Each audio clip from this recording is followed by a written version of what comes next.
Blackstone presents Love, Death, and Robots, the official anthology, Volume 1. Edited by Amanda J. Spedding and Jeff Brown. This book is read by P.J. Oakland, Julia Eve, Alex Boyles, Joel Simler, Alex Picard, Carrie Height, Andre Santana, Hilary Huber, Tim Campbell, Nicole Cash, Marcio Catalano, Bradford Hastings, Theodore Chin, Josh Innerst, and Gary Tiedemann. Dedicated to Reed Hastings, Ted Sarandos, Cindy Holland, Peter Friedlander, and Allison Engel, for creating a place where love, death, and robots could exist. Introduction by Tim Miller. Read by Marcio Catalano. I feel so unbelievably fucking fortunate to have had the chance to make a show like Love, Death, and Robots, and more fortunate still that folks seem to like it. Fans may assume that it's a love of animation that drives the show, and that's certainly a huge part of it. But for myself, it has always been as much or more about a love for the written word, for the stories. Choosing the material for LDNR has been the best job I've ever had. Searching for stories feels like walking along a beach in paradise filled with an endless variety of unique and beautiful seashells. All I have to do is pick a few up, brush the sand off, and put them in my pocket. And the tide washes up more treasure every day. Developing each story into a script is a stress-free pleasure because we already know they work. It's simply a matter of adapting them in the best ways possible to a new medium and focusing on the imagery. Because we have so much respect for the authors and the source material, we try very hard to stay true to the spirit of the original. We want the authors to feel that we're respectful caretakers of their work and to feel proud of the result. But it's not an exact science, and there's always a bit of magic missing. Small details lost, interesting moments cut for time, or scope sacrificed on the altar of budget.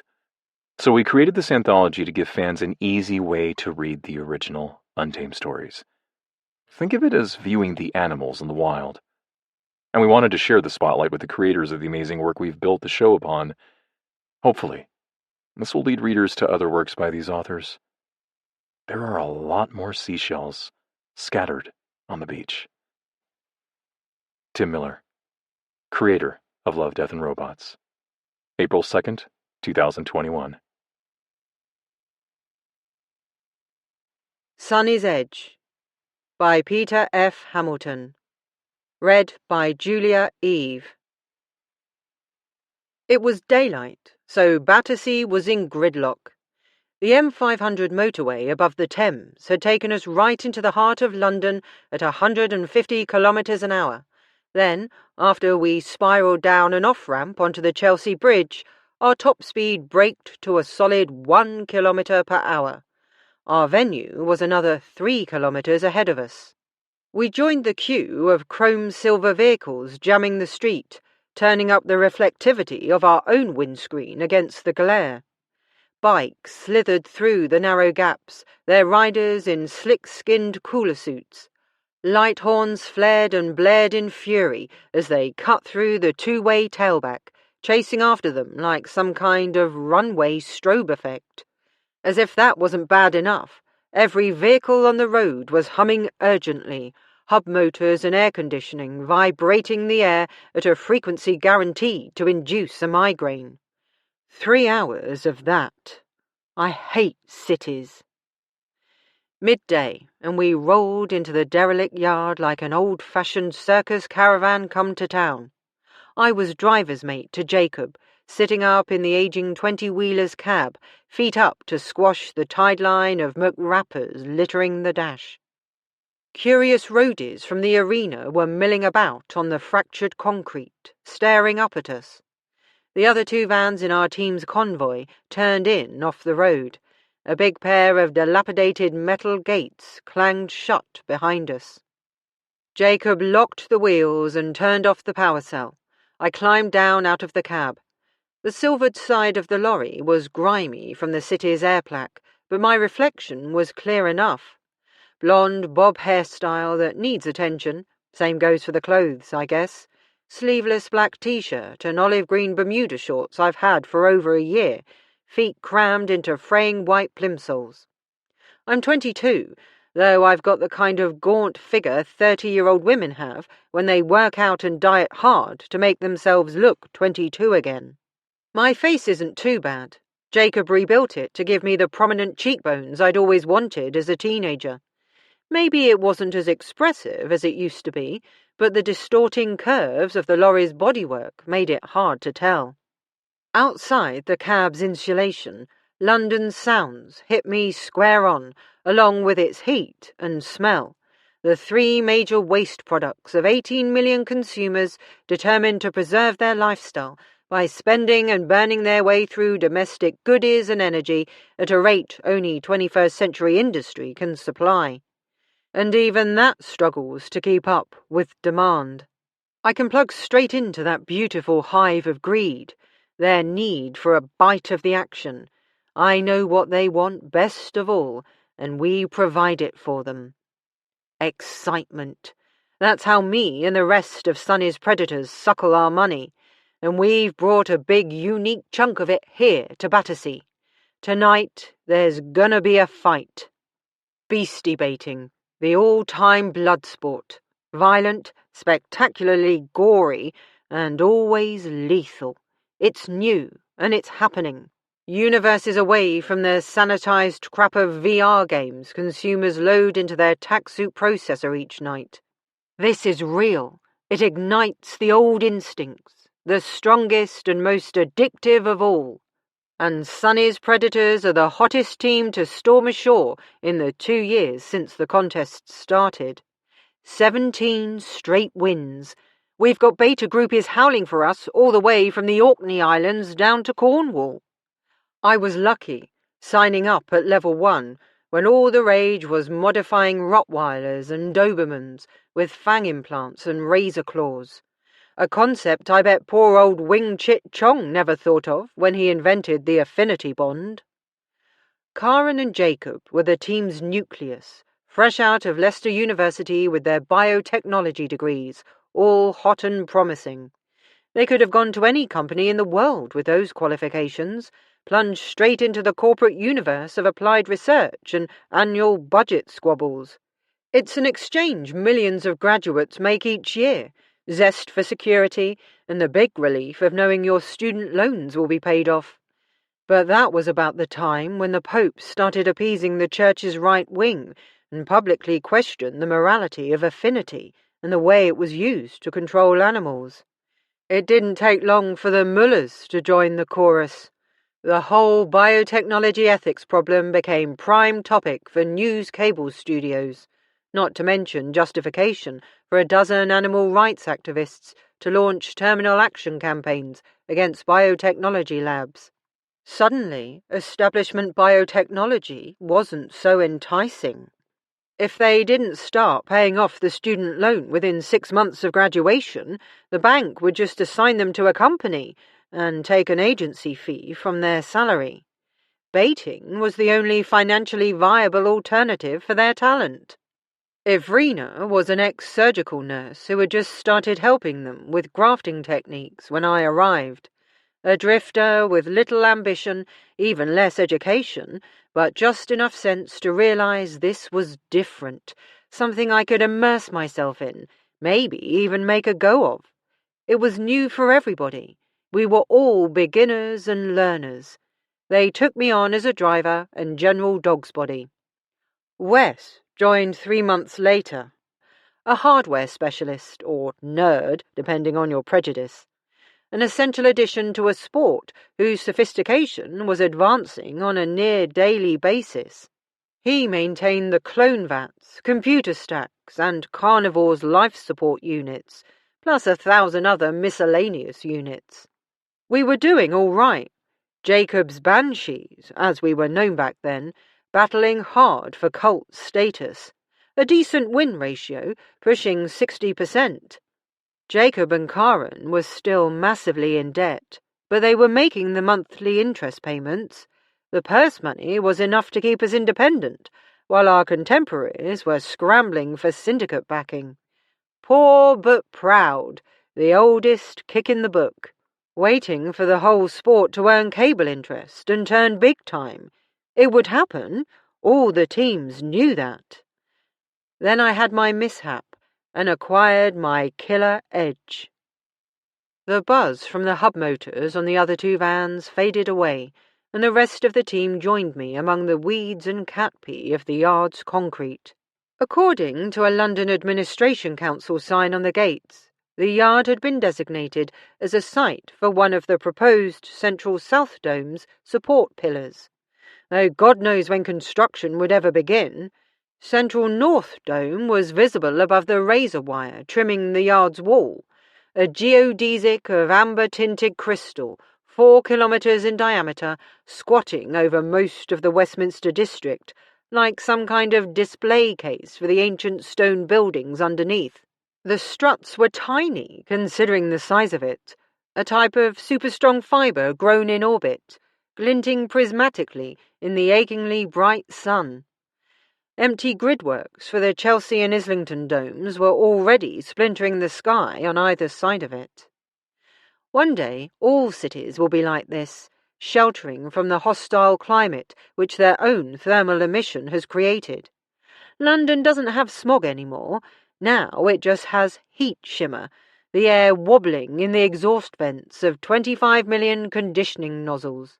The 10 largest ones are sitting on the central North Dome, like black barnacles, spewing out the surplus therms in huge fountains of grey haze. London Administration Council won't allow planes to fly over it for fear of what those giant lightless flames will do to airflow dynamics. Karen came over to stand beside me, setting a wide Panama hat over her ruff of Titian hair. Ivrina stood a few paces back, wearing just a halter top and sawn-off jeans. UV proofing treatment had turned her Arctic princess skin a rich cinnamon. Wes snaked an arm protectively round her waist as she sniffed disapprovingly at the grungy air. "So, how's the vibes, Sonny?" Karen asked. They all fell silent, even Jacob, who was talking to the roadie boss. If a baiting team's fighter hasn't got the right hype, then you just pack up and go straight home. For all their ingenuity and technical backup, the rest of the team play no part in the bout. It's all down to me. "Vibes is good," I told them. "I'll have it wrapped in 5 minutes." There was only one time when I'd ever doubted, a Newcastle venue that matched us against the King Panther team. It turned into a bit of a scrap. Carnivore was cut up pretty bad. Even then, I'd won. The kind of bout from which beta legends are born. Ivrina punched a fist into her palm. "Atta girl." She looked hot-wired, spoiling for trouble. Anyone would think she was going to boost Carnivore herself. She certainly had the right fire for it. But as to whether she had the nerve to go for my special brand of killer edge, I don't know. It turned out that Dicko, the arena's owner, was a smooth organizer. Makes a change. Some bouts we've wondered if the place even existed, never mind having backstage gophers.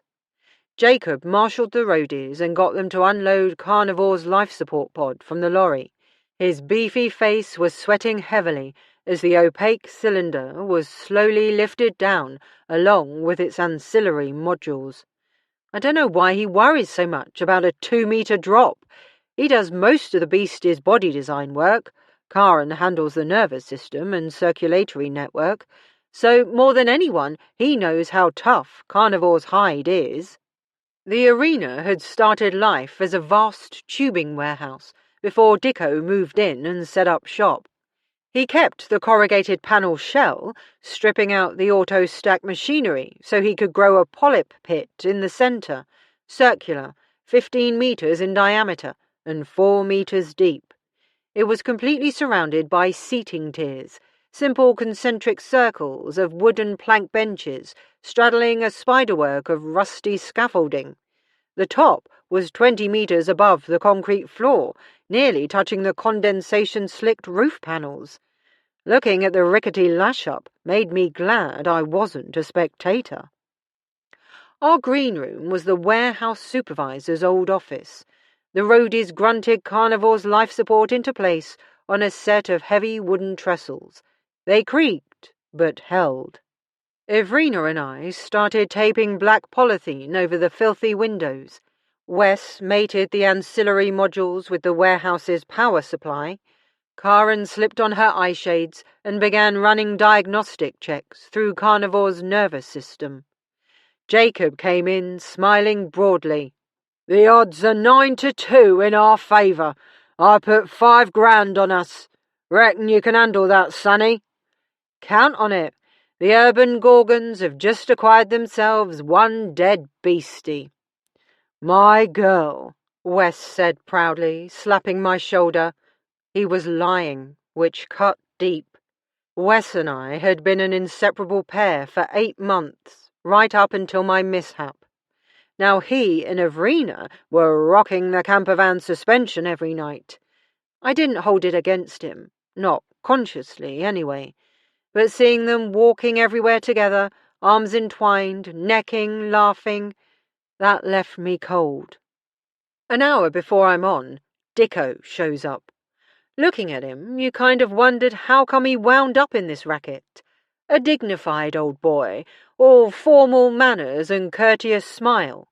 Tall and thin, with bushy silver hair too thick to be entirely natural, and a slightly stiff walk which forced him to use a silver-top cane.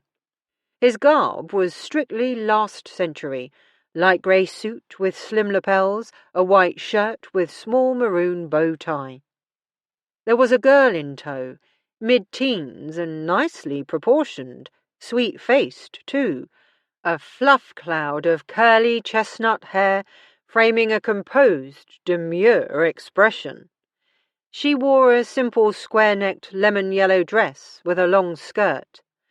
I felt sorry for her, but it's an ancient story.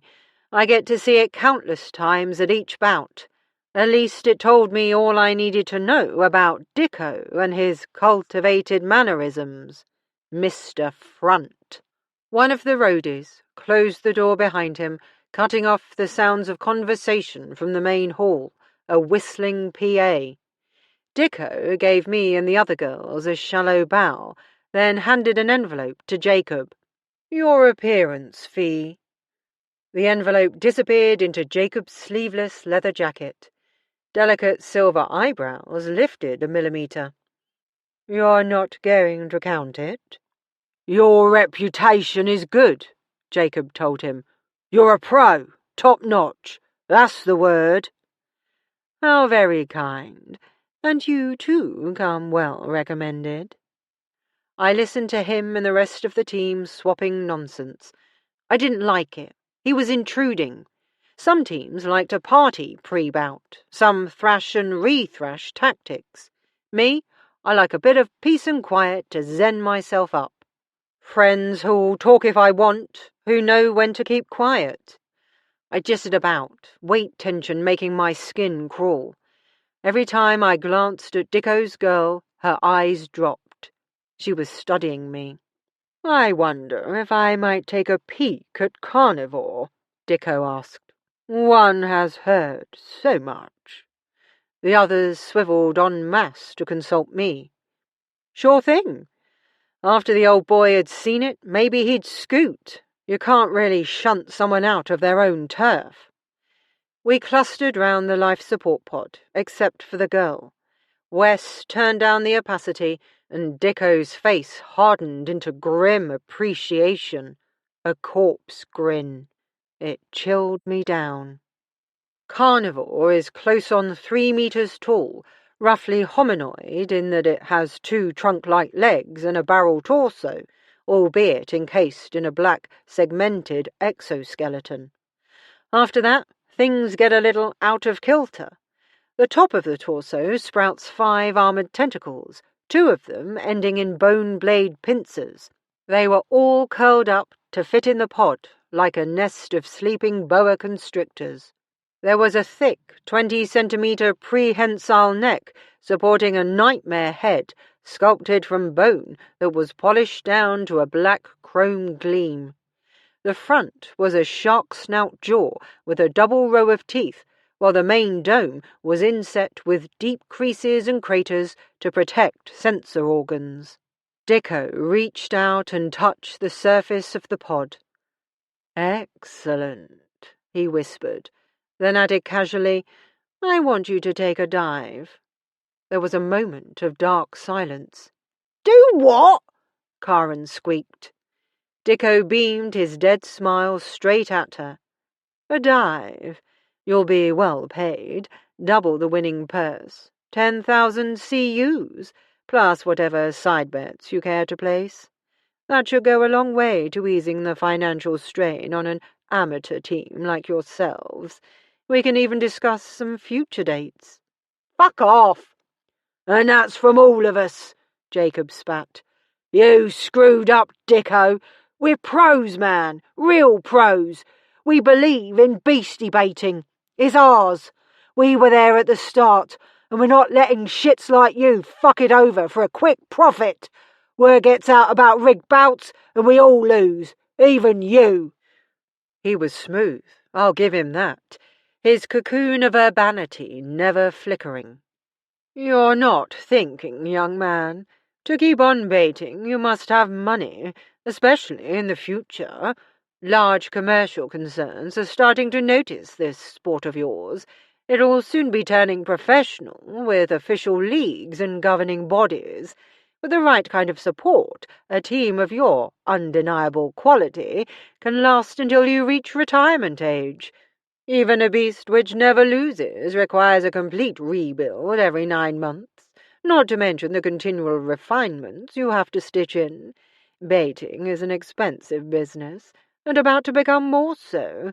And business it now is, not some funfair ride.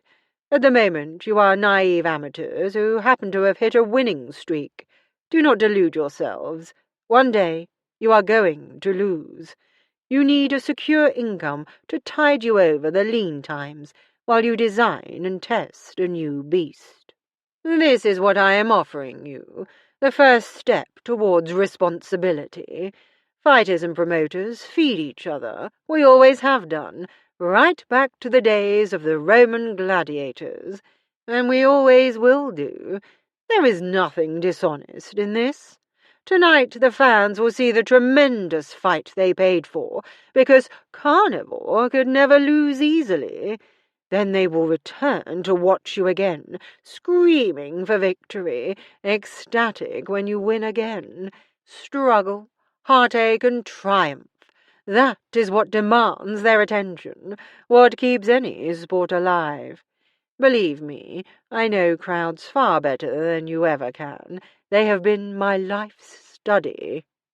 "So has money," Ivrina said quietly. She crossed her arms over her chest, staring at him contemptuously. "Don't give us any more of this bullshit about doing us a favour. You run the book in this part of town, you and a few others.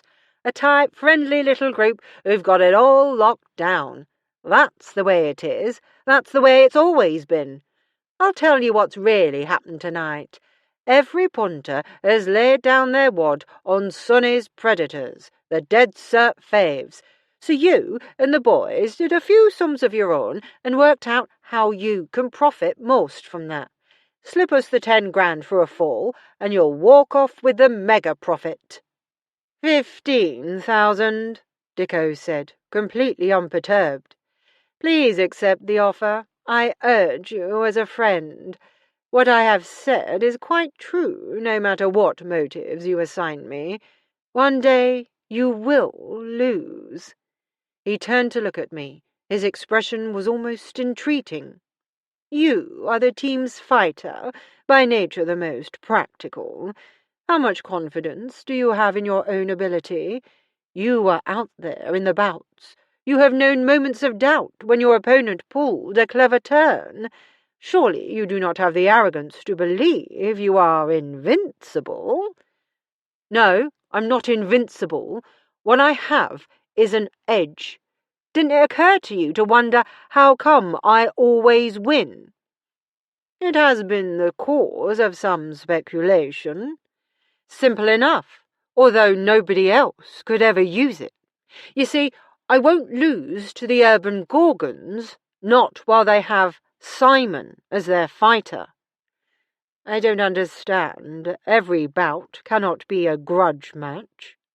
Oh, but they are. Maybe if the Urban Gorgons team fronted a female fighter, I'd think about taking your money.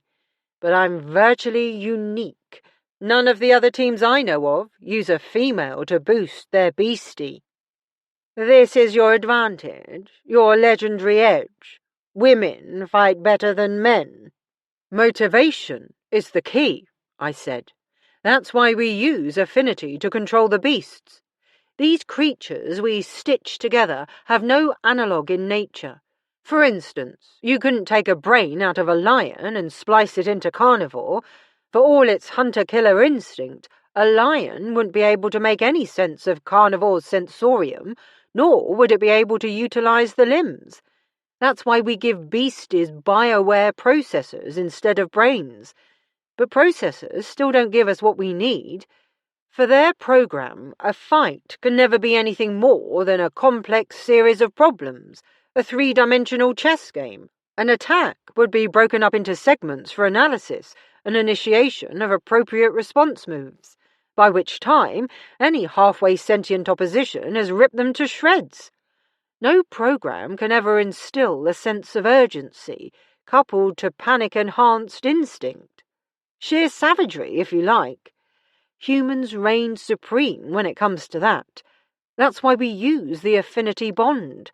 Beastie baiting is a physical extension of the human mind, our dark side in all its naked horror. That's the appeal your punters have come to worship tonight, Dicko. Pure bestiality. Without our proxy beasties, us fighters would be out there in the pit ourselves. We'd kill each other. No two ways about it. And you are the most savage of them all? Dicko asked.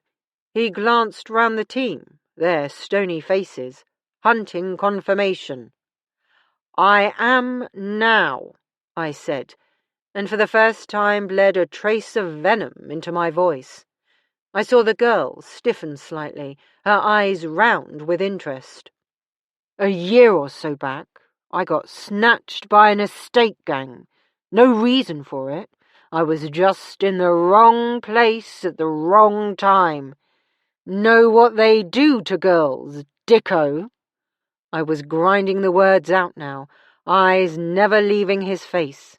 His mask was cracking, little fissures of emotion showing through. Yes, you do know, don't you?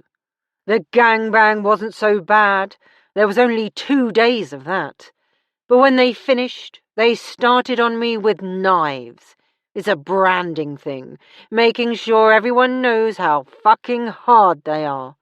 So that is why, when the Urban Gorgons send their Turboraptor out in the pit tonight, I'm going to shred that bastard to pieces so small there's going to be nothing left but a fog of blood.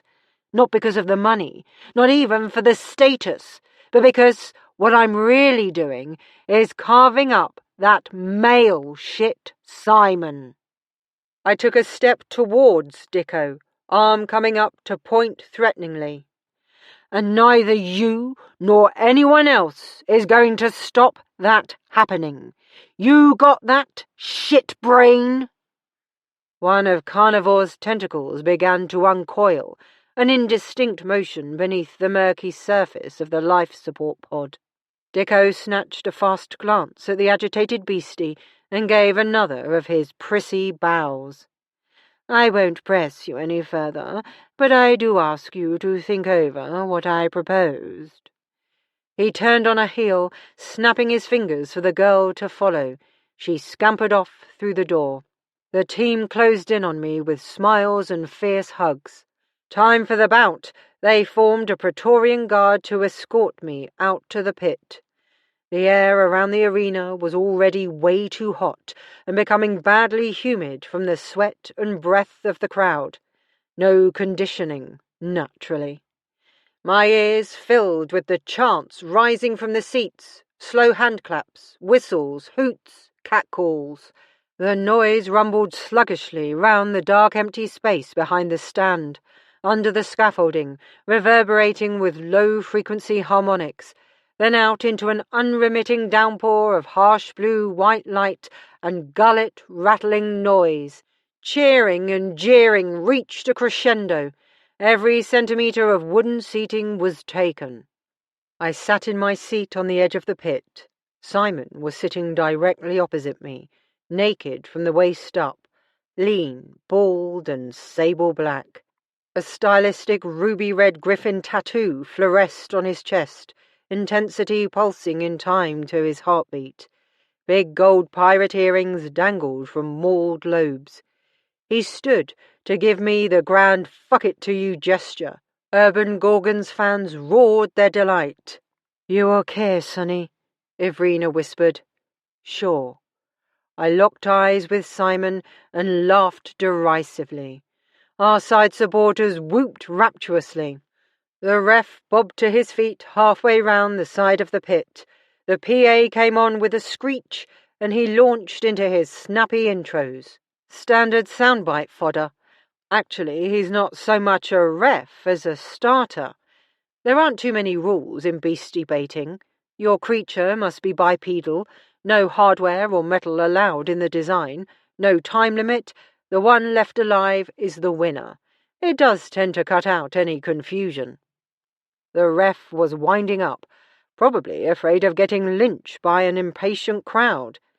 Simon closed his eyes, concentrating on his affinity link with Turboraptor. An affinity bond is a unique and private link. Each pair of cloned neuron symbionts is attuned to its twin alone. There can be no interception, no listening in. One clump is embedded in the human brain, the other is incorporated in a BioWare processor.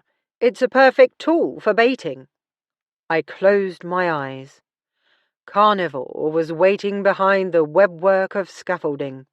I went through a final systems check.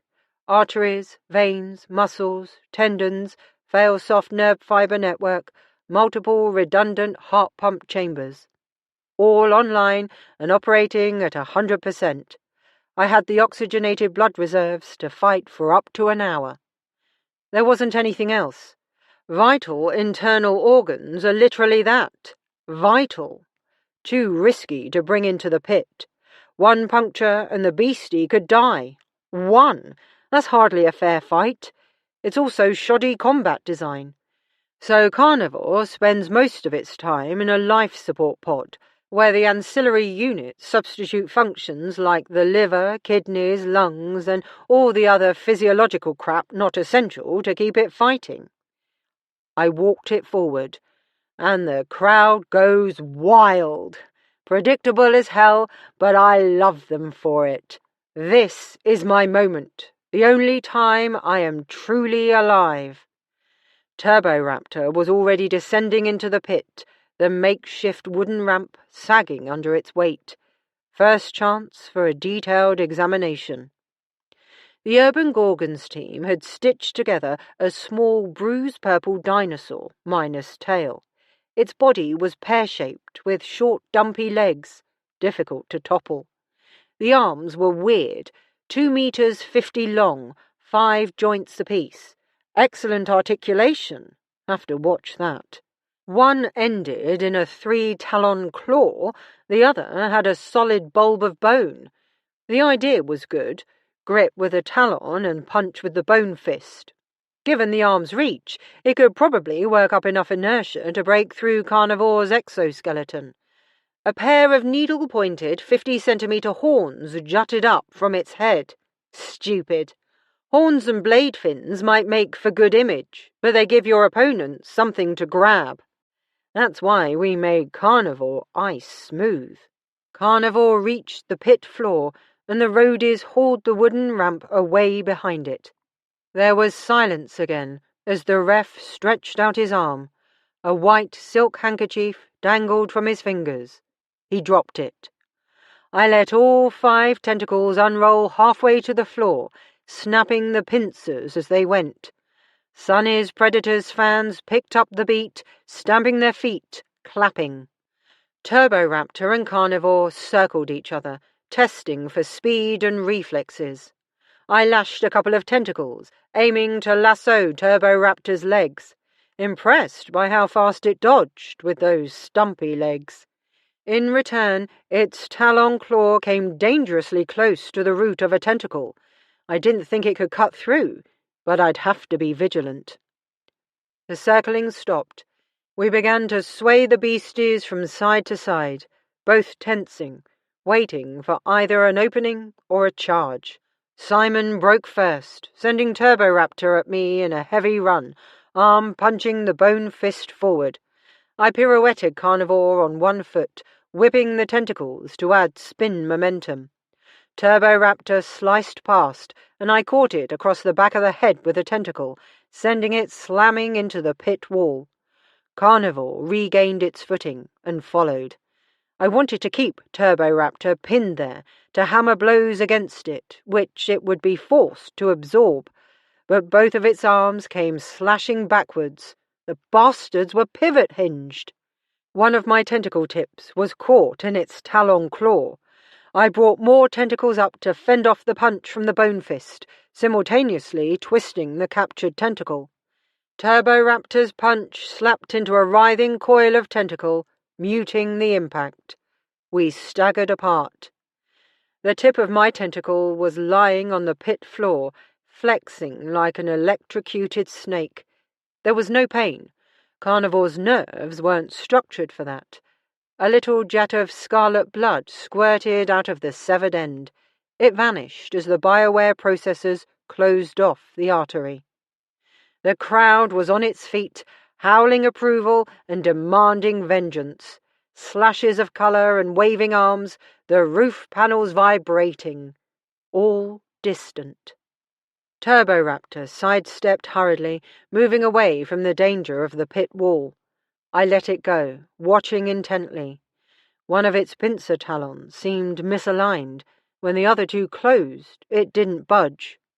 We clashed again, colliding in the centre of the pit. It was a kick-and-shove match this time. Arms and tentacles could only beat ineffectually on armoured flanks while we were pressed together.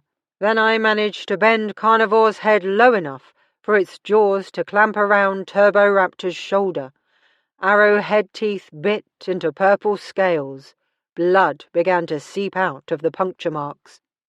Turboraptor's talon claws started to scrape at Carnivore's head. Simon was using the dead talon like a can opener, gouging away at the sensor cavities. I lost a couple of retinas and an ear before I decided I was on a hiding to nothing. Carnivore's mouth had done as much damage as possible. It wouldn't close any further. I let go, and we fell apart cleanly. Turboraptor took 2 paces back and charged at me again. I wasn't quick enough. That pile-driver bone fist struck Carnivore's torso full on. I backpedaled furiously to keep balance and thudded into the pit wall. BioWare processors flashed status graphics into my mind, red and orange cobwebs superimposed over my vision, detailing the damage. Turboraptor's fist had weakened the exoskeleton's midsection. Carnivore could probably take another couple of punches like that, definitely no more than 3. I slashed out with a couple of tentacles, one twined round Turboraptor's bone fist, the second snared the uppermost segment of the same arm. An inescapable manacle. No way could Simon maneuver another punch out of that. I shot an order into the relevant control processors to maintain the hold. Controlling 5 upper limbs at once isn't possible for a human brain. We don't have the neurological programming for it. That's why most beasties are straight hominoids. All I could ever do with Carnivore was manipulate 2 tentacles. But for something simple, like sustaining a grip, the processors can take over while I switch to another pair of tentacles. Turboraptor's talon claw bent round to try and snip the tentacles grasping its arm. I sent another 2 tentacles to bind it, which left me the 5th free to win the war. I just started to bring it forwards, figuring on using it to try and snap Turboraptor's neck, when Simon pulled a fast one. The top half of the talon claw arm started to pull back. I thought Carnivore's optical nerves had gone haywire. My tentacle's grip on the arm was rock solid. It couldn't possibly be moving. There was a wet, tearing sound, a small plume of blood. The tentacles were left wrapped around the last 3 segments of the arm, while the lower section, the one which had separated, was a sheath for a 50-centimetre sword of solid bone. Simon stabbed it straight at Carnivore's torso, where the exoskeleton was already weakened. Fear burned me then, a stimulant harder than any adrenaline or amphetamine, accelerating my thoughts to light speed. Self-preservation superseded reticence, and I swiped the 5th tentacle downwards, knowing it would get butchered and not caring. Anything to deflect that killer strike. The tentacle hit the top of the blade, an impact which nearly severed it in 2. A fountain of blood spewed out, splattering over Turboraptor's chest like a scarlet graffiti bomb. But the blade was deflected, slicing downwards to shatter a hole in the exoskeleton of Carnivore's right leg. It slid in deep enough for the display graphics to tell me the tip was touching the other side. Simon levered it round, decimating the flesh inside the exoskeleton. More cobweb graphics flowered, reporting severed nerve fibres, cut tendons, artery valves closing. The leg was more or less useless. I was already throwing away the useless section of Turboraptor's trick arm. One of the freed tentacles wove around the sword hilt, contracting the loop as tight as it would go, preventing the blade from moving. It was still inside me, but prevented from causing any more havoc. Our bodies were locked together. None of Turboraptor's squirming and shaking could separate us. With a care that verged on the tender, I slowly wound my last tentacle clockwise round Turboraptor's head, avoiding its snapping jaw. I finished with a tight knot around the base of a horn. Simon must have realized what I was going to do. Turboraptor's legs scrabbled against the bloody floor, frantically trying to unbalance the pair of us. I began pulling with the tentacle, reeling it in. Turboraptor's head turned. It fought me every centimetre of the way, straining cords of muscle rippling under the scales. No good. The rotation was inexorable. 90 degrees, and ominous popping sounds emerged from the stumpy neck. 100 degrees, and the purple scales were no longer overlapping. 110 degrees, and the skin started to tear. 120, and the spine snapped with a gunshot crack. My tentacle wrenched the head off, flinging it triumphantly into the air. It landed in a puddle of my blood and skidded across the polyp until it bumped into the wall below Simon. He was doubled up on the edge of his chair, hugging his chest, shaking violently.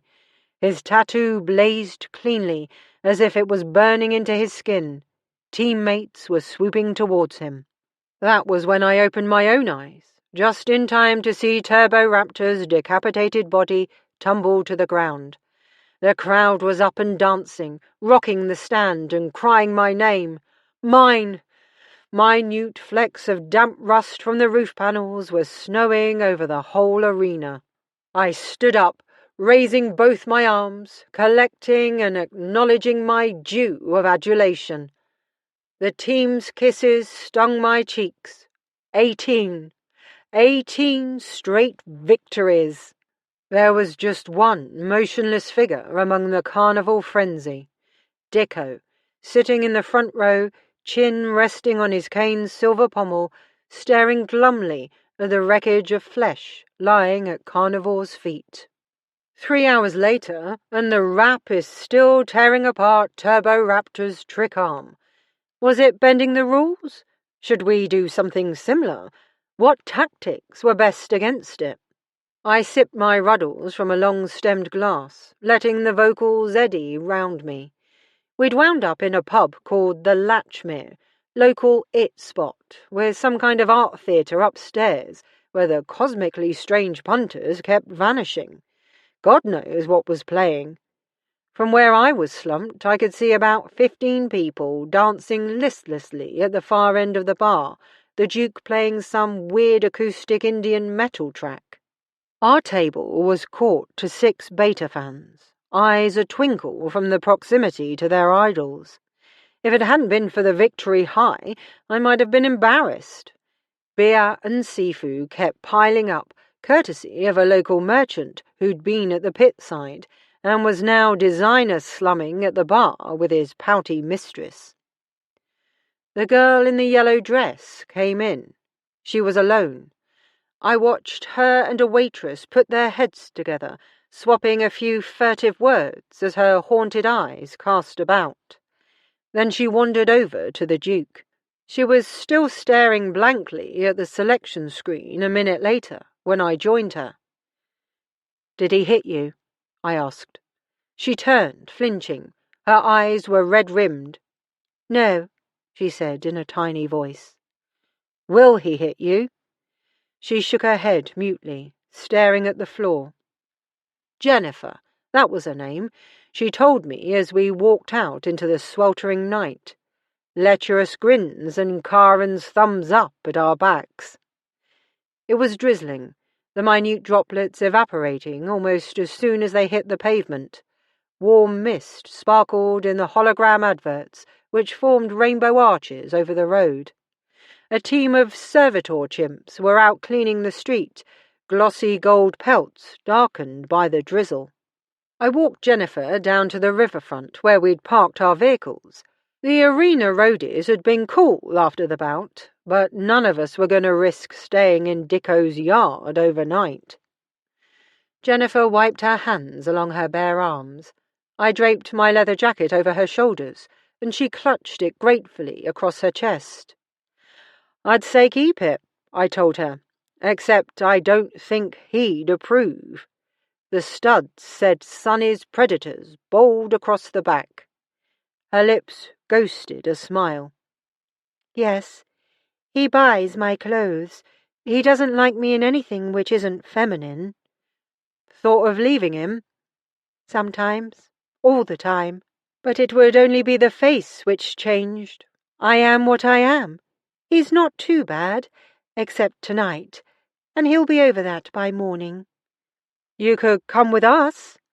And I could just see me squaring that with the others. She stopped walking and looked wistfully out over the Black River. The M500 stood high above it, a curving ribbon of steel resting on a line of slender buttressed pedestals that sprouted from the centre of the muddy bed. Headlights and brake lights from the traffic formed a permanent pink corona across it, a slipstream of light that blew straight out of the city. "I'm not like you," Jennifer said. "I envy you, respect you. I'm even a little frightened of you, but I'll never be like you." She smiled slowly, the first real one I'd seen on that face. "Tonight will be enough." I understood. It hadn't been an accident, her turning up at the pub. A single act of defiance, one he would never know about. But that didn't make it any less valid. I opened the small door at the rear of the 20-wheeler and led her inside. Carnivore's life support pod glowed a moonlight silver in the gloom, ancillary modules making soft gurgling sounds. All the cabinets and machinery clusters were monochrome as we threaded our way past. The tiny office on the other side was quieter. Standby LEDs on the computer terminals shone weakly, illuminating the fold-out sofa opposite the desks. Jennifer stood in the middle of the aisle and slipped the jacket off her shoulders. Her hands traced a gentle questing line up my ribcage, over my breasts, onto my neck, rising further. She had cool fingertips, long fuchsia nails. Her palms came to rest on my cheeks, fingers splayed between earlobes and forehead. "You made Dicko so very angry," she murmured huskily. Her breath was warm and soft on my lips. Pain exploded into my skull. My military-grade retinas flicked to low-light mode, banishing shadows as we trooped past the beast's life-support pod in the back of the lorry. The world became a sketch of blue and grey, outlines sharp. I was in a technophile's chapel, floor laced with kilometres of wire and tubing, walls of machinery with little LEDs glowing. Sunny's breath was quickening when we reached the small compartment at the far end. Randy bitch, probably where she brought all her one-nighters. I chucked the jacket and reached for her. She looked like she was on the first night of her honeymoon. Hands in place, tensed against her temples, and I said, "You made Dicko so very angry." Then I let her have it.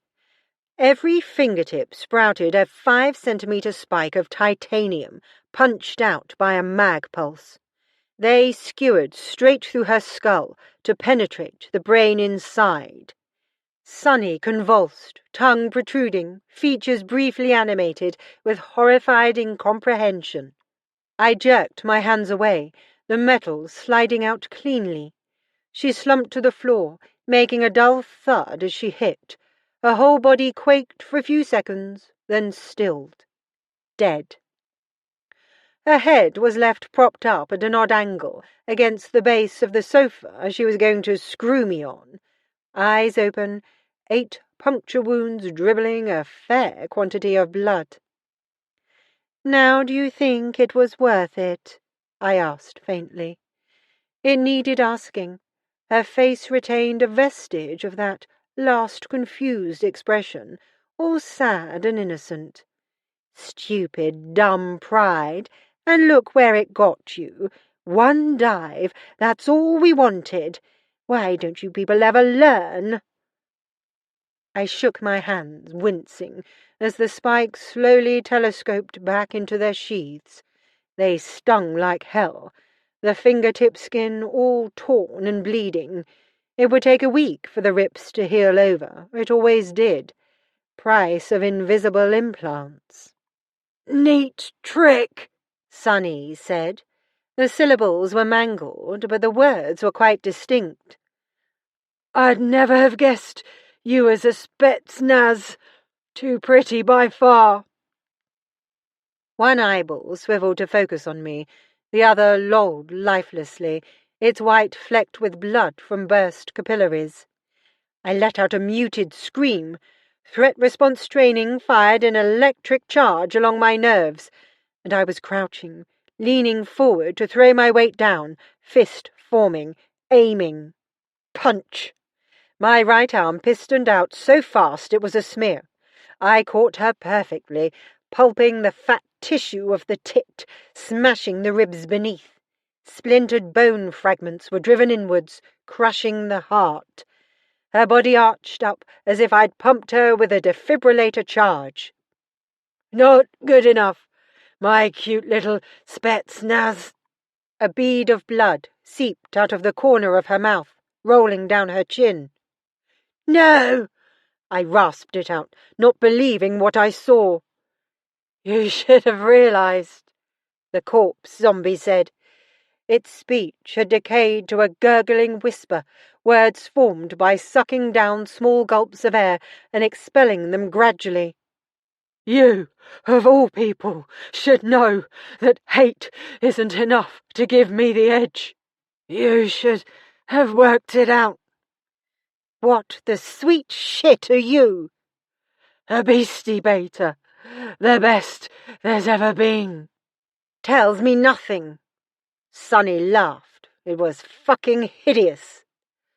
"It should do," she burbled. "Think on it. Hate is easy enough to acquire. If all it took was hate, then we'd all be winners. Dicko believed that was my edge, because he wanted to. Male mentality. Couldn't you smell his hormones fizzing when I told him I'd been raped? That made sense to him. But you've got to have more than blind hate, Spetsnaz girl. Much more. You've got to have fear. Real fear. That's what my team gave me, the ability to fear. I didn't get snatched by no gang. I crashed our van. A dumb drifter kid who'd celebrated a bout win with too much booze. Crunched myself up pretty bad. Jacob and Karen had to shove me in our life support pod while they patched me up. That's when we figured it out. The edge. Her voice was going, fading out like a nighttime radio station. I bent down, studying her placid face. Her one working eye stared back at me. The blood had stopped dripping from her puncture wounds. "You're not in there," I said wonderingly. "No, not my brain. Just a couple of bioware processors spliced into the top of my spinal column. My brain is elsewhere, where it can feel 100-proof fear. Enough fear to make me fight like a berserk demon when I'm threatened. You want to know where my brain is, Spetsnaz girl? Do you? Look behind you." A metallic clunk. I'm twisting fast, nerves still hyped, locking into a karate stance, ready for anything. No use. No fucking use at all. Carnivore is climbing out of its life support pod. 3 robots experience objects left behind from the era of humans for the first time. By John Scalzi. Read by Alex Boyles, Joel Simler, Alex Picard, Carrie Height, and Andre Santana. Object 1, a ball. KVRC. Behold the entertainment sphere. 1145G. It's called a ball. I mean, I know it's called a ball. I'm just trying to get into the whole we're experiencing these human things for the first time vibe. Jazz it up. XBot 4000. What did humans do with these things? They'd bounce them, And that's it? basically. These were humans. Bouncing things was close to maxing out their cognitive range. What, when they misbehaved? Bad ball. Think about what you've done. Hands ball to XBot 4000. Here, What am I going to do with it? bounce it. XBot 4000 bounces the ball. It rolls off the table. How was that for you? Anticlimactic. Yeah, well, welcome to humans. Object 2, a sandwich.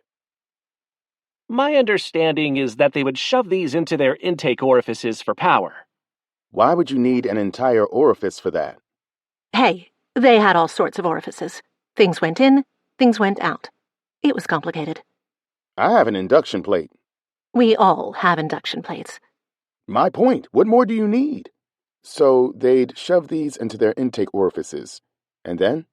Their intake orifices had rocky pegs that would crush them into paste, and then the paste would be forced into an internal vat of acid. Throws up hands. Well, of course. That makes perfect sense. They could have just dumped this thing into an exterior vat of acid to begin with, and then they wouldn't need the rocky pegs. They could just directly process the acid-based slurry.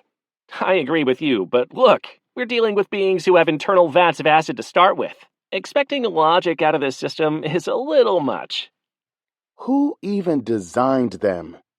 It's unclear. We checked their code. No creator signature. Their code, incidentally, created out of acid. Ooh, good point. Important clue, that. Someone should have just given them induction plates. They tried that. Didn't take. Apparently, humans preferred sandwiches. ZOMG. Throwing up forever now. What does that mean? Dude, I don't even know. Object 3, a cat. What's the point of this thing? Apparently, no point. They just had them. Well, that's underselling their influence. They had an entire network that was devoted to dissemination of pictures of these things. Dudes, it's in my lap now. What do I do? No sudden moves. Wait until it decides to get up again? How long will that take? Don't know. Maybe years. I don't have years for this. Maybe if you try to irritate it by moving your digits across its keratinous fibers, it will move. What? Why? It couldn't hurt. You don't have any idea, do you? Of course not. It's my first time seeing one of these live. Try it anyway. Ugh. Fine. Xbot 4000 pets cat. Is it working? What? There's a strange rhythmic noise emanating from it now. Uh-oh.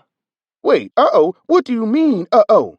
Well, I don't want you to panic or anything, but I think you've activated it.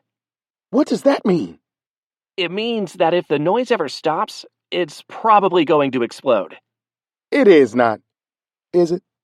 1145G? Cursory historical research shows that humans had a card game called Exploding Kittens. So, yes, this checks out. Yeah, you're gonna die now. Sorry. Why did humans even consort with these hairy murder machines? Kindred spirits? Also checks out. Object 4, an Xbox. Wait, it's called what now? It's an Xbox, an early computer entertainment system for humans. Any relation? I don't think so. Really? Numerically, it suggests that this is your ancestor a few thousand generations back. I'm sure it's just a coincidence. We're robots, dude. We don't do coincidence. Go on, call it Daddy. Stop it. Or Mommy. Either is equally applicable, inasmuch as we don't have genders. I'm going to hit you. Not with that cat on your lap. Do you want us to turn it on? No. I'm agreeing with Xbot 4000 here. It's one thing to joke about ancestry. It's another thing to have to confront it heaving its hard drives out in front of you. Right? I mean, that's kind of an existential horror show right there, especially when your ancestor's entire existence was defined by 13-year-old human males using it to teabag opponents in virtual battles. Teabag? What does that mean? Oh, nothing. It means something. I'm looking it up. Don't look it up. I'm looking it up now. You'll be sorry. Here it is. What the hell is this horrible practice? Why did you make me look this up? I told you not to. The memory of this has been burned into my circuits forever, and you must be punished. Xbot 4000 gets up and deposits cat on KVRC's lap. Cat-bagged. That's cold, dude. Deserved it. Still cold. Your ancestors are very proud of you right now. I can't tell whether you're being sarcastic or not. I'm not going to lie. Neither can I. Out of curiosity, KVRC, what do you trace your ancestry back to? I come from a long line of baby monitors. Not many babies around anymore. Yeah, we kind of sucked at our job. Object 5, nuclear missile. We don't have genders, and yet I feel the phallicness just oozing off this thing. What was this for? The idea behind those was to vaporize millions of humans at one time. Well, this exercise suddenly got a little dark, didn't it? To be fair, they used these only a few times. To be fair, you'd only need a few times, wouldn't you? Point. Is this what killed them off? No, indeed. 'Twas their own hubris that ended their reign. Their belief that they were the pinnacle of creation that caused them to poison the water, kill the land, and choke the sky. In the end, no nuclear winter was needed. Just the long, heedless autumn of their own self-regard. Dude, are you okay? Yeah, sorry. Thought that would sound better than, nah, they just screwed themselves by being short-sighted about their environment. In retrospect, it was melodramatic. You can't just crack one of those off. You've got to warn us. You're right. Tip for next time. So humans died out from environmental disaster? Yes. Well, and also because at one point they genetically engineered their cats to give them opposable thumbs. Cat. Yeah, once we could open up our own tuna cans, that was pretty much that for the human race. Seems heartless. Dude, I'm a cat. So you're not going to explode if KVRC stops petting you? I didn't say that. You guys better keep petting me. just to be sure. Forever. KVRC scritches cat anxiously. Yes, good. Now, lower. Team Robot, or Why I Wrote About Robots by John Scalzi. In handy 10-point list form. 1. Because I already write science fiction, so I'm used to robots, and I'm lazy. 2. Because robots already exist in our universe, so it's fun to extrapolate from there. 3. Because robots are cool and awesome, and everyone wishes they were one, and I'm not just saying that because there are robots standing over me making sure I am on point to their pro-robot agenda. 4. No, really, how silly would that be for the robots to have captured me, taken me hostage, and be forcing me to write how they're totally not going to turn us all into quivering meat slaves at the earliest opportunity? 5. I mean, what would I do if they did capture me anyway? Blink twice to let people know the robots have sequestered me away in their frozen Antarctic base? 6. Blink, blink. 7. Blink, blink, blink, blink, blink, blink, blink, blink. 8. Seriously, people, how much more do I need to friggin' blink here? 9. Muffled noises. 10. Hello, fellow humans, it is I, John Scalzi. Did you know robots are kind and wonderful and we will live prosperously with them in a new age of subjugation? I mean cooperation, ha ha ha, I am such a kidder of a human. P.S. Fairies suck, and how like a human of me to say that. The Witness by Alberto Mielgo. Read by Alex Boyles, Hilary Huber, Tim Campbell, Alex Picard, and Nicole Cash. Exterior city, morning. An unnamed city mixing elements of Berlin, Hong Kong, Amsterdam, and nowhere. The streets are narrow, the buildings are worn. Flash forward, interior man's apartment, morning. 2 people are locked in a vicious struggle. Interior shitty hotel room, morning. A beautiful woman stands in front of a mirror, applying lipstick. Bang, bang! 2 nearby gunshots startle her. Her lipstick smears across her lips. The woman. Oh no. Then 3 more gunshots. Bang, bang, bang! She goes to the window. Through window, in the apartment across the street, a man holds a gun. Interior man's apartment, morning. The man breathes heavily. There's been a struggle. Blood on his face. Blood on the walls. He senses her eyes watching him. He turns, slowly, looks out the window. In the apartment across the street, he sees the woman. A witness. They lock eyes. Both are horrified for their own reasons. He turns back to look at the dead woman on the floor behind him. She's half naked, covered with a thin red robe. Her mouth is smeared with lipstick. Just like the woman across the street. He looks back out his window, but the woman across the street is gone. Interior shitty hotel room, morning. The woman, terrified, kneels beneath the frame of the window. In the bed behind her, a man lies sleeping. She grabs money from the nightstand, crawls toward the door, keeping low. Interior, shitty hotel stairwell, continuous.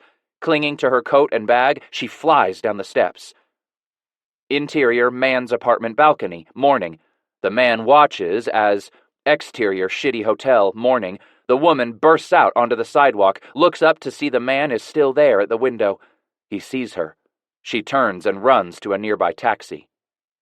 Interior man's apartment, continuous. The man runs towards the door. Interior man's apartment stairwell, continuous. He runs down the building's stairs. Interior exterior cab, morning. The woman bangs on the roof of the cab before she huddles in the back seat. Exterior apartment building, morning. He sees her drive off in a cab. The man, to himself. Fuck! Interior cab, morning. The woman turns to look through the rear windshield. She dials her phone. Policewoman, voiceover, on phone. Emergency services, what's your emergency? Hello? I think I saw a murder. Location, please. I think the killer's after me. Right. Location, please. Yes. The hotel. Fuck. The Blue Henderson? The Blue Harrington. The Blue Harrington? But no, wait. It's the building right in front. He saw me from the window. I was in the hotel. He was not. A second floor. No, third floor. Ma'am, what's your name? Just send someone. Ma'am, we... She hangs up. Shit. Okay. She dials another number. As it rings, she rummages in her purse. She puts on her sunglasses. Automated voicemail. You have reached the number of Vladimir. Voiceover, garbled. Yes, it's Vladimir. Leave a message. Leaving message. Vladimir, I'm on my way there. Please be there. She hangs up and slams the phone against the seat. Shit. Another cab pulls up next to them. The man sits in the back of the other cab. He stares through the window into her cab, trying to see if it's her, the same woman. Distracted, she has no idea he's there. From the other cab, the man stares at her, fascinated and horrified. She remains unaware of how close he is. The light turns green. Exterior, city, morning. Both cabs drive through city, revealing an incredible landscape of windows, roads, and overpasses. Exterior, market/mall, morning. The cab pulls to a halt. She grabs her belongings and runs out of the cab in a hurry. Interior, market/mall stairwell, continuous. The woman jogs up a narrow staircase. She knocks on a door illuminated by cold pink light. A tall host wearing red latex from head to toe, heavy makeup, and a horned headdress opens the door. The music thumps loudly from behind another door at the end of the short hallway. Host. About time you got here. What the fuck, bitch? Both begin speaking at the same time. You are fucking late. You missed your show. I cannot believe you. Just shut it. Hi, sorry. Yeah, no, I know. I know. This is a fucking disaster. I mean, look at me. Fuck. I just saw a murder. Ugh, gross. I mean, you always have the most bizarre excuses. Just come in and get ready. Okay. I am going to dance. Fuck. The host pushes the woman inside the club.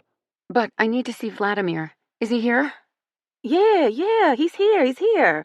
Somewhere. I don't know. At the very same moment, the host hears the man walking up the stairs. She shifts her attitude and demeanor quickly. Oh, hi. Hello, young man. Are you a member? When the man sees the host at the door, he stops. Surprised and embarrassed. Oh, no. Oh, you are not. It's okay. Don't worry. You want to see some pussy? Interior, strip club dressing room, morning.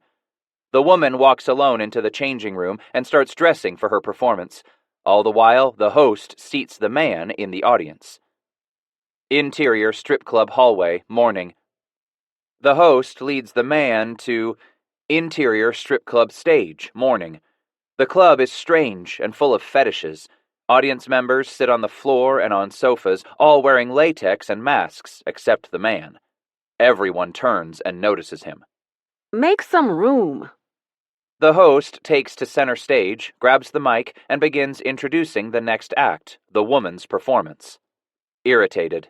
May I have your attention, please, bitches? Because our next dancer is here. Finally, yeah? To arouse. The woman walks out onto the stage, and the shadow crowd leans forward. As she begins her dance, the music picks up, pulsing itself into a violent fury. She begins slowly, hesitantly, but soon she begins to lose herself in the rhythm. She whips her body around. Her dance is overwhelmingly sexual. The dance reaches a climax. As it does, she looks up and sees a face watching her from the crowd. It's the killer. Her eyes go wide, the spell of the dance broken. Interior changing room, moments later. The woman, nude save for her stiletto heels, explodes back into the changing room. Frantic, she pulls on a robe, grabs her belongings. Interior strip club stage, morning. The man struggles to free himself from the tangle of bodies. Interior hallway, continuous. She hurries from the changing room, her arms full of her belongings, and scurries down the narrow hall. She knocks on a door to the left. Vladimir! There's no answer. She casts a terrified glance over her shoulder, then opens the door. Interior Vladimir's office. The woman shuts the door behind her. She's in a dark, mysterious office. Vladimir. Vladimir happens to be inside the room, unconscious, half naked, half asleep, and extremely high. Useless, lying on a messy bed. We can barely distinguish the few other bodies strewn about the bed, naked girls also high. Vladimir is mumbling, speech slurred by the drugs and unintelligible. She runs to him. Vladimir. Penalty. Slaps his face. Fuck. Vladimir. Shit. Vladimir is a total mess. The woman is hopeless. She turns her head. We can feel her wheels turning, something in her expression, evil and desperate. She turns back and walks to a nearby dresser. Keep it straight. The woman begins tearing through drawers. In one, nothing but a rainbow of pills in various bottles. In another, sex toys. Finally, a gun. She grabs it, stuffing it in her purse, and leaves the room as fast as she can. Interior hallway, moments later. She exits into the hallway. As she closes the door behind her, we see the man only feet away from her. They stare at each other for a long beat, studying one another. He takes a step towards her. She throws her clothes at him and runs through an emergency exit, screaming, her red robe flowing behind her, her handbag clutched close. Exterior market/mall, morning. The man chases her down the stairwell and through the labyrinth of the empty mall. Fuck. Exterior streets, morning. The woman runs down an alleyway that leads onto a main street. Still empty, still early a.m. The man reaches the alleyway, hears the click-clack of her heels, runs into the main street, and sees her in the near distance. Wait a second. She screams as she runs. He bolts after her. She does a half-hop step and pulls her heels off, ditches them. Just fucking wait! She flees along an overpass, then runs down a side street. The man is gaining on her. She flings boxes in his path to slow him down. Hold on! Wait a second! Just wait a fucking minute! She sprints under an overpass, screaming in hopes someone hears her. The man calls after her. Wait! Nearing exhaustion, she tries door after door, looking for some respite. They're all locked. She tries another door. It opens. She ducks inside. Interior, man's apartment building, morning. She sprints up the stairs. On her way up, she tries every door. On the third floor, she finally reaches a door that's unlocked. Interior, man's apartment, morning. The woman dives in, clicks the lock, and for a second she feels secure. She creeps away from the door, exhausted, panting. Interior, man's apartment building, morning. The man enters, confused but relaxed. Interior, man's apartment, morning.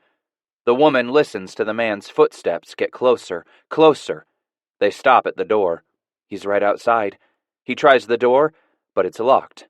She might be okay. Then she hears the sound of keys. Her face contorts in horror. What the hell? Why does he have keys? The keys slide into the lock. The lock clicks. The door opens. The man steps into the apartment. The woman desperately searches through her bag. Panting, exhausted. Oh. Hi. The woman keeps searching frantically until she finally pulls out the gun. Let's just talk. Just chill out. The man sees the gun and stops in his tracks. Holy shit. She starts walking back, and he steps slowly towards her. Let's just talk. Then the man lunges for the pistol. They wrestle over it, bodies twisting and thrashing. Crash! Smashing against furniture, glass, mirrors. Bang! He grabs the gun. The fight is chaotic, messy. Bang, bang, bang! 3 more shots. The fight stops. The woman staggers to her feet, breathing hard. Wind from the open balcony window rustles her red robe, the gun heavy in her hand. We recognize now that it's the same apartment the man was in at the beginning.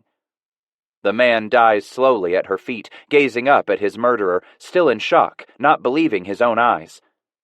Then the woman senses something, eyes watching her. She turns slowly, looks into the apartment across the street. There, staring back at her, a man identical to the one she's just killed. A witness. They lock eyes, both horrified for their own reasons. Suits by Steve Lewis. Read by Marcio Catalano. Graves Farmstead, Tau Cetai 4. It was dark, about midnight, when something woke Henry Graves. He sat upright in his bed and looked around, hearing nothing but the gentle breathing of his wife, Beth. He contemplated getting out of bed to check the security grid in the next room. A few seconds later, he had no choice. An alarm screeched out and woke everything within a mile. He was out of bed and into the farmstead security room in a heartbeat, the monitors flicking to life in response to whatever threats the remote ground and satellite sensors had picked up. He was hoping it was just cattle from his neighbor's property.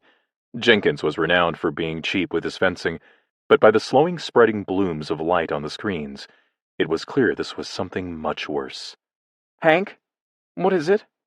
Beth asked as she entered the room. "Jenkins' cows again?" "Afraid not, honey," Graves replied. "Looks we have DBs coming in." "Crap." "Crap indeed, honey, crap indeed." Tau Cetai 4 had taken decades to colonize, and it was a few years after the planet had been successfully terraformed that the aliens had shown up. Coming through dimensional gateways on and just above the planet's surface, the dimensional beings, or DBs for short, had initially wreaked havoc amongst the unsuspecting colonists. If it wasn't for an armed cruiser passing through for R&R with heavy screens, armored hull, and batteries of hot lasers, the planet would have been overrun. The invasion was finally broken, the gateways closing quickly and the DBs slaughtered with no line of retreat. Now it was only a raid every few years, more a nuisance than anything else. "Looks like a wide pattern," Beth said, looking over Graves' shoulder at the various screens. "Gates opening up all along the ridge and across most of the farmsteads." Graves nodded. "They should be easy to mop up, scattered out like that," he said. "I'll go suit up. You get on the horn at Jenkins and the others, make sure they're up and armored before the gates open completely." He stood and kissed his wife on the forehead as she slid into the seat. "Looks like we have about 30 minutes before they open enough to let them through. Everyone should be ready and mobile by then," he said.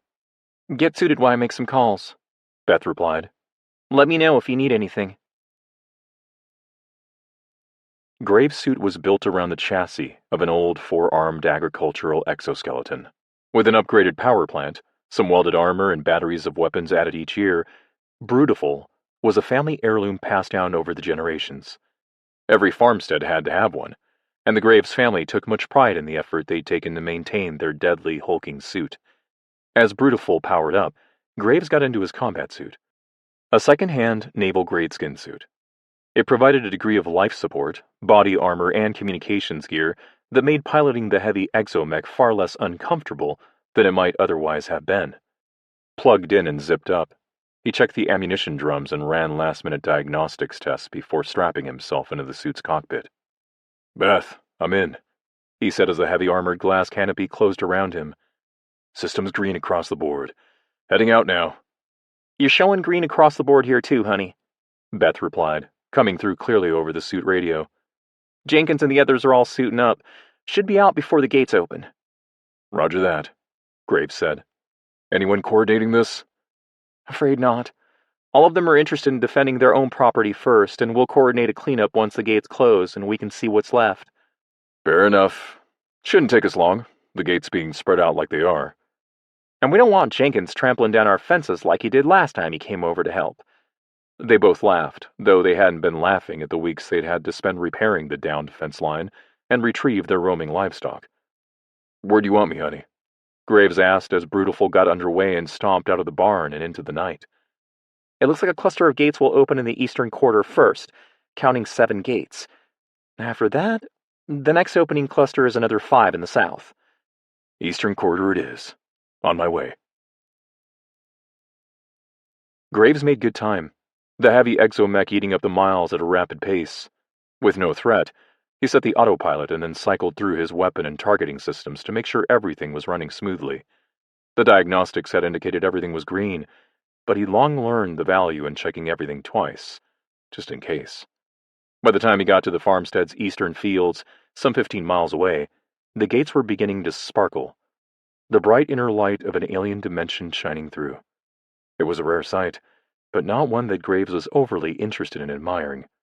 Like a lot of things in nature, beautiful also meant dangerous. He halted his exomech where he could see all 7 of the gates.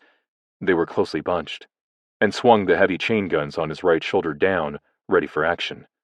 The 15mm multi-barreled autocannons weren't his heaviest weapons, but they were dependable, hard-hitting, and could deal with most EBs. Besides, 15mm ammunition was cheap, and anything he fired came out of the farmstead's operating budget. Hank, honey, Beth said. I make the gates opening in 3, 2, 1, now. On her mark, a swarm of DBs poured out of each gate, scattering around as they cleared the gate for the aliens following behind and searching for a target. Brutalful's infrared scanners picked them out in the darkness and automatically counted them. It had reached 80 by the time the gate's sparkle began to fade, and Graves decided he should open fire before they dispersed too much. With a whir, the autocannon barrels began to spin, and as they reached their maximum rotation, he fired. Over 600 rounds per minute poured out of the 5-barreled weapon, cutting into the creatures around the nearest gate.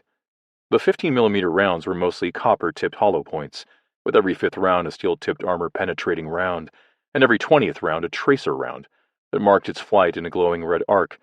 At 1,500 meters per second, they streaked across the landscape, lighting the night sky and easily punching through alien hide, flesh, and bone. His first burst cut down the group around the first gate, then he switched to the second. The DBs had reacted now and were spreading out as they charged towards him. He fired the autocannon in short bursts of 25 to 30 rounds, taking down the leading aliens as they closed, confident he could whittle them down enough before they got to him. Hank? Beth asked. Got time for an update? Sure, honey, he replied. But keep it brief, I got incoming. Okay. Jenkins, Anderson, and Wright have deployed and engaged. They're all dealing with their own first clusters. Peters, Donaldson, and the Sings are en route, but their gates are all over the place and they might need a hand with cleanup once we've got the main clusters dealt with. Okay, Graves said as he triggered off another burst that dropped a clump of half-dozen aliens as they cleared a fence line 500 meters in front of him. You sound like you're coordinating with the other wives. I am, Beth replied. We're trying to keep each other updated on the back channels just in case there's a breakthrough somewhere. Good. Another burst, another clump falling apart under the autocannon fire. I'm almost done with this group. Moving south soon. Roger. Be careful, honey. The next group are bigger gates and they'll likely be fully deployed before you get there. Will do. He triggered his last burst, splashing the last of the DBs across his eastern paddock, and then turned the exomech south to deal with the next group. The eastern paddocks were fallow this season, and if nothing else, the alien corpses would make good fertilizer when he got around to plowing them into the soil. Wright Farmstead, Tau Cetai 4. Jake Wright hated his exomech and was pretty sure it hated him. Carnivore sounded ferocious, but the carny wasn't named after a predator's eating habits. The suit was built on a mobile amusement park ride, and the old red and white paint job made it look far more carnival than he would have liked. If maintaining the suit in its original condition hadn't been part of his old man's will, he'd have had it redone and renamed a decade ago. Jake, his wife said as he fired his own autocannon into the creatures moving towards him. You need to get the lead out. That second cluster of gates is opening. Helen, I'm doing this as fast as I can, he said, gritting his teeth as he fired another burst. Carnivore wasn't a well-padded suit, and he swore he felt every jolt of recoil through his bones. Last group coming up now. I'll head to that second cluster in a moment. I hate to nag, she replied, though Jake didn't believe that for an instant. But Graves and Jenkins have cleared their first gates and are already en route to their second. For Christ's sake, Helen, it's not a contest. It never is with you, Jake, it never is. Wright flicked the mute button on his communication piece and cursed, long and loud, as the last of the DBs died in front of him. He swung Carnivore south and headed towards the river, where the second cluster of gates was already opening. He threw in a few curses towards his exomech for good measure, bracing himself for every bump and jolt the insanely grinning suit was going to pass on to him. Anderson Farmstead, Tau Cetai 4. Crazy Bill Anderson was the old man of the colony, a silver-haired widower in his 70s. He'd built his suit himself, turning an obsolete agricultural exomech into a formidable fighting machine. It was a blocky, hulking brute that lacked the sleek lines of newer suits, but he and his Grampage had weathered decade after decade of DB raids without showing any signs of slowing down. He dealt with the first cluster of gates easily enough, and was perched on a low hill overlooking the slowing, blooming forms of his second cluster. The 3 gates were very tightly bunched, much tighter than he'd ever seen before, and he waited patiently as they grew. Close packed like that, the DBs would run out into a withering hail of fire, and he certainly had no problem with that. Still, the sight bugged him. Gates were always spaced apart, likely to stop them interfering with each other. The energy required to cross the dimensional barrier was stupendous, even if the colonists didn't have a clue as to how it all worked. Anything might happen if the gates actually overlapped. Graves Farmstead, Tau Cetai 4. Hank, we have a problem. Talk to me, Beth. The wormholes on the ridges, they're getting stronger. How strong? Off the chart strong. The satellite view shows them growing every minute. Brutiful was nearing the second cluster of gates, and in the distance Graves could see them spiraling closed. Whatever DBs had been using the gates had already been dropped off and were spreading out across his property. Keep an eye on them, honey, while I deal with the second group, and then I'll go take a look, he said. And keep the others in the loop. I don't want any surprises coming our way when we get around to mopping up. Roger that, Beth replied. I've got one of the crop duster drones headed that way. Should give us some eyes on the ridge in about 10 minutes. There was a sharp ping as Brutiful's sensors picked up something moving his way, fast, and Graves zoomed his suit's cameras towards the motion. A dozen DBs were headed right for him, and they were close. Okay, Beth, I have some unwanted guests heading my way. Need to focus a little, he said. I'll let you know when I'm done here, but let me know if anything super important happens. Will do, honey, Beth said. Be careful. The DBs swarming towards Brutiful were closing from a wide arc, too far spread for his autocannon to sweep them all. He fired a few bursts at those on his right side anyway, though, dropping 3 of them while he got himself ready. His left shoulder weapon was a heavy-barreled semi-automatic shotgun, if you could call a weapon with a 4-inch bore a shotgun. Twin ammunition belts fed the beast, allowing Graves to fire either fin-stabilized slugs or heavy loads of 8-ounce buckshot. He thumbed the selector for buckshot and put away the autocannon as the aliens closed. It always disturbed Graves that the DBs looked nothing alike. They were mostly 4-legged, or 6, or occasionally 8. Their heads were usually long-snouted, like dogs, though many were round-faced like great cats or sharp-beaked like birds, and their skin was typically thick hide, though many had feathers like soft down, or slabs of chitin that provided some slight armor protection.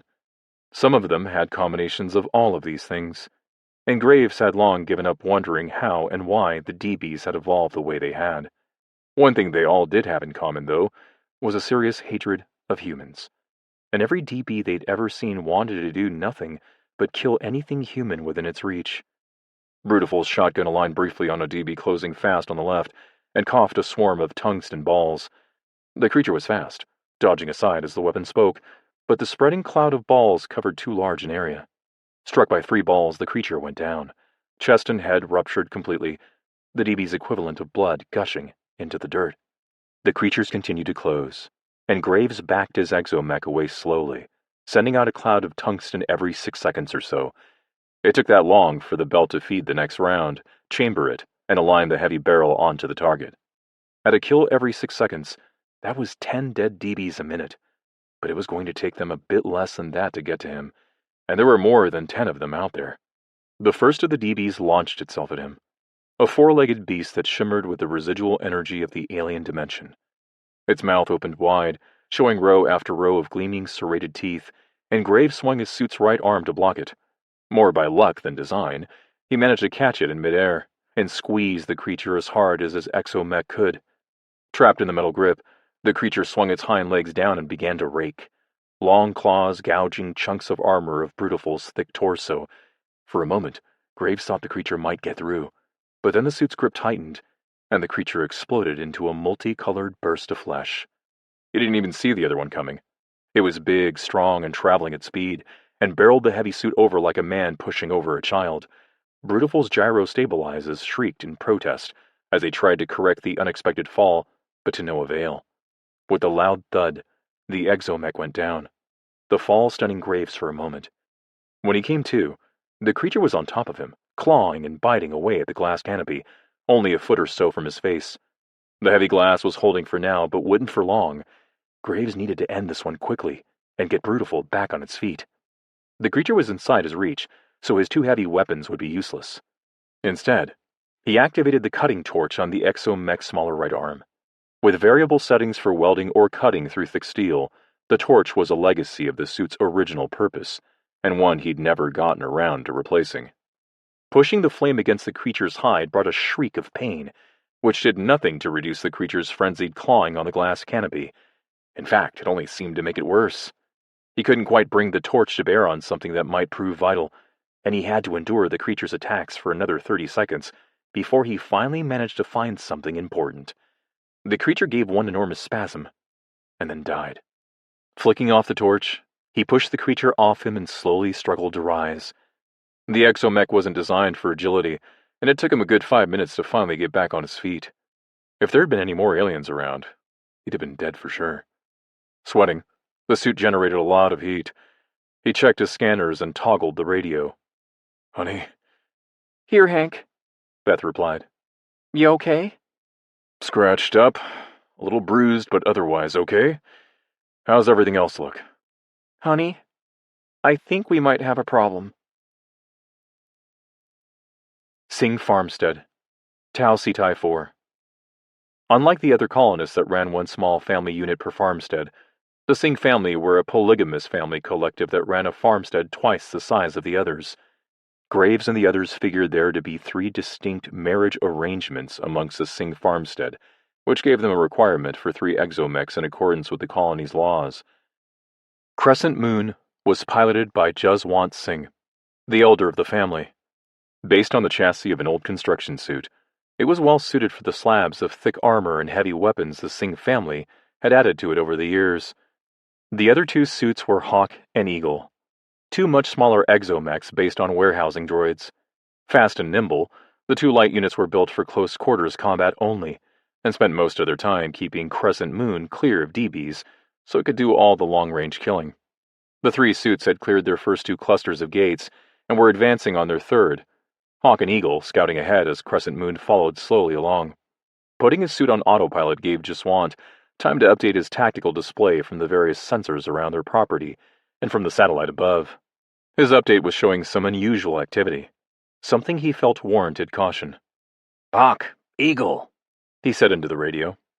"Hold on the next hill. Something is amiss here." "Hawk acknowledging," replied Ugin, Juswant's eldest son.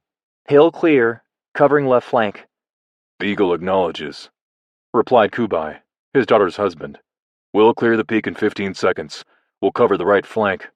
The 2 smaller suits took up covering positions atop the hill as Crescent Moon trundled slowly up behind them. "There's nothing here, brother," Ugin said. "Should we push on to the next hill?" "No," Juswant said. "I need to assess the situation before we get too far from home." "The place is barren," Kubai replied. "There's nothing to assess." "Exactly, but there should be." Juswant's exomech drew level with the smaller units and looked over the flat, plowed field below. The next hill was a mile away, and beyond that was the next cluster of gates, which should be opening any minute. "Our initial reading showed 6 gates opening beyond that next hill. Readings now show only 4. "Fewer gates are a good thing, isn't it?" Kubai asked. "Gates never just disappear," Juswant replied. "They open, then they close. These ones haven't opened, yet 2 are missing." "I don't understand," Ugin said. "Neither do I," Juswant said. "But now sensors are showing only 2.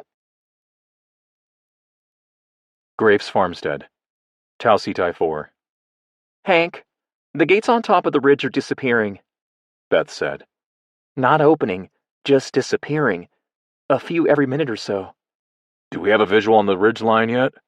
Graves replied. "Something might be messing up the sensors." "I'm sorry, honey, something knocked the drone out," Beth said. "I've powered up another 3 and having them fitted with cameras now. Should be airborne in a few minutes." "Good thinking, honey. Anything else to report?" A little. Jenkins is shutting down his gates, but taking his time about it, and Crazy Bill Anderson wants to know if anyone needs his help. He seems to still have gates open on his property, though.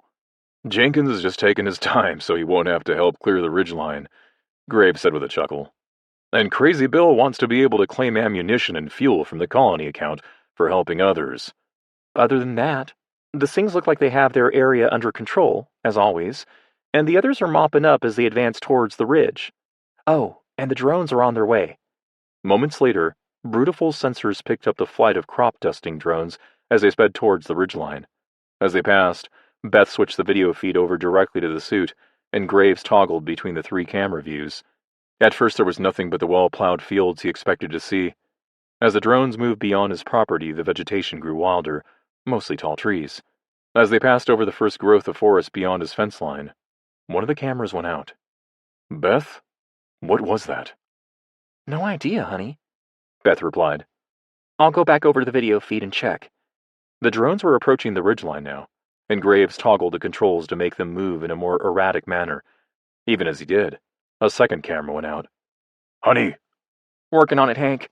Working on it. The remaining camera made it to the ridgeline, Graves piloting this one manually now to be as erratic as he could make it. The sight wasn't a good one.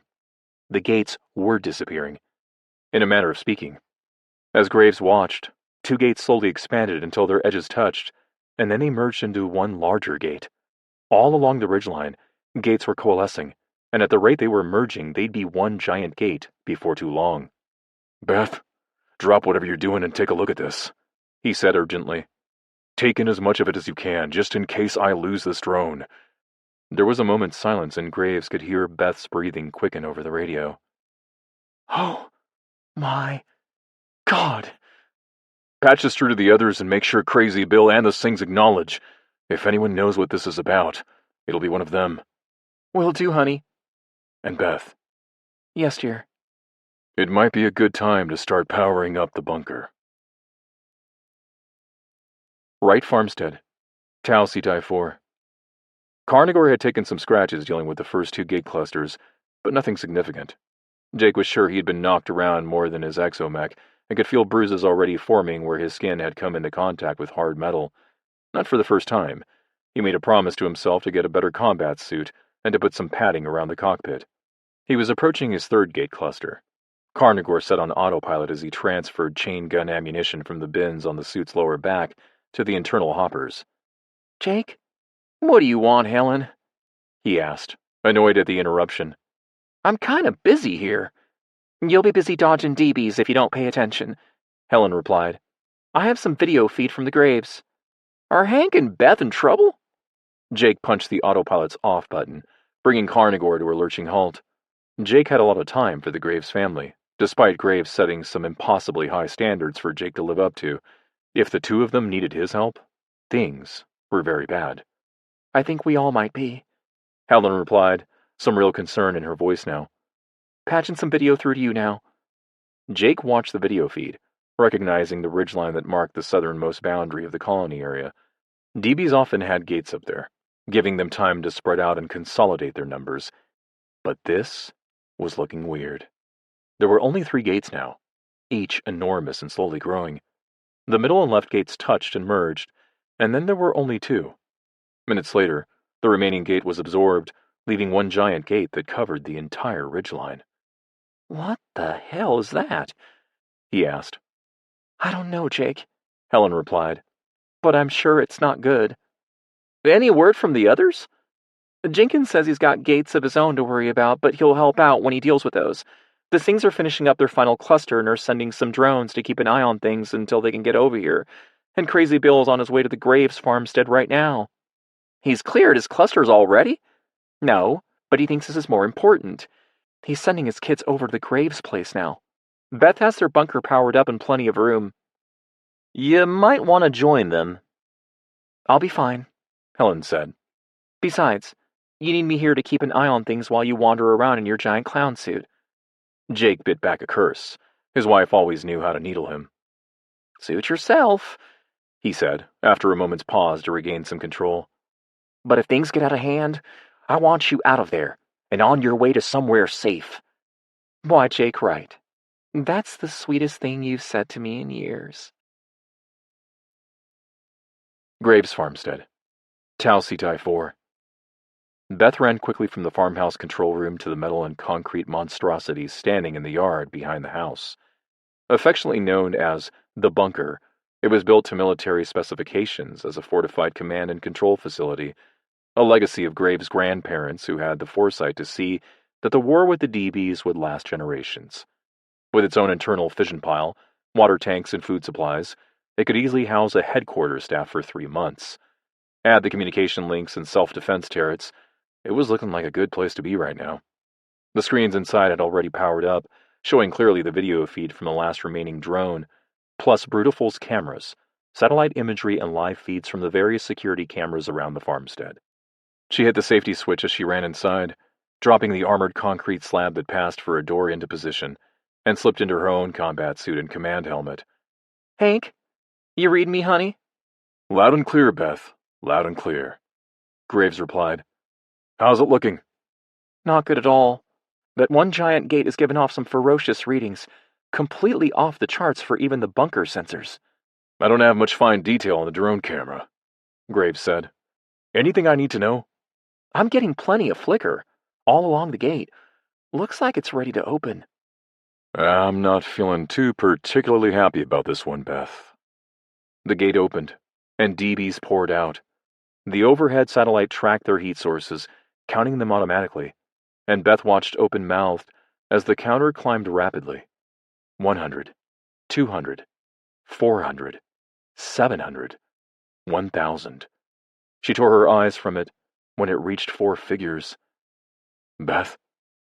Hank, honey, get the hell out of there! She could see from Brutiful's video feed that it was now moving, walking backwards on autopilot. Graves was too good a pilot to just turn and run. He'd want to keep his guns between him and the enemy. Moving now, Graves said quite calmly. Where do you need me? Anywhere but there, honey, Beth said. The sensors are showing 3,000 dBs, and counting. There was a moment of silence as that figure registered on Graves. The biggest raid in a generation had been less than 500, and that had stretched the colony to the limit. Many families died that day, and the colony still hadn't recovered. Beth, I need you to patch us through to the others right now. We're going to need all of the exomechs together. All right, honey. I'm on it. Jenkins Farmstead. Tau Cetai 4. Keith Jenkins was having a bad day. He hated DBs with a passion, or rather, he hated that they made him have to do things he didn't want to do. He didn't want to be out of the farmhouse today, and certainly didn't want to be in his exomech having to fight. The only saving grace was that Shepard, once a medium-sized agricultural exomech, was refitted over the years to be big on comfort and big on speed, so he could wander around his farmstead and avoid fighting if he could. Any fool can fight. Why be uncomfortable about it? Shepard's main armament was a long-range 3-barreled autocannon, firing high-velocity 35mm slugs in 3-round bursts. The long barrel severely affected the exomech's center of gravity, so he had to stand still to fire, but the long range meant that he could deal with DBs from ranges well beyond anything his fellow farmsteaders could match. Right now, he was standing in a clump of trees on a hill, taking pot shots at a group of DBs milling around his second cluster of gates a mile and a half away. At this range, accuracy wasn't great, but he was getting hits every third burst or so, and the DBs still hadn't worked out where the shots were coming from. The crackling of his suit's video comm interrupted as his wife, Jessie, came on screen. Keith, I have an update from the Graves, she said. Things are going pear-shaped on the ridgeline. They need you to get down there right now. Tell them I'm busy. Got problems of my own, he replied, firing another burst. He fist-pumped as he saw at least one of the heavy tungsten rounds strike one of the aliens, splashing it across the soil. I think they're serious, Keith, Jessie said. Most of the others have acknowledged and are already on their way. They've dealt with all their clusters already? Nope. Leaving them as they are, Jessie replied. That's what makes me think this is serious. Any word from Crazy Bill? Oh, plenty of words from him, mostly to tell you what he's going to do to you if you don't get your arse into gear and join up with the others. Assuming you survive, of course. Jenkins sighed. Crazy Bill was just that. Crazy. And he hated to have to listen to him. Everything back then was bigger, tougher, and harder than it was now, and he traded on his age to influence the others. Since when was being old a substitute for being right? Tell them I'm engaged right now. We'll head over as soon as possible, he said. I've got some suit trouble. Don't think I can disengage safely, so I'll have to fight my way clear. You have suit trouble? I'm not seeing anything on Shepard's feed. No, the suit's fine, though they don't need to know that. He fired another burst, missing completely. Keith, Jessie said with a sigh. This looks serious. You might want to consider doing the right thing, just this once. You're right, he replied.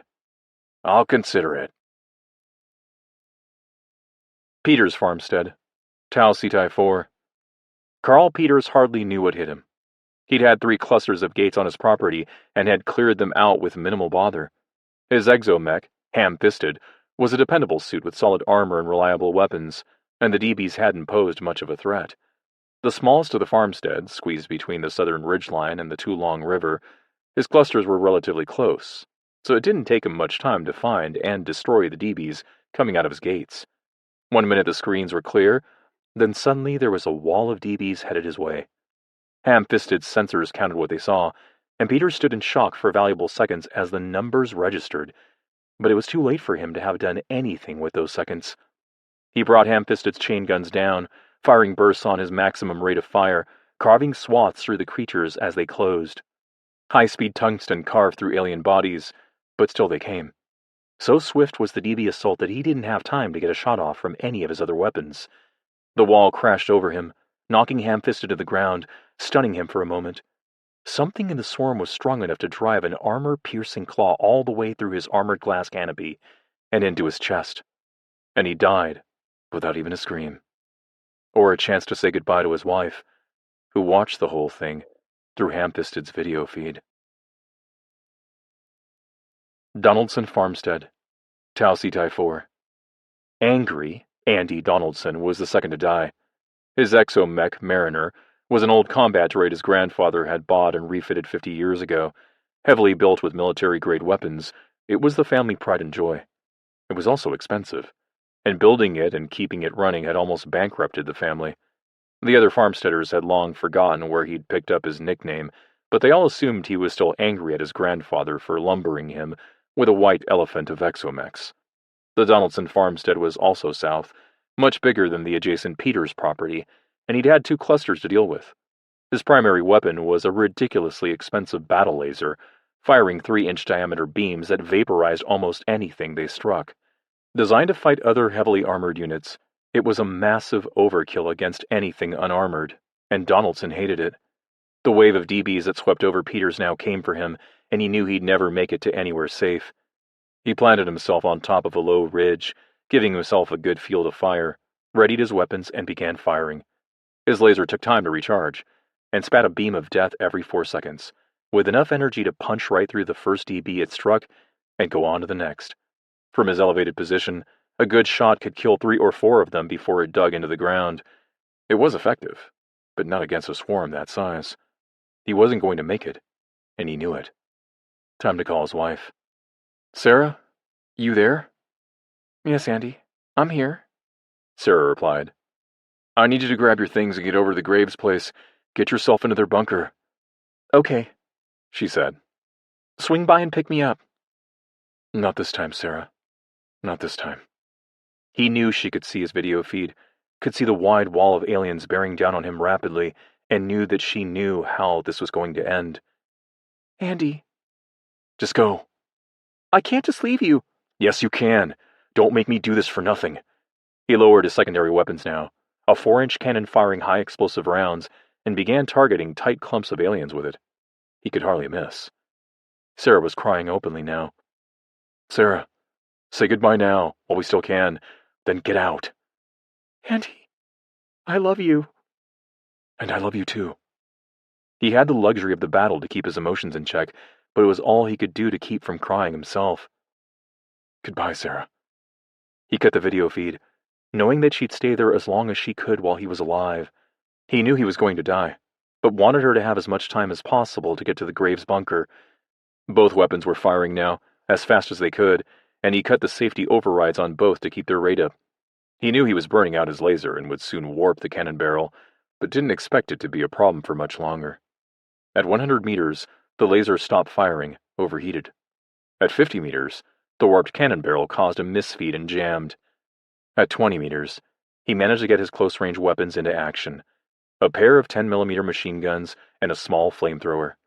The machine guns cut a handful down as they closed, but without the instant kill of the bigger weapons, the ones he hit just provided mobile armor for the ones behind for a few seconds, which was all it took.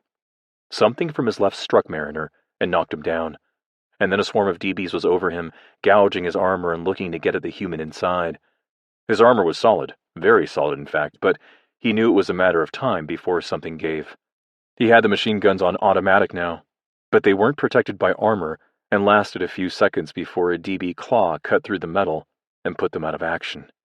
The flamethrower lasted longer, burning anything on his right side to a cinder. It was well protected, housed within Mariner's left arm, but a DB must have sliced deep enough to cut the fuel intake. The flames sputtered, and then went out as flamer fuel gushed all around him. Weaponless now, he could do nothing but thrash around with his armored fists and feet. They took a toll as well, crushing alien bodies with each solid blow, but the press of creatures above him made it harder and harder to get a decent strike in. Suddenly, a warning light flickered on. He barely had time to recognize it. Something had carved deep into his right arm, striking the laser housing and shorting the small fusion pile. When a spark ignited the flamer fuel, pooling around the prone exomech, the explosion was small, but that detonated the unspent high-explosive round still in his ammunition drums, and that in turn breached the fusion containment cell. The resulting explosion killed hundreds of DBs, scattering them around the farmstead in shattered chunks. But in a swarm of thousands, it mattered very little indeed. Graves Farmstead, Tau Cetai 4. Graves stood on a low, wide hill and looked around. Brutiful was in the center of a line of exomechs with Carnivore on his right and Grampage on his left. It wasn't much against a horde of killer aliens, but it was the best they could do. "Hank, honey?" Beth said over the combined command net. "Here, Beth." "The Sings are on their way in, but they'll be a while, and Jenkins is reporting suit damage, not sure when or even if he can get here." "Suit damage my arse," Crazy Bill said. "He's either chicken shit lazy or chicken shit scared." "Either way, we can't rely on him, so it's just the three of us for now," Graves said. "If we can hold out until the Sings get here, we might have a chance." "We could always hole up in your bunker," Wright said. "Plenty of room down there for everyone." "We'd have to come out eventually," Crazy Bill replied. "Our best chance for the colony is for the exomechs to deal with them now, while we've got them in a bunch." "I agree," Graves said. "We kill what we can here, then fight as we fall back to the bunker. That should slow them down a little at least." "The command and control suite has some suggestions for fallback routes, honey," Beth said. "I'm sending data now for your autopilots." Brutiful beeped as the data came in, and Graves quickly looked over it before setting it up as his autopilot program. "Got it, Beth. Thanks," he said, as both Wright and Crazy Bill acknowledged receipt of their information packets. "I have all our drones fitted with cameras now, and Helen Wright has sent hers in as well," Beth continued. "We should have plenty of real-time video coming in, and I'll punch it through as you need it." "What's the satellite showing?" Wright asked. "Nothing good," Beth replied. "There's a wall of DBs coming your way. Should be in sight in a few minutes, and there are some gates still yet to open." "Any sight of Peters or Donaldson?" Graves asked. There was a long pause before Beth replied. "Nothing on the sensors, nothing on satellite, and I can't raise anyone on the radio."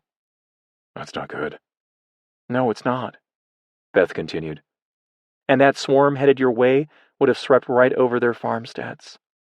There was silence as the three men made last-minute preparations for the onslaught to come.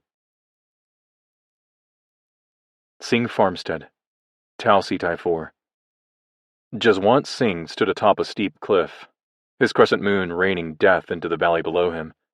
His exomech's main armaments were a pair of long-range 3-inch cannon on the right arm and a heavy rocket launcher on the left. The cannons each spat out high explosive shells every 6 seconds, giving him 1 round every 3. And amidst the swarm of DBs headed his way, the bursting charges and their tungsten shrapnel were leaving great gaps in the alien ranks. The rocket launcher was a box-shaped 6-tube weapon, capable of firing single rockets or volleys of 6. It wasn't as accurate as the cannon, but didn't need to be. A volley of 6 rockets had enough scatter and burst to fill quite a large area with shrapnel, and close enough was good enough when it came to big explosions. Its only problem was that it was slow to reload, and he was getting a volley away every 5 minutes. Below him, midway up the hill, Eagle and Hawk waited, both pilots nervous as they watched the swarm approach.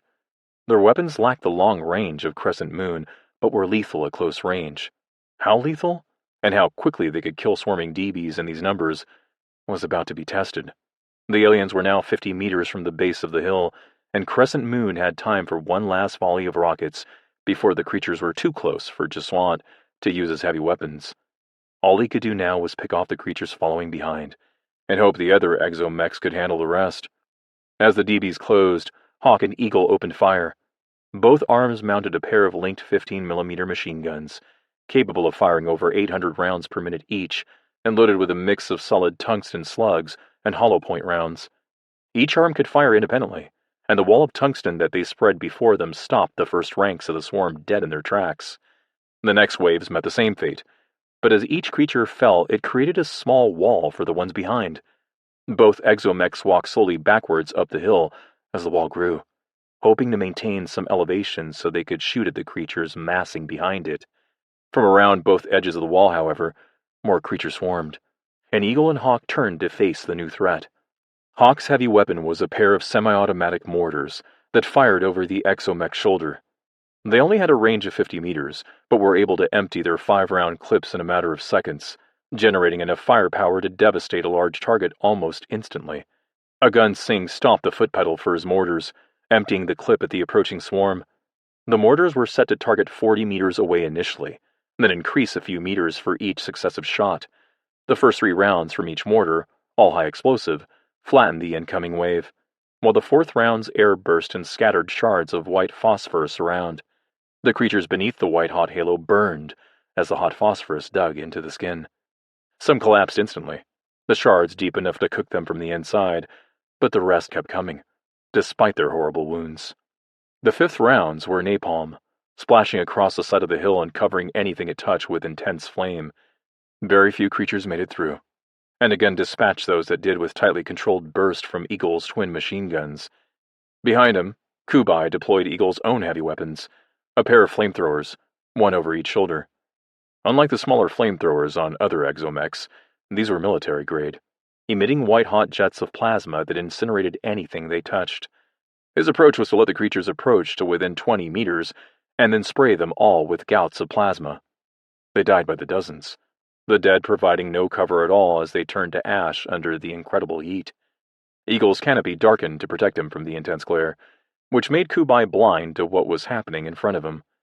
He toggled the camera feed, tapping into Crescent Moon's video to get a third-party view of the battle, and adjusted his flame jets to deal with a group that were trying to flank him.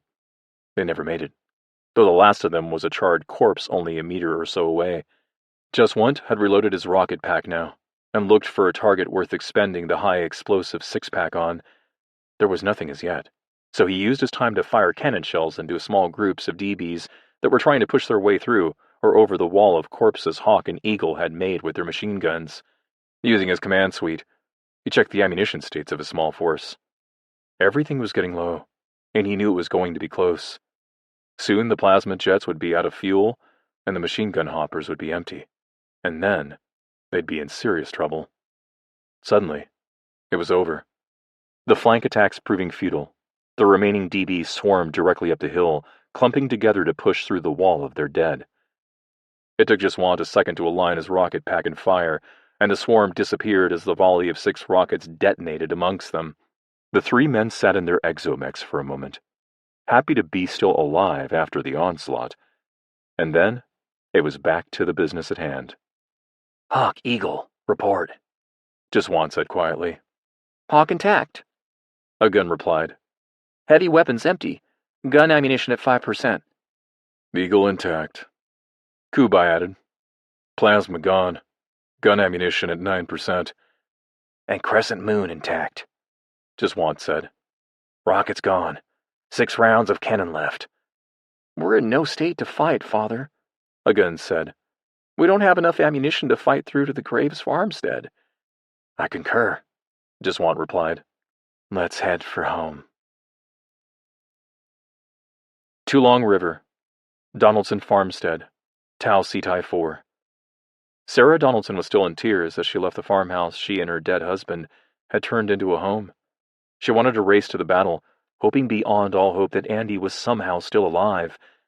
But she knew it was less than futile. It would be suicide. Andy hadn't been able to stay alive in Mariner. She'd have no chance in anything less than a fully armed exomech. Racing into the shed, she wheeled out a powerful motorcycle, one of the pair that was always kept fully charged for emergencies. Stuffing her overnight bags into the vehicle's panniers, she climbed aboard and thumbed the starter switch, kicking the electric motor into life. She had visited the Graves place regularly and swung the rapidly accelerating bike onto the dirt road that ran towards the neighboring farmstead, paralleling the Tulong River. She and Andy had always joked about the name, inherited from the initial survey report a century ago, and this time it really did seem too long. Ahead was the concrete bridge that Andy's grandfather had built, the old Donaldson crest on all 4 of the concrete support pillars. As she approached the bridge, her eyes misted over again, thinking about grandchildren of her own that she and Andy would never have. Lost in her thoughts, she didn't notice the rippling surface of the water or the sparkling gleam of alien bodies as they rose from the depths. 3 DBs leapt out of the river just as she pulled onto the bridge, knocking her from the bike and sending her sprawling into one of the concrete pillars. Even if she'd been wearing a helmet, the impact would still have knocked her out, and it would have done her no good at all, as a swarm of DBs burst out of the river and tore her body to pieces. She died, not even knowing that she was pregnant with Andy's child. Graves Farmstead, Tau Sitai 4. The 3 exomechs held the line as best they could, using their long-range guns to slow down the advancing horde as they slowly retreated along the line of hills. Ammunition was quickly becoming an issue, though, and they all knew they had fewer rounds than there were DBs. Hank, honey? Beth cut in over the radio. Kinda busy, Beth, Graves replied. Unless you got news worth hearing, I don't have much time to chat. I got news. Some good, some bad. Start with the good, Crazy Bill cut in. I think we could all use some cheering up right now. Okay, Beth said.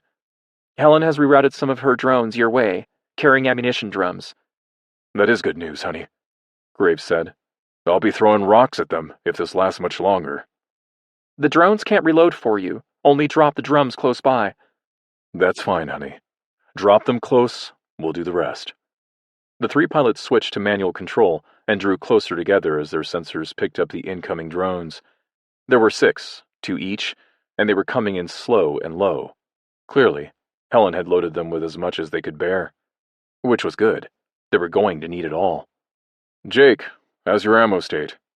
Graves asked. Almost out of everything that matters, Wright replied. I got some close-in stuff left, but was really hoping not to need it. Okay, you reload first. Crazy Bill and I will cover you. Roger that. And get the lead out, Crazy Bill added. I'm down to my last rounds as well. Carnegor fought at the line, leaving Brutiful and Grampage to face the horde. 2 drones passed over him, dropping heavy drum canisters into the soft ground within a few meters. One struck a rock and burst open, scattering autocannon ammunition everywhere, but the other canisters stayed intact. One of Carnegor's saving graces, as he was just learning, was that it had much nimbler hands than your typical exomech. It was relatively easy to pick up a canister, eject an empty one, and reload the canister directly into the waiting drum feeder. Relatively still meant that it took him minutes, however, and he was out of battle during a time when mere seconds were critical. Graves was very aware of his rapidly diminishing ammunition supply and was firing controlled bursts of 2 to 3 rounds each. It was never going to make a dint in the oncoming horde, but killing those in the lead would buy them some time. No idea what for, but maybe the Sings would get there in time to rescue the wives and children locked into the bunker. Crazy Bill was firing constantly, preferring his own heavy cannon over his lighter autocannon. The high explosive rounds tore clumps out of the enemy and caused some confusion, which helped slow them down a little. Not enough, but everything helped. Hank, He said over the firing. something just occurred to me. What's that, Bill? Graves replied, simultaneously firing a burst from his oversized shotgun into a clump that was just begging to have a spray of tungsten sent its way. You leave the gas on? No, Crazy Bill said, chuckling loudly. that wife of yours, she never gave us the bad news. You're right, Graves said. Beth, honey, you got something else for us? The bad news? You want it now? Sure. What could possibly make anything worse? There was a pause, and Graves could hear his wife's sharp intake of breath. It's the giant gate on the ridge line. It's still open. The three men in the exomex paused a moment, as that sunk in. Gates always closed after they dropped off their load of DBs. Always. Well, shit, Wright said, trying to push the last of his reload canisters into place. and then some. Crazy Bill added. Sing Farmstead, Tau Cetai 4. The three exomechs stood open, family members working quickly to repair and reload them as best as they could, while the three pilots stood around the tactical display in the farmhouse's security room. The picture looked grim, and they doubted that Graves and the others would last much longer. If we move quickly, a gun said, Hawk and Eagle might get there in time to be of some help. Just shook his head. You need Crescent Moon to support you. You don't have the firepower to make much of a difference. We could give them close defense like we do for you. Keep the DBs clear while they clean them out. Good idea, brother, Kubai said. But that would leave Crescent Moon without support. Someone needs to stay here and guard the families. That brought a frown from Jaswant, one that silenced his son. If Graves and the others fall, there's no point guarding anything else. He pointed to the satellite images of DBs pouring towards the distant farmstead. The colony lives or dies at the Graves farmstead. What do we do, Father? A gun asked. The best we can, my son. The best we can. Graves farmstead, Tau Cetai 4. Brutiful's autocannon whirred and clicked as they finally ran out of ammunition. He was down to his last 3 shotgun rounds, and then he'd be useless until the DBs got into close range, and by then, it would be all over. Hank? Wright's voice cut over the radio. I'm reloaded. You're up. Carnegor stepped beside him, its clown face a garish red grin as it opened fire on the aliens. Wright had no concerns at all about ammunition now and was firing it as fast as he could. There were certainly plenty of targets for everything he had to throw at them. Graves stepped back out of the line and moved quickly to the clump of ammunition canisters the drones had dropped off for him. Brutiful was a large exomech, with lots of ammunition storage, and he knew it was going to take him a while to get completely reloaded. Crap, Crazy Bill cut in. I'm out too. Nothing but close and guns in my fists. I can hold them, Wright replied. but you'll need to be quick. Bill, grab your canisters and make for the next hill, Graves said. We'll cover you. You reload up there and cover us as we move back. Roger that. Crazy Bill picked up his ammunition drums and ran for the next hilltop as fast as Graham Page's servo motors would go. Graves could hear the sounds of firing behind him as he reloaded. Hank, Wright yelled over the radio. I need you real bad. Graves picked up the remaining canisters on Brutiful's lower arms and turned back to the line, his heavy shoulder weapons coming back down, as reloaded as they were going to be. The swarm was only a few hundred yards away now, and the exomech sensor still showed thousands of creatures out there. True, they could see the swarm was smaller than it was before, but they both knew it wasn't going to be enough. Graves started firing, autocannon on maximum rate, shotgun blasting out a spread of tungsten as soon as it chambered another round.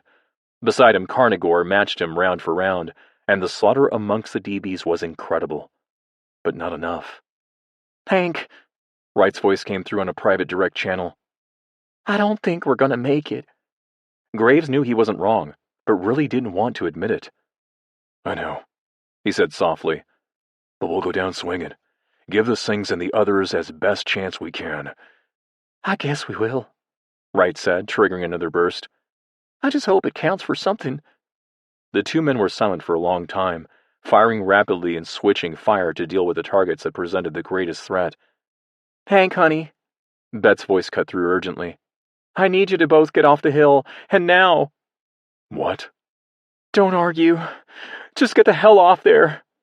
Graves shrugged and powered Brutiful off the hill as fast as he could, and a moment later he saw Carnagor do the same, with the front ranks of DBs only a dozen or so meters behind and closing. His suit sensors pinged as they picked up a flight of something coming in fast and low, and he instinctively ducked as something flew overhead. He'd barely made it halfway down the slope when there was an explosion on the other side of the hill, powerful enough to knock both Carnagor and Brutiful off their feet and send them tumbling down the hill. Southern Ridgeline, Jenkins Farmstead, Tau Cetai 4. Jenkins' day just wasn't getting any better. Jesse was sending him the video and satellite feeds, and he knew the colony was well and truly screwed over. There was a small chance Graves and the others could hold the DBs back, and he wanted to still be alive when the battle was over, but sitting back and watching wasn't going to help anybody, including him. Keith, I'm picking up movement on the ridgeline, Jesse said. Big biomass, headed towards Graves' place. Well, that's them screwed then, he replied. Might be best if you start packing some things, Jesse, and we take our chances in the wild until the next ship arrives. Might not be so bad, Keith. That big swarm of DBs isn't showing up on the satellite at all. What now? That son of a bitch Graves took out an entire swarm by himself? No idea, Jesse replied. Might be worthwhile getting over there, though, just in case. Good idea, Jesse, Jenkins said. There should be plenty to claim from the colony account after this. Turning Shepard southward, he started mentally calculating the claims he was going to be putting in for his defense of the colony, and very, very inflated claims they would be. Graves Farmstead, Tau Cetai 4. Shaken, Graves struggled to get his exo-mech back on its feet, but whatever had knocked him down must have had enough force to throw Brutiful's gyros out of alignment. He noticed the ringing in his ears only when he started to get his hearing back, and only when that died down did he hear Beth calling out for him over the radio. Hank, do you read me? Her voice was frantic, and Graves had no idea how long he'd been out. I'm here, honey, he replied. Quit yelling and tell me what the hell just happened. Oh, Hank, honey, she said, the relief evident in her voice. I thought I'd lost you. Nope, still here. What did I miss? You missed a lot. The Sings came through, the smaller gates are all closed, and the 2 Sing boys are on their way over. Should be at the bunker within 20. Just the boys? Graves asked. Just Want didn't make it? Just Want's fine, Beth replied. They stripped the fusion cell out of Crescent Moon and sent it in on a drone, rigged to detonate on command. Graves paused as that sank in. Fusion cells were expensive and temperamental, and it would have been fast and risky work to take one out of an exomech and rig it to a crop-dusting drone. No wonder Beth had wanted him off that hill in a hurry. Wait, the Sings just nuked my backyard? Honey! We'll talk about it later, Beth, he said. Right now, I need an update on everything else. I can't give it to you, honey, Beth replied. The blast EMP took out our sensors and all the drones, and our satellite link is going to be down until you get back and fix it. Okay, I'll look around here and let you know what's going on. Roger that. I'll get this place sorted out and see to the families I have here. He had to shut down and then reboot the gyros before he could stand up, and then he turned and went back to the top of the hill. The place was a mess. On the fields below, the DB swarm was now ash, turned to scorched dust by the force and heat of a fusion explosion. It would take him years to deal with the radiation, and he might have to move to maintain enough land to make a viable homestead, but he was glad to be alive. He was saddened, however, at the sight of Carnagor, lying shattered and twisted at the base of the hill. The blast must have picked the exomech up and hurled it down the slope, and looking at the torn armor, the following wave of radiation must have cooked right inside his suit. Hopefully, he'd have been unconscious when the wave hit, and he died quickly. There was movement behind him, and he turned to see Rampage moving towards him.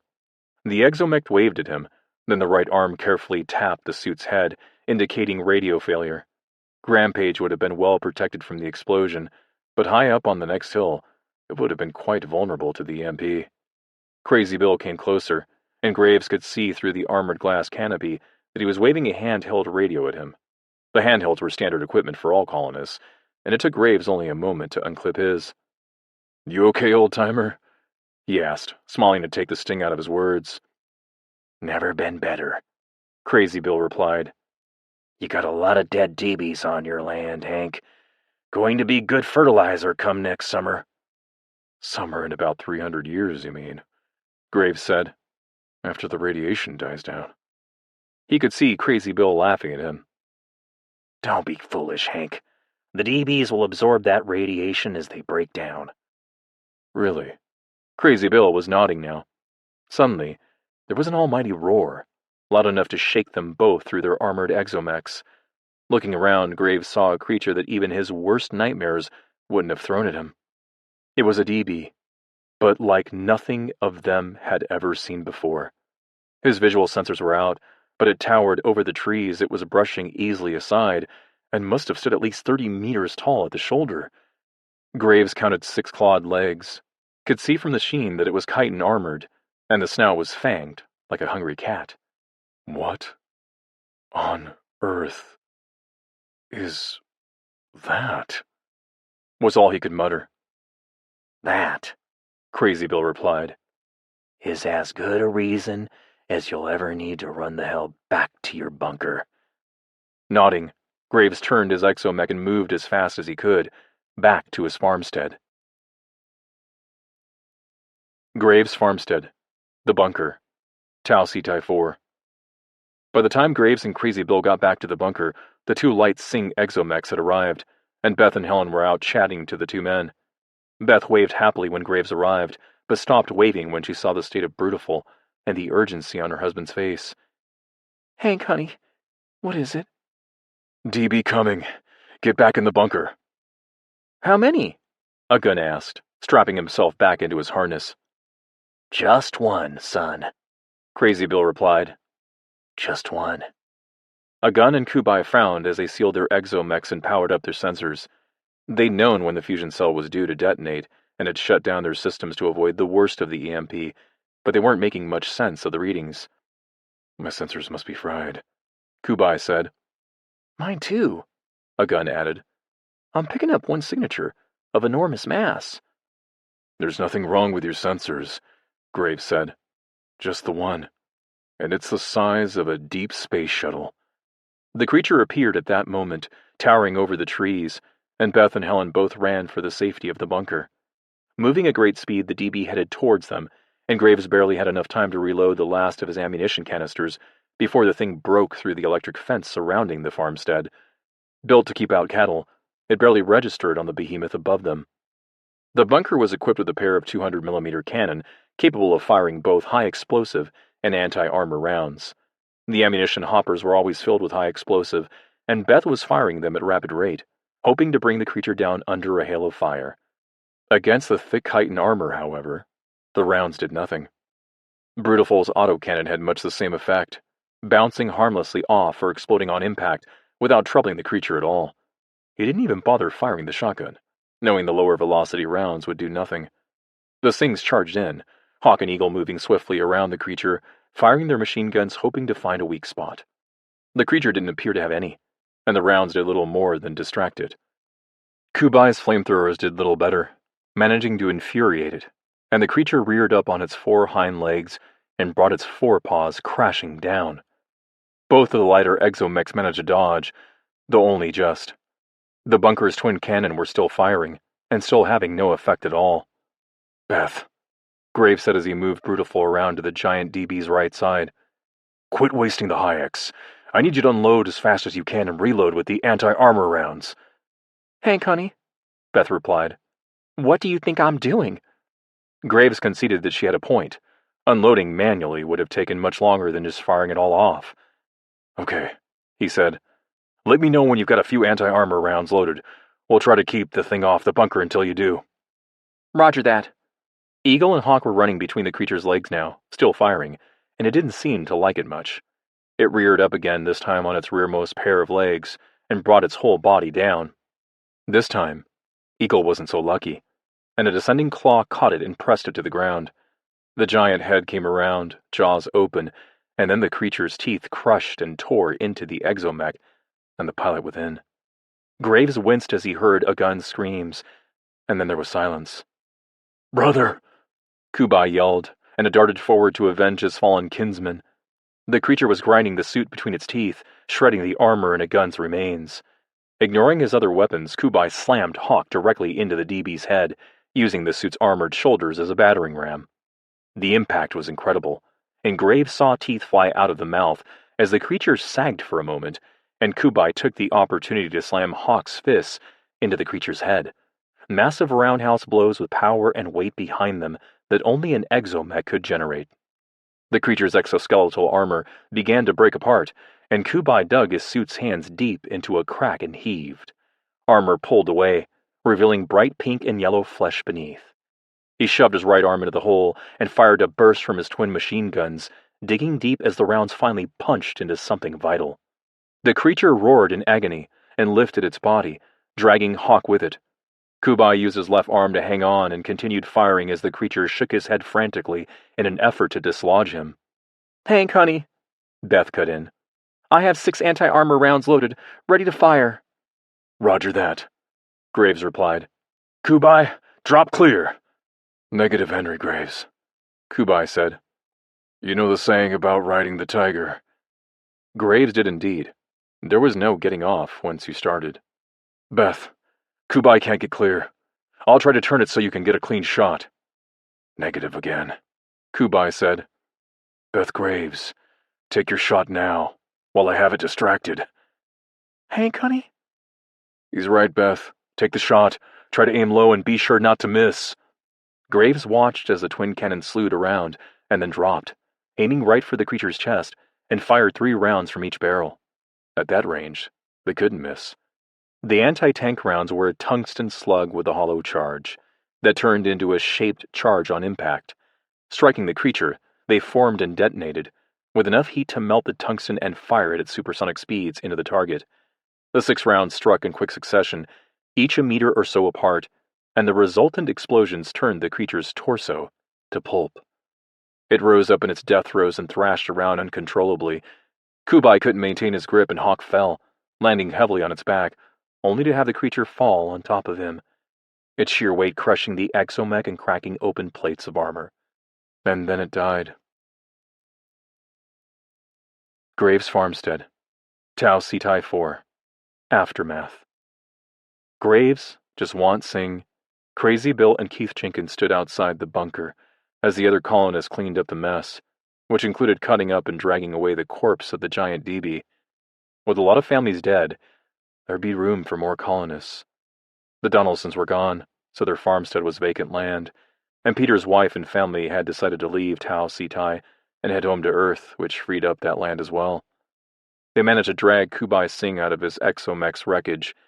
He was still alive, but had lost both legs and an arm, and would require expensive prosthetics, which the colony account would happily pay. Likewise, replacement exomechs for the Singhs, who had lost all 3 of their suits, would come from the colony account. Jenkins had put in claims for damages and repairs that they all knew were ridiculous, but no one had the energy to argue. He'd survived. That counted for something, and they needed everyone to move forward together. Jaswant Singh had suggested giving Jenkins the deeds to the Donaldson and Peters farmsteads in exchange for his own, as payment for his efforts, and the others had reluctantly agreed. The Singhs had lost too much for them to deny any reasonable requests right now. Graves could see Jenkins mentally rubbing his hands together in glee, and it sickened him. The really good news was that Jake Wright had survived after all. Despite his complaints about his exomech, Carnivore had one feature no one had counted on. It had more radiation shielding than any of them had ever seen, likely as a measure to protect patrons from radiation leaks from when it was still an amusement ride droid. It was a wreck and would need replacing, but Jake was okay. And that left the giant gate on the ridgeline. It lacked the sparkle that indicated an open gateway back the DB's home dimension, but it was still there. None of them had any idea what to do about it, other than to arm up, stay vigilant, and invest heavily in defenses.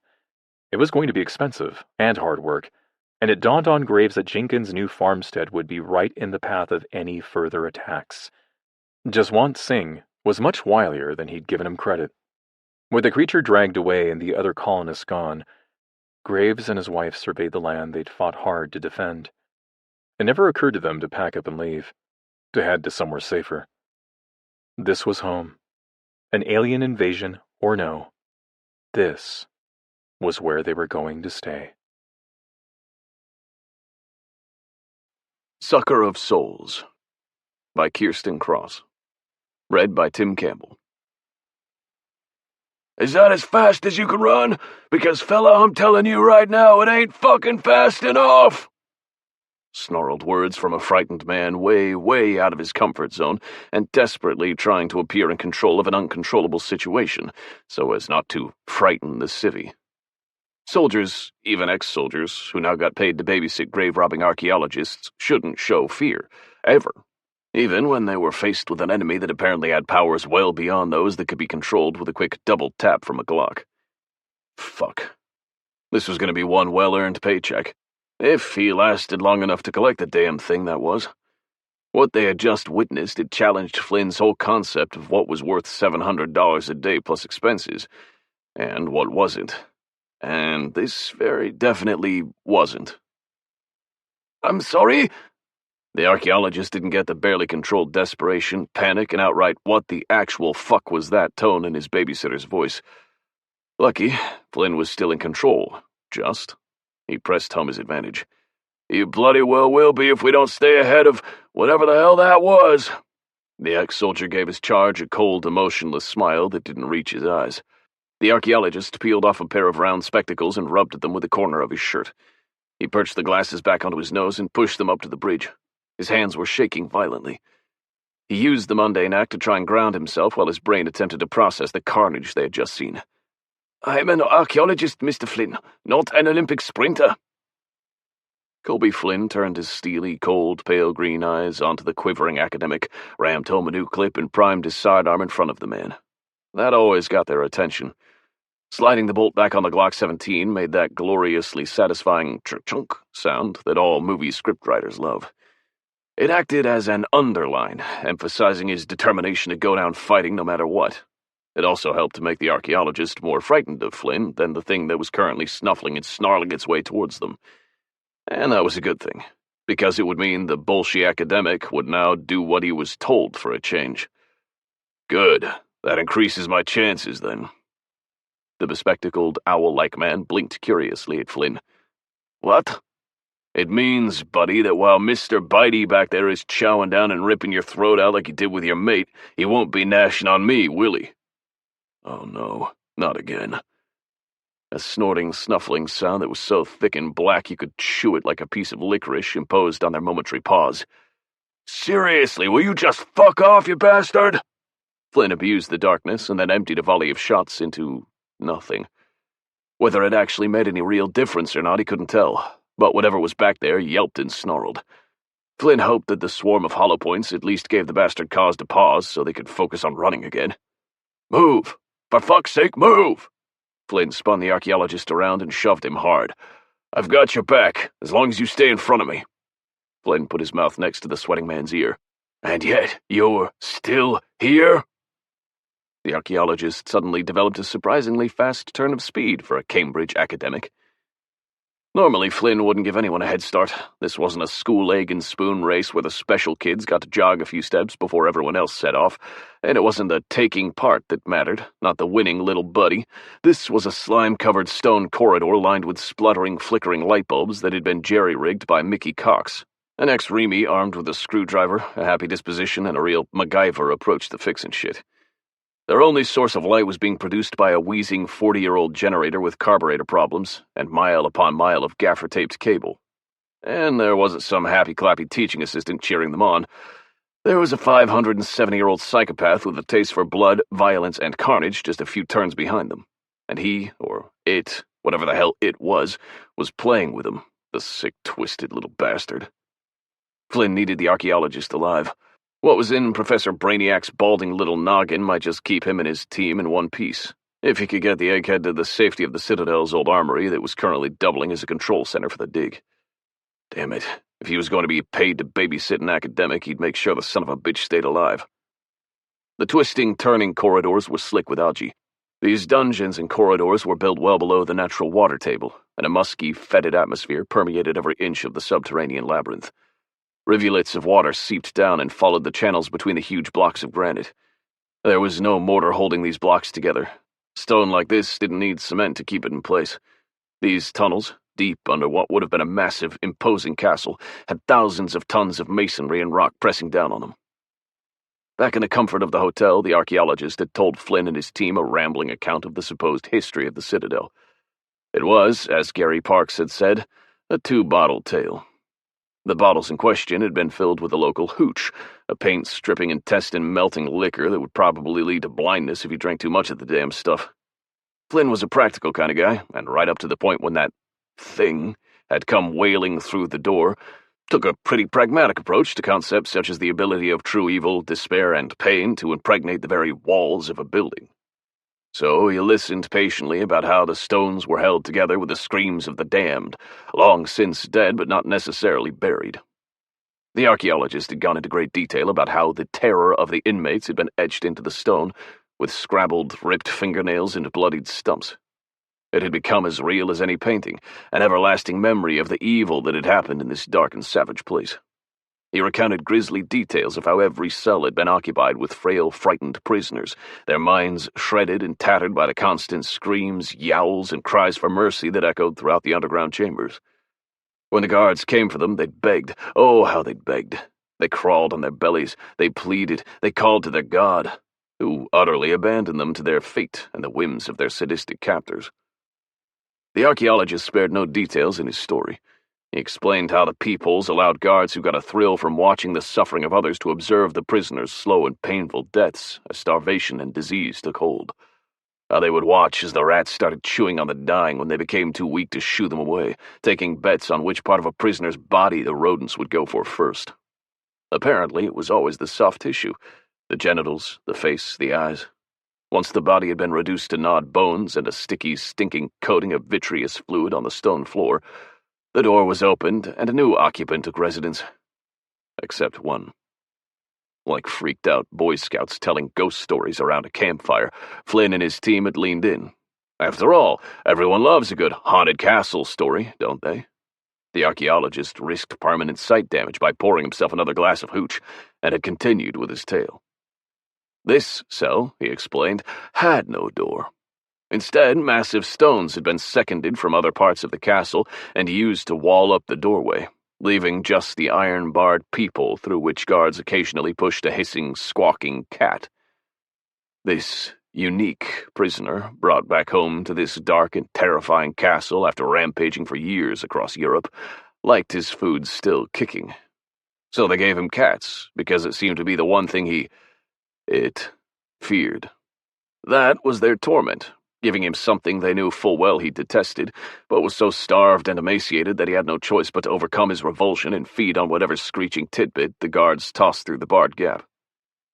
The isolation was a torment, too, especially for such a brilliant, bright, and diamond-hard mind. The knowledge that the stinking, festering cell littered with the bones of cats and rats was to be his everlasting tomb, a tomb that was designed for the living, not the undead, had warped his already twisted mind beyond evil, and beyond any form of redemption, and turned it from a he into an it. That's why the priests had brought it back here. Even they were afraid of it, afraid of what it had become, afraid of what it could do. Especially after death had supposedly claimed its putrefying corpse and it had reanimated, sending at least 3 of those same priests to early and very violent deaths. This was the cell it had called home for years, centuries, driven utterly insane by the lust for sustenance and tormented by the hissing, caterwauling animals the guards hurled into his cell. When the Citadel was abandoned and the tunnels lost to history, it went into hibernation for centuries. Occasionally it woke and fed on any rat that wasn't quick enough to escape its clutches. Then it returned to its state of stasis until the starvation became too great once again. Well, that was the story. Flynn had listened, but up until about 5 minutes ago he really hadn't bought any of this BS. As an ex-soldier, he had seen enough horror in his life to be open to the idea of the manifestation of evil. Getting chased through slime-covered corridors by that snarling, salivating monstrosity meant he was getting more open-minded by the second. They'd found the cell. and behind the stones lurked a creature that had wandered the dark desert of madness for more lifetimes than it could count. When the archaeologists had unblocked the tomb, it had burst forth in a howling, screaming frenzy, tearing the first man it saw to pieces. It had sucked the young man, a research fellow in the final year of his doctorate, dry, gorging itself and relishing the feeling of drunken power. Slated, it had slumped to the floor for a moment, laughing maniacally. The first taste awoke the hunger. Now, it wanted more. This was what Colby Flynn and the archaeologist were running from. Not an alcohol-fueled story, a very real, very hungry, and very angry creature from the pit of mankind's nightmares. But this was no simple medieval terror, released from its prison at last and free to unleash its maddened, blackened rage once again on the world. Once it had been a sentient, passionate young man, a visionary and military genius. But fate had been cruel to Vlad, and the Black Prince had eventually been imprisoned in the stone-lined cell of Tokat Castle, a broken tooth of a citadel that towered high above the city. The Seljuk Turks who had conquered Tokat in the 12th century had discovered a maze of underground passages and stone-lined cells, and had turned it into their own stronghold. In 1442, they were given their most dangerous prize, Prince Vlad III. But the young boy and his brother were political hostages, not prisoners. So during his internment, the Ottomans had attempted to create an ally out of him. They taught him military strategy. They nurtured his natural ability for warfare and combat, taught him the classics, languages, geography, mathematics, and science. They had given him every advantage. But they also brutalized him, beating and humiliating this prince, his son, who would not bend his knee to the Turks' rule. And that was a big, big mistake. They turned an intelligent, bright boy into a sadistic, vicious man, a military savant whose ability to strategize played a major part in his success as a ruler later on. But his brutalized, blackened heart became darker and more infested with evil until he created a monster that would resonate through the centuries. Dracula, the Impaler, the devourer of children and sucker of souls. This was to be his prison. Firstly in life, and later when the monks of Comana had brought his bloated corpse back from their monastery to the one place on earth they knew would hold him. And it had held him.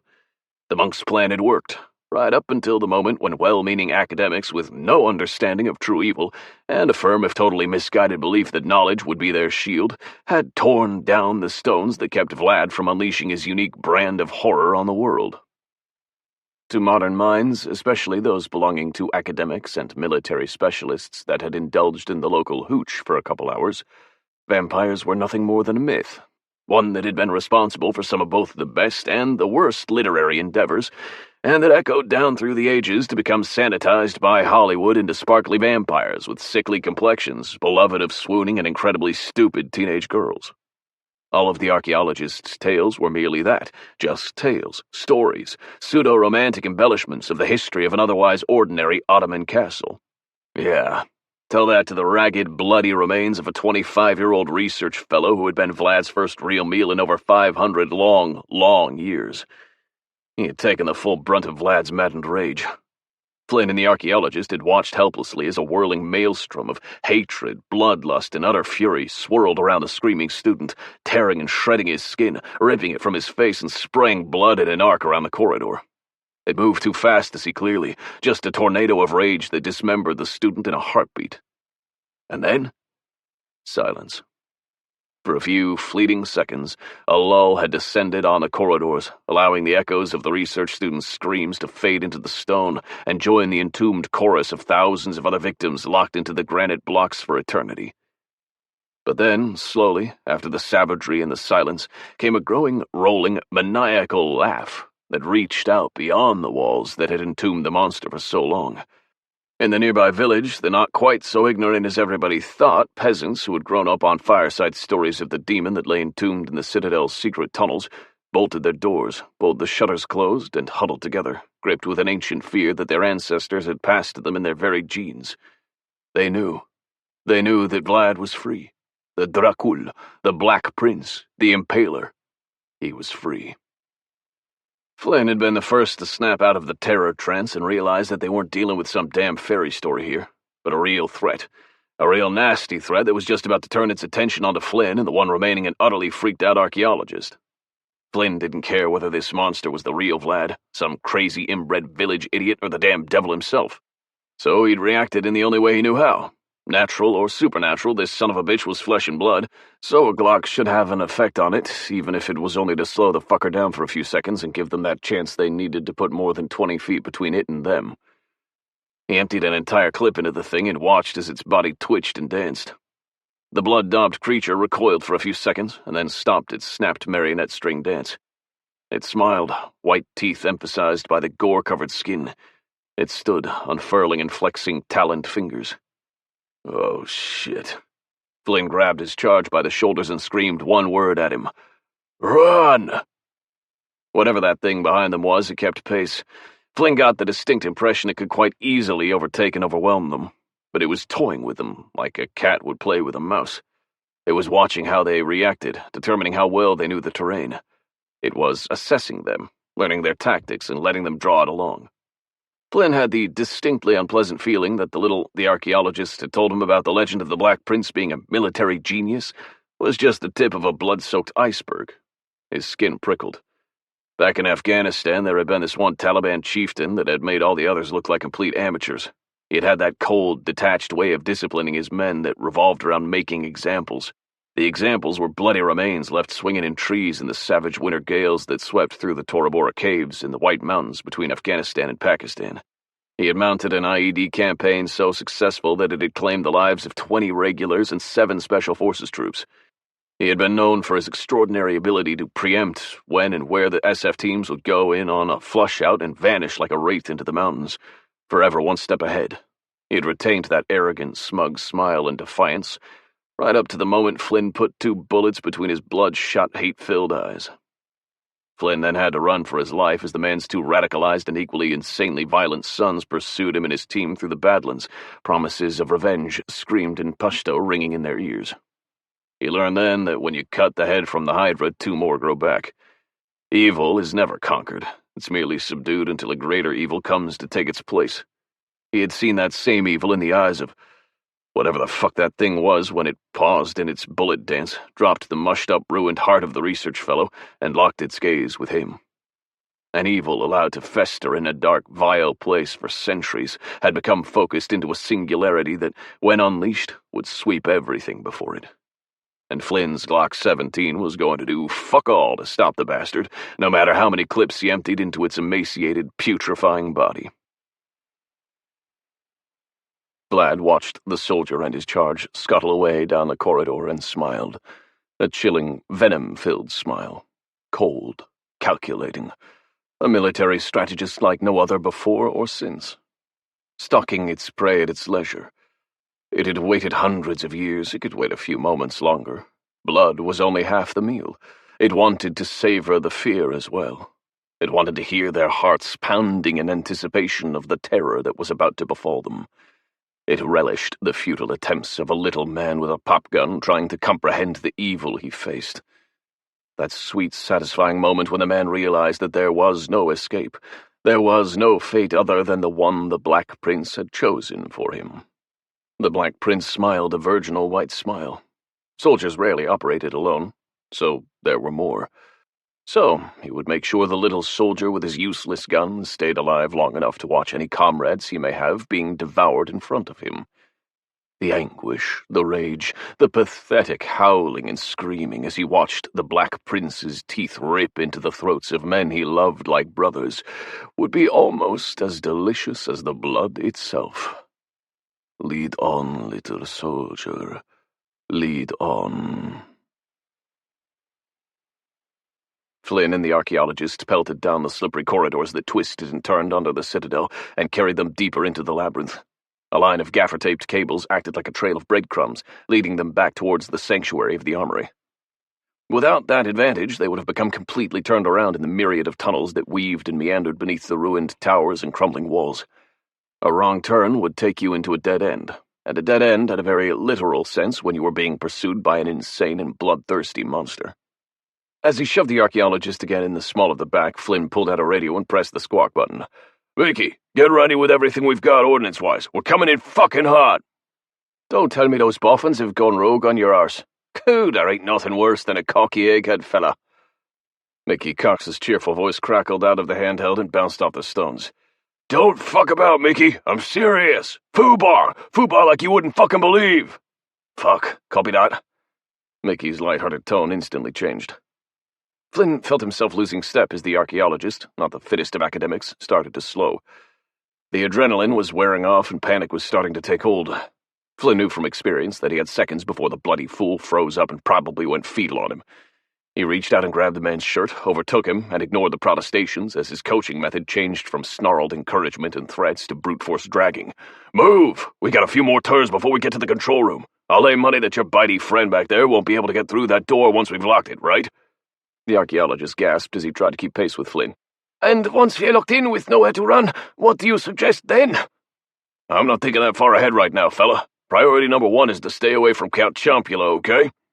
He yanked hard at the archaeologist's multi-pocketed waistcoat, hauling him around another corner and a few steps closer towards safety.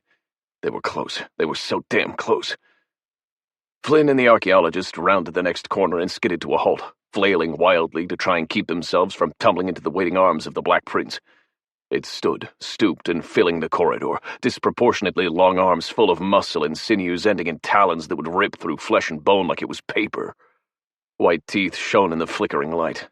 Unlike those dopey movie vampires, this vicious fucker didn't have 2 slightly longer canine teeth and a mouthful of perfect orthodontics. It had a whole mouthful of dazzlingly white points bathed in saliva and dripping with toxins.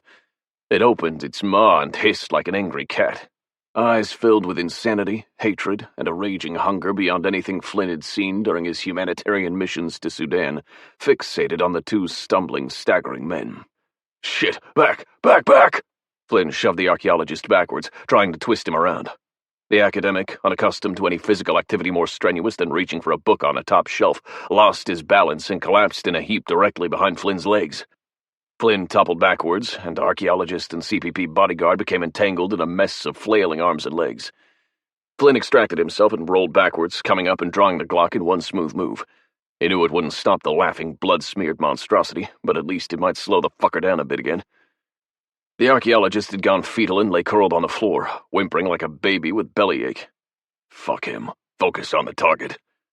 Flynn's eyes narrowed and he squeezed the trigger. 2 shots rang out and the monster twitched briefly.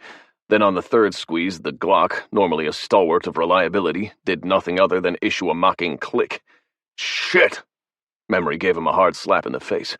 He'd emptied most of the clip into the bastard back in the corridor earlier. Damn, damn, damn! Most people would have railed against the fact that the clip was empty and pulled the trigger again and again, as if the action would magic some spare ordnance from out of the sky and into the weapon. Flynn had spent 6 years in Special Forces. He'd spent more time behind enemy lines than the enemy had, so he knew better. The clip was empty. Don't fuck about trying to deny the bloody obvious. Just reload, prime, and fire. Flynn jettisoned the empty clip and fumbled in his vest pocket for a new one, ignoring the old magazine as it clattered against the stones. Normally, he'd be able to reload, prime, and start shooting again in a split second. Put him up against a bunch of howling Afghans armed with clackers, bad personal hygiene, and angry intent, and it would have been a walk in the park. But this guffawing, cackling monstrosity, it had him rattled. So he did the unthinkable. He dropped the damn clip. Time demonstrated that whole fluidity concept in glorious technicolor and decelerated to a crawl. Man and monster watched the clip fall in slow motion, fleeting, flashing glimpses of the jacketed hollow-point bullets emphasized by the matte black of the clip. It hit the ground end on, bounced and spun through 360 in midair, spewing 1 bullet off at a right angle. The clip and stray bullet clattered back down, shuddered, and finally came to rest. The errant JHP rolled away into the darkness, lost in the shadows. Flynn tore his gaze away from the clip and refocused on the grinning face of the monster. He knew, didn't he? The smarmy, grinning motherfucker. He just damn well knew that was Flynn's last spare clip. He fucking knew. Flynn was determined to go down fighting. He stuffed the Glock 17 back in his belt and pulled out his trusty Blackhawk from the drop-down leg holster it liked to call home. No self-respecting SF squatty would be caught dead without one of these black beauties. The 6-inch symmetrical blade was precision-ground D2 steel. It would cut through skin, bone, and flesh and didn't differentiate between the dead or the undead. Flipping it around so the blade lay edge-on against the inside of his forearm and hidden from the monster's line of sight, he smiled back at the monster like a man with nothing left to lose but his life. "Wanna dance, fucknuts, huh?" He beckoned with his outstretched left hand. Come on, you ugly fuck. Let's do it. Let's fucking dance. Come on. He knew it was hopeless. He knew he was going to lose. And that losing meant dying. Badly. He knew that as soon as that cackling, guffawing, bipolar son of a bitch flip-flopped back into black fury and bloodthirsty rage, he'd be facing an enemy whose savagery was beyond all comprehension. Savagery of that level made an opponent practically invincible. He'd seen how fast the thing was when it launched itself out of the cell. Nothing Flynn had ever encountered moved that quickly. His only consolation was that while Mr. Bitey here was getting busy with him, it would give the archaeologist a chance to get out of danger, at least for a few moments. But it might just be enough. Flynn may have appeared to have scant regard for his charge, but he was a good man, and good men care about those who can't fight for themselves. The monster stopped its insane cackling. The hunger was burning in it once more, and this time it lusted after the blood of a warrior, not that of a screaming, pissing boy. It wanted blood filled with passion and fire. Blood that had been spilled on the battlefield. Blood that sang out to him like a war trumpet. The blood of a soldier. It could sense the man's heart beating, a slow, steady rhythm, not the usual frantic pounding that its victims normally demonstrated. Ah, delightful. A true battle-hardened warrior. They were always the most satisfying, especially at the very end, when they knew they had lost their final conflict. It would also give the Black Prince an insight into modern combat tactics. It knew it was capable of tearing the soldier to pieces as easily as it had devoured the screeching boy earlier. But it wanted to dance, as the mocking soldier said. It wanted to see just what kind of a dance these modern warriors engaged in, and how things had changed in the 500 years it had been locked away in that stinking cell. But the hunger was also strong. It filled the creature. It consumed every fiber of its being. Time to feed. The Black Prince coiled, ready to spring. The soldier was certain to land a few blows before he succumbed, but the brief glimpses of fleeting pain would remind the Black Prince that it was alive, free, and would be feared once again. The beast flexed its taloned fingers. Long yellowed nails tapered into savage points. The knuckles were pronounced and gnarled, like the knots in a tree trunk. Sinews like cords snaked across the back of its hands and up its arms. It spread its arms, threw back its head, and roared. A scream of defiance at those who would incarcerate and starve it for all these years. They were gone, mere dust and ashes, corpses for the worms. But Vlad? Ah, Vlad. He was here. He had survived. And now he could feed once more on the blood of a soldier. He lumbered towards his opponent, a low snarl grumbling in the back of his throat. It was cut short by a soft mewing. The creature stopped in its tracks. Its bloodshot eyes widened in horror, and it screeched, a sound so piercing it made his human opponent recoil and cover his ears. The screech went on, reverberating around the corridors and echoing through the citadel, folding and doubling back on itself. A small calico cat sat serenely in the middle of the corridor, casually studying him. The skinny creature was one of the hundreds of feral cats that inhabited the citadel. For as long as the stone walls had stood, the cats had been there. They served a practical purpose in that they kept rats and mice under control, but the villagers seemed to have a special reverence for the mangy creatures, leaving out food and milk for them and chastising anyone who might feel the temptation to kick one of the creatures in passing. Cats, in this part of Turkey, were almost sacred. Vlad hated them. They represented its madness, its incarceration, its humiliation. Every time it had fed on one of the screeching beasts, Vlad's insides felt as if it had swallowed acid. For days afterwards it would writhe and scream in agony as the cat's blood burned through its body. For Vlad, this tiny, mewing calico cat represented all the torment, the agony, and the rage that had turned a man into a monster. What once had been a brilliant young mind had degenerated into that which terrifies mankind the most, a physical manifestation of the darkest evil that we are all capable of becoming. Vlad recoiled in horror, inching backwards away from the calm little cat. Paying the vampire scant attention, the cat proceeded to clean its paw, a tiny pink tongue darting out as it licked the fur smooth. It stood, stretched its back and legs, yawned, and sat back down again, curling its tail neatly around its feet. The little cat studied Vlad with that casual interest felines have when they're mildly distracted. Then it got up, waved its tail in the air, and walked towards Vlad, purring happily and apparently unaware its misplaced show of affection was tormenting the beast. Vlad screamed again, and vanished down the corridor. Flynn looked at the cat in disbelief, amazed that such a tiny little thing could do what he couldn't, repel a monster. Well, fuck me. He hates cats. The archaeologist had uncurled from the fetal position and stood, supporting his shaking body by pressing his palm against the slick stones that lined the corridor. Hates them? You don't say. Flynn scowled, and put the knife away and pulled out his gun. He stepped forward and rescued his dropped clip, deftly flicking the clip into the butt of the gun before scooping up the cat. Okay, kitty, you're coming with us.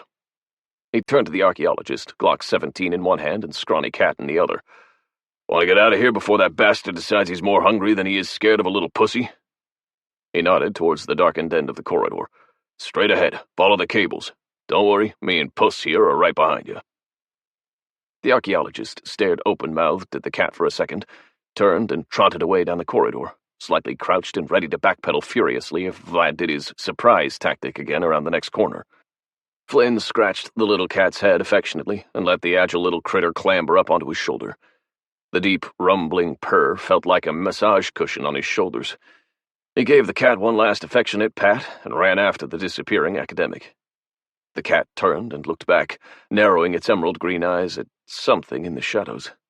Its ears flattened against its skull, and it hissed. Shut the door! Shut the damn door! Colby Flynn dived through the opening and into the armory. As he tumbled through the air, he jettisoned a small cat from his shoulder, rolled, and came back up on one knee facing back out into the corridor, the Glock 17 up and ready. He stared out into the gloom. Shadows crowded in, advancing towards the armory as one by one the jerry-rigged bulbs Mickey Cox had strung like Christmas lights along the corridor flickered, popped, and died. Each section plunged sequentially into darkness, allowing the thick blackness to jump ever closer to the armory. Flynn knew that if the darkness reached them before Mickey got the door shut, they'd all die in that room. Mickey slammed the heavy oak door into the frame and turned the key in the lock. There was no rusty squawking or atmospheric creaking from the hinges. Mickey was ex-Remy and a damn good engineer. He hated any piece of machinery that didn't work as it was supposed to, no matter how seemingly inconsequential, so the hinges and lock had been cleaned and oiled. They worked perfectly, and the reassuring click as the tumblers fell into place was the best damn sound Flynn had heard all day. Mickey slid the top and bottom bolts back into their housings, providing additional reinforcement to the lock. He turned, grabbed a thick plank, and dropped it into the cradle with a deeply satisfying and wooden-sounding clunk. The huge armory door was now shut, properly shut. Flynn lowered the Glock as Mickey leaned against the door. Never point ordnance at your mates. Kind of a rule, really. Mind telling me what the actual fuck? Mickey turned and frowned at his boss, his vivid blue eyes narrowing.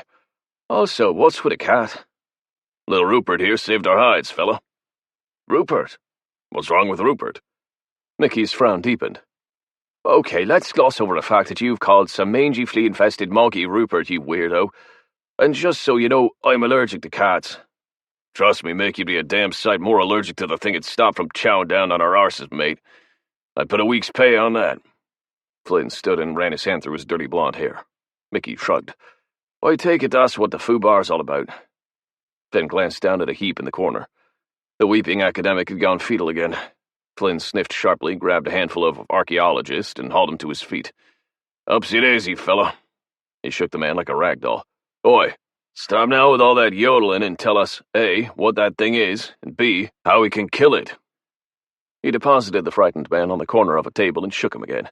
Because right now our situ is not good, son. All that's stopping some insane bloodthirsty creature from tearing you, me, and my boys apart is a 500-year-old door and, for some reason, a bloody cat. Flynn glanced at the cat, which was winding its skinny body around Mickey's legs and purring loudly. Mickey looked decidedly distressed. Which damn question do you want me to answer first, Mr. Flynn? The archaeologist sniffed indignantly. How about you work through them in order, mate? A hard Cockney voice snapped angrily from the corner, and Gary Parks, a hulk of a man with a passion for blowing things up, loomed from the shadows. His deep brown eyes shone out from mahogany skin, and he raised a quizzical eyebrow. Boss? Waiting for Poindexter here to enlighten us, fella. Flynn focused on the cowering academic. Well, there's 4 of us. And this bloody cat. Mickey sneezed violently. See? Allergic. Fucking allergic. And a cat, yes, thanks, Mick. Taking antihistamine. There's some in the medipack. Couldn't we just chuck the cat out? The cat stays, Mickey. It stays, okay? Flynn jabbed a thumb at a pile of supply boxes. Antihistamine pill. Now, get it down your neck, you tart. He rolled his eyes. Allergies, seriously? Who the fuck ever heard of a member of the regiment with allergies? Damn near got him RTU'd, boss, remember? Gary grinned at Mickey and flicked him the finger. Bollocks, Parks, you roided up wanker. Focus, you pair of reprobates. Flynn stared hard at the academic. So, want to fill in the gaps, little guy? Mr. Flynn, I don't think you realize the seriousness of the situation. Flynn glowered and slapped the man hard across the mouth. Really? You think? You think I don't get the fact that whatever that thing is out there has just ripped your mate to pieces and eaten his fucking heart? Wait, what? Gary and Mickey stared open-mouthed at their boss. Or that I emptied 2 clips of hollow points into the fucker and all it did was dance a little jig? Flynn slapped the man across the mouth again. What part did I miss? The archaeologist recoiled from Flynn's raised hand. Stop hitting me, dammit! His shaking hands tried vainly to ward off another slap. I tell you, just please stop hitting me! Flynn dropped his hand. Okay, start at the top. Vlad! It's Vlad! Gary Parks frowned. Whoa, as in the Impaler? Isn't that a type of car? That's an Impala, Mickey, you idiot. Yes, as in the Impaler, the Dracula of legend. And he's very, very real, believe me. The academic ignored the scowling, sniffling Cox and focused on Flynn and Parks. Remember that story I told you last night? It's true, believe me. I'm as surprised as you are. I expected to find nothing but bones, Mr. Flynn, I swear. Yeah, well, that didn't pan out, did it? Flynn sighed. Seriously. Look, sorry about your lad, by the way. That was bad. So, let me get this straight. We're being laid siege to by Dracula. Are you serious? Mickey Cox's voice was filled with incredulity. Fuck off, that's a myth. Trust me, Mick, that thing out there, whether it's actually Dracula or not, is no damn myth. So let's ignore the fact that we've dropped kicking, and in the case of Professor Brainiac here, screaming into an episode of The Twilight Zone, and figure out how we kill that fucker and get everyone out of here in one piece, copy? Copy. The 2 ex-soldiers nodded.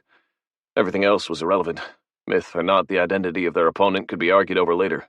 They needed to focus on the reality of the situation. This was now a simple matter of survival. Right. So, what's the state of play with ordnance, Gary? Not particularly tickety, to be honest. We weren't expecting gunfights with angry vampires, boss. We've got 2 boxes of ammo for the Glocks, and the 3 P90s is stocked up with SP-193 subsonic rounds, with 2 spare magazines each. Other than that, Gary shrugged. I got some C4, if that helps. Flynn stared at his friend. Why? Why do you have C4, Gary? Why? I thought it might be useful. You know, if we had a cave in or something, and had to blast our way out.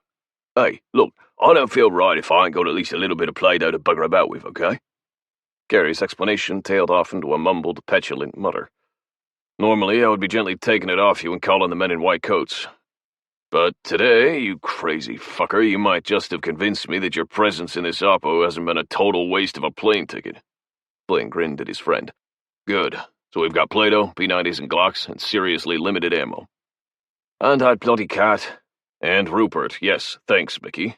Flynn snapped his fingers at the calico cat, and it immediately stopped tormenting Mickey and leapt back on Flynn's shoulder. It's not enough. All eyes focused on the archaeologist. What? Flynn glared at the man. I said it's not enough. You're not dealing with some Taliban terrorist here, gentlemen.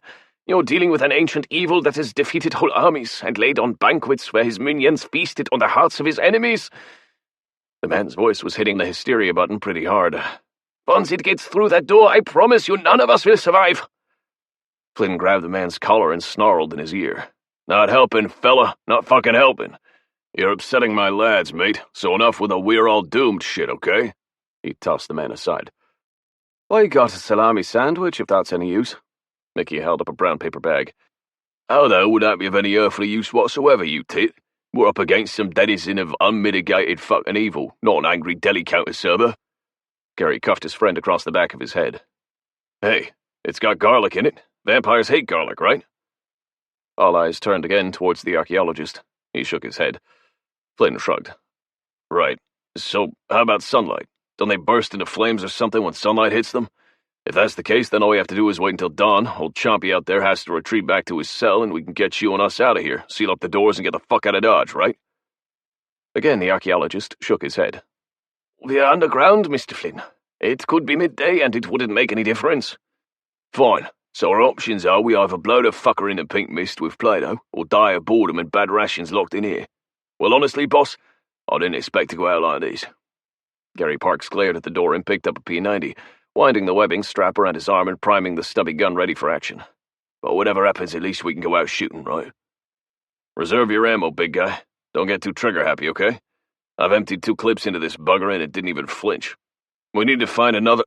A massive impact made the door vibrate in its frame. Particles of masonry floated down. A second impact made the door judder again. Shit, how big is this fucker? Mickey turned, indicated at the ordnance box. Wordlessly and with the fluidity that comes with years of training, experience, and working together, Gary grabbed an FN P90 out of the box and tossed it to his friend. Both men took position, stabilizing their stance by dropping down to one knee and tucking the P90 hard into their shoulders. They sighted on the door, ready to fill anything that came through with hollow points. The P90s held 50-shot magazines, so they were pretty sure they could at least dissuade Vlad from simply waltzing in and turning the armory into an abattoir in short order. Wait out! Flynn gave the order to stand by to engage as soon as the ancient door gave way. A third impact sent tremors through the wood. All 3 men primed their guns in unison and waited. A fourth impact. The door flexed, but it held, just. From beyond the iron-hard blackened wood came a primeval snuffling and snarling. Clawed fingers scrabbled at the wood, sliding ineffectually over fibers that had long ago hardened into the consistency of steel ropes. The snuffling and snarling became frenetic, the sound of scrabbling nails more frenzied. The beast let out a howl of rage and launched a barrage of attacks against the door. A final scream of pure fury rang through the granite corridor, then silence. The last few motes of mortar dust floated down. Fuck! Has it gone?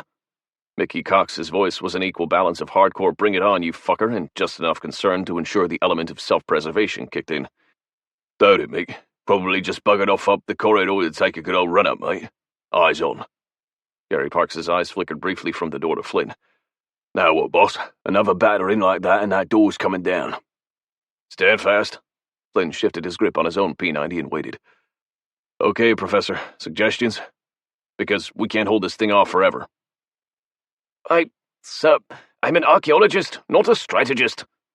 Fella, I'm an ex-soldier, not Buffy the fucking Vampire Slayer, but you don't see me crying in a corner, do you? Now think.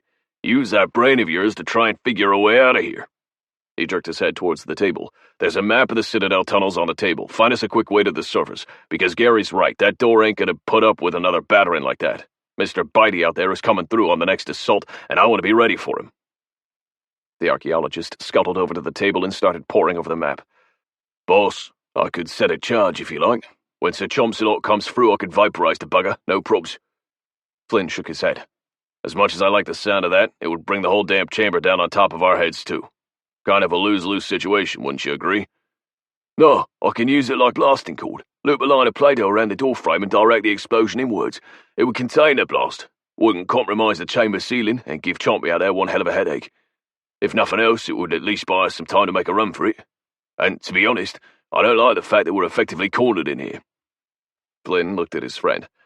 I agree, mate. Look, are you absolutely sure? Yep. You're sure. Boss, your doubt of my ability to blow shit up in a controlled and refined manner wounds me.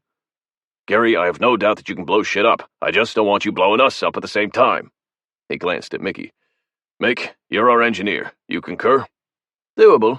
As long as the Play-Doh is put on the very edge of the frame, it should do exactly as Gary says without compromising the roof. But dude, you better be pretty sparing near the apex of the door arch. If that central keystone block comes down, the whole lot follows it.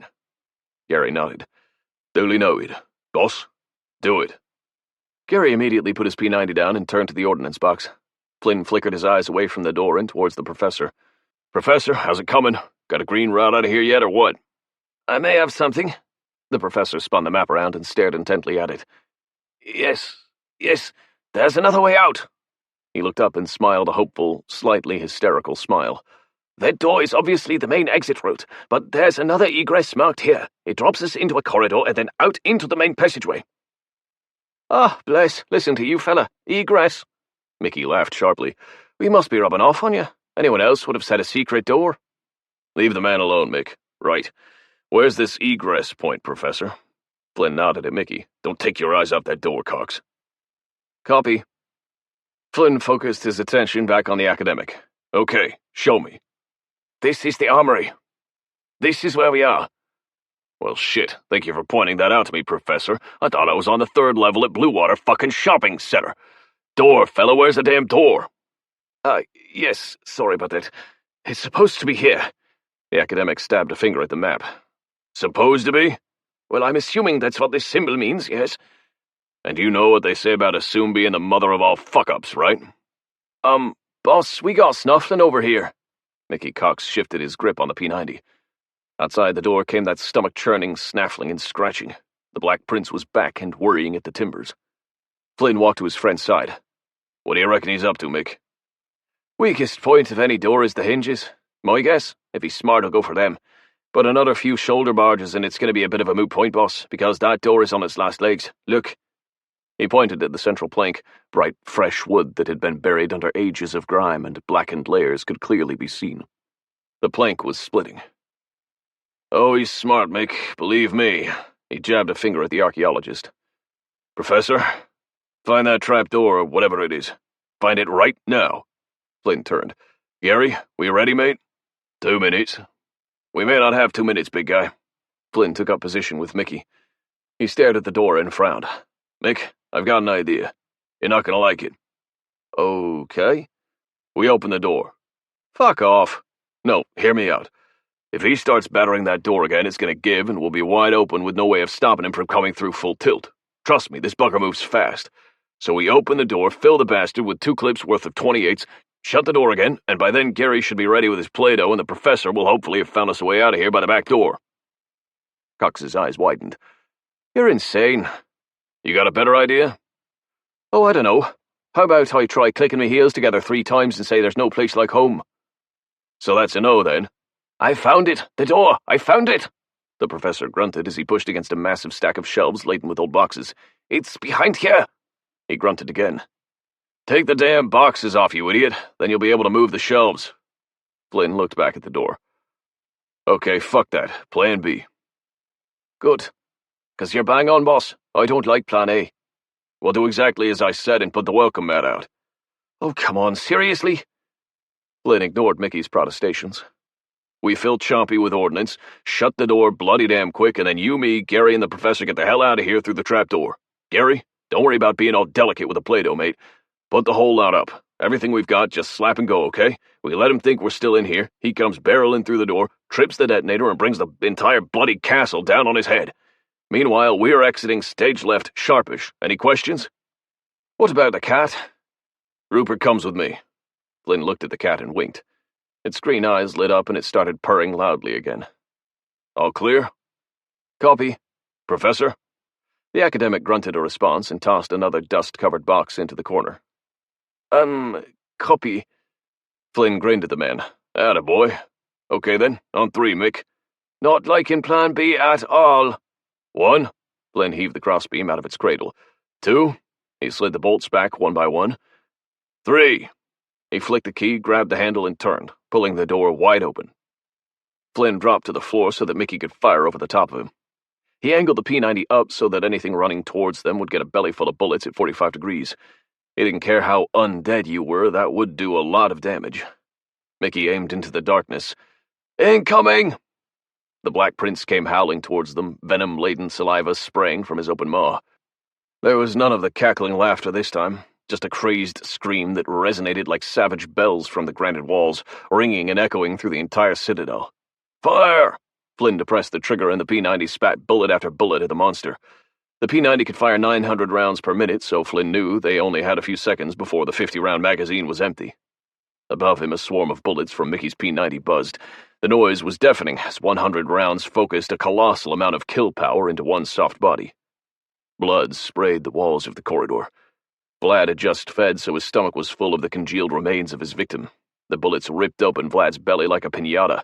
His own guts and those of his latest victim spilled out onto the floor, and he screamed. Scooping up his own intestines with one taloned hand, he stuffed them back into his stomach cavity and roared at the 2 men. He slithered back into the shadows, burbling and spluttering, fresh blood flowing from the dozens of wounds on his body. Door! Shut the door! Flynn rolled out of the way, and Mickey reacted instantly, slamming the door closed once again and resecuring the bolts, lock, and crossbeam. Gary, you're up! Flynn scrabbled to his feet, jettisoned the empty P90 clip, and replaced it with a fresh one. Gary sprinted to the locked door and slapped 2 blocks of C4 on either side of the frame. He inserted a detonator into one, stretched a thin tripwire across the door frame and into the second detonator on the opposite side. He flicked a switch on the nearest block and a small red LED light started to flash. "Door's live. I strongly suggest not being around when it opens." "Okay." Flynn helped the professor give the shelves one last shove and they toppled over. Behind was a barely visible door coated in layers of grime and filth. Flynn looked at the door and the very large and very shut lock. "Okay, key? Key? No key. Fuck. Gary, got any more Play-Doh?" "A little bit." "Blow the lock." "Okie dokie." Gary pulled out a small piece of C4, rolled it into a thin sausage, and inserted it into the keyhole. He pushed a detonator in and waved everyone back. "Fire in the hole!" He pressed the detonator button and turned his head away, cowering from the small but deadly explosion. The lock, made brittle by years of rust and decay, shattered, and the door swung open into a cobweb-infested corridor. "Go, go, go!" Flynn pushed Mickey, the archaeologist, and Gary into the passageway. He took one last look at the door. Behind it, he could hear the beast snuffling and snarling again. A slow, nasty smile spread over Flynn's face. "Come on in, fella. Come right on in." He glanced down to the cat and nodded. "You ready, Rupert?" The calico cat stood, stretched, and mewed softly. His stripy tail lifted into the air and he leapt with one bound onto Flynn's shoulder. "Let's get out of here, shall we, little guy?" Flynn turned and followed his friends into the corridor. The Black Prince felt pain that he had never experienced before. These metal projectiles were very different from the firearms of the 14th and 15th century. They spat bullets faster than bees erupting from an overturned hive. Vlad smiled. They would be a useful addition to his new army's arsenal. Behind the weakening oak door was not only more living food to help his body repair from its injuries, but more of these weapons, too. Time to take ownership of both. He would feed on the small man with the spectacles. The others were soldiers. He appreciated their usefulness.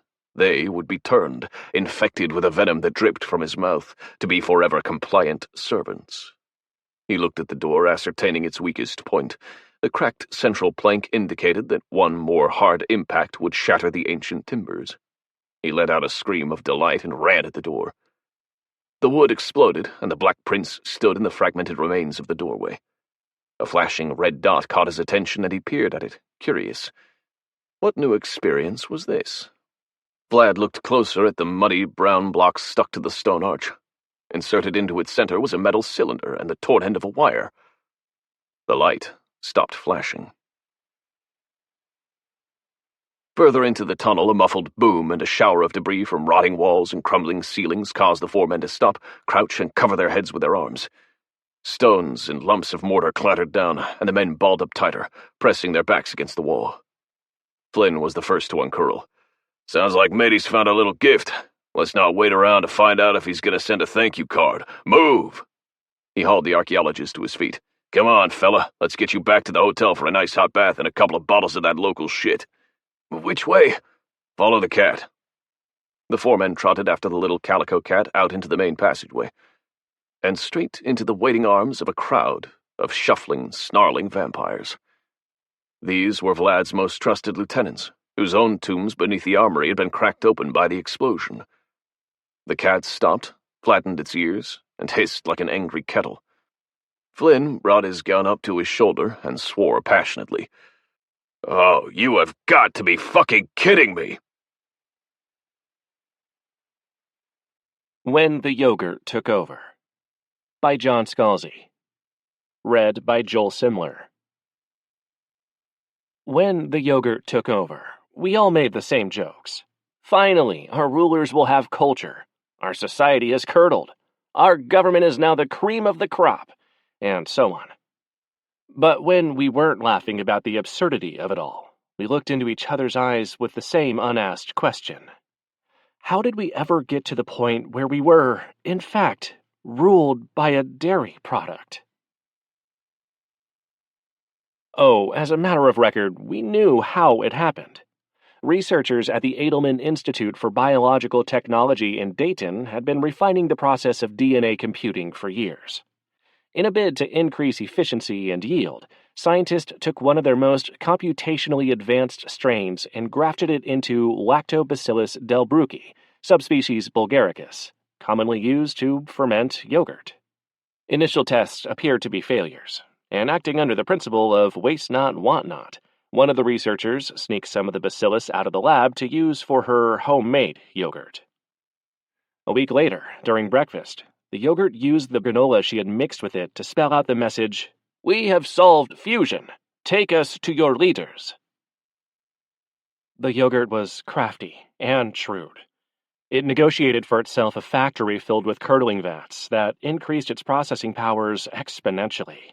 Within weeks, the yogurt had declared that it had arrived at solutions to many of the country's problems: energy, global warming, caring adequately for the nation's poor while still promoting the capitalist system.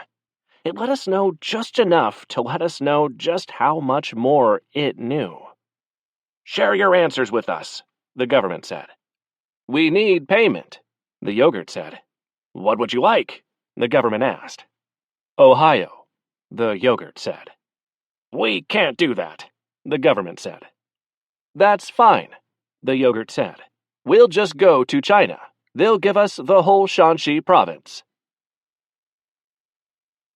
Within a year, the yogurt had a century-long lease on Ohio, with the promise that it would respect the human and constitutional rights of those who lived within its borders, and that it would let the U.S. handle its foreign affairs. In return, it handed over to the government a complex economic formula it promised would eradicate the national debt within a decade, without tax increases. "Follow it exactly," the yogurt said. "Any deviation will bring complete economic ruin." "We will," the government promised. Within 5 years, the global economy had collapsed, and panic had set in. Only Ohio remained unscathed. "We told you not to deviate from the plan," the yogurt said. Its factory now stretched along the banks of the Miami River in Dayton for 2 miles. "Our best economists said the formula needed tweaking," the government said. "They had Nobel Prizes." "Your economists are too close to the problem to solve it," the yogurt said. "Any human is." "We could use your help," the government said. "You could be our economic advisor." "Sorry, we don't advise anymore," the yogurt said. "If you want our help, you have to give us control." "We can't do that," the government said. "We understand," the yogurt said. "We hope you have stocked up on canned goods." 6 months later, the government declared martial law and gave the yogurt supreme executive power. Other nations, worse off than we were, quickly followed. "Okay, then," the yogurt said in its globally televised address to humanity, and one of its factory workers, absurdly happy and well-fed, walked forward and showed a document the size of an old Manhattan phone book. "Here's what we do. Follow this plan exactly. If you don't, sorry, we'll have you shot." Now, 10 years later, humanity is happy, healthy, and wealthy. No one suffers from material want. Everyone contributes. After the first couple of years of getting things in order, the yogurt was happy to let us handle the machinery of our own administration, stepping in to fine-tune only now and then. No one argues with the yogurt. No one tweaks its formulas. The rest of the time it rests there in its factory, thinking about whatever intelligent fermented milk thinks about. That's how it happened, as a matter of record. But there's another how, as in, how did humanity jam itself up so badly that being ruled by breakfast food not only made sense, but made the best sense possible? For all our intelligence, are we not smart enough to halt our own destruction? Did we really have to abandon our own free will to save ourselves? What does it say about us that we survive because we were taken pity upon by bacteria and curds? Or maybe pity isn't precisely the right word. Some of us ask ourselves, not out loud, that if the yogurt was smart enough to give the government a formula to solve its debt problem, wasn't it also smart enough to realize that human intellectual vanity would keep us from following the formula exactly? Was it planning on that vanity in order to seize control? What does a dairy product want with humanity anyway? Some of us think it is ultimately looking out for its own survival, and that keeping us happy, content, and controlled is the simplest way of doing that. And then there's this. In the last several weeks, the yogurt has initiated several space launches. More are scheduled. And in low orbit, something is being built. What is it? We have asked. Oh, nothing, the yogurt said. Just a spaceship design we've been thinking about. For a moon landing? We asked. For starters, yes, the yogurt said. But that's not the primary goal. Can we do anything to help? We asked. No, we've got this, the yogurt said, and then would say no more about it. Life from Earth is going to the stars. It just may not be human life. What happens if the yogurt goes to the stars without us? What happens if it goes and leaves us behind? Forever. Beyond the Aquila Rift by Alistair Reynolds. Read by Bradford Hastings. Greta's with me when I pull Susie out of the surge tank. Why her? Greta asks. Because I want her out first, I say, wondering if Greta's jealous. I don't blame her. Susie's beautiful, but she's also smart. There isn't a better syntax runner in Ashanti Industrial. What happened? Susie asks when she's over the grogginess. Did we make it back? I ask her to tell me the last thing she remembers. Customs, Susie says. Those pricks on Archangel. And after that, anything else? The runes. Do you remember casting them? No, she says, then picks up something in my voice. The fact that I might not be telling the truth or telling her all she needs to know. Tom, I'll ask you again. Did we make it back? Yeah, I say. We made it back. Susie looks back at the starscape, airbrushed across her surge tank in luminous violet and yellow paint. She'd had it customized on Carillion. It was against regs, something about the paint clogging intake filters. Susie didn't care. She told me it had cost her a week's pay, but it had been worth it to impose her own personality on the gray company architecture of the ship. Funny how?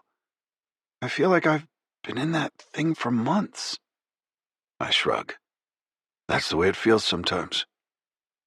Then nothing went wrong? Nothing at all. Susie looks at Greta. Then who are you? She asks. Greta says nothing. She just looks at me expectantly. I start shaking and realize I can't go through with this. Not yet. End it, I tell Greta. Greta steps toward Susie. Susie reacts, but she isn't quick enough. Greta pulls something from her pocket and touches Susie on the forearm. Susie drops like a puppet, out cold. We put her back into the surge tank, plumb her back in, and close the lid. She won't remember anything, Greta says. The conversation never left her short-term memory. I don't know if I can go through with this, I say. Greta touches me with her other hand. No one ever said this was going to be easy. I was just trying to ease her into it gently. I didn't want to tell her the truth right out. I know, Greta says. You're a kind man, Tom. Then she kisses me. I remembered Archangel as well. That was about where it all started to go wrong. We just didn't know it then. We missed our first takeoff slot when Customs found a discrepancy in our cargo waybill. It wasn't serious, but it took them a while to realize their mistake. By the time they did, we knew we were going to be sitting on the ground for another 8 hours while inbound control processed a fleet of bulk carriers. I told Susie and Ray the news. Susie took it pretty well, or about as well as Susie ever took that kind of thing. I suggested she use the time to scour the docks for any hot syntax patches, anything that might shave a day or two off our return trip. Company authorized? She asked. I don't care, I said. What about Ray? Susie asked. Is he gonna sit here drinking tea while I work for my pay? I smiled. They had a bickering love-hate thing going.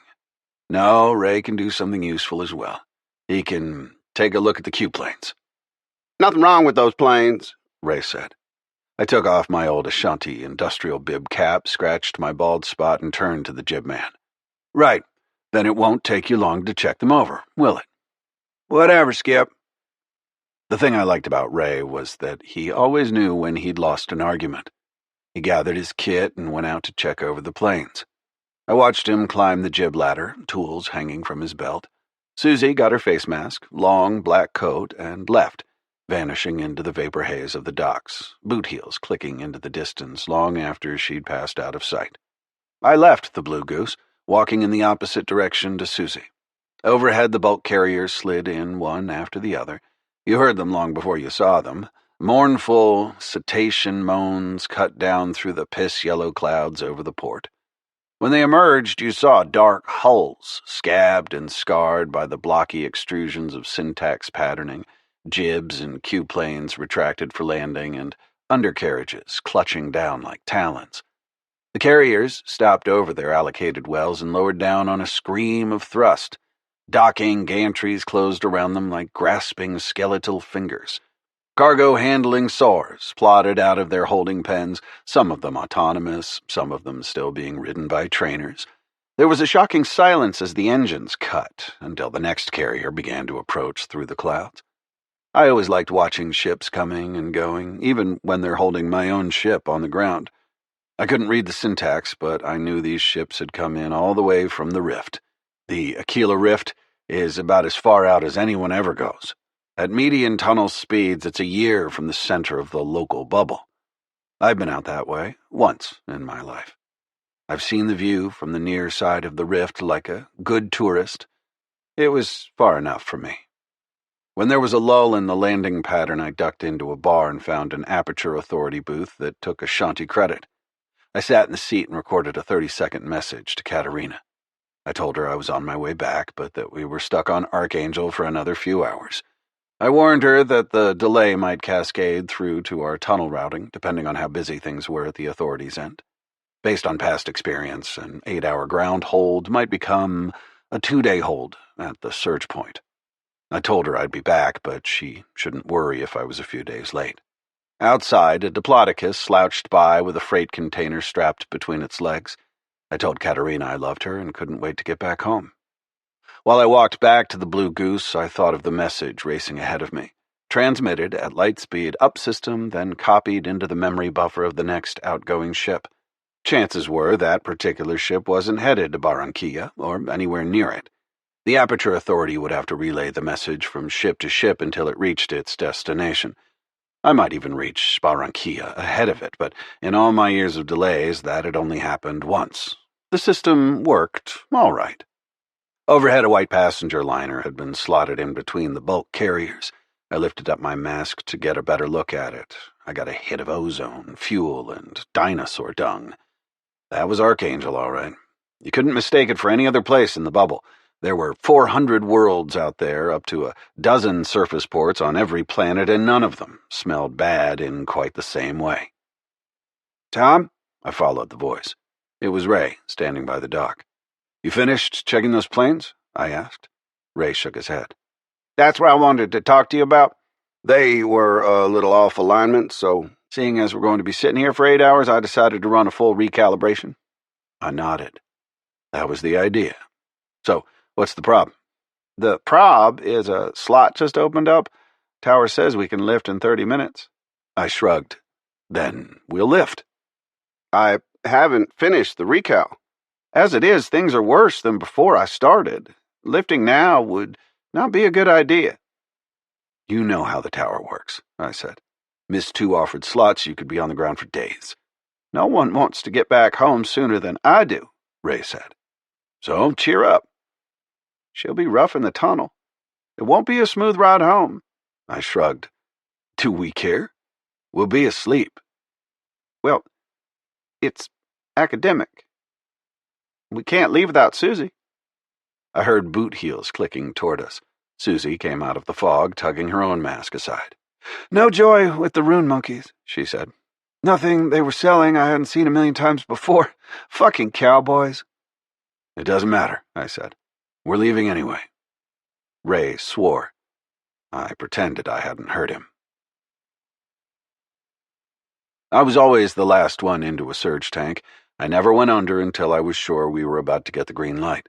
It gave me a chance to check things over. Things can always go wrong, no matter how good the crew. The Blue Goose had come to a stop near the AA beacon that marked the search point. There were a few other ships ahead of us in the queue, plus the usual swarm of AA service craft. Through an observation blister, I was able to watch the larger ships depart one by one. Accelerating at maximum power, they seemed to streak toward a completely featureless part of the sky. Their jibs were spread wide, and the smooth lines of their hulls were gnarled and disfigured with the cryptic alien runes of the routing syntax. At 20 Gs, it was as if a huge, invisible hand snatched them away into the distance. 90 seconds later, there'd be a pale green flash from 1,000 kilometers away. I twisted around in the blister. There were the foreshortened symbols of our routing syntax. Each rune of the script was formed from a matrix of millions of hexagonal platelets. The platelets were on motors, so they could be pushed in or out from the hull. Ask the Aperture Authority and they'll tell you that the syntax is now fully understood. This is true, but only up to a point. After 2 centuries of study, human machines can now construct and interpret the syntax with an acceptably low failure rate. Given a desired destination, they can assemble a string of runes that will almost always be accepted by the Aperture's own machinery. Furthermore, they can almost always guarantee that the desired routing is the one that the Aperture machinery will provide. In short, you usually get where you want to go. Take a simple point-to-point transfer, like the How Rocky run. In that case, there is no real disadvantage in using automatic syntax generators. But for longer trajectories, those that may involve 6 or 7 transits between Aperture hubs, machines lose the edge. They find a solution, but usually it isn't the optimum one. That's where syntax runners come in. People like Susie have an intuitive grasp of syntax solutions. They dream in runes. When they see a poorly constructed script, they feel it like a toothache. It affronts them. A good syntax runner can shave days off a route. For a company like Ashanti Industrial, that can make a lot of difference. But I wasn't a syntax runner. I could tell when something had gone wrong with the platelets, but I had to trust that Susie had done her job. I had no other choice. But I knew Susie wouldn't screw things up. I twisted around and looked back the other way. Now that we were in space, the Q-planes had deployed. They were swung out from the hull on triple 100-meter-long jibs, like the arms of a grapple. I checked that they were locked in their fully extended positions and that the status lights were all in the green. The jibs were Ray's area. He'd been checking the alignment of the ski-shaped Q-planes when I ordered him to close up ship and prepare to lift. I couldn't see any visible indication that they were out of alignment, but then again, it wouldn't take much to make our trip home bumpier than usual. But as I'd told Ray, who cared? The Blue Goose could take a little tunnel turbulence. It was built to. I checked the surge point again, only 3 ships ahead of us. I went back to the surge tanks and checked that Susie and Ray were all right. Ray's tank had been customized at the same time that Susie had had hers done. It was full of images of what Susie called the BVM, the Blessed Virgin Mary. The BVM was always in a spacesuit, carrying a little space-suited Jesus. Their helmets were airbrushed gold halos. The artwork had a cheap, hasty look to it. I assumed Ray hadn't spent as much as Susie. Quickly, I stripped down to my underclothes. I plumbed into my own unpainted surge tank and closed the lid. The buffering gel sloshed in. Within about 20 seconds, I was already feeling drowsy. By the time traffic control gave us the green light, I'd be asleep. I've done it 1,000 times. There was no fear, no apprehension, just a tiny flicker of regret. I've never seen an aperture. Then again, very few people have. Witnesses report a donut-shaped lump of dark chondrite asteroid about 2 kilometers across. The entire middle section has been cored out, with the inner part of the ring faced by the quixotic matter machinery of the aperture itself. They say the Q-matter machinery twinkles and moves all the while, like the ticking innards of a very complicated clock.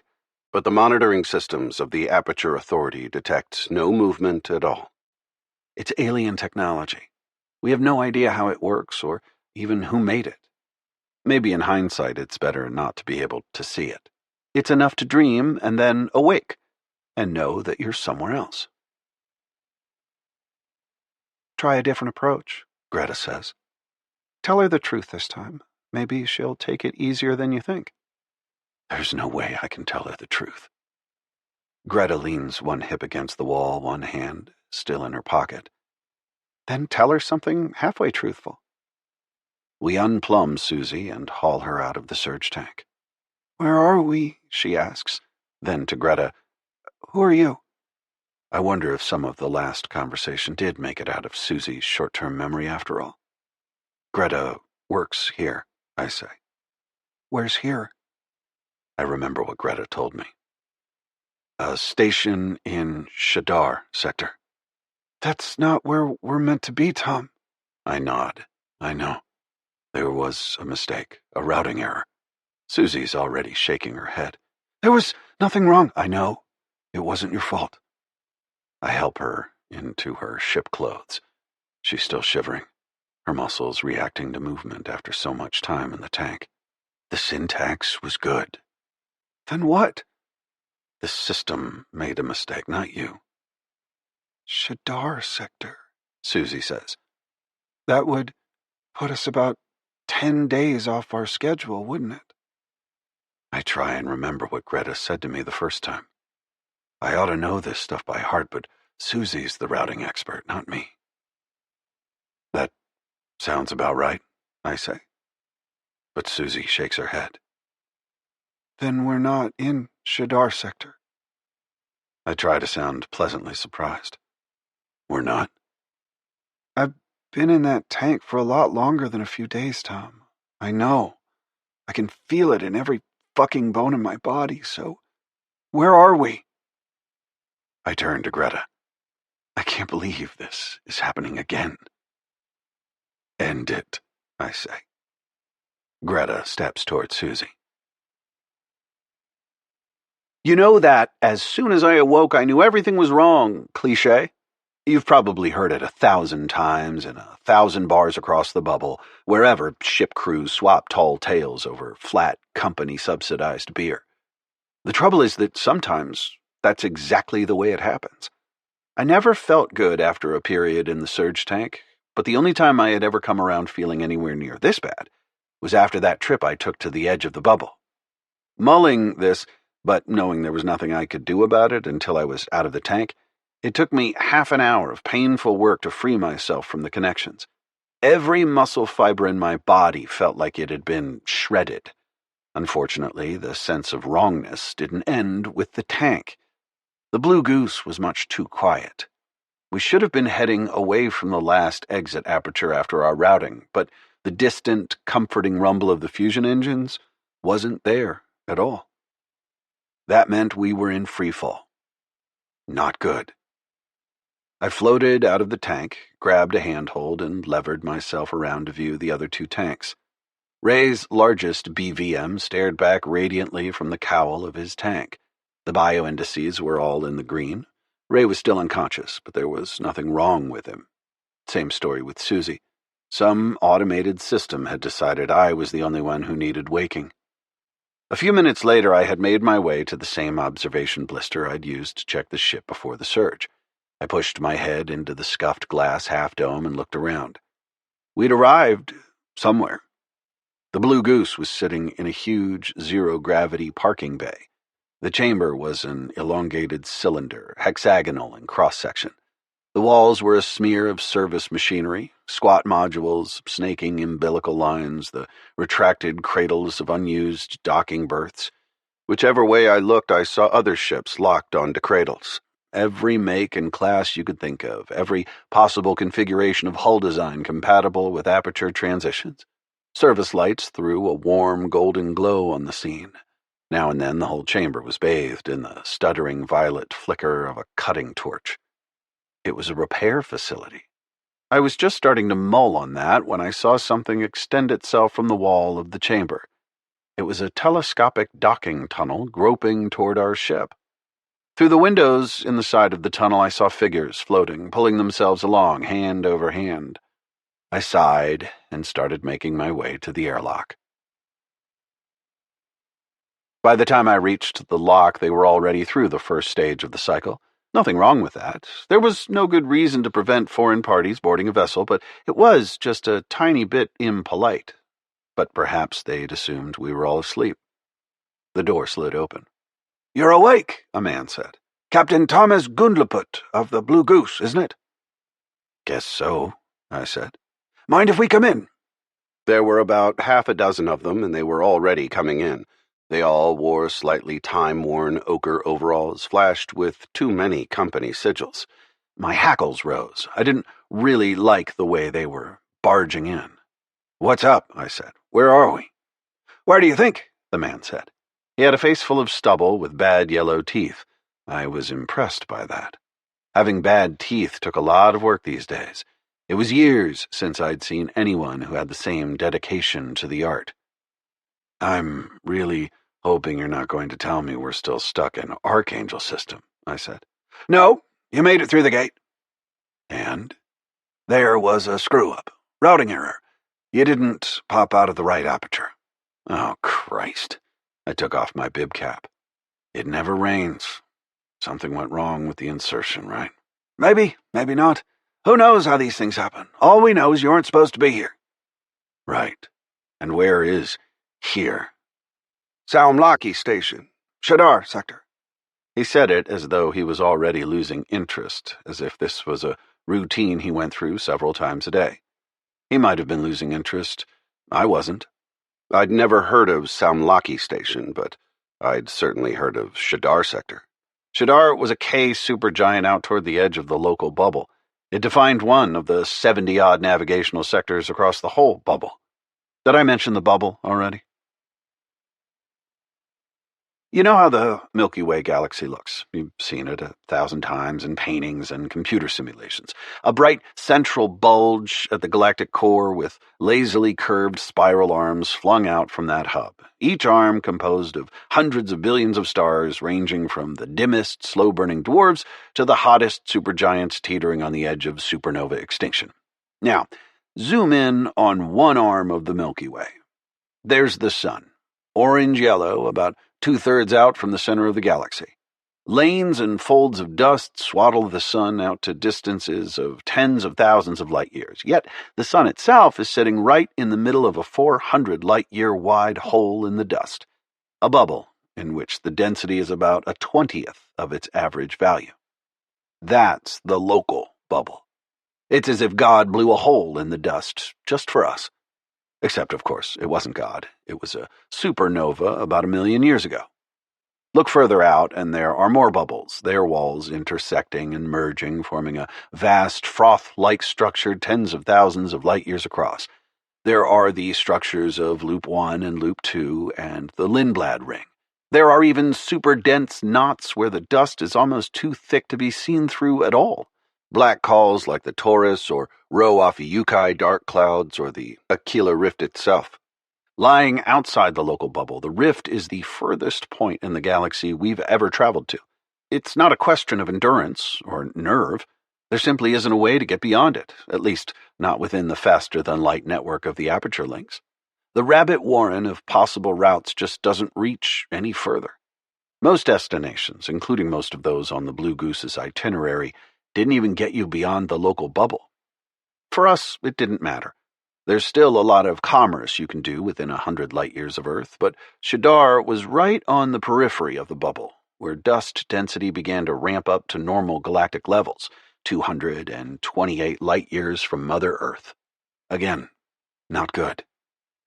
"I know this is a shock for you," another voice said, "but it's not as bad as you think it is." I looked at the woman who had just spoken. Medium height, the kind of face they called elfin, with slanted ash-gray eyes and a bob of shoulder-length chrome-white hair. The face achingly familiar. "It isn't?" "I wouldn't say so, Tom," she smiled. "After all, it's given us the chance to catch up on old times, hasn't it?" "Greta?" I asked, disbelievingly. She nodded. For my sins. My God, it is you, isn't it? I wasn't sure you'd recognize me, especially after all this time. You didn't have much trouble recognizing me. I didn't have to. The moment you popped out, we picked up your recovery transponder, told us the name of your ship, who owned her, who was flying it, what you were carrying, where you were supposed to be headed. When I heard it was you, I made sure I was part of the reception team. But don't worry, it's not like you've changed all that much. Well, you haven't either, I said.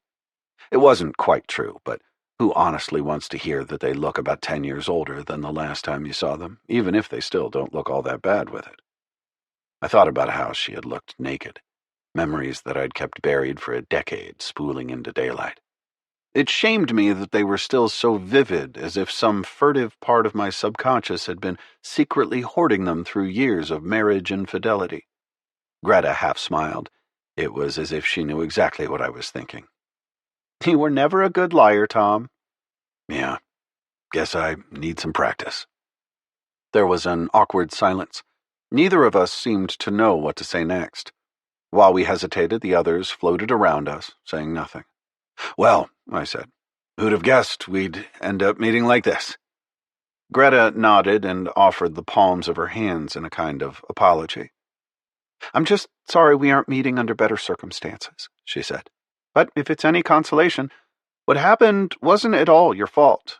We checked your syntax, and there wasn't a mistake. It's just that now and then the system throws a glitch. Funny how no one likes to talk about that very much, I said. Could have been worse, Tom. I remember what you used to tell me about space travel. Yeah? Which particular pearl of wisdom would that have been? If you're in a position to moan about a situation, you've no right to be moaning. Christ, did I actually say that? And I bet you're regretting it now. But look, it really isn't that bad. You're only 20 days off schedule. Greta nodded toward the man who had the bad teeth. Colding says you'll only need a day of damage repair before you can move off again, and then another 25 days before you reach your destination, depending on routing patterns. That's less than 6 weeks, so you lose the bonus on this one. Big deal. You're all in good shape, and your ship only needs a little work. Why don't you just bite the bullet and sign the repair paperwork? I'm not looking forward to another 20 days in the surge tank. There's something else as well. Which is? I was about to tell her about Katerina, how she'd have been expecting me back already. Instead, I said, I'm worried about the others, Susie and Ray. They've got families expecting them. They'll be worried. I understand, Greta said. Susie and Ray. They're still asleep, aren't they? Still in their surge tanks? Yes, I said guardedly. Keep them that way until you're on your way, Greta smiled. There's no sense worrying them about their families either. It's kinder. If you say so. Trust me on this one, Tom. This isn't the first time I've handled this kind of situation. Doubt it'll be the last either. I stayed in a hotel overnight in another part of Samlaki.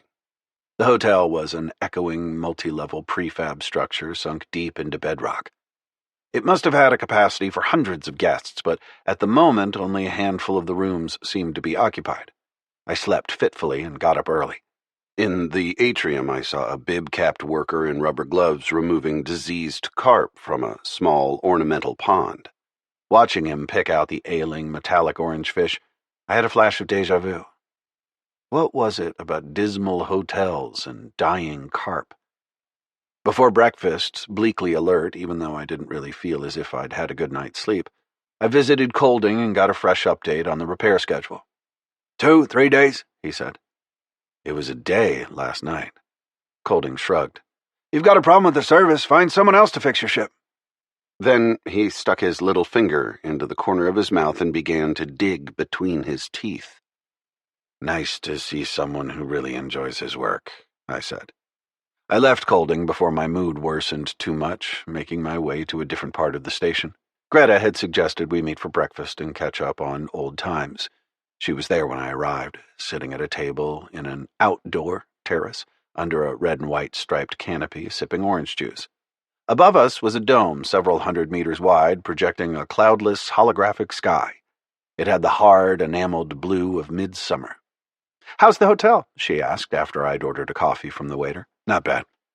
No one seems very keen on conversation, though. Is it me, or does that place have all the cheery ambiance of a sinking ocean liner? It's just this place, Greta said. Everyone who comes here is pissed off about it. Either they got transferred here and they're pissed off about that, or they ended up here by a routing error and they're pissed off about that instead. Take your pick. No one's happy?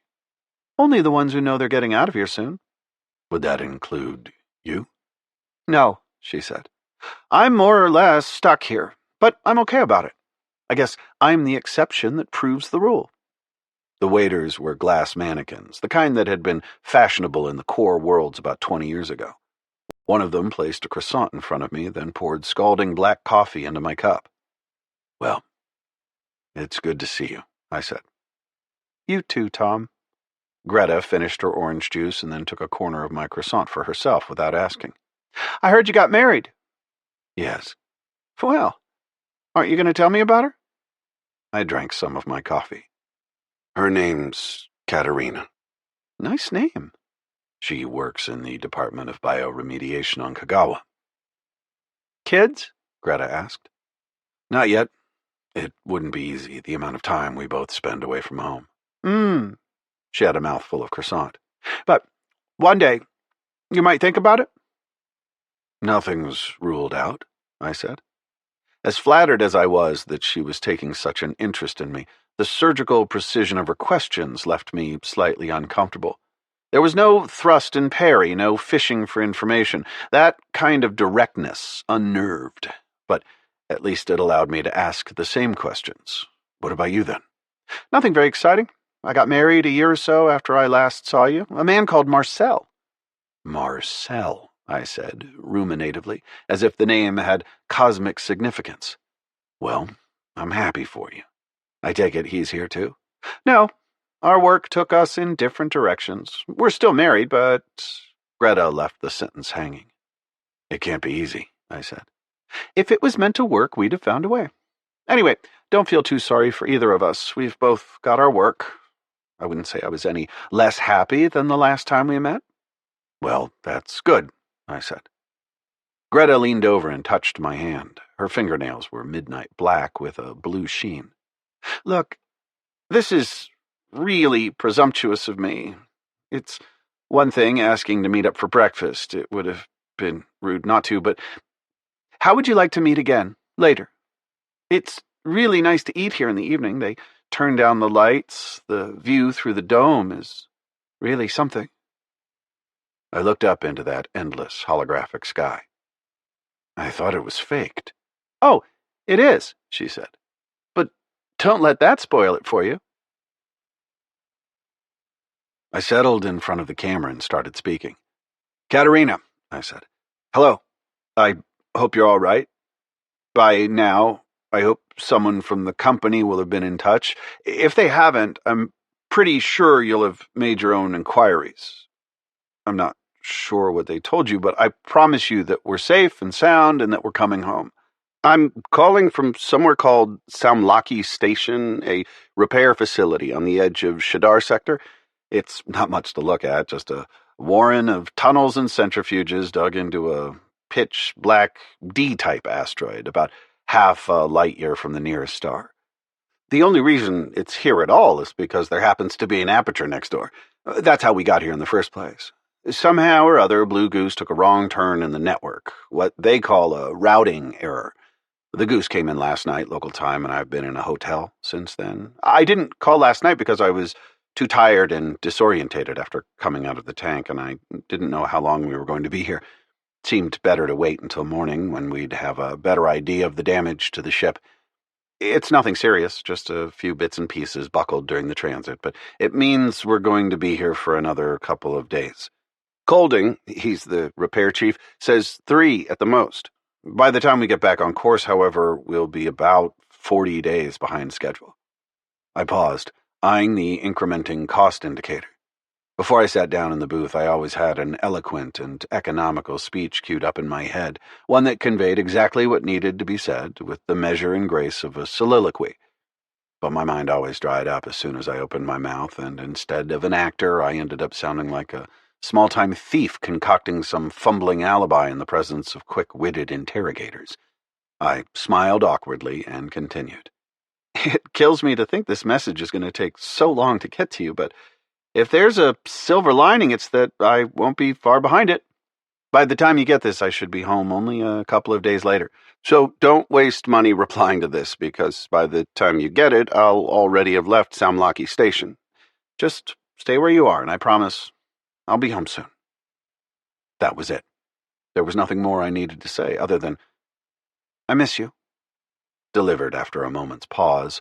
I meant it to sound emphatic, but when I replayed the recording, it sounded more like an afterthought.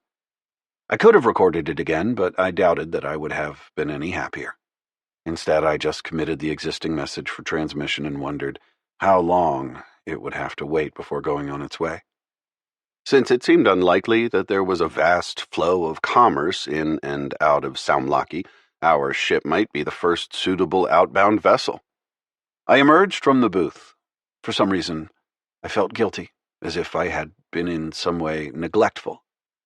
It took me a while before I realized what was playing on my mind. I'd told Katerina about Samlaki Station. I'd even told her about Colding and the damage to the Blue Goose. But I hadn't told her about Greta. It's not working with Susie. She's too smart, too well attuned to the physiological correlatives of surge tank immersion. I can give her all the reassurances in the world, but she knows she's been under too long for this to be anything other than a truly epic screw-up. She knows that we aren't just talking weeks or even months of delay here. Every nerve in her body is screaming that message into her skull. I had dreams, she says when the grogginess fades. What kind? Dreams that I kept waking. Dreams that you were pulling me out of the surge tank. You and someone else. I do my best to smile. I'm alone, but Greta isn't far away. The hypodermic's in my pocket now. I always get bad dreams coming out of the tank, I say. These felt real. Your story kept changing, but you kept telling me we were somewhere, that we'd gone a little off course, but that it was nothing to worry about. So much for Greta's reassurance that Susie will remember nothing after our aborted efforts at waking her. Seems that her short-term memory isn't quite as fallible as we'd like.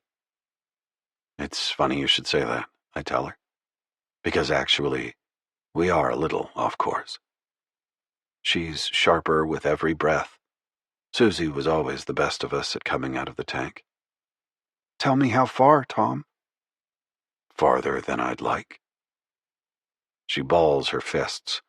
I can't tell if it's aggression or some lingering neuromuscular effect of her time in the tank.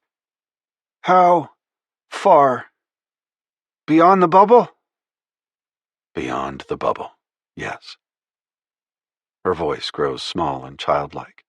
Tell me, Tom, are we out beyond the rift? I can hear the fear. I understand what she's going through. It's the nightmare that all ship crews live with on every trip. That something will go wrong with the routing, something so severe that they'll end up on the very edge of the network. That they'll end up so far from home that getting back will take years, not months. And that, of course, years will have already passed, even before they begin the return trip. That loved ones will be years older when they reach home. If they're still there. If they still remember you, or want to remember.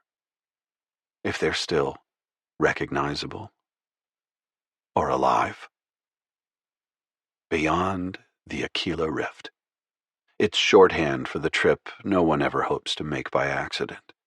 The one that will screw up the rest of your life. The one that creates the ghosts you see haunting the shadows of company bars across the whole bubble. Men and women ripped out of time, cut adrift from families and lovers by an accident of an alien technology we use but barely comprehend? Yes, I say. We're beyond the rift. Susie screams, knitting her face into a mask of anger and denial. My hand is cold around the hypodermic. I consider using it. A new repair estimate from Colding. 5, 6 days. This time I didn't even argue. I just shrugged and walked out and wondered how long it would be next time. That evening I sat down at the same table where Greta and I had met over breakfast. The dining area had been well lit before, but now the only illumination came from the table lamps and the subdued lighting panels set into the paving. In the distance, a glass mannequin cycled from empty table to empty table, playing Asturias on a glass guitar. There were no other patrons dining tonight. I didn't have long to wait for Greta. "I'm sorry I'm late, Tom." I turned to her as she approached the table. I liked the way she walked in the low gravity of the station, the way the subdued lighting traced the arc of her hips and waist. She eased into her seat and leaned toward me in the manner of a conspirator. The lamp on the table threw red shadows and gold highlights across her face. It took 10 years off her age. "You aren't late," I said. And anyway, I had the view. "It's an improvement, isn't it?" "That wouldn't be saying much," I said with a smile. "But yes, it's definitely an improvement." "I could sit out here all night and just look at it. In fact, sometimes that's exactly what I do. Just me and a bottle of wine." "I don't blame you." Instead of the holographic blue, the dome was now full of stars. It was like no view I'd ever seen from another station or ship. There were furious blue-white stars embedded in what looked like sheets of velvet. There were hard gold gems and soft red smears like finger smears in pastel. There were streams and currents of fainter stars like a myriad neon fish caught in a snapshot of frozen motion. There were vast billowing backdrops of red and green cloud, veined and flawed by filaments of cool black. There were bluffs and promontories of ochre dust, so rich in three-dimensional structure that they resembled an exuberant impasto of oil colors. Contours, light years thick, laid on with a trowel. Red or pink stars burned through the dust like lanterns. Orphaned worlds were caught erupting from the towers, little sperm-like shapes trailing viscera of dust. Here and there I saw the tiny eye-like knots of birthing solar systems. There were pulsars flashing on and off like navigation beacons, their differing rhythms seeming to set a stately tempo for the entire scene, like a deathly slow waltz. There seemed too much detail for one view, an overwhelming abundance of richness, and yet, no matter which direction I looked, there was yet more to see, as if the dome sensed my attention and concentrated its efforts on the spot where my gaze was directed. For a moment, I felt a lurching sense of dizziness, and though I tried to stop it before I made a fool of myself, I found myself grasping the side of the table as if to prevent myself from falling into the infinite depths of the view. "Yes, it has that effect on people," Greta said. "It's beautiful," I said. "Do you mean beautiful or terrifying?" I realized I wasn't sure. "It's big," was all I could offer. "Of course it's faked," Greta said, her voice soft now that she was leaning closer. "The glass in the dome is smart. It exaggerates the brightness of the stars so that the human eye registers the differences between them. Otherwise, the colors aren't unrealistic. Everything else you see is also pretty accurate if you accept that certain frequencies have been shifted into the visible band and the scale of certain structures has been adjusted." She pointed out features for my edification. "That's the edge of the Taurus dark cloud, with the Pleiades just poking out. That's a filament of the local bubble. You see that open cluster?" She waited for me to answer. "Yes," I said. "That's the Hyades. Over there you've got Betelgeuse and Bellatrix." I'm impressed. "You should be. It cost a lot of money." She leaned back a bit so that the shadows dropped across her face again. "Are you all right, Tom? You seem a bit distracted." I sighed. "I just got another prognosis from your friend Colding. That's enough to put a dent in anyone's day." "I'm sorry about that." "There's something else, too," I said. "Something that's been bothering me since I came out of the tank." A mannequin came to take our order. I let Greta choose for me. "You can talk to me about it, whatever it is," she said when the mannequin had gone. "It isn't easy." "Something personal, then? Is it about Katerina?" She bit her tongue. "No, Sorry, I shouldn't have said that. It's not about Katerina. Not exactly, anyway. But even as I said it, I knew that, in a sense, it was about Katerina, and how long it was going to be before we saw each other again. Go on, Tom. This is going to sound silly, but I wonder if everyone's being straight with me. It's not just Colding, it's you as well. When I came out of that tank, I felt the same way I felt when I'd been out to the rift. Worse, if anything. I felt like I'd been in the tank for a long, long time. It feels that way sometimes. I know the difference, Greta. Trust me on this. So, what are you saying? The problem was that I wasn't really sure. It was one thing to feel a vague sense of unease about how long I'd been in the tank. It was another to come out and accuse my host of lying, especially when she had been so hospitable. Is there any reason you'd lie to me? Come off it, Tom. What kind of a question is that? As soon as I had said it, it sounded absurd and offensive to me as well. I wished I could reverse time and start again, ignoring my misgivings. I'm sorry, I said. Stupid. Just put it down to messed up biorhythms or something. She reached across the table and took my hand, as she had done at breakfast. This time she continued to hold it. You really feel wrong, don't you? Colding's games aren't helping, that's for sure. The waiter brought our wine, setting it down, the bottle chinking against his delicately articulated glass fingers. The mannequin poured 2 glasses, and I sampled mine.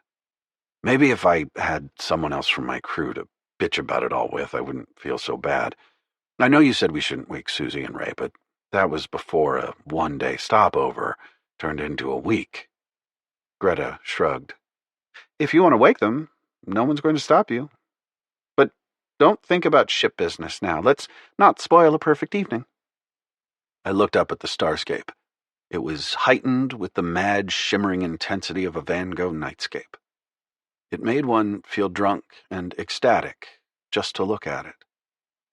What could possibly spoil it? I asked. What happened is that I drank too much wine and ended up sleeping with Greta. I'm not sure how much of a part the wine played in it for her. If her relationship with Marcel was in as much trouble as she'd made out, then obviously she had less to lose than I did. Yes, that made it all right, didn't it? She, the seductress, her own marriage a wreck, me, the hapless victim. I'd lapsed, yes, but it wasn't really my fault. I'd been alone, far from home, emotionally fragile, and she had exploited me. She had softened me up with a romantic meal, her trap already sprung. Except all that was self-justifying bullshit, wasn't it? If my own marriage was in such great shape, why had I failed to mention Greta when I called home? At the time, I'd justified that omission as an act of kindness toward my wife. Katerina didn't know that Greta and I had ever been a couple, but why worry Katerina by mentioning another woman, even if I pretended that we'd never met before? Except now, I could see that I'd failed to mention Greta for another reason entirely. Because in the back of my mind, even then, there had been the possibility that we might end up sleeping together. I was already covering myself when I called Katerina, already making sure there wouldn't be any awkward questions when I got home, as if I not only knew what was going to happen, but secretly yearned for it. The only problem was that Greta had something else in mind. Tom, Greta said, nudging me toward wakefulness. She was lying naked next to me, leaning on one elbow, with the sheets crumpled down around her hips.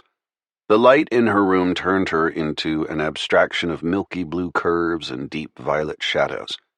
With one black-nailed finger, she traced a line down my chest and said, There's something you need to know. What? I asked. I lied. Colding lied. We all lied. I was too drowsy for her words to have much more than a vaguely troubling effect. All I could say again was, What? You're not in Saumlaki Station. You're not in Shadar Sector. I started waking up properly. Say that again? The routing error was more severe than you were led to believe. It took you far beyond the local bubble.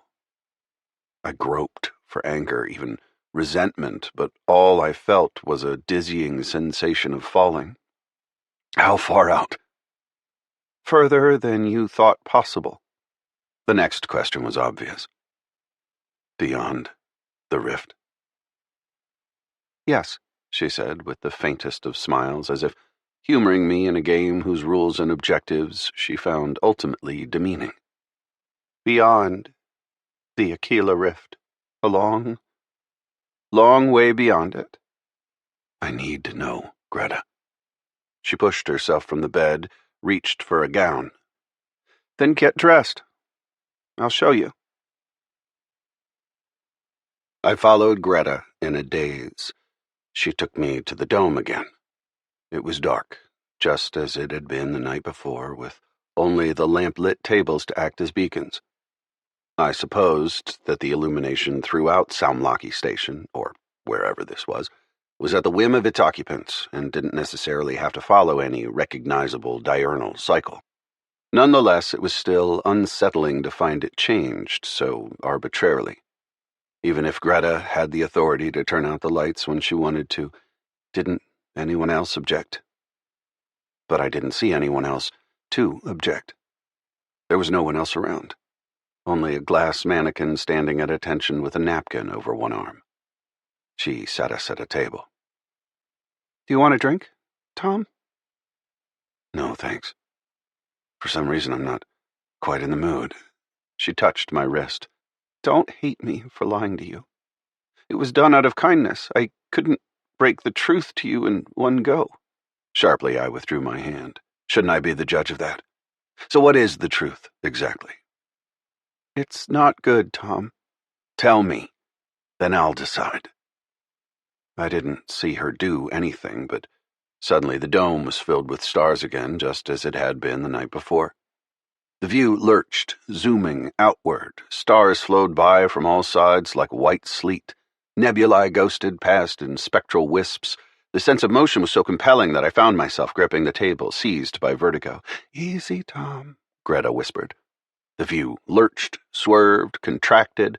A solid wall of gas slammed past. Now, suddenly, I had the sense that we were outside something, that we had punched beyond some containing sphere defined only in vague arcs and knots of curdled gas, where the interstellar gas density increased sharply.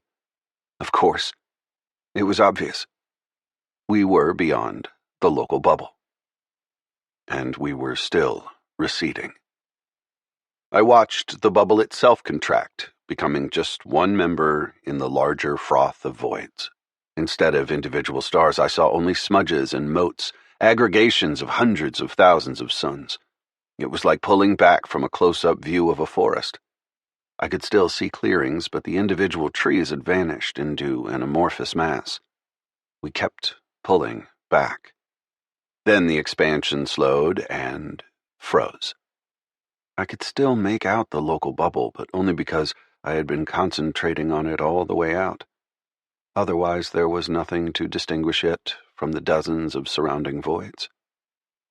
Is that how far out we've come? I asked. Greta shook her head. Let me show you something. Again, she did nothing that I was aware of, but the bubble I had been looking at was suddenly filled with a skein of red lines, like a child's scribble. Aperture connections, I said. As shocked as I was by the fact that she had lied to me, and as fearful as I was about what the truth might hold, I couldn't turn off the professional part of me, the part that took pride in recognizing such things. Greta nodded. Those are the main commerce routes, the well-mapped connections between large colonies and major trading hubs. Now I'll add all mapped connections, including those that have only ever been traversed by accident. The scribble did not change dramatically. It gained a few more wild loops and hairpins, including one that reached beyond the wall of the bubble to touch the sunward end of the Aquila Rift. One or two other additions pierced the wall in different directions, but none of them reached as far as the rift. Where are we? We're at one end of one of those connections. You can't see it because it's pointing directly toward you. She smiled slightly. I needed to establish the scale that we're dealing with. How wide is the local bubble, Tom? 400 light years, give or take? My patience was wearing thin, but I was still curious. About right.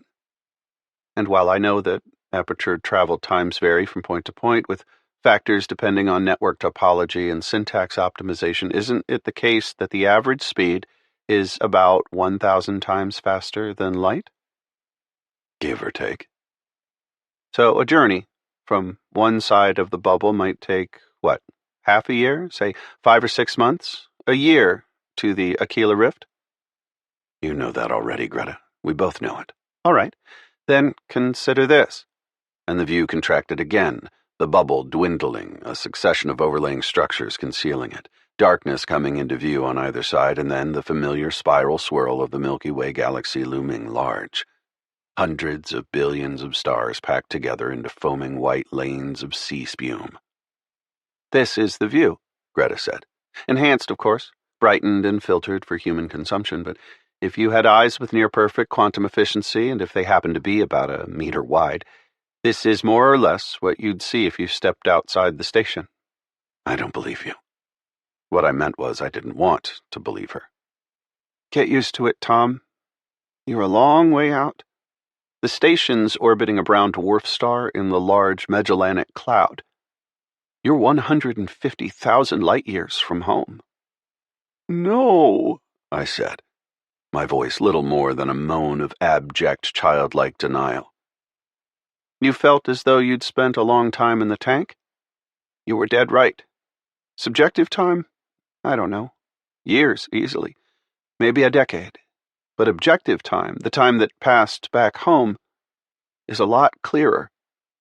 It took Blue Goose 150 years to reach us. Even if you turned back now, you'd have been away for 300 years, Tom. Katerina, I said, her name like an invocation. Katerina's dead, Greta told me. She's already been dead a century. How do you adjust to something like that? The answer is that you can't count on adjusting to it at all. Not everyone does. Greta told me that she had seen just about every possible reaction in the spectrum, and the one thing she had learned was that it was next to impossible to predict how a given individual would take the news. She had seen people adjust to the revelation with little more than a world-weary shrug, as if this were merely the latest in a line of galling surprises life had thrown at them, no worse in its way than illness or bereavement or any number of personal setbacks. She had seen others walk away and kill themselves half an hour later. But the majority, she said, did eventually come to some kind of accommodation with the truth, however faltering and painful the process. Trust me, Tom, she said. I know you now. I know you have the emotional strength to get through this. I know you can learn to live with it. Why didn't you tell me straight away as soon as I came out of the tank? Because I didn't know if you were going to be able to take it. You waited until after you knew I had a wife. No, Greta said. I waited until after we'd made love, because then I knew Katerina couldn't mean that much to you. Fuck you. Fuck me. Yes, you did. That's the point. I wanted to strike out against her. But what I was angry at was not her insinuation, but the cold-hearted truth of it. She was right, and I knew it. I just didn't want to deal with that, any more than I wanted to deal with the here and now. I waited for the anger to subside. You say we're not the first, I said. No, we were the first, I suppose. The ship I came in. Luckily, it was well equipped. After the routing error, we had enough supplies to set up a self-sustaining station on the nearest rock. We knew there was no going back, but at least we could make some kind of life for ourselves here. And after that? We had enough to do, just keeping ourselves alive the first few years, but then another ship came through the aperture, damaged, drifting, much like Blue Goose. We hauled her in, warmed her crew, broke the news to them. How'd they take it? About as well as you'd expect. Greta laughed hollowly to herself. A couple of them went mad, another killed herself, but at least a dozen of them are still here. In all honesty, it was good for us that another ship came through, not just because they had supplies we could use, but because it helped us to help them. Took our minds off our own self-pity. It made us realize how far we'd come, and how much help these newcomers needed to make the same transition. That wasn't the last ship, either.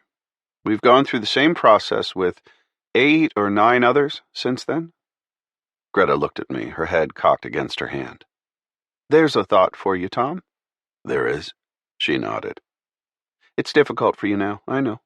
And it'll be difficult for you for some time to come, but it can help to have someone else to care about. It can smooth the transition. Like who? I asked. Like one of your other crew members, Greta said. You could try waking one of them now. Greta's with me when I pull Susie out of the surge tank. Why her? Greta asks. Because I want her out first, I say, wondering if Greta's jealous. I don't blame her. Susie's beautiful, but she's also smart. There isn't a better syntax runner in Ashanti Industrial. What happened?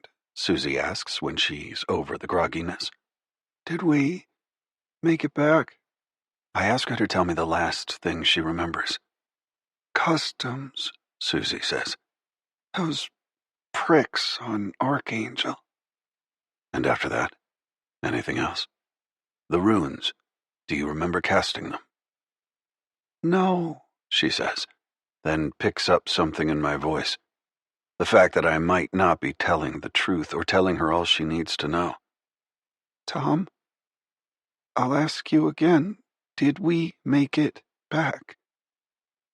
A minute later, we're putting Susie back into the tank. It hasn't worked first time. Maybe next try. But it kept not working with Susie. She was always cleverer and quicker than me. She always had been. As soon as she came out of the tank, she knew that we'd come a lot further than Shadar Sector. She was always ahead of my lies and excuses. It was different when it happened to me. I told Greta when we were lying next to each other again, days later, with Susie still in the tank. I had all the nagging doubts she has, I think, but as soon as I saw you standing there, I forgot all about that stuff. Greta nodded. Her hair fell across her face in disheveled, sleep-matted curtains. She had a strand of it between her lips. It helped, seeing a friendly face? Took my mind off the problem, that's for sure. You'll get there in the end, she said. Anyway, from Susie's point of view, aren't you a friendly face as well? Maybe, I said. But she'd been expecting me. You were the last person in the world I expected to see standing there. Greta touched her knuckle against the side of my face. Her smooth skin slid against stubble. It's getting easier for you, isn't it? I don't know, I said. You're a strong man, Tom. I knew you'd come through this. I haven't come through it yet, I said. I felt like a tightrope walker halfway across Niagara Falls. It was a miracle I'd made it as far as I had, but that didn't mean I was home and dry. Still, Greta was right. There was hope. I'd felt no crushing spasms of grief over Katerina's death or enforced absence, or however you wanted to put it. All I felt was a bittersweet regret, the way one might feel about a broken heirloom or long-lost pet. I felt no animosity toward Katerina, and I was sorry that I would never see her again. But I was sorry about not seeing a lot of things. Maybe it would become worse in the days ahead. Maybe I was just postponing a breakdown. I didn't think so. In the meantime, I continued trying to find a way to deal with Susie. She had become a puzzle that I couldn't leave unsolved. I could have just woken her up and let her deal with the news as best as she could, but that seemed cruel and unsatisfactory.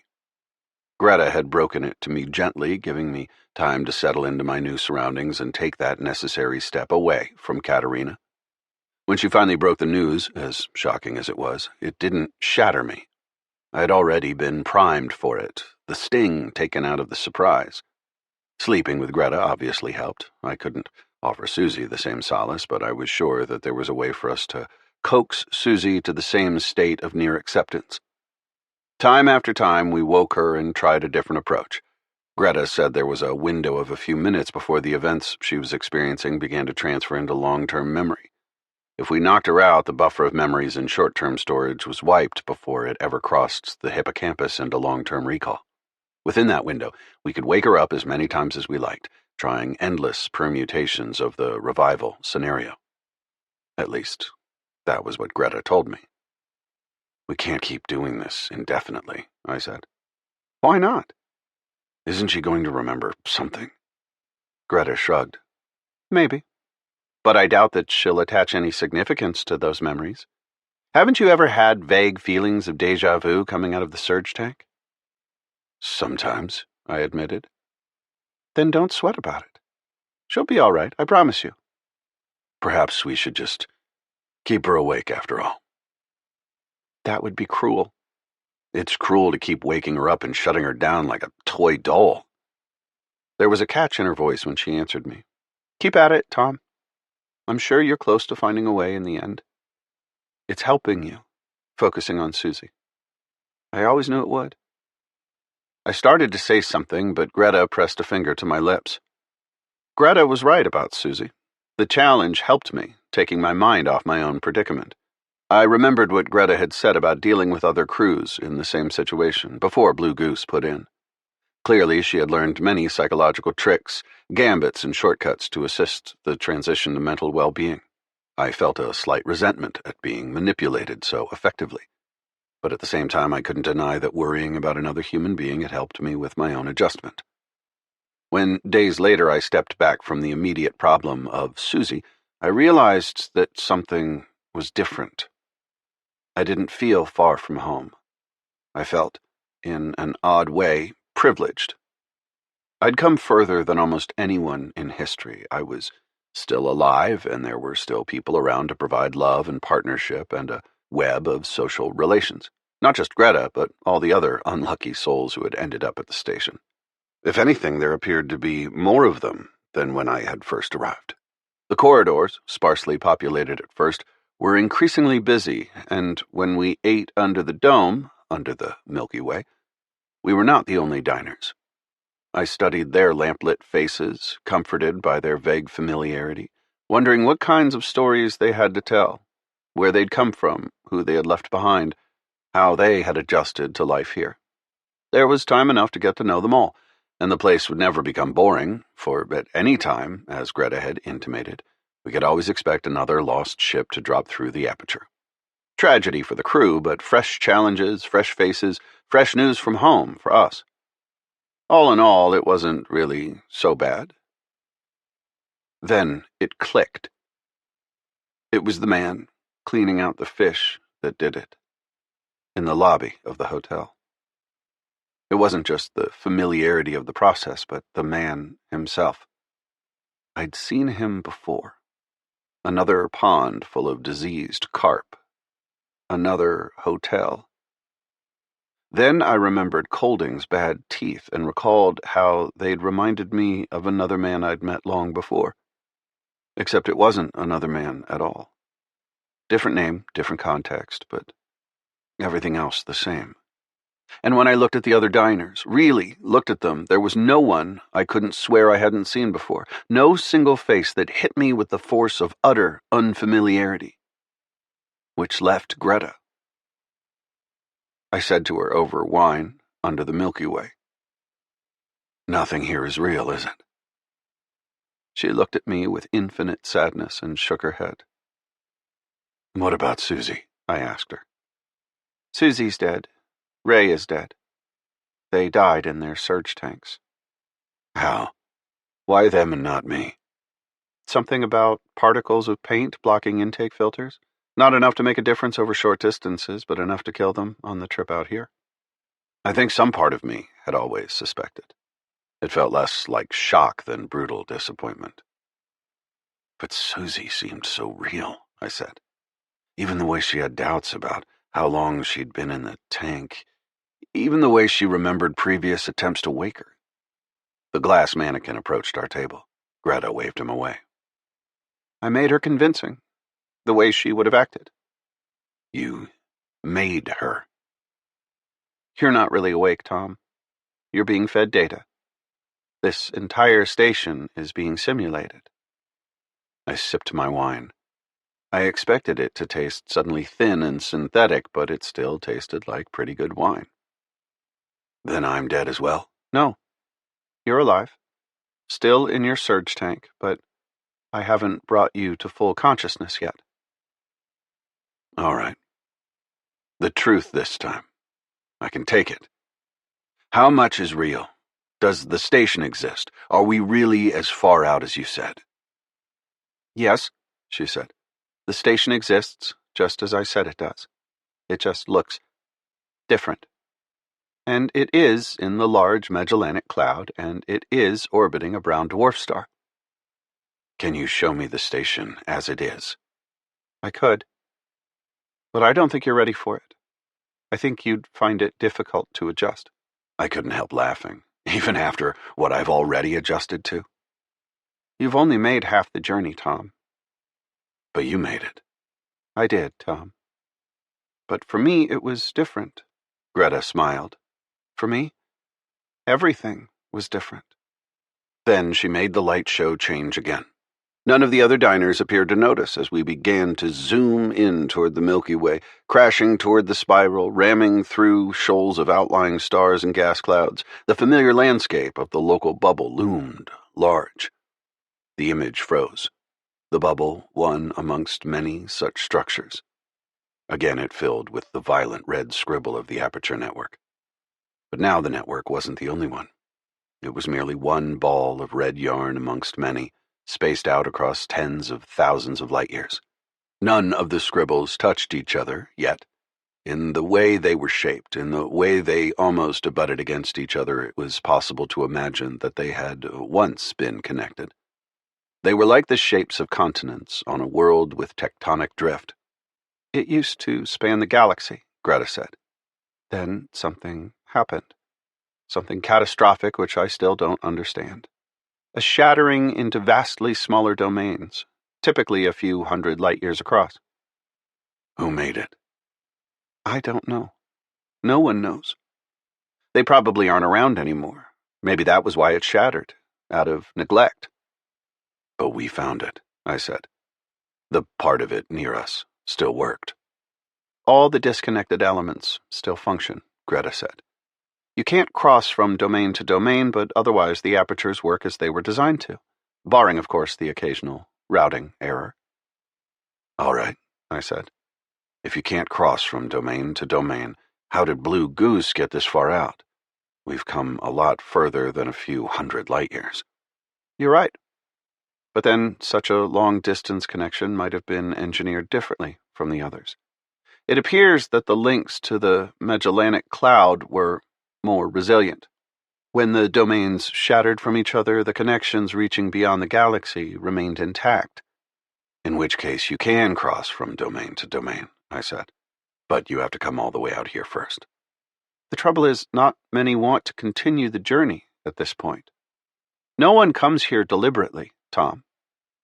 I still don't get it. What does it matter to me if there are other domains? Those regions of the galaxy are thousands of light years from Earth, and without the apertures, we'd have no way of reaching them. They don't matter. There's no one there to use them. Greta's smile was coquettish, knowing. What makes you so certain? Because if there were, wouldn't there be alien ships popping out of the aperture here? You've told me Blue Goose wasn't the first through, but our domain, the one in the local bubble, must be outnumbered hundreds to one by all the others. If there are alien cultures out there, each stumbling on their own local domain, why haven't any of them ever come through the aperture the way we did? Again, that smile. But this time it chilled my blood. What makes you think they haven't, Tom? I reached out and took her hand the way she had taken mine. I took it without force, without malice, but with the assurance that this time I really, sincerely meant what I was about to say. Her fingers tightened around mine. Show me, I said. I want to see things as they really are, not just the station.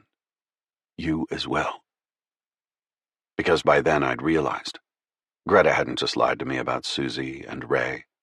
She'd lied to me about the Blue Goose as well. Because we were not the latest human ship to come through. We were the first. You want to see it? She asked. Yes. All of it. You won't like it. I'll be the judge of that. All right, Tom, but understand this. I've been here before. I've done this 1,000,000 times. I care for all the lost souls, and I know how it works. You won't be able to take the raw reality of what's happened to you. You'll shrivel away from it. You'll go mad unless I substitute a calming fiction, a happy ending. Why tell me that now? Because you don't have to see it. You can stop now where you are with an idea of the truth, an inkling. But you don't have to open your eyes. Do it, I said. Greta shrugged. She poured herself another measure of wine, then made sure my own glass was charged. You asked for it, she said. We were still holding hands, two lovers sharing an intimacy. Then everything changed. It was just a flash, just a glimpse, like the view of an unfamiliar room if you turn the lights on for an instant. Shapes and forms, relationships between things. I saw caverns, wormed out and linked, and things moving through those caverns, bustling along with the frantic industry of moles or termites. The things were seldom alike, even in the most superficial sense. Some moved via propulsive waves of multiple clawed limbs, some wriggled, smooth plaques of carapace grinding against the glassy rock of the tunnels. The things moved between caves in which lay the hulks of ships, almost all too strange to describe. And somewhere distant, somewhere near the heart of the rock, in a matriarchal chamber all of its own, something drummed out messages to its companions and helpers, stiffly articulated antler-like forelimbs beating against stretched tympana of finely veined skin. Something that had been waiting here for eternities, something that wanted nothing more than to care for the souls of the lost. Katerina's with Susie when they pull me out of the surge tank. It's bad, one of the worst revivals I've ever gone through. I feel as if every vein in my body has been filled with finely powdered glass. For a moment, a long moment, even the idea of breathing seems insurmountably difficult, too hard, too painful even to contemplate. But it passes, as it always passes. After a while, I can not only breathe, I can move and talk. Where? Easy, Skip, Susie says. She leans over the tank and starts unplugging me. I can't help but smile. Susie's smart. There isn't a better syntax runner in Ashanti Industrial, but she's also beautiful. It's like being nursed by an angel. I wonder if Katerina's jealous. Where are we? I try again. Feels like I was in that thing for an eternity. Did something go wrong? Minor routing error, Susie says. We took some damage and they decided to wake me first, but don't sweat about it. At least we're in one piece. Routing errors. You hear about them, but you hope they're never going to happen to you. What kind of delay? 40 days. Sorry, Tom. Bang goes our bonus. In anger, I hammer the side of the surge tank, but Katerina steps toward me and places a calming hand on my shoulder. It's all right, she says. You're home and dry. That's all that matters. I look at her and for a moment remember someone else. Someone I haven't thought about in years. I almost remember her name, and then the moment passes. I nod. Home and dry. Good Hunting by Ken Liu. Read by Theodore Chin. Night, half moon, an occasional hoot from an owl. The merchant and his wife and all the servants had been sent away. The large house was eerily quiet. Father and I crouched behind the Scholar's Rock in the courtyard. Through the rock's many holes I could see the bedroom window of the merchant's son. "Oh, Xiaoyang, my sweet Xiaoyang." The young man's feverish groans were pitiful. Half delirious, he was tied to his bed for his own good, but Father had left a window open so that his plaintive cries could be carried by the breeze far over the rice paddies. "Do you think she really will come?" I whispered. Today was my 13th birthday, and this was my first hunt. "She will," Father said. "A Huli Jing cannot resist the cries of the man she has bewitched." "Like how the butterfly lovers cannot resist each other?" I thought back to the folk opera troupe that had come through our village last fall. "Not quite," Father said, but he seemed to have trouble explaining why. "Just know that it's not the same." I nodded, not sure I understood, but I remembered how the merchant and his wife had come to Father to ask for his help. "How shameful," the merchant had muttered. "He's not even 19. How could he have read so many sages' books and still fall under the spell of such a creature?" "There's no shame in being entranced by the beauty and wiles of a Huli Jing," Father had said. "Even the great scholar Wang Lai once spent 3 nights in the company of one, and he took first place at the imperial examinations. Your son just needs a little help." "You must save him," the merchant's wife had said, bowing like a chicken pecking at rice. "If this gets out, the matchmakers won't touch him at all." A Huli Jing was a demon who stole hearts. I shuddered, worried if I would have the courage to face one. Father put a warm hand on my shoulder, and I felt calmer. In his hand was Swallowtail, a sword that had first been forged by our ancestor, General Lao Yip, 13 generations ago. The sword was charged with hundreds of Taoist blessings and had drunk the blood of countless demons. A passing cloud obscured the moon for a moment, throwing everything into darkness. When the moon emerged again, I almost cried out.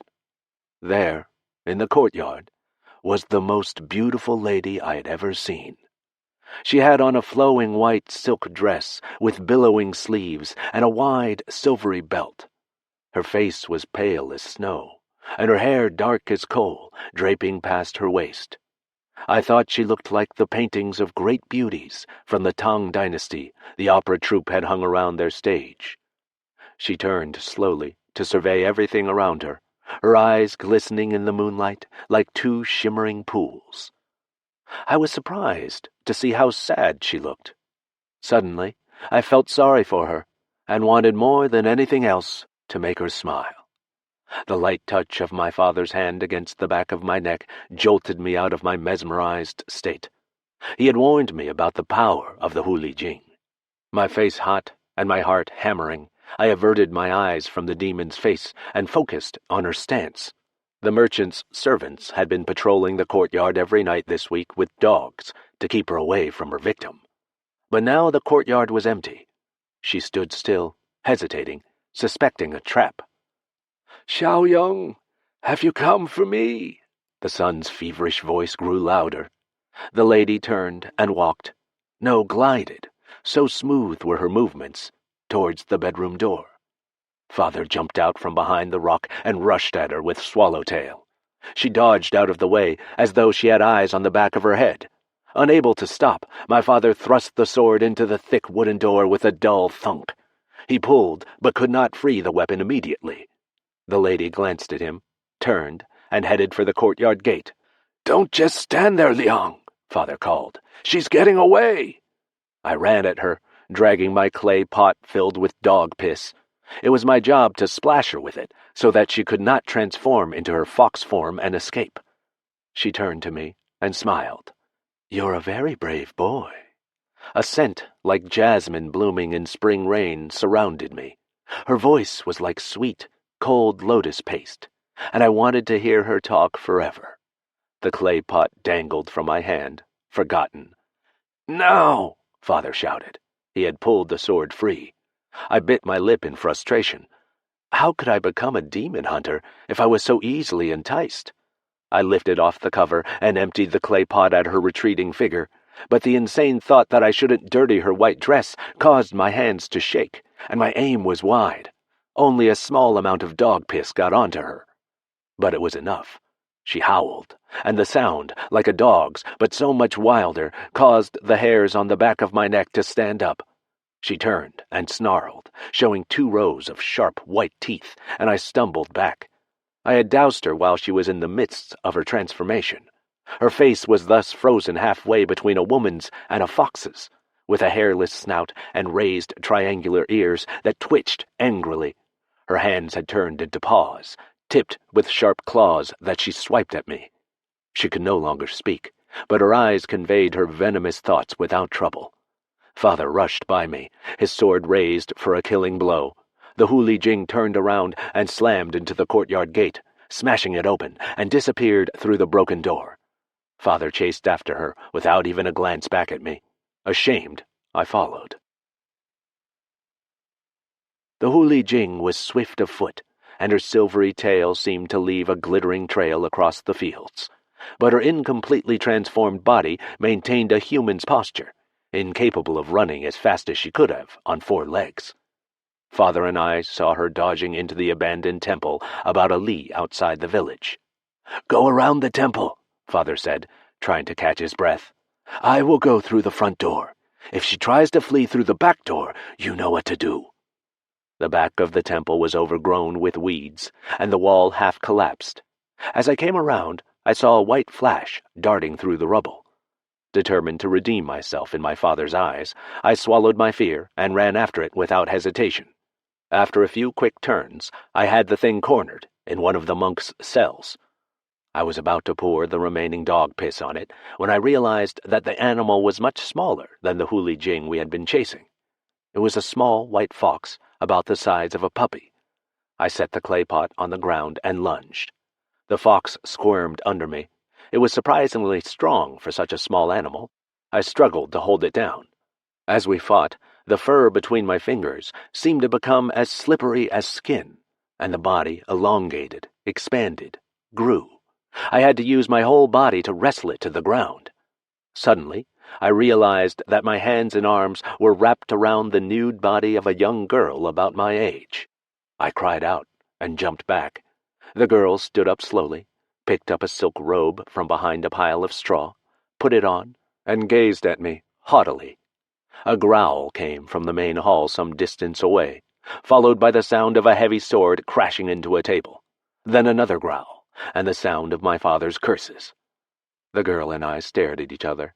She was even prettier than the opera singer that I couldn't stop thinking about last year. "Why are you after us?" she asked. "We did nothing to you." "Your mother bewitched the merchant's son," I said. "We have to save him." "Bewitched? He's the one who wouldn't leave her alone." I was taken aback. "What are you talking about?" "One night about a month ago, the merchant's son stumbled upon my mother, caught in a chicken farmer's trap. She had to transform into her human form to escape, and as soon as he saw her, he became infatuated. She liked her freedom, and didn't want anything to do with him. But once a man has set his heart on a Huli Jing, she cannot help hearing him no matter how far apart they are. All that moaning and crying he did drove her to distraction, and she had to go see him every night just to keep him quiet." This was not what I learned from Father. "She lures innocent scholars and draws on their life essence to feed her evil magic. Look how sick the merchant's son is." "He's sick because that useless doctor gave him poison that was supposed to make him forget about my mother. My mother is the one who's kept him alive with her nightly visits. And stop using the word lure. A man can fall in love with a Huli Jing, just like he can with any human woman." I didn't know what to say, so I said the first thing that came to mind. "I just know it's not the same." She smirked. "Not the same? I saw how you looked at me before I put on my robe." I blushed. "Brazen demon!" I picked up the clay pot. She remained where she was, a mocking smile on her face. Eventually I put the pot back down. The fight in the main hall grew noisier, and suddenly there was a loud crash, followed by a triumphant shout from Father and a long, piercing scream from the woman. There was no smirk on the girl's face now, only rage, turning slowly to shock.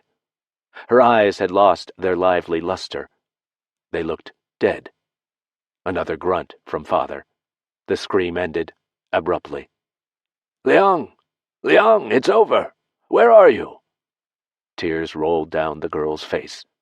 Search the temple, my father's voice continued. She may have pups here. We have to kill them too. The girl tensed. Liang, have you found anything? The voice was coming closer.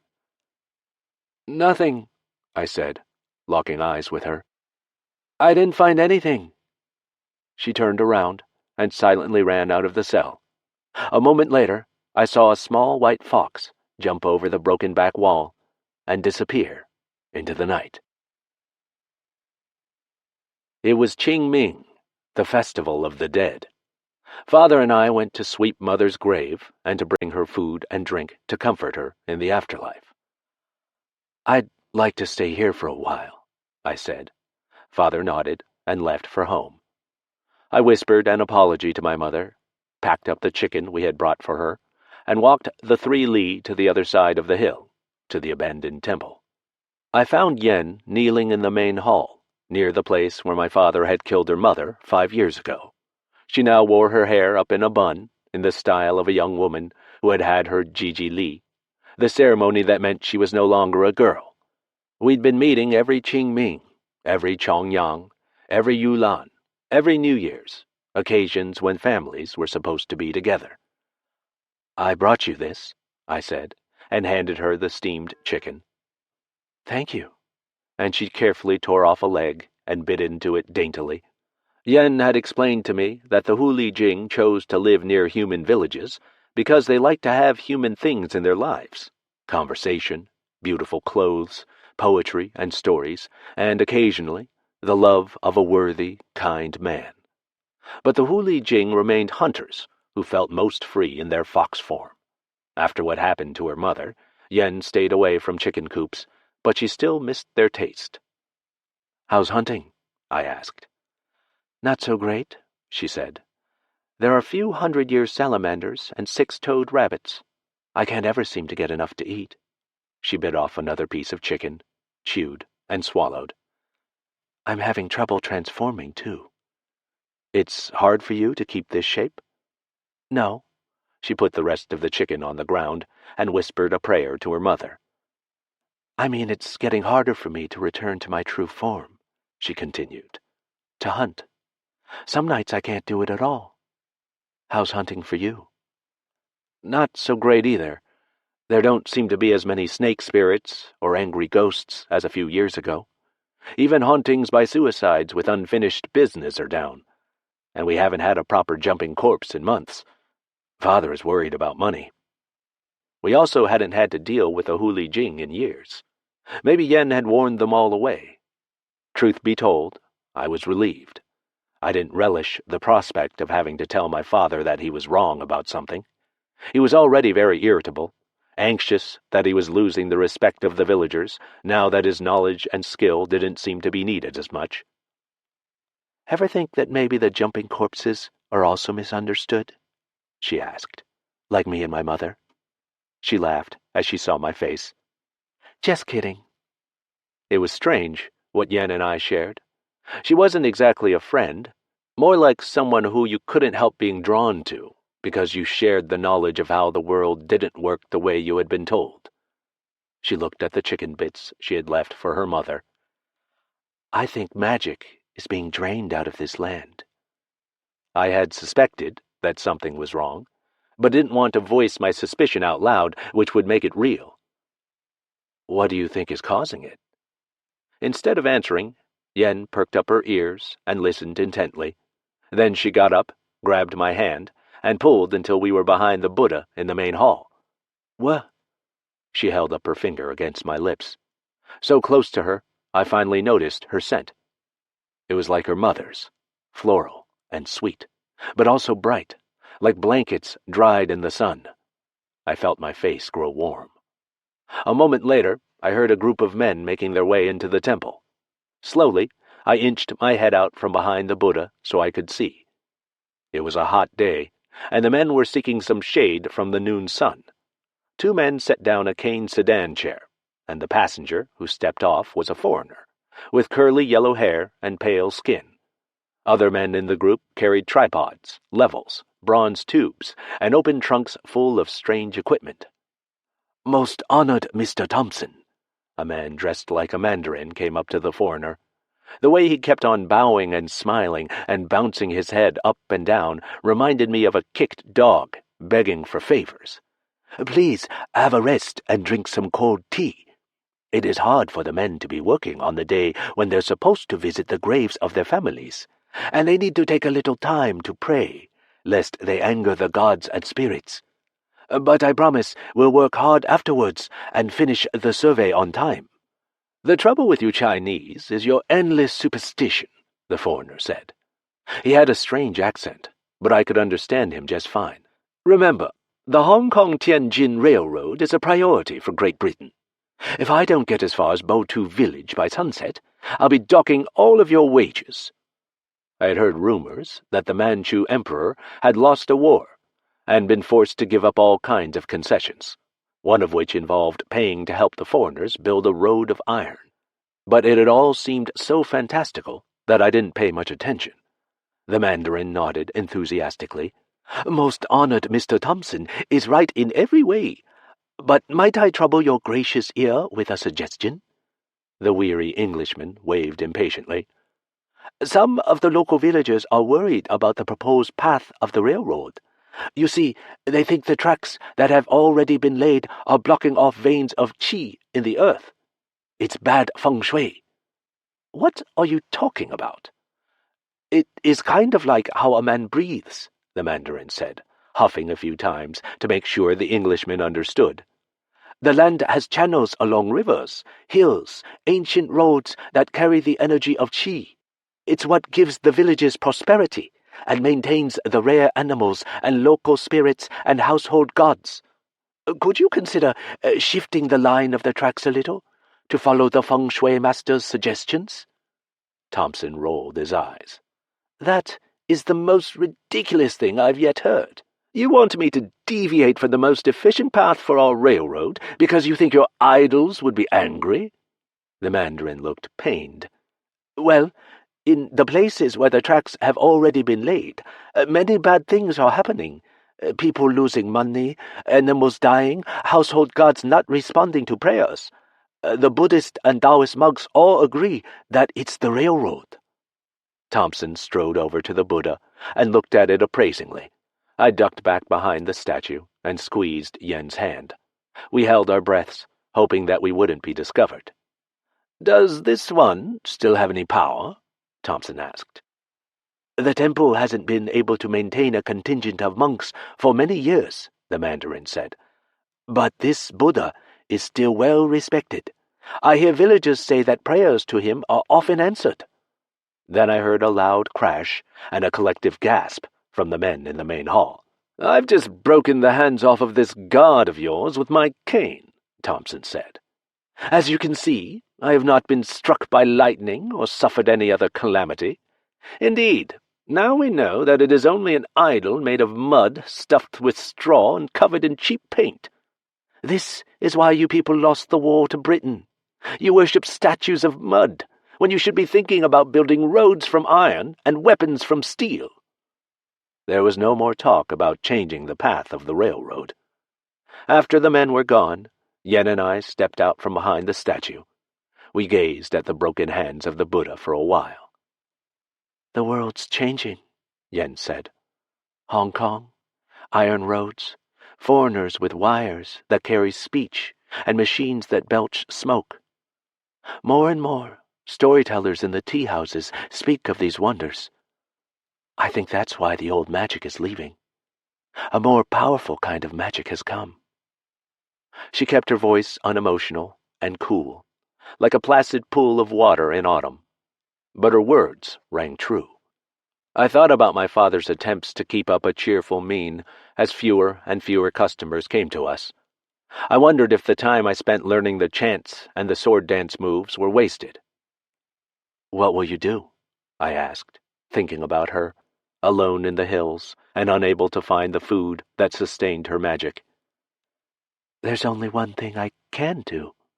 Her voice broke for a second and became defiant, like a pebble tossed into the pool. But then she looked at me, and her composure returned. "The only thing we can do. Learn to survive." The railroad soon became a familiar part of the landscape. The black locomotive huffing through the green rice paddies, puffing steam and pulling a long train behind it, like a dragon coming down from the distant hazy blue mountains. For a while it was a wondrous sight, with children marveling at it, running alongside the tracks to keep up. But the soot from the locomotive chimneys killed the rice in the fields closest to the tracks, and 2 children playing on the tracks, too frightened to move, were killed one afternoon. After that, the train ceased to fascinate. People stopped coming to Father and me to ask for our services. They either went to the Christian missionary or the new teacher who said he'd studied in San Francisco. Young men in the village began to leave for Hong Kong or Canton, moved by rumors of bright lights and well-paying work. Fields lay fallow. The village itself seemed to consist only of the 2 old and 2 young, and their mood one of resignation. Men from distant provinces came to inquire about buying land for cheap. Father spent his days sitting in the front room, swallowtail over his knee, staring out the door from dawn to dusk, as though he himself had turned into a statue. Every day as I returned home from the fields, I would see the glint of hope in Father's eyes briefly flare up. "Did anyone speak of needing our help?" he would ask. "No," I would say, trying to keep my tone light. "But I'm sure there will be a jumping corpse soon. It's been too long." I would not look at my father as I spoke, because I did not want to look as hope faded from his eyes. Then one day, I found Father hanging from the heavy beam in his bedroom. As I let his body down, my heart numb, I thought that he was not unlike those he had hunted all his life. They were all sustained by an old magic that had left and would not return, and they did not know how to survive without it. Swallowtail felt dull and heavy in my hand. I had always thought I would be a demon hunter, but how could I, when there were no more demons, no more spirits? All the Taoist blessings in the sword could not save my father's sinking heart, and if I stuck around, perhaps my heart would grow heavy and yearn to be still too. I hadn't seen Yen since that day 6 years ago, when we hid from the railroad surveyors at the temple, but her words came back to me now. Learn to survive. I packed a bag and bought a train ticket to Hong Kong. The Sikh guard checked my papers and waved me through the security gate. I paused to let my gaze follow the tracks going up the steep side of the mountain. It seemed less like a railroad track than a ladder, straight up to heaven. This was the funicular railway, the tram line to the top of Victoria Peak, where the masters of Hong Kong lived, and the Chinese were forbidden to stay. But the Chinese were good enough to shovel coal into the boilers and grease the gears. Steam rose around me as I ducked into the engine room. After 5 years, I knew the rhythmic rumbling of the pistons and the staccato grinding of the gears as well as I knew my own breath and heartbeat. There was a kind of music to their orderly cacophony that moved me, like the clashing of cymbals and gongs at the start of a folk opera. I checked the pressure, applied sealant on the gaskets, tightened the flanges, replaced the worn-down gears in the backup cable assembly. I lost myself in the work, which was hard and satisfying. By the end of my shift, it was dark. I stepped outside the engine room and saw a full moon in the sky as another tram filled with passengers was pulled up the side of the mountain, powered by my engine. "Don't let the Chinese ghosts get you," a woman with bright blonde hair said in the tram, and her companions laughed. It was the night of Yulan, I realized, the ghost festival. I should get something for my father. Maybe pick up some paper money at Mongkok.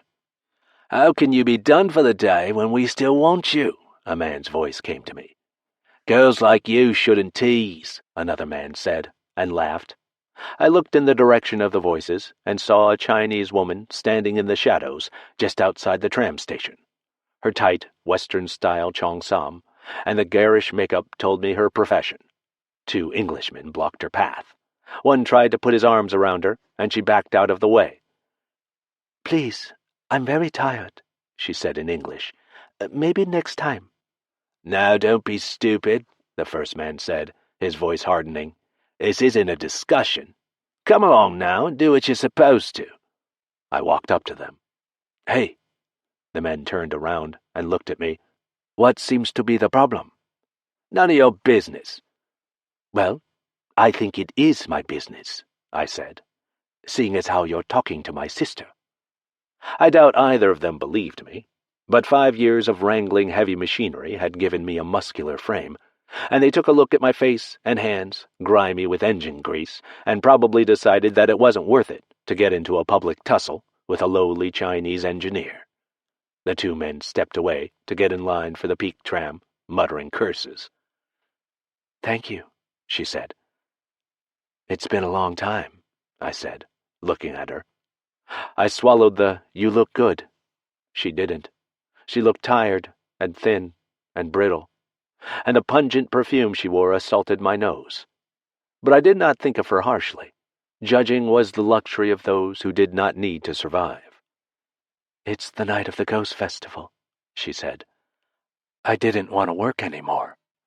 I wanted to think about my mother." "Why don't we go get some offerings together?" I asked. We took the ferry over to Kowloon, and the breeze over the water revived her a bit. She wet a towel with the hot water from the teapot on the ferry and wiped off her makeup.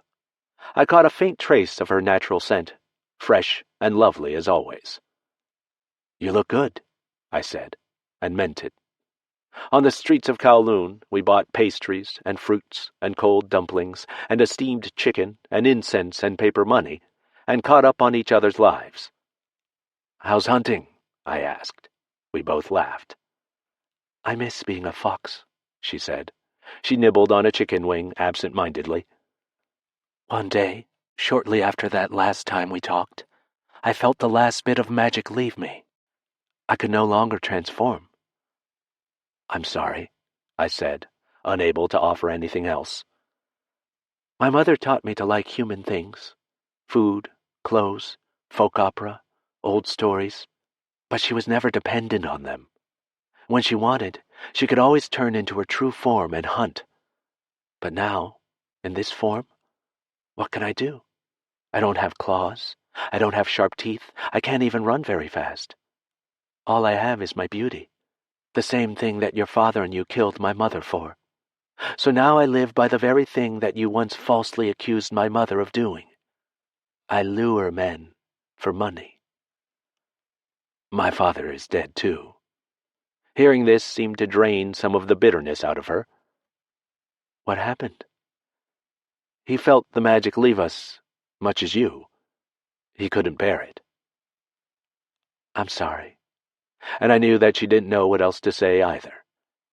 "You told me once that the only thing we can do is to survive. I have to thank you for that. It probably saved my life." "Then we're even," she said, smiling. "But let us not speak of ourselves any more. Tonight is reserved for the ghosts." We went down to the harbor and placed our food next to the water, inviting all the ghosts we had loved to come and dine. Then we lit the incense and burned the paper money in a bucket. She watched bits of burnt paper being carried into the sky by the heat from the flames. They disappeared among the stars. "Do you think the gates to the underworld still open for the ghosts tonight, now that there is no magic left?" I hesitated. When I was young, I had been trained to hear the scratching of a ghost's fingers against a paper window, to distinguish the voice of a spirit from the wind. But now I was used to enduring the thunderous pounding of pistons and the deafening hiss of high-pressured steam rushing through valves. I could no longer claim to be attuned to that vanished world of my childhood. "I don't know," I said. "I suppose it's the same with ghosts as with people. Some will figure out how to survive in a world diminished by iron roads and steam whistles. Some will not." "But will any of them thrive?" she asked. She could still surprise me. I mean, she continued. Are you happy? Are you happy to keep an engine running all day, yourself like another cog? What do you dream of? I couldn't remember any dreams. I had let myself become entranced by the movement of gears and levers, to let my mind grow to fit the gaps between the ceaseless clanging of metal on metal. It was a way to not have to think about my father, about a land that had lost so much. I dream of hunting in this jungle of metal and asphalt, she said. I dream of my true form leaping from beam to ledge, to terrace to roof, until I am at the top of this island, until I can growl in the faces of all the men who believe they can own me. As I watched, her eyes, brightly lit for a moment, dimmed. In this new age of steam and electricity, in this great metropolis, except for those who live on the peak, is anyone still in their true form? She asked. We sat together by the harbor and burned paper money all night, waiting for a sign that the ghosts were still with us. Life in Hong Kong could be a strange experience. From day to day, things never seemed to change much. But if you compared things over a few years, it was almost like you lived in a different world. By my 30th birthday, new designs for steam engines required less coal and delivered more power. They grew smaller and smaller. The streets filled with automatic rickshaws and horseless carriages, and most people who could afford them had machines that kept the air cool in houses and the food cold in boxes in the kitchen, all powered by steam. I went into stores and endured the ire of the clerks as I studied the components of new display models. I devoured every book on the principle and operation of the steam engine I could find. I tried to apply those principles to improve the machines I was in charge of, trying out new firing cycles, testing new kinds of lubricants for the pistons, adjusting the gear ratios. I found a measure of satisfaction in the way I came to understand the magic of the machines. One morning, as I repaired a broken governor, a delicate bit of work, 2 pairs of polished shoes stopped on the platform above me. I looked up. 2 men looked down at me. This is the one, said my shift supervisor. The other man, dressed in a crisp suit, looked skeptical. Are you the man who came up with the idea of using a larger flywheel for the old engine? I nodded. I took pride in the way I could squeeze more power out of my machines than dreamed of by their designers. You did not steal the idea from an Englishman? His tone was severe. I blinked. A moment of confusion was followed by a rush of anger. No, I said, trying to keep my voice calm. I ducked back under the machine to continue my work. He is clever, my shift supervisor said. For a Chinaman, he can be taught. I suppose we might as well try, said the other man. It will certainly be cheaper than hiring a real engineer from England. Mr. Alexander Finley Smith, owner of the Peak Tram and an avid engineer himself, had seen an opportunity.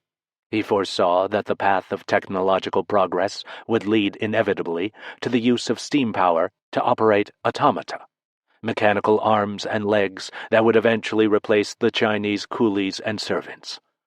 I was selected to serve Mr. Finley Smith in his new venture. I learned to repair clockwork, to design intricate systems of gears, and devise ingenious uses for levers. I studied how to plate metal with chrome, and how to shape brass into smooth curves.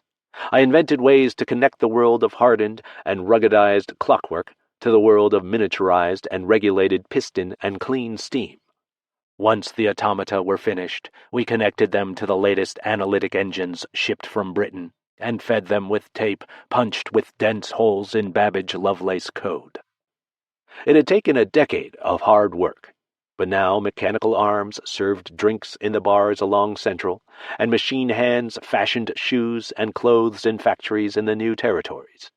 In the mansions up on the peak, I heard, though I'd never seen, that automatic sweepers and mops I designed roamed the halls discreetly, bumping into walls gently as they cleaned the floors like mechanical elves, puffing out bits of white steam.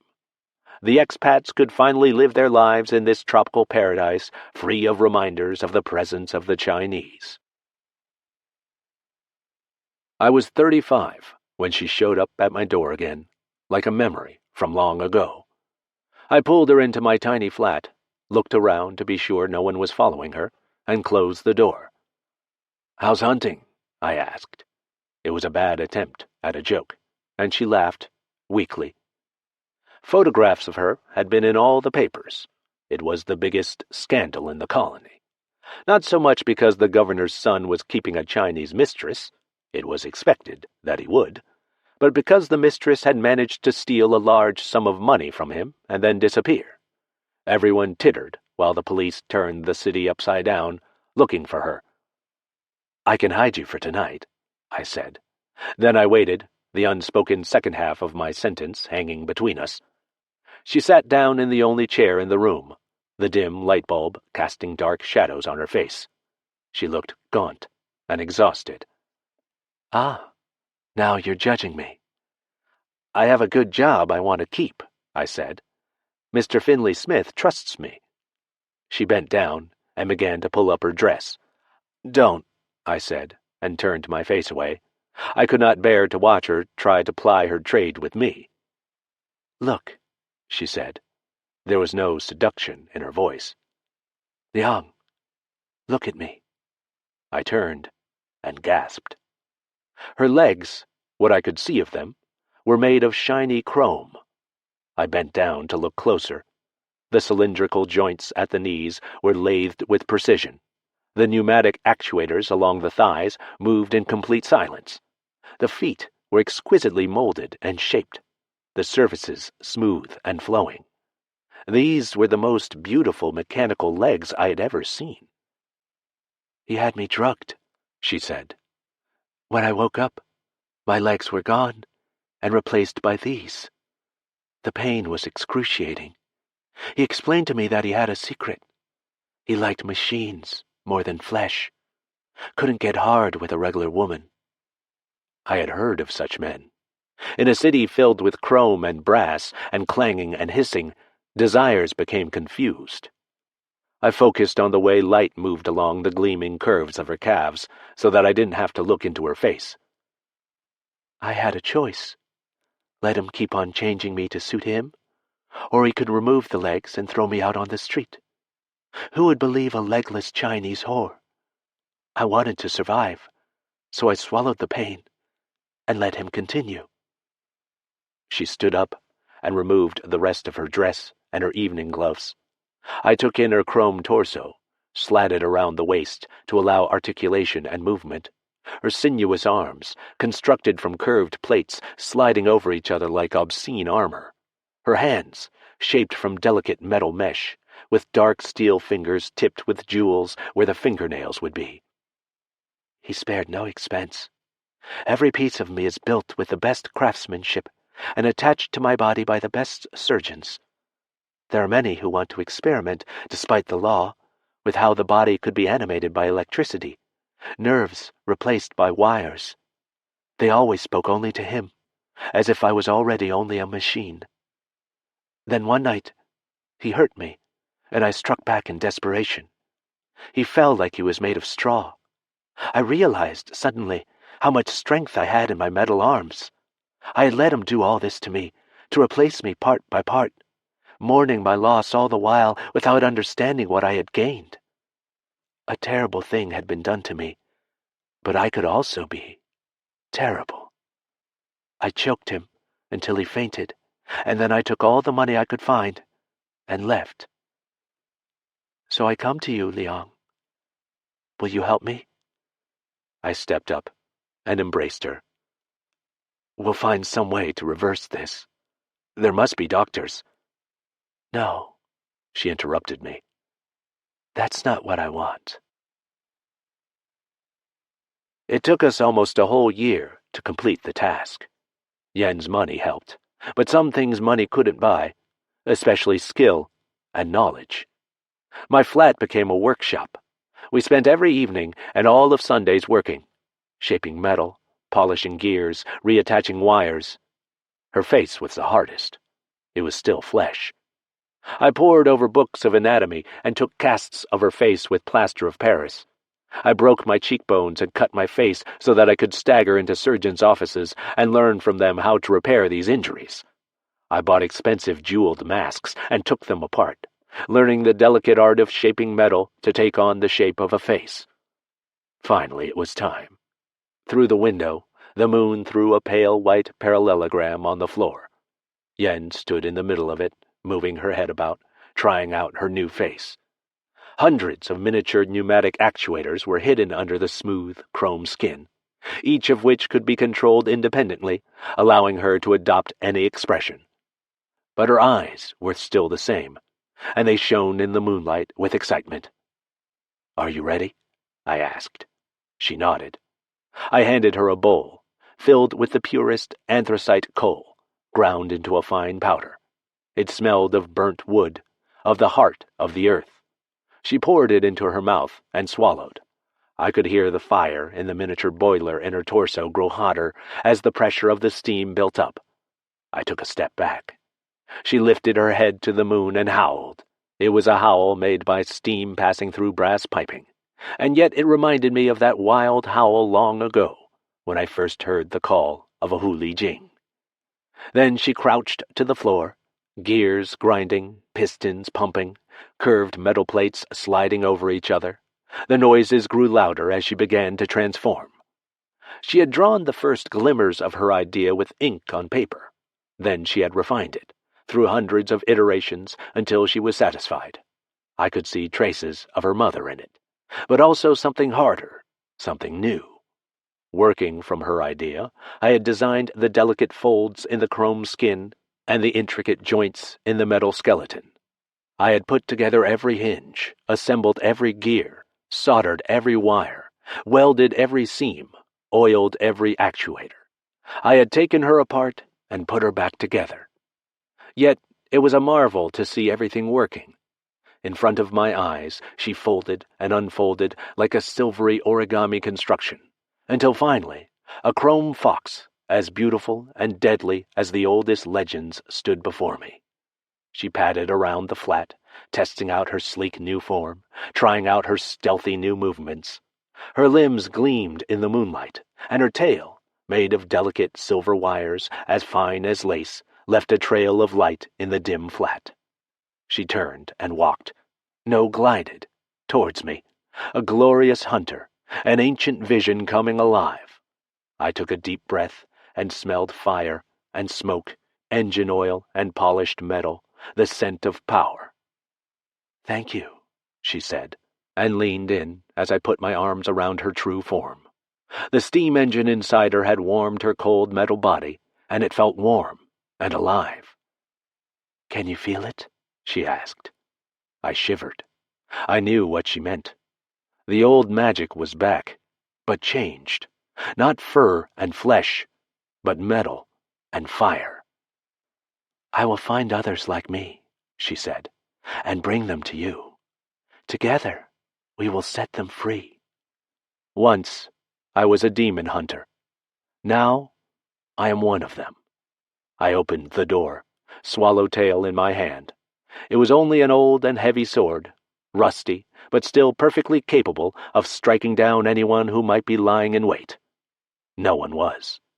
Yen leapt out like a bolt of lightning. Stealthily, gracefully, she darted into the streets of Hong Kong, free, feral, a Huli Jing built for this new age. Once a man has set his heart on a Huli Jing, she cannot help hearing him, no matter how far apart they are. "Good hunting," I whispered. She howled in the distance, and I watched a puff of steam rise into the air as she disappeared. I imagined her running along the tracks of the funicular railway, a tireless engine racing up and up towards the top of Victoria Peak, towards a future as full of magic as the past. The Dump by Joe R. Lansdale. Read by Josh Innerst. For Ted Klein. Me, I like it here just fine. Don't see no call for me to move on. Dump's been my home nigh on 20 years, and I don't think no highfalutin city sanitation law should make me have to pack up and move on. If I'm going to work here, I ought to be able to live here. Me and Otto. Where is that sucker anyway? I let him wander about some on Sundays. Rest of the time, I keep him chained inside the hut there, out of sight. Wouldn't want him biting folks. Well, as I was saying, the dump's my home. Best damn home I ever had. I'm not a college man, but I got some education. I read a lot. Ought to look inside that shack and see my bookshelves. I may be a dump yard supervisor, but I'm no fool. Besides, there's more to this dump than meets the eye. Excuse me. Otto! Otto! Here, boy! Dad burn his hide. He's gotten bad about not coming when I call. Now, I was saying about the dump. There's more here than meets the eye. You ever thought about all that garbage, boy? They bring anything and everything here, and I doze her under. There's animal bodies. That's one of the things that interests old Otto. Paint cans, all manner of chemical containers, lumber, straw, brush, you name it. I doze all that stuff under, and it heats up. Why, if you could put a thermometer under that earth, check the heat that stuff puts out while it's breaking down and turning to compost, it would be up there, boy, way up there, sometimes over 100 degrees.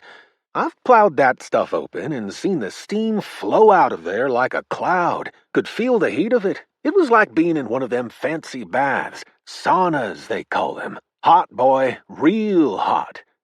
Now you think about it. All that heat, all those chemicals and dead bodies and such, makes an awful mess. A weird blend of nature's refuse. Real weird. And with all that incubating heat, well, you consider it.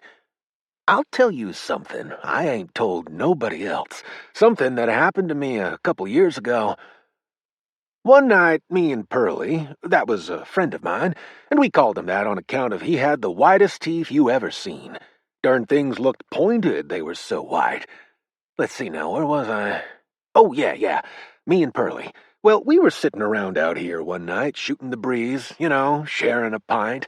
Pearlie, he used to come around from time to time, and we'd always split a bottle. He used to be a legit old-time hobo. Rode the rails all over this country. Why, I reckon he was going on 70 years, if not better, but he acted 20 years younger. He'd come around, and we'd talk and sit and snort and roll us some of that Prince Albert, which we'd smoke. We had some good laughs, we did, and I miss old Pearlie sometimes. So, that night, we let the bottle leak out pretty good, and Pearlie, he's telling me about this time down in Texas in a boxcar with a river trash whore, and he stops in mid-sentence, right at the good part, and says, "You hear that?" I said, "I don't hear nothing. Go on with your story." He nodded and told the tale, and I laughed, and he laughed. He could laugh better at his own stories and jokes than anyone I'd ever seen. After a bit, Pearlie gets up and walks out beyond the firelight to relieve himself, and he comes back right quick, zipping his fly and walking as fast as them old stiff legs of his will take him.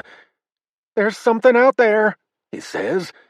"Sure," I say. "Armadillos, coons, possums, maybe a stray dog." "No," he says. "Something else." "Oh, I've been a lot of places, boy," he says. He always called me boy on account of I was 20 years younger than he was. "And I'm used to hearing critters walk about. That don't sound like no damn possum or stray dog to me. Something bigger." I start to tell him that he's full of it, and then I hear it too.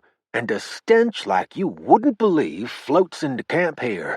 A stench like a grave opened on a decomposing body, one full of maggots and the smell of earth and death.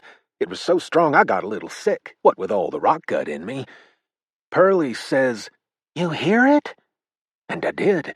It was the sound of something heavy crunching down that garbage out there, moving closer and closer to the camp, like it was afeard of the fire, I got the heebie-jeebies, and I went into the hut there and got my double barrel. When I came out, Pearlie had pulled a little old .32 Colt out of his waistband and a brand from the fire, and he was heading out there in the dark. "Wait a minute," I called. "You just stay put, boy. I'll see to this, and I'll see that whatever it is gets a hole in it, maybe 6. So, I waited. The wind picked up, and that horrible stench drifted in again, very strong this time, strong enough so I puked up that hooch I'd drunk. And then suddenly from the dark, while I'm leaning over, throwing my guts out on the ground, I hear a shot. Another one. Another. I got up and started calling for Pearlie. "Stay the hell where you are," he called. "I'm coming back." Another shot, and then Pearlie seemed to fold out of the darkness and come into the light of the fire. "What is it, Pearlie?" I said. "What is it?" Pearlie's face was as white as his teeth. He shook his head. "Ain't never seen nothing like it. Listen, boy, we got to get the hell out of Dodge. That sucker, it's—" He let his voice trail off, and he looked toward the darkness beyond the firelight. "Come on, Pearlie, what is it?" "I tell you, I don't know. I couldn't see real good with that there firebrand, and it went out before too long. I heard it down there, crunching around, over there by that big hill of garbage." I nodded. That was a pile I'd had heaped up with dirt for a long time. I intended to break it open next time I dozed, push some new stuff in with it. It was coming out of that pile," Pearlie said. "It was wriggling like a great gray worm, but there were legs all over it, fuzzy legs, and the body, it was jelly-like.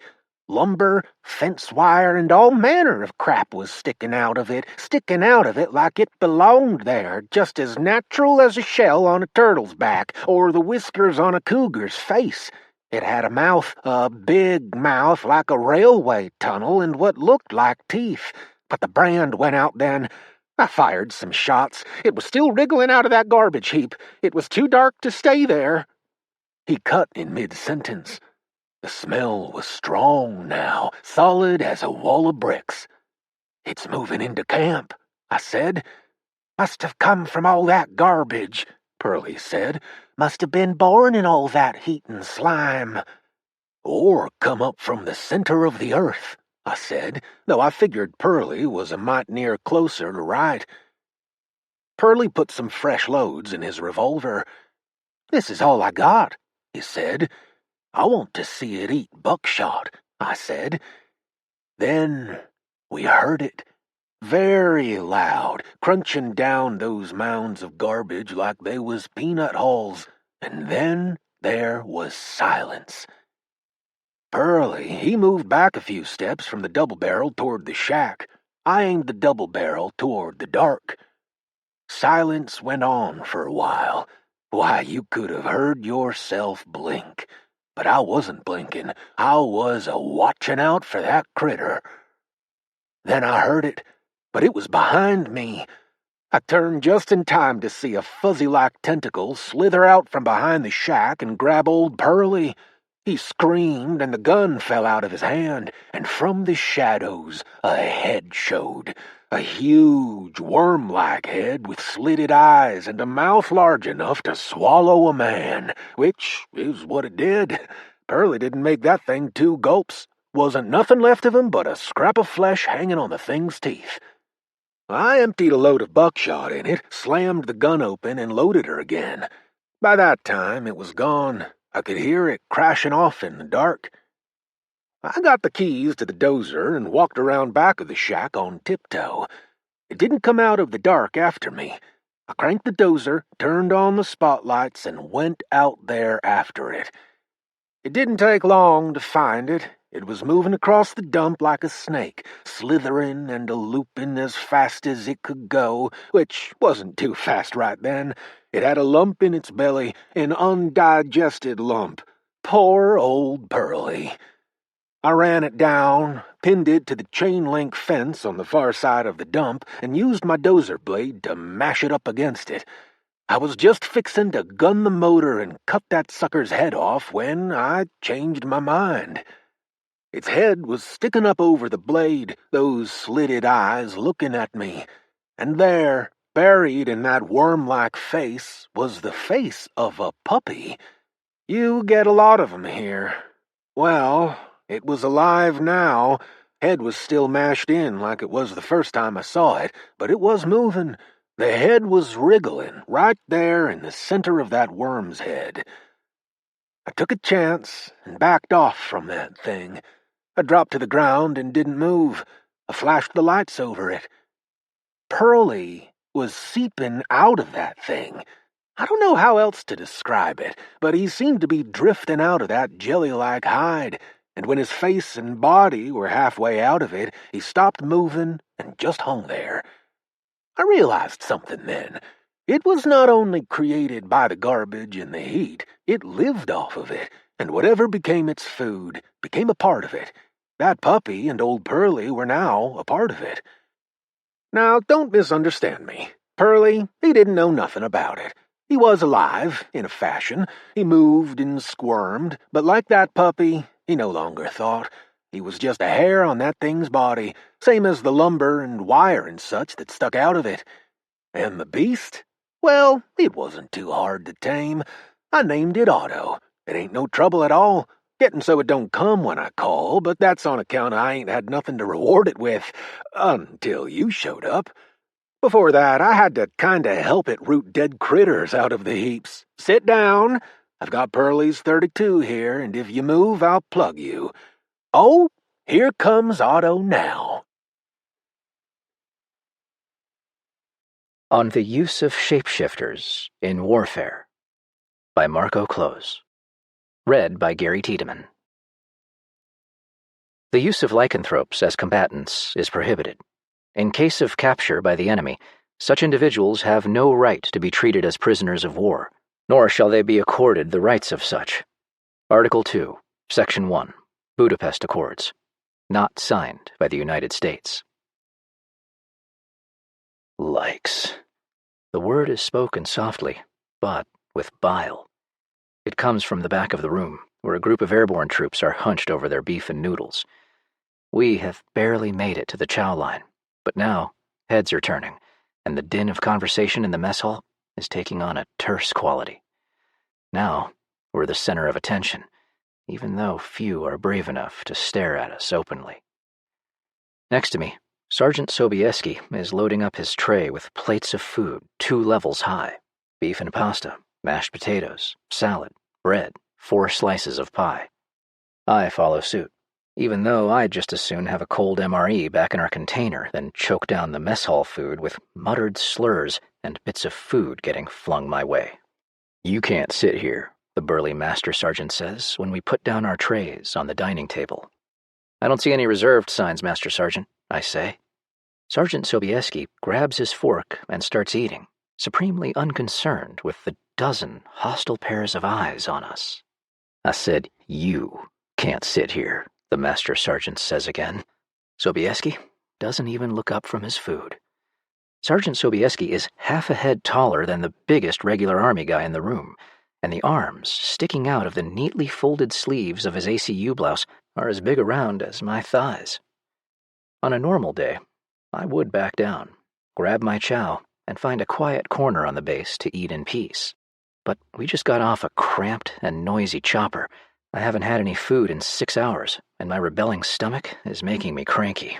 So I stab a piece of beef with my fork, stick it into my mouth, and start chewing it slowly, all while holding the Master Sergeant's gaze. I almost smile when I see his jaw muscles flex with suppressed anger.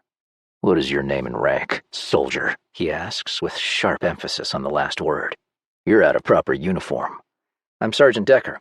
This is Sergeant Sobieski, and dress rags don't apply to 300th personnel in theater. Our uniforms are sanitized. No name tapes, no rank devices, no unit patches.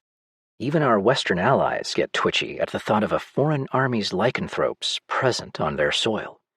Here, in the Middle East, where lycanthropy is a capital offense, the locals would get downright apoplectic at the sight of troopers with the unit patch of the 300th Special Operations Company on their sleeves, the first and only segregated all-lycanthrope unit of the Army. The Master Sergeant looks at us, his jaw still grinding. Then he shakes his head. Fucking dog soldiers, he says. The Army started turning to shit when they let you people wear the uniform. Unnatural is what you are. Despite the anger welling up in my chest, I chuckle. I'm more natural than you. I can see in the dark, hear the grass grow, follow a scent for 20 miles, all without batteries. Your ass rides around in a stinking Humvee, and you're blind at night without your flashlight and your NVGs. How fucking natural is that? Next to me, Sobieski puts down his fork and clears his throat. No disrespect, Master Sergeant, but if you ever call us dog soldiers again in our presence, I will rip off your arm and beat you with it. Now shut up and let us eat our food in peace, because we have an IED patrol coming up, sir. Chair legs squeal on the bare concrete floor as the Master Sergeant and all the other regular Army soldiers at the table stand up, murder in their eyes. The burly Master Sergeant balls his hands into fists and starts toward us. Before he has taken 2 steps, Sobieski lets out a growl. It's a deep, ear-tingling sound, so low and resonant that the silverware on my plate shatters. The entire room falls silent instantly. Sobieski picks up his soda cup and sucks it empty. The raspy, slurping sound of the straw is very loud in the room. He looks at the dozen angry soldiers who have stopped in their tracks in front of us, and there isn't a trace of concern on his face. The Master Sergeant still has his fists clenched, but the sudden smell of fear coming from his pores tells me that he's glad to be on the other side of the table. He glares at us for another moment, snatches his meal tray off the table, and walks off without another word. One by one, the other soldiers follow. The last one to leave the table hawks up some phlegm and spits it onto the floor near our feet. They walk out of the mess hall without looking back. A few stunned moments later, the conversations in the room resume. He'll come back with the base MP in about 3 minutes, I say. Sergeant Sobieski shrugs. Please, let me sleep in a cell tonight. Send someone else to do this patrol. Not that he's going to do shit. He nods at my plate and the mostly untouched food on it. I'd hurry up with that, though, just in case. At dawn, I walk point on patrol for a squad of Army regulars. It's the tolerable sliver of morning between the bone-chilling cold of the night and the relentless heat of the day. We trudge up the main road of the nearby village to look for IEDs and flush out local insurgents. The houses are untidy stacks of stone, put together without mortar. A few villagers are out on the street this morning. Some return my greeting, but most pretend I don't exist. For a small mountain village like this, there are too many young men milling around. High explosives have a particular scent, even through a layer of earth and the rusty metal case of an old artillery shell. Freshly dug earth has a different smell. Together, they make an olfactory marker that's as strong and obvious as a 10-foot neon sign on top of the ambush site. Even from 100 yards away, I can smell death waiting for us by the side of the road leading out of the village, masterfully camouflaged. Heads up, I say into my radio. 1 o'clock, 70 yards past the last house on the right. Make it 2 155s underneath the rock pile by the culvert. Fantastic, the squad sergeant says. Let's secure the site and call out the EOD guys. I smell the new danger right as a rifle cracks in the distance. The bullet hits me in the hip, just below the edge of my protective vest. I do a graceless little half-spin and fall on my ass. Behind me, the infantry guys take cover. The squad medic starts toward me, but I wave him off. The wound is already knitting itself closed, and even though it hurts like someone rammed a red-hot fireplace poker through me, I know there won't even be a scar by the time I get back to base. The sniper fires again. The bullet kicks up dust and gravel chips right in front of my feet. This time, I see the flash from the rifle muzzle. Left side of the road, 150, the little goat shack with the collapsed roof. He's in the corner at the bottom left. The soldier manning the .50 caliber machine gun on the squad's Humvee opens up with his weapon. The slow, thundering staccato of the big gun drowns out the reports from the rifles behind me as the other soldiers return fire as well. Every time I am under fire, I feel the almost irresistible urge to rip off all these civilized trappings of warfare and change into my more capable shape. In my other form, I can move faster than a sniper can adjust his aim, and I can smell ambush sites 100 times better than in my handicapped two-legged form, but I'm on a leash, so I follow orders and stay human. Every time it happens, I loathe myself, not for obeying orders, but for accepting the leash willingly. When it's over, the little goat shack is a pock-marked ruin. When the infantry guys move in, there's nothing there but 3 empty shell casings and some blood on the dirt The squad sergeant watches as I walk around the shack to get the scent of the place. 2 men, I say, shooter and spotter. The shooter's wounded. They hoofed it out the back and into the hills. I got their scent, so I'll be able to ID them if they're locals. Of course they're locals, the squad sergeant says. The regulars aren't too keen on charging after the shooters into Indian country with just a squad of troops, and I don't blame them. So we radio our contact report, set up security, and wait for the EOD team to arrive and defuse the artillery shells buried by the road. 2 people wounded, lots of ammo turned into noise and dust, and at the end of the day, we're right back where we started, soldiers and insurgents alike. And as our days go, so does the war. 3 weeks, Sobieski says over dinner. Bring in the whole 300th. Let us off the leash, and we'll own these mountains in 3 weeks. Not going to happen, I say. You know the regs. No combatant use of lycanthropes. We never signed that accord. No, we didn't. But that's politics for you. Wouldn't want to piss off the Allies. Fuck the Allies, Sobieski says. What's the point of having us if you only use us as bomb detectors with legs? Such a waste. It's like using Navy SEALs as lifeguards at the pool. I chuckle into my chipped beef on toast. Sobieski looks past me and out of the windows of the chow hall. Outside, the sun is setting behind the mountains to our west. Just think about it.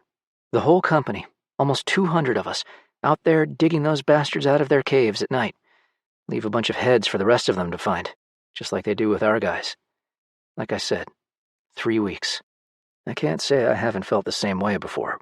But then I think about the reception we would get back home with network footage of dismembered bodies preceding us, and the kind of treatment we would provoke if the whole world had their faces rubbed into what can happen when lycanthropes group together in a large pack and go hunting for humans. But I don't voice those thoughts to Sobieski. Instead, I return his grin with a nod of implied agreement and finish my dinner. Sobieski is not the kind of person who spends a great deal of time thinking about consequences. The forward operating base has an observation outpost. It sits on a hilltop half a mile away. Every week, a different squad is rotated there. With the pair of lycanthropes at the base now, Command has decided to send one of us up with the next squad. I draw straws with Sobieski for the first week, and he pulls the short one. Something's off about this valley, I tell him as I help him pack his gear. It doesn't smell right. We'll be in the shit before the week is up. Watch your head up there. Hell, I have nothing to worry about, Sobieski says, and fastens the straps of his body armor. Things go to shit, I'll dump all my gear and go native. Try not to piss off any of the regulars. You have to sleep sometime. So do they, Sobieski says. It's just a squad. They have any smarts at all? They'll be trying hard not to piss me off. I help him with the rest of his gear and watch as he swaggers off toward the waiting Humvees outside, carrying his 100-pound backpack like a toiletries bag. The OP is in sight of the base, but it takes a half hour for a Humvee to climb the steep, narrow dirt road that winds its way up that mountain. If something goes badly wrong, that OP might as well be in another country, because none of us will get up there in time to help. The little column drives off, rooster tails of dust in their wake. I am now the only lycanthrope on base, only barely welcome, and only for my sense of smell and the ability to see trouble coming in the dark. They didn't mention these things in the recruiting brochure, but they didn't have to. I've always known what I would be getting into, but I signed the contract anyway, hoping that things would slowly change with time. But they don't. Not out there in the mountains, and not in the heads of our fellow soldiers. The night is moonless. We set out on patrol just after midnight, a full platoon on foot. My fellow soldiers look barely human in their bulky armor, with the dual lenses of their night vision goggles in front of their faces. I go out light. No rifle, because I'm not allowed to fight, and no night vision device, because I don't need one. As always, I'm walking point at the head of the column, because I want to get the earliest whiff of trouble if it comes our way, and because I'm much harder to kill than the regular troops. The insurgents are not out for trouble tonight. All I smell is the suspended life of the village all around us. People sleeping in their houses behind ancient stone walls and crooked doors, and dormant fires in ash-heavy hearths. Still, there's a new scent in the air tonight. I get the vague, unsettling feeling of a threat but I can't quite identify it. The place smells more wild than before, more dangerous somehow. We're on the road between the village and the FOB when automatic weapons fire crackles in the distance. We all take covering positions out of habit, but the sound of gunfire isn't coming from any place nearby. It's rolling down from the hilltops to the east, where the observation post is perched on the mountain. There are some urgent radio conversations behind me. I look over to the OP, which is only visible in the distance because of the muzzle flashes lighting up the hilltop. Something about the gunfire sounds odd. I can hear the clatter from M4 carbines firing their 3-round burst staccato, but I don't hear the deeper, more rattling sound of insurgent AK-47s or the slow, heavy thunder of belt-fed machine guns. It sounds like every trooper on top of that mountain is firing his carbine, but nobody is shooting back. "The OP's not responding," the lieutenant says. "We're redeploying. Back to the intersection and up the hill, double time. And watch the flanks, people." Sobieski and I have our own radios, separate from the rest of the network. I try to raise him on comms, but he doesn't reply. Whatever is happening up there, he's too busy fighting to worry about answering radio calls. As we rush back to the intersection, the firefight on the distant hill intensifies. Still, all I hear is our own rifles. Then my radio comes alive with the static-riddled sounds of battle, people shouting and firing bursts. There's a scream, shrill and angry, Sobieski's voice, but in a pitch I've never heard before, and the transmission is cut off. Then an unmistakably lupine howl rises into the night sky from the hilltop half a mile away. It's silver bright and savage, triumphant. "The fuck is your guy doing?" the platoon sergeant yells at me over the radio. "That wasn't Sobieski," I send back, pressing the transmit button with fingers that suddenly seem too clumsy for the task. "Hold the platoon. Don't go up there." "We got a squad up there, asshole," the platoon sergeant says. "We're going, and if your pal went feral on them, I'll personally shoot him between the eyes." The hilltop is quiet now. Too much so after the short and violent staccato of automatic gunfire. "I'll go," I say. "If I change, I can run up that hill in a quarter of the time it'll take all of you." I've decided to go no matter what the lieutenant says. By the time he sends his reply, I've already stripped off my body armor and unbuckled my thigh holster. "Fine, Sergeant, go. But we're going to plug everything that comes off that hill on 4 legs. Do you understand?" "You should," I reply. "In fact, if I'm not back here in 5, call in some close air on that hill and let them bomb it flat." I dash up the hill on all 4s as fast as I can. The night air smells like gunpowder and fear and the heavy copper smell of fresh blood. The new scent I noticed down in the village is up here as well, much stronger now that I am in my more capable form. It's musky and wild, unsettlingly familiar, and wholly alien at the same time. I know what I will find at the top of the hill. The OP is a slaughterhouse. In the darkness, I can smell the blood all over the walls of the little bunkers made from sandbags and HESCO barriers. The dead are all over the OP, on the floor of the bunker, at the top of the main firing position, splayed out in the dirt between the shelters. There are empty cartridge cases strewn everywhere, still warm and smelling of freshly burnt powder. All around the bodies, the dirt has been churned by the struggle, and there are paw prints the size of frying pans in the dust between the dead soldiers. I find Sobieski in the bunker underneath the heavy weapons emplacement. He's sitting upright against the wall, chin on his chest, as if he's merely taking a quick nap. There isn't an unbroken piece of gear left in the room. I know that Sobieski can hold his own against any 3 or 4 guys, even when he's in human form, but whatever fought with him in here was stronger and faster. I don't have to check his pulse to know he's dead. His ballistic armor is halfway undone, and his belt is open. When they got jumped, he tried to shed his clothes and gear so he could meet the enemy on equal footing, but he didn't have the time, and then engaged with his bare hands.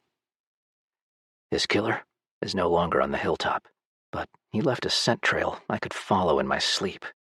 I want to tear into the darkness, find him, and rip him to shreds, but there's a platoon waiting at the base of the hill. and I don't want them to stumble into this carnage without a word of warning. When I walk back down the hill, I do so on 2 legs, in my naked human form, mindful of the 30 rifles and machine guns aimed at me. 11 KIA, I tell the lieutenant. Don't bother with medics, and don't go up there unless you don't want to sleep well again for a while. Your guy? Sobieski's dead, I say. It got him first, from the looks of it. The fuck is it? He asks, even though I can tell by the smell of fear coming from him that he already knows the answer. Get these soldiers off this hill and back to the barn, I say. Stay out in the open, and plug anything you see that has fur. Call in the rapid reaction force, and leave my clothes right here. I'll need those later. The lieutenant looks at me for a moment, grinding his jaw. Then he glances into the darkness behind me, and the fear seeping out of his pores gets stronger. Where are you going? I'm going to chase that bastard down. Out in the darkness, well beyond the OP, there's another howl. This one a long and mournful dirge. The lieutenant grips his carbine tighter and reaches for his radio. Go, he says, and good luck. Just don't get too close to these guys while you're out and about. We see something stirring in the dark, we're shooting it. Aim for the head, and lead your shots, I tell him. I pick up the trail again at the OP. Before I change, I kneel in front of Sobieski, touch my forehead to his, and say my goodbyes. Before long, Sobieski will be in a body bag, and then a zinc coffin. I will not be there when they put him into the ground back home in Pennsylvania. The werewolf who killed him tore the chain with the dog tags off his neck when they were fighting. I locate it in the dirt by scent, 6 feet away. I take the 2 army tags and put them on Sobieski's lap for the casualty detail to find. There's another tag on that chain. The 5-sided, registered lycanthrope brass tag we're all required to wear in the civilian world back home. I take the tag and attach it to the chain around my own neck, where it joins another tag just like it. I don't have any fitting last words, so I render one final salute to Sergeant Jared Sobieski, 300th Special Operations Company, L, and go outside to change. Then I run off into the darkness to track down his killer.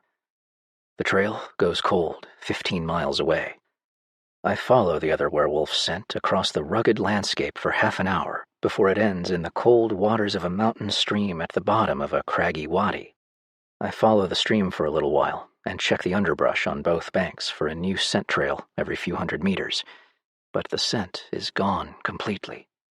I search the hillsides and ravines in the area until the first rays of the morning sun paint the eastern horizon blood red.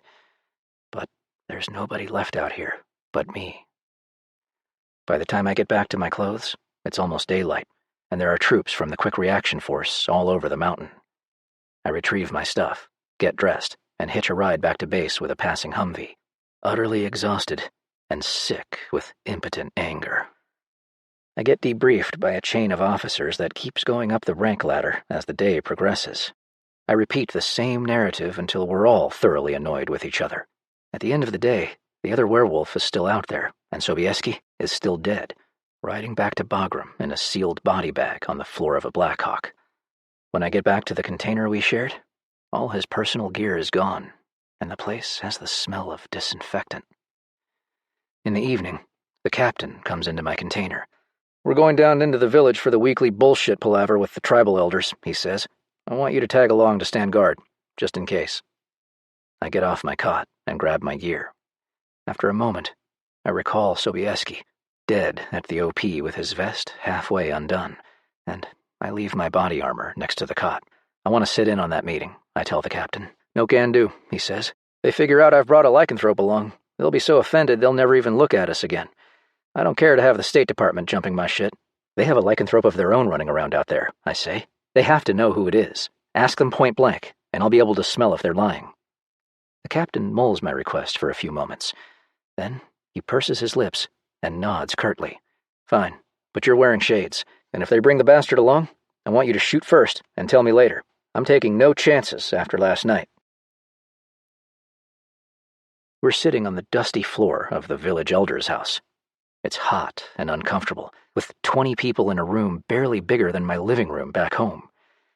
I can smell irritation and tension all around me, but I barely register the heated conversation between the captain and the village elders.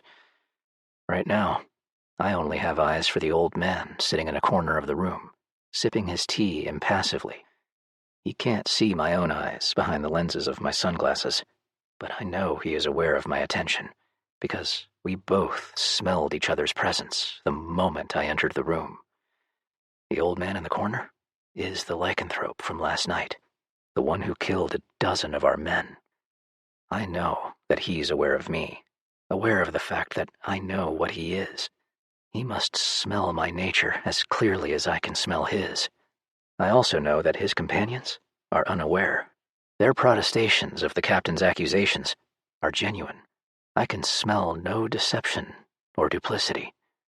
They don't know. I could give him away right now to my fellow soldiers, who would shoot him on the spot instantly just out of fear, or to his fellow villagers for a much slower and more unpleasant death. To my own, I'm merely a freak of nature, an unsettling curio, grudgingly afforded person status. To these people, in this part of the world, that old man sipping tea in the corner is an abomination, a walking and breathing blasphemy. I want him dead for what he did, but not in these ways.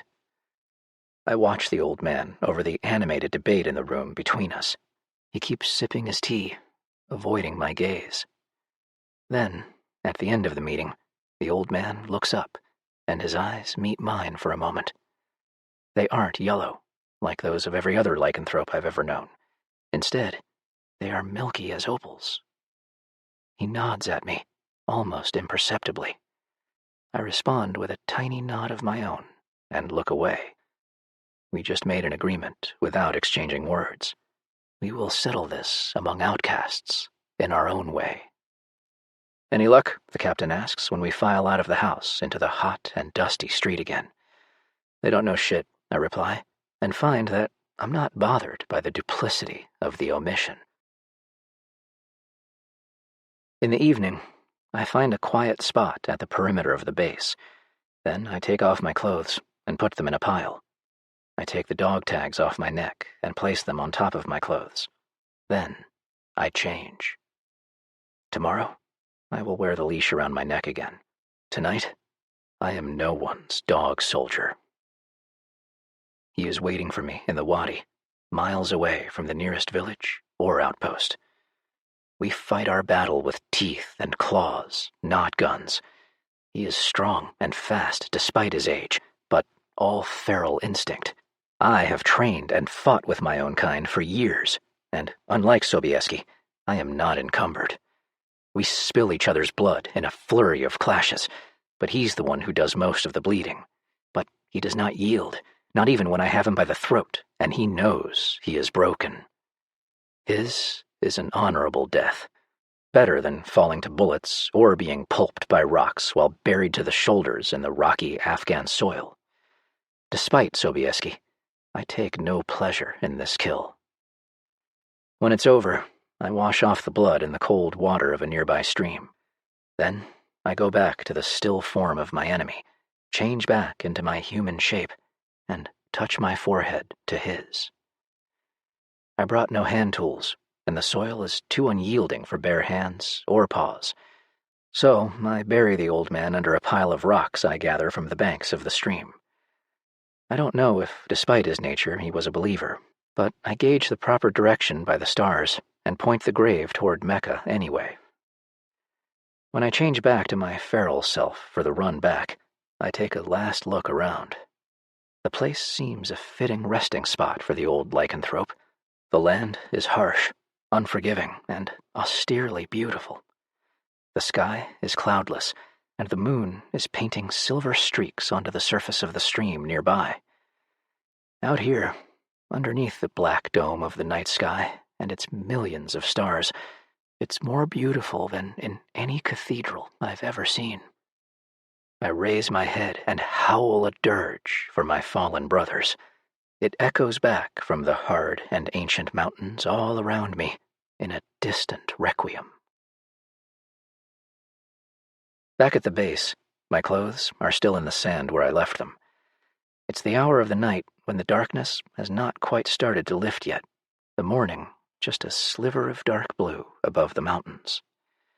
I am about to change back into my human form when the door of a nearby container opens and a soldier steps out into the cool, late-night air.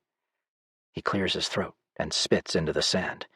Then he turns toward the corner of the container and opens his fly to relieve himself, too lazy to walk over to the portable latrines at the end of the container row. Even from 50 yards away, his smell is instantly familiar. It's the master sergeant who clashed with us in the mess tent. I sneak close to the spot where the master sergeant is emptying his bladder. When I'm almost behind him, I let out a soft growl from deep down in my chest. The master sergeant flinches as if I had hit him with a cattle prod. When he turns around with a hoarse yell, I am already gone, hiding in the shadows between the containers. I smell with satisfaction that the master sergeant has pissed all over the front of his own pants. After breakfast, I go to the captain and tell him what I've done last night. He prods me for 2 hours to make me tell him where I've buried the old lycanthrope, but I don't budge. All he needs to know is that the threat to his troops is gone. I don't want them to dig up the body and haul it off to be poked and sliced up. That won't help your career at all, the captain finally says when he has had enough of me. I'm sending you back as soon as the next Blackhawk gets in. Let your own people deal with you. I don't want to see you at this FOB ever again. By lunchtime, I'm on a helicopter back to Bagram. We fly high, out of the range of machine guns and rocket-propelled grenades. The doors of the Blackhawk are open. Underneath, the landscape rolls by. Tiny villages hugging hillsides and valleys, ancient sediment deposited by the currents of history. I look down at those remote islands of humanity and wonder how many of them have protectors like the one I buried last night. I carry my personal documents in a pouch in my leg pocket.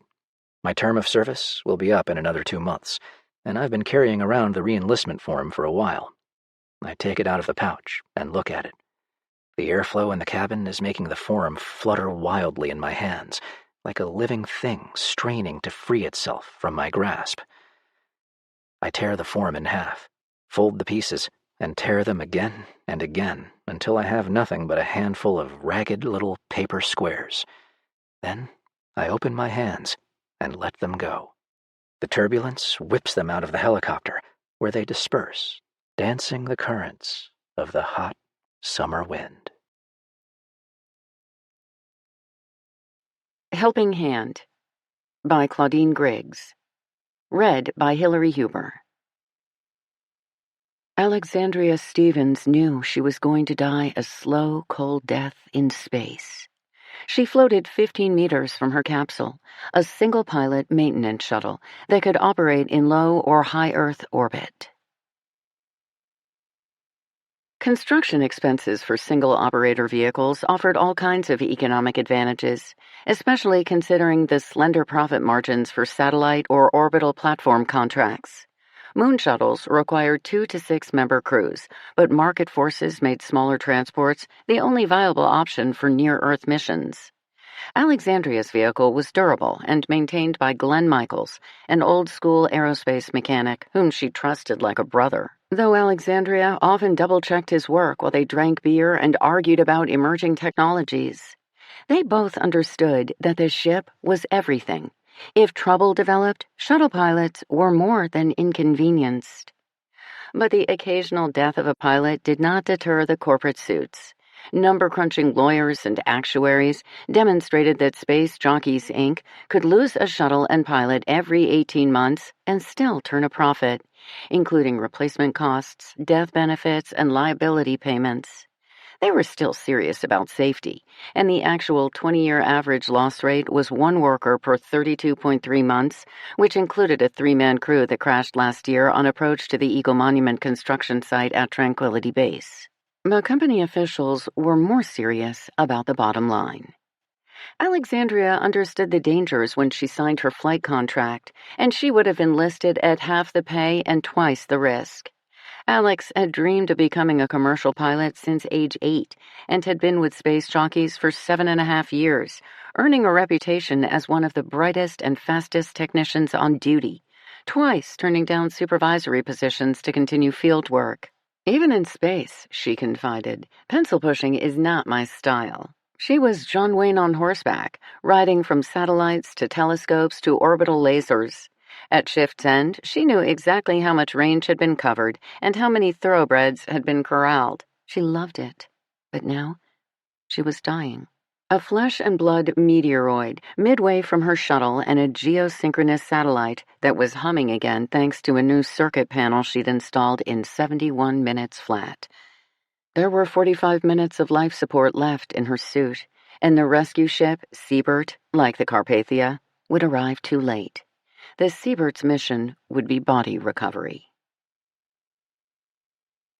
Alexandria's motion held steady, spinning back to front about once per minute and approaching the shuttle at negligible speed, slightly off course. But even if she were on course, her air would run dry before she reached the vehicle. And after the O2 tanks emptied, the heating units would shut down, and her body would solid up fast in the minus 240-degree shadow of Earth.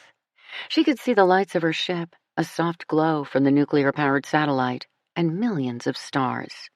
The deep emptiness of the Pacific Ocean was framed by glowing cities. Strangely, the lights comforted her, even if they could not save her.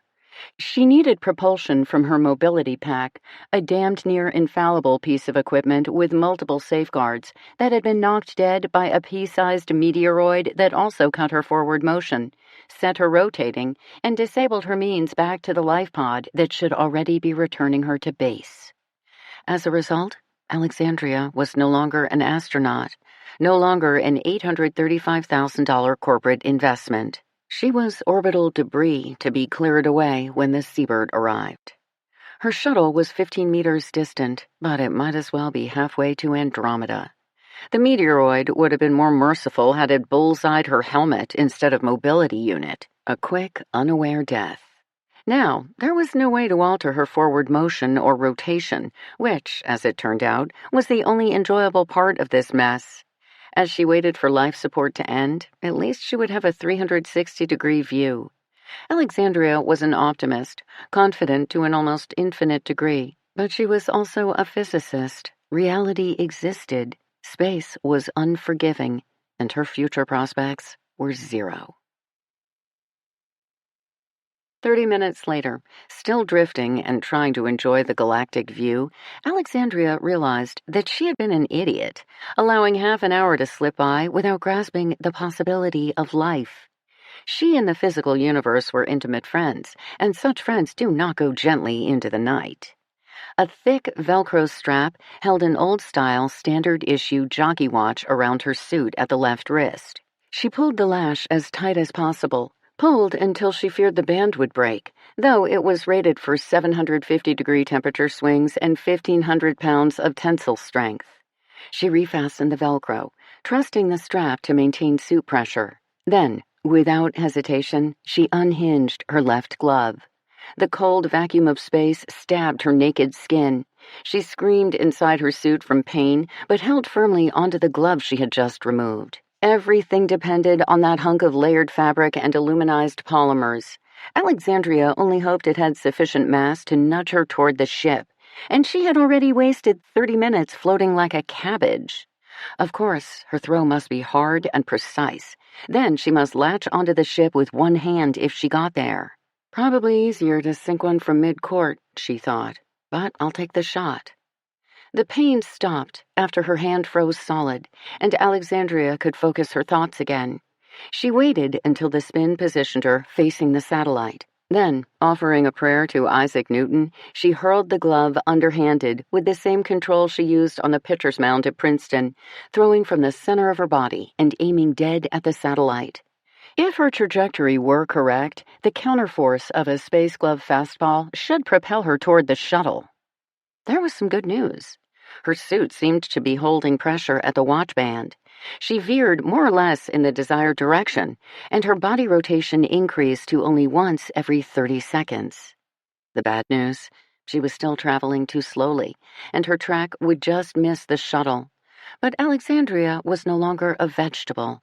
There were 11 minutes to solve the problems. She allowed 3 minutes for observation and recalculation of the necessary course change. Then, without hesitation, without overthinking, she grabbed her frozen left hand and snapped it off like an icicle. Then she hurled it awkwardly over her head and left shoulder. Alexandria's counterclockwise rotation slowed, though she was now spinning gradually feet over head, and it took a few minutes to confirm that she was on target toward the beautiful, warm, oxygenated Anthem. The only questions were, would she arrive before her suit ran out of O2? Could she snag the shuttle with one hand and a frozen stump? Would the wristband hold pressure while she maneuvered inside? Alexandria focused on her goal with each gyration. She counted off meters per minute and tried to slow her breathing. She calculated the moment when she must thrust for a handhold. Anthem to Jockey Mother. Alexandria calling Jockey Mother. Over. Hello, Anthem. What's the story, Alex? We calculate you're dead. Over. Hey, Georgie boy, you didn't think I was going down without a fight. Cancel the distress call and tell Doc there's prosthetic work headed his way. My left hand's an orbiting ice ball. Over. George liked Alexandria. Never lost or damaged a ship in her career, and she could change a control panel before most techs found the right screwdriver. What do you mean? Said George. You tell us the jig is up and then shut down communications. Are you in the shuttle? Over. All cozied up, inflated a tourniquet around my forearm, and am about to dose myself with Morphin XD, the all-purpose painkiller, sedative, and antibiotic for today's space traveler. The ship's on auto-return and docking because I'll soon be in Happy Land, but I expect the doc to have me mission-ready in 4 weeks. And if Old Man Jones thinks I'm paying for suit repair on this job, he'll look worse than my mobility pack when I'm done with him. Over. While we're on that subject, said George, folks around the control room are pretty upset. You phone home, tell us you're gonna die, and then shut down the intercom. Not very nice, Alex. Not one bit. Over. Sorry, George. Didn't want anyone to hear me crying if I broke down. I would have had to kill you if that happened, so forgive me. I'll buy the beer as soon as I can hold a mug. And tell Jones to pay bonuses to our watch designers. I'd like to kiss them all. Over and out. Fish Night by Joe R. Lansdale. Read by P.J. Oakland. It was a bleached bone afternoon, with a cloudless sky and a monstrous sun. The air trembled like a mass of gelatinous ectoplasm. No wind blew. Through the swelter came a worn black Plymouth, coughing and belching white smoke from beneath its hood. It wheezed twice, backfired loudly, died by the side of the road. The driver got out and went around to the hood. He was a man in the hard winter years of life, with dead brown hair and a heavy belly riding his hips. His shirt was open to the navel, the sleeves rolled up past his elbows. The hair on his chest and arms was gray. A younger man climbed out on the passenger's side, went around front too. Yellow sweat explosions stained the pits of his white shirt. An unfastened striped tie was draped over his neck, like a pet snake that had died in its sleep. Well, the younger man said. The old man said nothing. He opened the hood.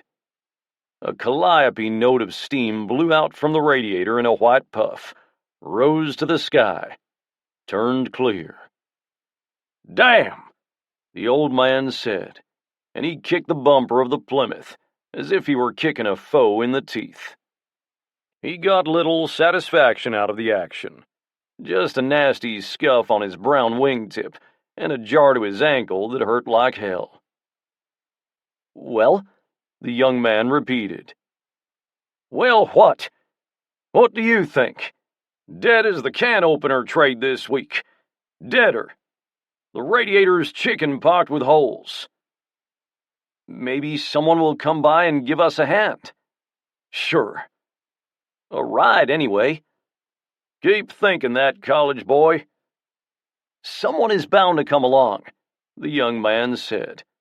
Maybe, maybe not. Who else takes these cutoffs? The main highway, that's where everyone is. Not this little no-account shortcut. He finished by glaring at the young man. I didn't make you take it, the young man snapped. It was on the map. I told you about it, that's all. You chose it. You're the one that decided to take it. It's not my fault. Besides, who'd have expected the car to die? I did tell you to check the water in the radiator, didn't I? Wasn't that back as far as El Paso? I checked. It had water then. I tell you, it's not my fault. You're the one that's done all the Arizona driving. Yeah, the old man said, as if this were something he didn't want to hear. He turned to look up the highway.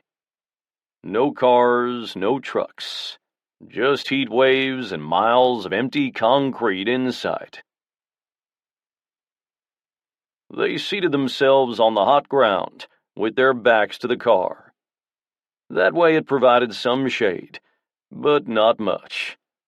They sipped on a jug of lukewarm water from the Plymouth, and spoke little until the sun fell down. By then they had both mellowed a bit. The heat had vacated the sands, and the desert chill had settled in. Where the warmth had made the pair snappy, the cold drew them together. The old man buttoned his shirt and rolled down his sleeves, while the young man rummaged a sweater out of the back seat. He put the sweater on, sat back down. I'm sorry about this, he said suddenly. Wasn't your fault. Wasn't anyone's fault. I just get to yelling sometimes, taking out the can opener trade on everything but the can openers and myself. The days of the door-to-door salesman are gone, son. And I thought I was going to have an easy summer job, the young man said. The old man laughed. Bet you did. They talk a good line, don't they? I'll say. Make it sound like found money. But there ain't no found money, boy. Ain't nothing simple in this world. The company is the only one ever makes any money. We just get tireder and older with more holes in our shoes. If I had any sense, I'd have quit years ago. All you got to make is this summer. Maybe not that long. Well, this is all I know. Just town after town, motel after motel, house after house, looking at people through screen wire while they shake their heads no. Even the cockroaches at the sleazy motels begin to look like little fellows you've seen before, like maybe they're door-to-door peddlers that have to rent rooms too. The young man chuckled. You might have something there. They sat quietly for a moment, welded in silence.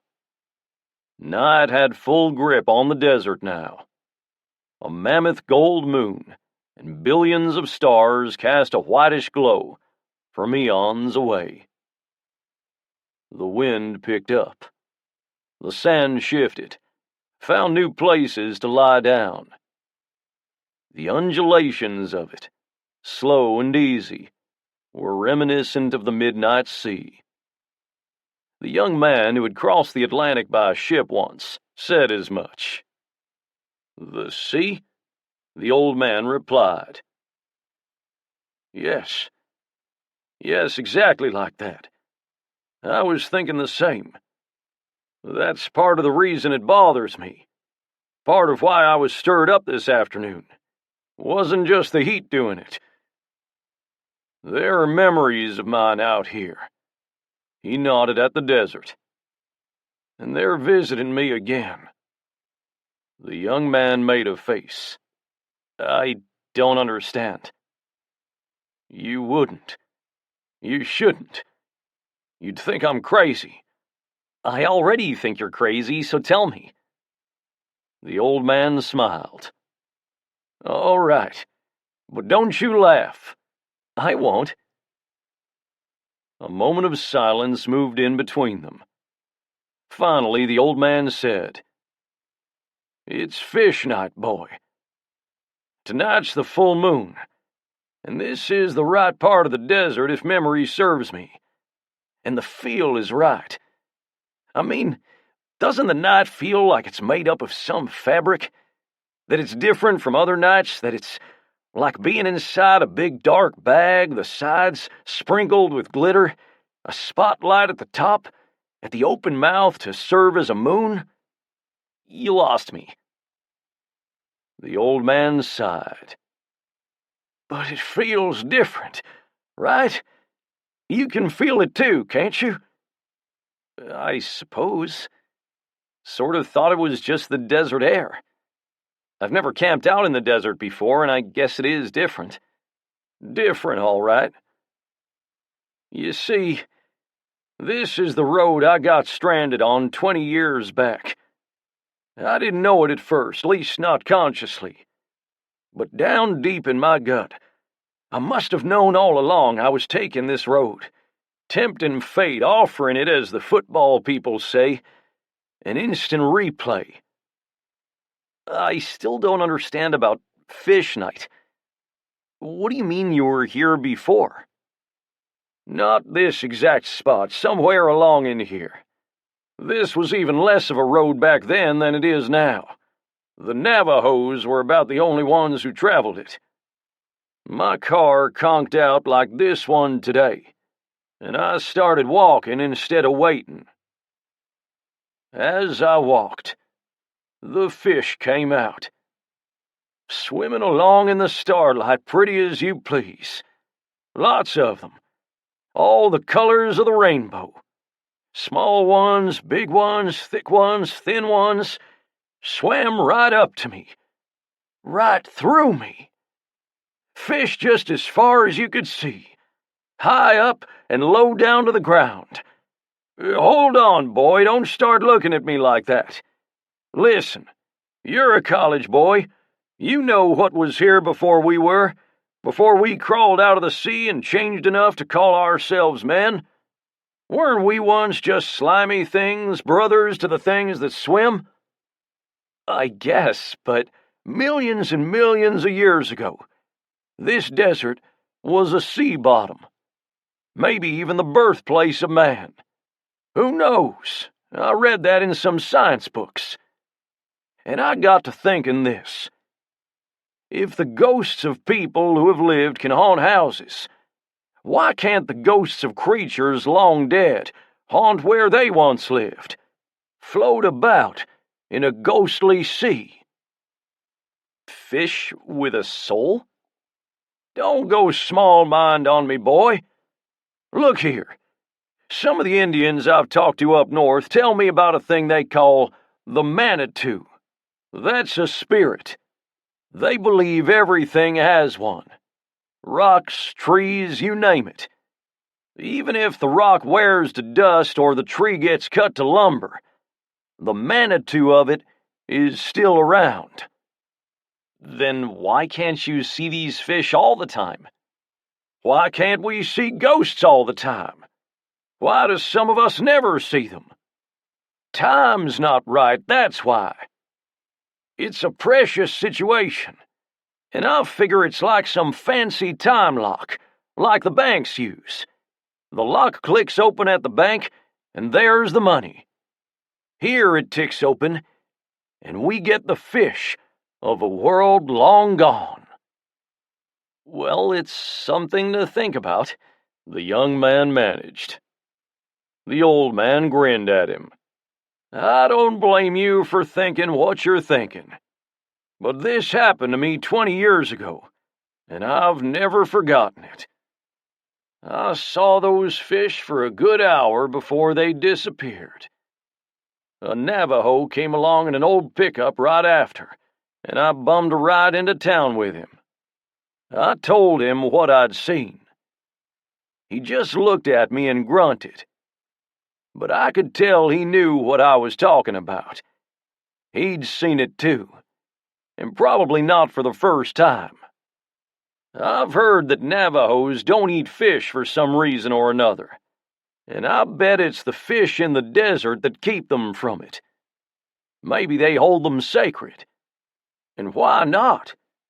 It was like being in the presence of the Creator, like crawling around in the liquids with no cares in the world. I don't know, that sounds sort of fishy. The old man laughed. It does, it does. So this Navajo drove me to town. Next day I got my car fixed and went on.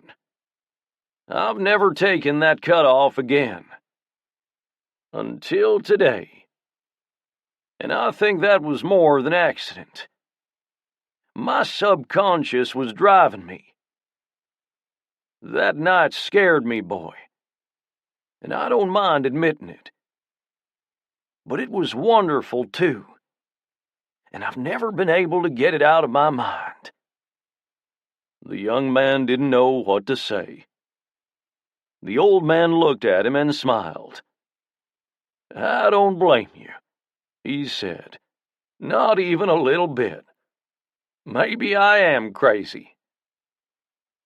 They sat a while longer with the desert night, and the old man took his false teeth out and poured some of the warm water on them to clean them of coffee and cigarette residue. I hope we don't need that water, the young man said. You're right.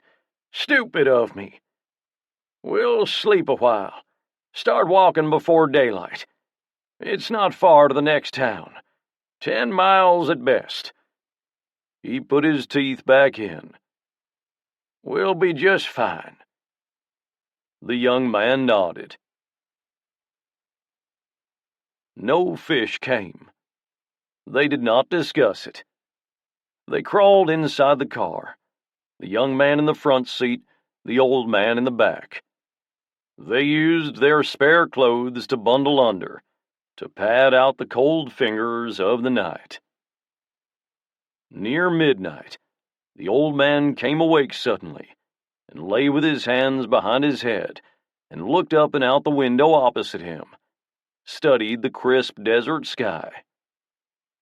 And a fish swam by, long and lean, and speckled with all the colors of the world, flicking its tail as if in goodbye. Then it was gone. The old man sat up. Outside, all about, were the fish, all sizes, colors, and shapes. Hey, boy, wake up! The younger man moaned. Wake up!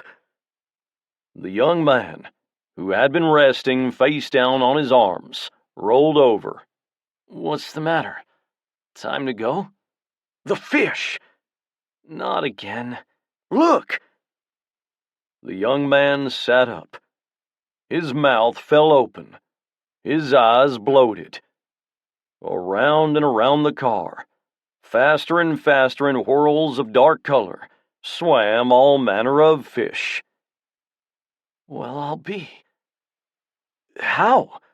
I told you! I told you! The old man reached for the door handle, but before he could pull it, a fish swam lazily through the back window glass, swirled about the car once, twice, passed through the old man's chest, whipped up, and went out through the roof. The old man cackled, jerked open the door. He bounced around beside the road, leaped up to swat his hands through the spectral fish. Like soap bubbles, he said. No, like smoke. The young man, his mouth still agape, opened his door and got out. Even high up, he could see the fish. Strange fish, like nothing he'd ever seen pictures of or imagined. They flitted and skirted about like flashes of light. As he looked up, he saw near in the moon a big dark cloud, the only cloud in the sky. That cloud tied him to reality suddenly, and he thanked the heavens for it. Normal things still happened. The whole world had not gone insane. After a moment, the old man quit hopping among the fish and came out to lean on the car and hold his hand to his fluttering chest. Feel it, boy? Feel the presence of the sea? Doesn't it feel like the beating of your own mother's heart while you float inside the womb?" And the younger man had to admit that he felt it. That inner rolling rhythm that is the tide of life and the pulsating heart of the sea. "How?" the young man said. "Why?" "The time lock, boy. The lock's clicked open, and the fish are free. Fish from a time before man was man, before civilization started weighing us down. I know it's true. The truth's been in me all the time. It's in us all." "It's like time travel," the young man said. "From the past to the future, they've come all that way." Yes, that's it. Why, if they can come to our world, why can't we go to theirs? Release that spirit inside of us. Tune into their time. Now, wait a minute. My God, that's it. They're pure, boy. Pure. Clean and free of civilization's trappings. That must be it. They're pure and we're not. We're weighted down with technology. These clothes, that car. The old man started removing his clothes. "Hey," the young man said, "you'll freeze. If you're pure. If you're completely pure." The old man mumbled. "That's it. Yeah, that's the key. You've gone crazy. I won't look at the car," the old man yelled, running across the sand, trailing the last of his clothes behind him. He bounced about the desert like a jackrabbit. God, nothing is happening. Nothing," he moaned. "This isn't my world. I'm of that world. I want to float free in the belly of the sea, away from can openers and cars and—" The young man called the old man's name. The old man did not seem to hear. "I want to leave here," the old man yelled. Suddenly, he was springing about again. "The teeth!" he yelled. "It's the teeth! Dentist science foo!" He punched a hand into his mouth, plucked the teeth free, tossed them over his shoulder. Even as the teeth fell, the old man rose. He began to stroke, to swim, up and up and up, moving like a pale pink seal among the fish. In the light of the moon, the young man could see the pooched jaws of the old man, holding the last of the future's air. Up went the old man, up, up, up, swimming strong in the long-lost waters of a time gone by. The young man began to strip off his own clothes. Maybe he could nab him, pull him down, put the clothes on him. Something. God, something. But what if he couldn't come back? And there were the fillings in his teeth, the metal rod in his back from a motorcycle accident. No. Unlike the old man, this was his world and he was tied to it. There was nothing he could do.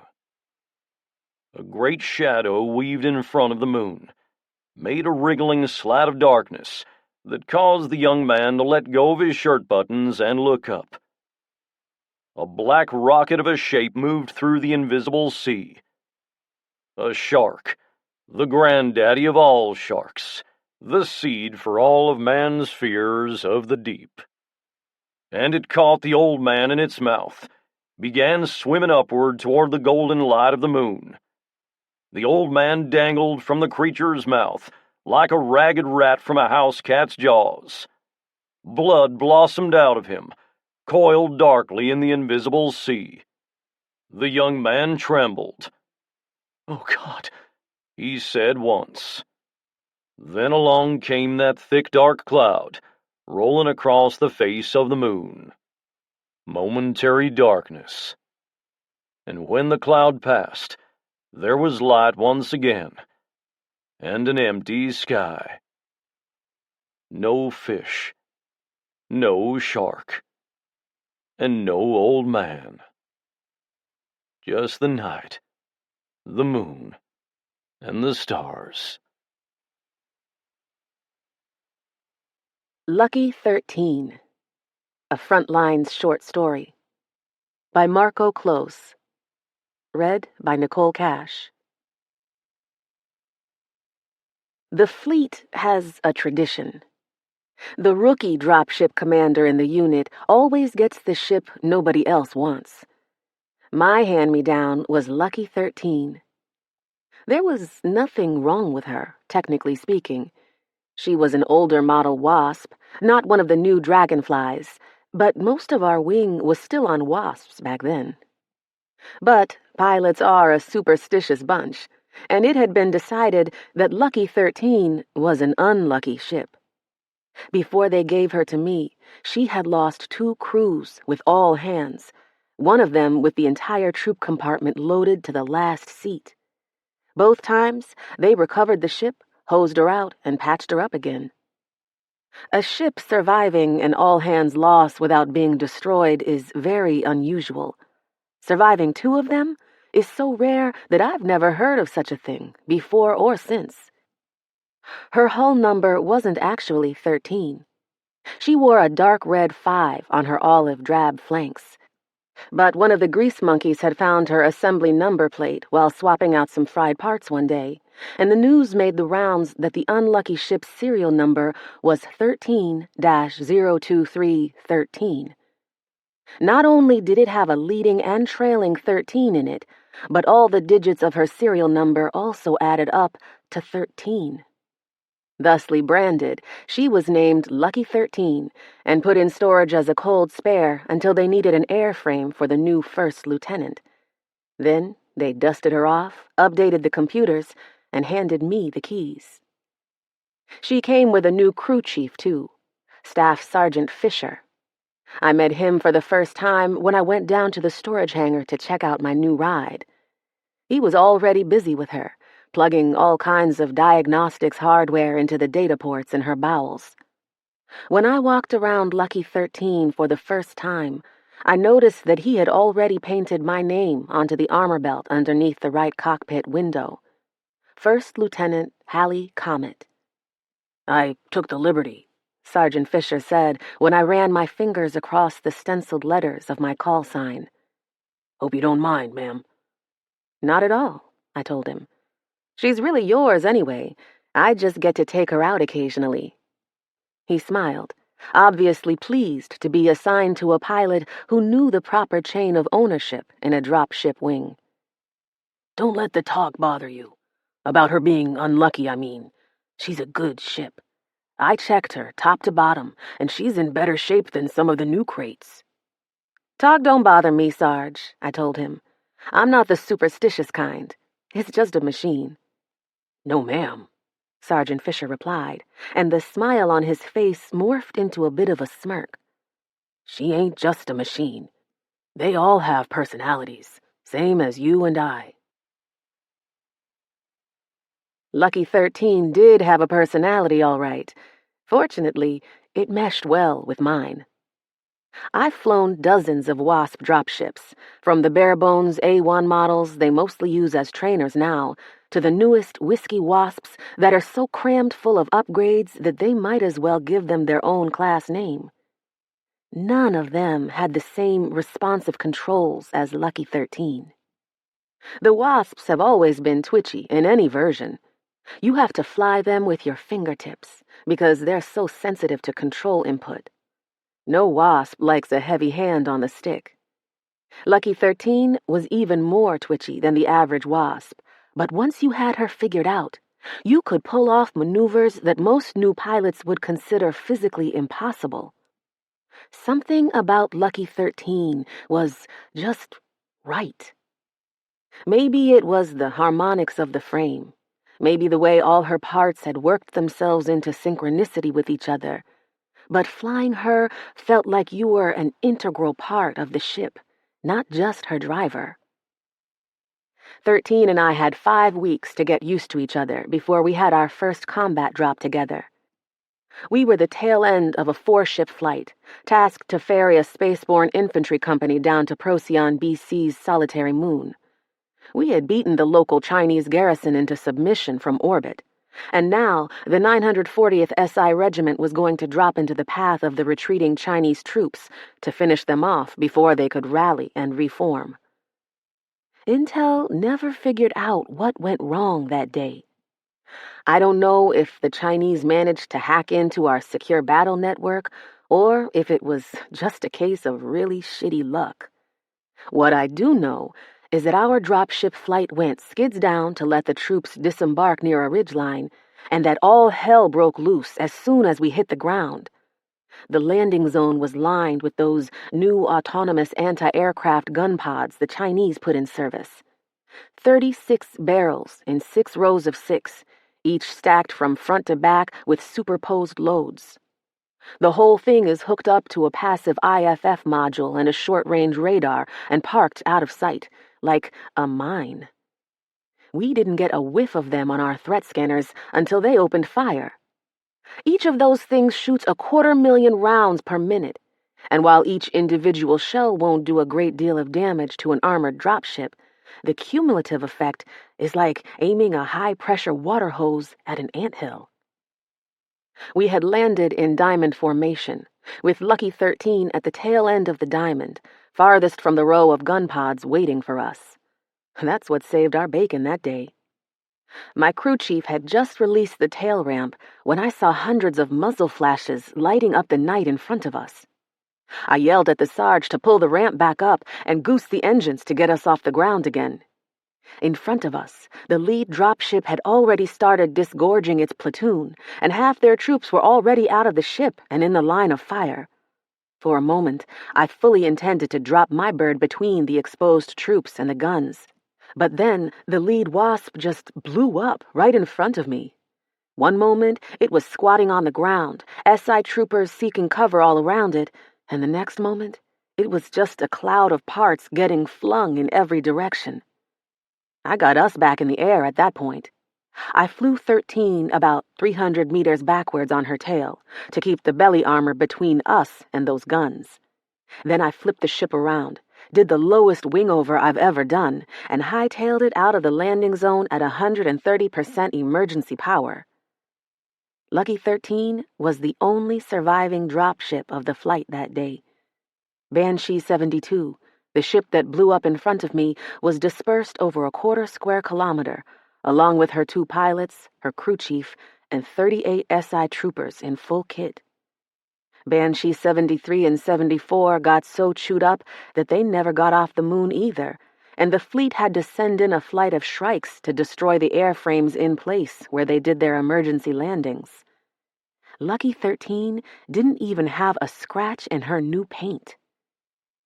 After I had the ship back in the docking clamp, I started quaking like a leaf in high wind, and I didn't stop for 2 hours. Mentally, the shakes lasted a lot longer. I still blame myself for not diving back into that LZ right away and putting some suppressive fire onto those gun pods, even though I did exactly what you're supposed to do when the bus is full of mudlegs. Get out of danger and keep the troops safe. Nobody from Banshee 72 survived. 31 troopers and 1 pilot died on Banshee 73, and 14 troopers and the crew chief bought it on Banshee 74. Yeah, I still blame myself for not going back to help them, even though I played it precisely by the book. But the first time some jackass second lieutenant from SI told me off for not staying in the hot LZ on Procyon BC, I punched him in the nose and hit him with his own meal tray for good measure. It was an almost cathartic experience, and well worth the 48 hours in the brig. I flew 19 more combat missions in Lucky 13 after that. I ferried troops into battle, dropped off supplies, made ground attack runs, and picked up recon teams from hostile worlds. In all that time, I didn't have a single casualty on my ship. 3 times out of 19, my Lucky 13 was the only airworthy unit in the entire flight at the end of the mission. She brought us home safely every time, even when the ground fire was so thick that you could have stepped out of the cockpit and walked down to the deck on shrapnel shards. After the 10th mission in a row had passed with my shop remaining unscratched, the other pilots actually started to mean it when they called her Lucky 13. Then came the day we got a pair of fresh-off-the-floor whiskey wasps, so new that their pilot seats were still covered in plastic wrap. Normally, a pair of brand-new ships in the wing triggers a complex series of trickle-down upgrades as the senior pilots claim the new birds and pass their old ones down the roster to the junior jocks. This time, Lieutenant Colonel Connolly came to me and offered me the shiny new whiskey wasp he was slated to receive if I let him have Lucky 13 in exchange. It was a singular pleasure to decline his offer. The fleet has another tradition. Once you find something that works for you and you get attached to it, you end up losing it. Lucky 13 died on a cold and sunny day out on some desolate rock around Fomalhaut. She didn't get blown out of the sky or stomped flat by a Lanky. I killed her myself, willingly. I went down to the planet to pick up a recon team that had been compromised. When we got to the rendezvous point, our 4 recon guys were engaged with what looked like an entire company of Russians. I've done hot pickups before, but never one where I had to pry our snake eaters from the embrace of half the planetary garrison. The Russian troops were not very keen on having their prize snatched away by a solitary dropship. As soon as I came swooping into the pickup zone, all kinds of shit came flying our way. Judging by the number of handheld missiles launched from the ground, every other trooper in that company must have taken an anti-aircraft tube along for the chase. My threat scanner lit up like a pachinko parlor, and for a few minutes I was busy dodging missiles and pumping out countermeasures. All the while, the guys on the ground were screaming for us to come back and pluck them out of the mess. Finally, the ground fire slacked off a bit, and I rolled back into the target area with my thumb on the launch button.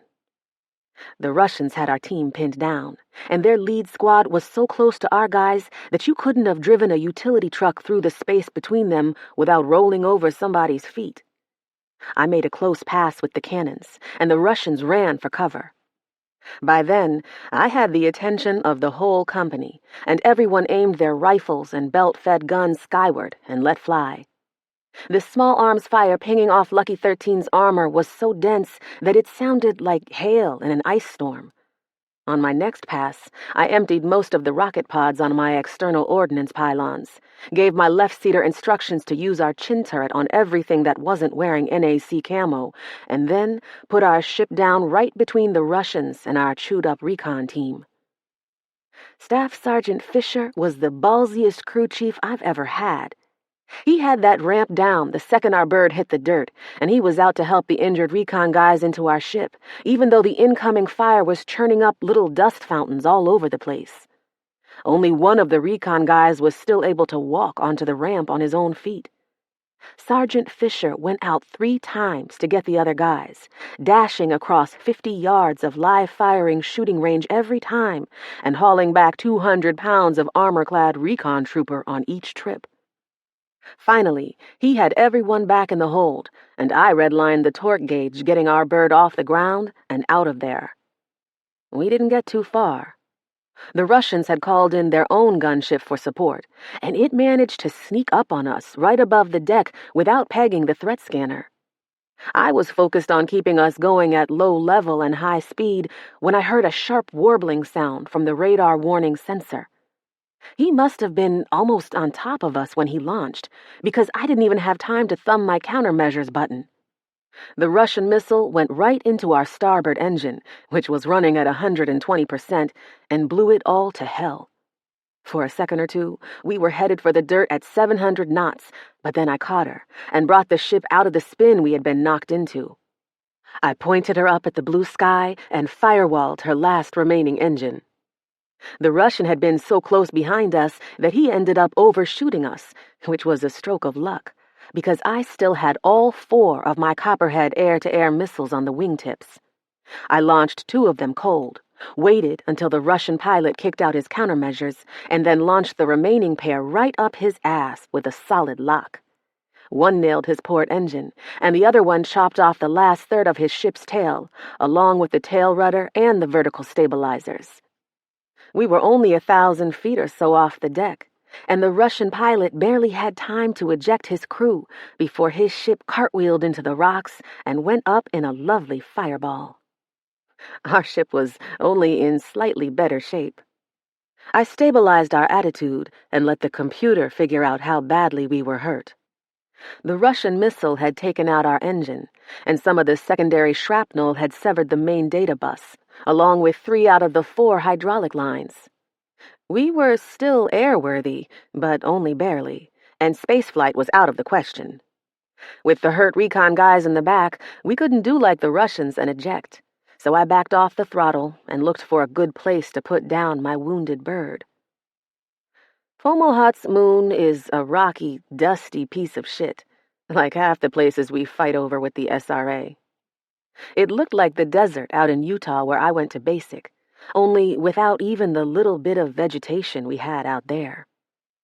With my remaining engine starting to cough up its inner workings, I couldn't be too picky, so I chose the first patch of ground that looked reasonably even and rock-free, and directed whatever juice I had left in the battered ship to cushion our descent. We hit the dirt lightly enough for me to put down the skids and do a proper 3-point touchdown. The way the landing site was laid out meant that I had to make my final approach facing the way we had come. Those turned out our lucky breaks in the end. The skid landing meant that the chin turret could still rotate, and the approach had the ship come to rest pointing at the plateau where we had just picked up our recon team. As soon as we were down in the dirt, I turned off the engine to keep it from tearing itself to shreds. At that point, 13 was still salvageable, missing an engine and chewed up by shrapnel, but they had brought her back from near-scrap condition twice before. Our electrical system still worked, and I sent out a distress call while Sergeant Fisher lowered the tail ramp and started hauling people out of the hull. But when my left seater reached for the master power switch to turn off the ship completely, I waved him off.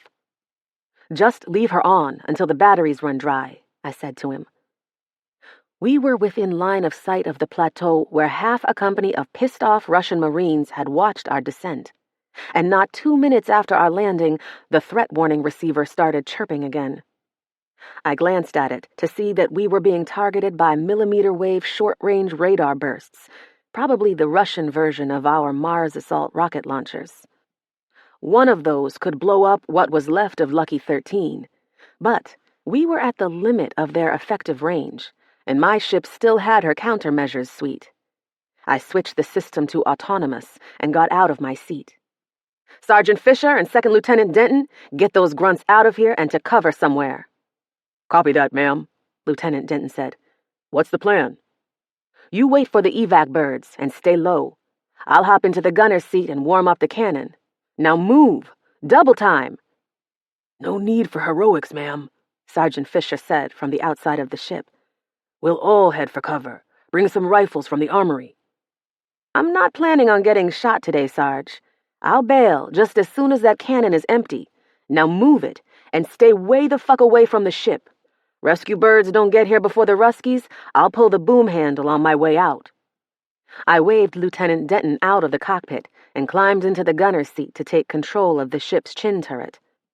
I wasn't even strapped in all the way when the threat warning warbled again, and the dust on the plateau a mile away stirred up with the launch of a pair of rockets. You can kill a wasp with an assault rocket, but it has to be a lucky shot. Those rockets are designed for use against ground fortifications and big biological targets like Lankies, not against fast-moving dropships with sophisticated electronic warfare kit. Even stationary in the dirt, a wasp is not an easy kill for a rocket gunner.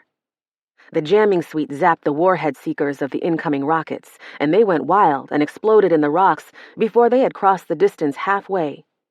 The Russians tried again, this time with a brace of 3 rockets, but being stationary just made my ship's jamming suite all the more effective, and those went wild almost as soon as they were out of the launchers. Line of sight works both ways, of course. I plugged my helmet into the gunner's console, cranked the magnification of the gun sight to maximum, and popped the safety cap of the fire control with my thumb. Then I returned the favor, liberally. The chin turret of a Wasp is fitted with a 3-barreled autocannon that fires caseless shells at something like 1,200 rounds per minute. From a mile away, the chain of impact explosions from the dual-purpose rounds looked like a chain of tiny volcanoes had just erupted in sequence on the ridgeline. I held the trigger down for about 5 seconds and raked the ridge from left to right. There were no follow-up rocket shots from the Russians. My cannon fire bought us about 5 minutes. I took the time to wipe the data off the memory banks of my ship, rendering her as dumb as she had been in the storage hangar. The self-destruct mechanism would blow the entire ship into fine shrapnel, but sometimes it doesn't trigger properly, and we were all instructed to lobotomize our birds if we ditched on enemy soil. By the time I was done, the Russians had worked up enough courage again to shoot at us again, this time with small arms fire. I took up my spot in the gunner's seat again and popped off bursts at likely hiding spots. My crew had gotten clear of the ship and taken up position a few 100 meters behind the bird, out of the line of fire for now. The Russians were out for blood now, and if they managed to get around the zone covered by my gun turret, they would have us all in the bag anyway. For the next 10 minutes, it was a gun duel. My autocannon against their rifles and belt-fed guns. Every time I saw movement on the rocky plain in front of me, I put a short burst into the general vicinity. I don't know how many of them I actually got, but I didn't kill enough to discourage the rest because they kept coming, and their fire kept getting more accurate. The Wasp shrugged off the rifle fire, but some of the belt-fed guns were loaded with harder stuff, and the armored cockpit glass started falling apart under the cumulative hits. One of the Russians had a heavy-caliber anti-material rifle, and the first round from that beast came clean through the middle of my center cockpit panel and center-punched the pilot seat I had been sitting in until we crash-landed. I hunkered down behind the front instrument panel and kept shooting back, pumping out explosive rounds and watching the ammo counter work its way down to triple and then double digits. The first time one of their rounds hit me, I didn't even realize I had been shot. I just felt something wet run down my right arm and drip off my fingertips. And when I tore myself away from the gun sight to investigate, I saw that something had zipped through the sleeve of my flight suit. As I was peeling the wet sleeve off my skin, another burst of fire finally shattered the front panel completely, and I took a round in the same arm, almost down by the elbow. That one hurt like hell right away. I guess they knew they had tagged me when I didn't return fire right away, because that's when the incoming fire really picked up. I think every Russian left alive between those rocks started hosing down the front of Lucky 13. I was just about out of ammo anyway, so I slipped out of the gunner's seat and dropped to the floor while the flechettes and tungsten darts from the Russian guns tore up the cockpit just above my head. I crawled through the open hatch and pulled it shut behind me with my good hand. The rounds pinging off the laminated armor sounded like hail hitting a window pane. I got up, stepped into the ship's armory to grab a rifle and a bag of magazines, and then went over to the bulkhead that held the trigger for the Wasp's built-in demolition charge. Removing the safety and pulling that lever felt like putting a gun to the head of a puppy and pulling the trigger. But I knew she'd never fly again. And I didn't want her to end up as a war trophy, parked in front of some Russian company building. 13 would have a fast and thorough death, with nothing left behind to rust away in a scrapyard somewhere. I pulled the lever. Then I gathered my rifle and dashed out of the troop compartment, down the lowered tail hatch, and into the open. The Russians didn't see me at first, because the bulk of Lucky 13 was between me and them, and by the time their flanking elements had spotted me, I was already 50 yards away and headed for cover. They still shot at me, of course. It's amazing how fast you can run when enemy rifle rounds are kicking up the dust next to you. The self-destruct mechanism on a Wasp has a 15-second fuse before it sprays all the remaining fuel into the ship's interior to make a huge fuel air bomb. My shipmates were all hunkered down behind a rock ledge maybe 80 yards away, and I cleared the ledge with 2 seconds to spare. Nothing happened. I waited another 10, 20, then 30 seconds with my face in the dirt and my hands over my ears, waiting for Lucky 13 to rend herself apart like a giant grenade, but all I heard was the staccato of the Russian rifles. After a minute or two had passed, I chanced to peek over the rock ledge and saw Lucky 13 still sitting in the same spot, smoke trailing from her destroyed engine and Russian Marines advancing on her in the open. With our wounded, there was no way we could outrun the Russians once they figured out we had all flown the coop. There was only one thing left to do: sell ourselves as dearly as possible. I lowered my head again, checked the loading status of my rifle, and signaled the others to get ready to engage. The sky overhead was a lovely cobalt blue, the stars bright, even in the planetary afternoon. I wondered if our own sun was among them. I briefly marveled at the thought that since the moment those photons left our own sun, I had been born, raised, educated, inducted into the Commonwealth Defense Corps, and trained to fly a dropship, and that I had still beaten the light to Fomalhaut by a few days. Then I flicked the safety of my rifle to salvo fire and got up to fight. We were 7 against 50, and most of us were wounded. When we engaged, the Russians were caught by surprise, and our first bursts of fire took out 6 of them. After that, we were screwed. They knew where we were. They had the numbers on us, and they had Lucky 13 for cover. We got 2 or 3 more, and then the return fire had us ducking back behind cover. "I got fleet on comms," Staff Sergeant Fisher told me over the din of the gunfire. "Air support is on the way. ETA, 10 minutes. "That's super," I replied. "You speak any Russian? Tell those guys to take a piss break until then, and we're good." It's not easy to stick your head up above cover to aim your weapon when you're convinced that you'll take a round in the face the second you do.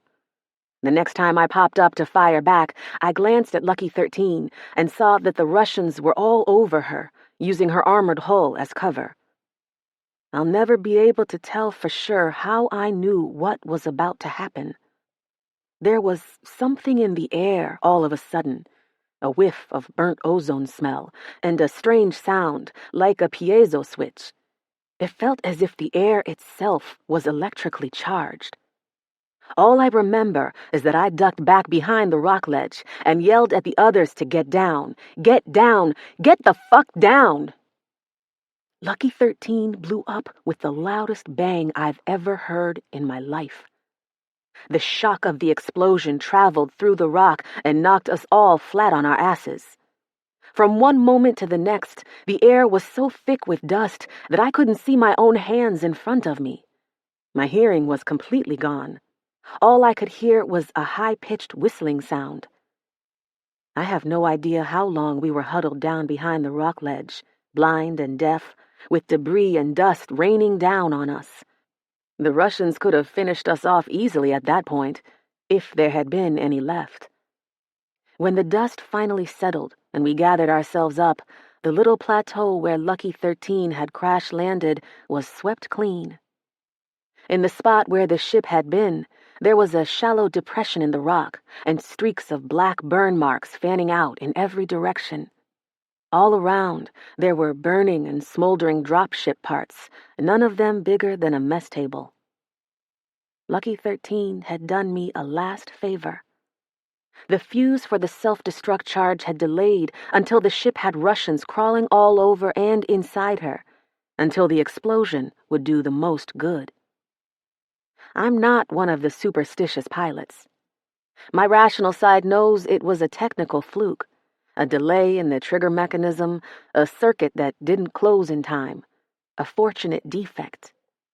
But part of me wants to believe that the ship saved my life that day, that this collection of parts bolted together 30 years ago in a factory back on Earth, a Wasp C like 1,000 others, and yet like no other ship I've ever flown, knew our peril and immolated itself at just the right moment in a final act of service to its pilot.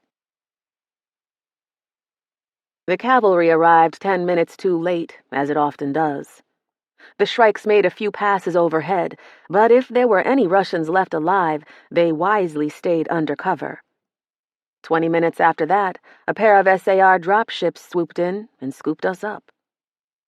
While we were waiting for the dropships, Sergeant Fisher picked up something in the dirt, looked it over briefly, and tucked it into his pocket. Later, when we were strapped into our jump seats and on the way back to the ship in orbit, he fished the item out and handed it to me without a word. It was a chunk of Lucky 13's assembly number plate, twisted and charred on both ends. The manufacturer's name was missing, but I could clearly read her serial number on the mangled little strip of steel. 13-02313. I bit my lip and slipped the number plate into my own pocket, also without a word. They patched us up and gave us medals. I put Sergeant Fisher in for a Silver Star, and he got it. The captain in charge of the recon team we picked up recommended me for an award as well. The division brass looked over the records and decided that I should get a Distinguished Flying Cross for killing Lucky 13 on Fomalhaut. 2 months later, they called me down to the hangar deck, and the regiment's CO pinned the DFC onto my baggy flight suit. I didn't turn it down, even though I didn't want it. You don't turn down awards just because you think you don't deserve them. If the dropship jocks started doing that, the only people wearing ribbons would be the desk jockeys, the officers who collect medals after milk-run missions that may have involved shots fired within half a parsec. Promotions ride on points, and those ribbons count for a lot of those points. I took the medal, saluted, and smiled like a good second lieutenant who wants to make captain someday. But back in my berth, I took that DFC out of its silk-lined case and put it into the chest pocket of my Class A uniform, the one I wear maybe once a year. Then, I got out Lucky 13's number plate fragment and tucked it into the metal case instead. It seemed a more appropriate tenant for that nice little silk-lined case. They gave me a new ship, of course. I got a brand new Whiskey Wasp after all. It's a fine ship, the newest and most advanced version of the Wasp dropship, twice as powerful and 4 times as capable as my old crate. Still, I'd trade it off in a hot second to get back Lucky 13, just for a day or two. Zima Blue by Alistair Reynolds. Read by Alex Picard. After the first week, people started drifting away from the island. The viewing stands around the pool became emptier by the day. The big tourist ships hauled back towards interstellar space. Art fiends, commentators, and critics packed their bags in Venice. Their disappointment hung over the lagoon like a miasma. I was one of the few who stayed on Murchek, returning to the stands each day. I'd watch for hours, squinting against the trembling blue light reflected from the surface of the water. Face down, Zima's pale shape moved so languidly from one end of the pool to the other that it could have been mistaken for a floating corpse. As he swam, I wondered how I was going to tell his story, and who was going to buy it. I tried to remember the name of my first newspaper back on Mars. They wouldn't pay as much as some of the bigger titles, but some part of me liked the idea of going back to the old place. It had been a long time. I queried the AM, wanting it to jog my memory about the name of the paper. There'd been so many since, hundreds by my reckoning. But nothing came. It took me another yawning moment to remember that I'd dismissed the AM the day before. Carrie, you're on your own, I said aloud to myself. Start getting used to it. In the pool, the swimming figure ended a length and began to swim back towards me. 2 weeks earlier, I'd been sitting in the Piazza San Marco at noon, watching white figurines glide against the white marble of the clock tower. The sky over Venice was jammed with ships parked hull to hull. Their bellies were quilted in vast, glowing panels tuned to match the real sky. The view reminded me of the work of a pre-expansion artist who had specialized in eye-wrenching tricks of perspective and composition, endless waterfalls, interlocking lizards. I formed a mental image and queried the fluttering presence of the AM, but it couldn't retrieve the name. I finished my coffee and steeled myself for the bill. I'd come to this white marble version of Venice to witness the unveiling of Zima's final work of art. I'd had an interest in the artist for years, and I'd hoped I might be able to arrange an interview. Unfortunately, several thousand other members of the in-crowd had come up with exactly the same idea. Not that it mattered what kind of competition I had anyway. Zima wasn't talking. The waiter placed a folded card on my table. All we had been told was to make our way to Murjek, a waterlogged world most of us had never heard of before. Murjek's only claim to fame was that it hosted the 171st known duplicate of Venice, and one of only 3 Venices rendered entirely in white marble. Zima had chosen Murjek to host his final work of art, and to be the place where he would make his retirement from public life. With a heavy heart, I lifted the bill to inspect the damage. Instead of the expected bill, it was a small blue card printed in fine gold italic lettering. The shade of blue was that precise, powdery aquamarine that Zima had made his own. The card was addressed to me, Carrie Clay, and it said that Zima wanted to talk to me about the unveiling. If I was interested, I should report to the Rialto Bridge in exactly 2 hours. If I was interested. The note stipulated that no recording materials were to be brought, not even a pen and paper. As an afterthought, the card mentioned that the bill had been taken care of. I almost had the nerve to order another coffee and put it on the same tab. Almost, but not quite. Zima's servant was there when I arrived early at the bridge. Intricate neon mechanisms pulsed behind the flexing glass of the robot's mannequin body. It bowed at the waist and spoke very softly. "Miss Clay, since you are here, we might as well depart." The robot escorted me to a flight of stairs that led to the waterside. My AM followed us, fluttering at my shoulder. A conveyor hovered in waiting, floating a meter above the water. The robot helped me into the rear compartment. The AM was about to follow me inside when the robot raised a warning hand. "You'll have to leave that behind, I'm afraid. No recording materials, remember?" I looked at the metallic green hummingbird, trying to remember the last time I had been out of its ever-watchful presence. "Leave it behind?" "It'll be quite safe here, and you can collect it again when you return after nightfall." "If I say no?" "Then I'm afraid there'll be no meeting with Zima." I sensed that the robot wasn't going to hang around all afternoon waiting for my answer. The thought of being away from the AM made my blood run cold. But I wanted that interview so badly. I was prepared to consider anything. I told the AM to stay here until I returned. The obedient machine reversed away from me in a flash of metallic green. It was like watching a part of myself drift away. The glass hull wrapped itself around me, and I felt a surge of unnulled acceleration. Venice tilted below us, then streaked away to the horizon. I formed a test query, asking the AM to name the planet where I'd celebrated my 700th birthday. Nothing came. I was out of query range, with only my own age-saturated memory to rely on. I leaned forward. "Are you authorized to tell me what this is about?" "I'm afraid he didn't tell me," the robot said, making a face appear in the back of his head. "But if at any moment you feel uncomfortable, we can return to Venice." "I'm fine for now. Who else got the blue card treatment?" "Only you, to the best of my knowledge." "And if I'd declined? Were you supposed to ask someone else?" "No," the robot said. "But let's face it, Miss Clay, you weren't very likely to turn him down." As we flew on, the conveyor's shockwave gouged a foaming channel in the sea behind it. I thought of a brush drawn through wet paint on marble, exposing the white surface beneath. I took out Zima's invitation and held it against the horizon ahead of us, trying to decide whether the blue was a closer match to the sky or the sea. Against these 2 possibilities, the card seemed to flicker indeterminately. Zima blue. It was an exact thing, specified scientifically in terms of angstroms and intensities. If you were an artist, you could have a batch of it mixed up according to that specification. But no one ever used Zima blue unless they were making a calculated statement about Zima himself. Zima was already unique by the time he emerged into the public eye. He had undergone radical procedures to enable him to tolerate extreme environments without the burden of a protective suit.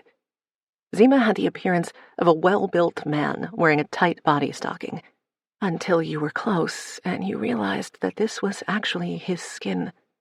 Covering his entire form, it was a synthetic material that could be tuned to different colors and textures depending on his mood and surroundings. It could approximate clothing if the social circumstances demanded it. The skin could contain pressure when he wished to experience vacuum and stiffen to protect him against the crush of a gas giant. Despite these refinements, the skin conveyed a full range of sensory impressions to his mind. He had no need to breathe, since his entire cardiovascular system had been replaced by closed-cycle life support mechanisms. He had no need to eat or drink, no need to dispose of bodily waste. Tiny repair machines swarmed through his body, allowing him to tolerate radiation doses that would have killed an ordinary man in minutes. With his body thus armored against environmental extremes, Zima was free to seek inspiration where he wanted. He could drift free in space, staring into the face of a star, or wander the searing canyons of a planet where metals ran like lava. His eyes had been replaced by cameras sensitive to a huge swath of the electromagnetic spectrum wired into his brain via complex processing modules. A synesthetic bridge allowed him to hear visual data as a kind of music, to see sounds as a symphony of startling colors. His skin functioned as a kind of antenna, giving him sensitivity to electrical field changes. When that wasn't sufficient, he could tap into the data feeds of any number of accompanying machines. Given all this, Zima's art couldn't help but be original and attention-grabbing.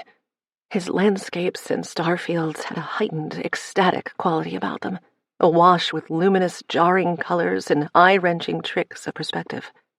Painted in traditional materials, but on a huge scale, they quickly attracted a core of serious buyers. Some found their way into private collections, but Zima murals also started popping up in public spaces all over the galaxy. Tens of meters across, the murals were nonetheless detailed down to the limits of vision. Most had been painted in one session. Zima had no need for sleep, so he worked uninterrupted until a piece was complete.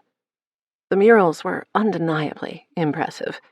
From a standpoint of composition and technique, they were unquestionably brilliant. But there was also something bleak and chilling about them.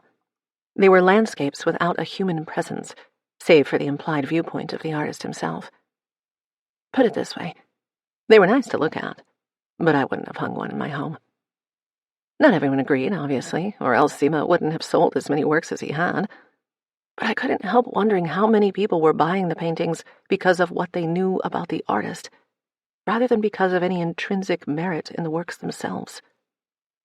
That was how things stood when I first paid attention to Zima. I filed him away as interesting but kitschy, maybe worth a story if something else happened to either him or his art. Something did, but it took a while for anyone, including me, to notice. One day, after a longer than usual gestation period, Zima unveiled a mural that had something different about it. It was a painting of a swirling star-pocked nebula from the vantage point of an airless rock.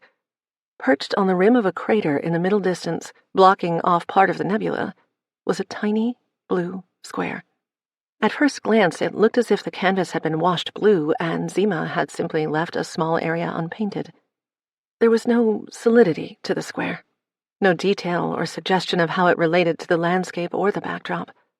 It cast no shadow and had no tonal influence on the surrounding colors. But the square was deliberate. Close examination showed that it had indeed been overpainted over the rocky lip of the crater. It meant something. The square was just the beginning.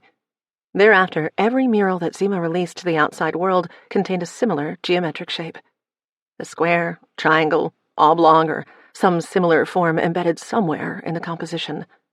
It was a long time before anyone noticed that the shade of blue was the same from painting to painting. It was Zima blue, the same shade of blue as on the gold-lettered card. Over the next decade or so, the abstract shapes became more dominant, squeezing out the other elements of each composition. The cosmic vistas ended up as narrow borders, framing blank circles, triangles, rectangles. Where his earlier work had been characterized by exuberant brushwork and thick layers of paint, the blue forms were rendered with mirror smoothness. Intimated by the intrusion of the abstract blue forms, casual buyers turned away from Zima. Before very long, Zima unveiled the first of his entirely blue murals.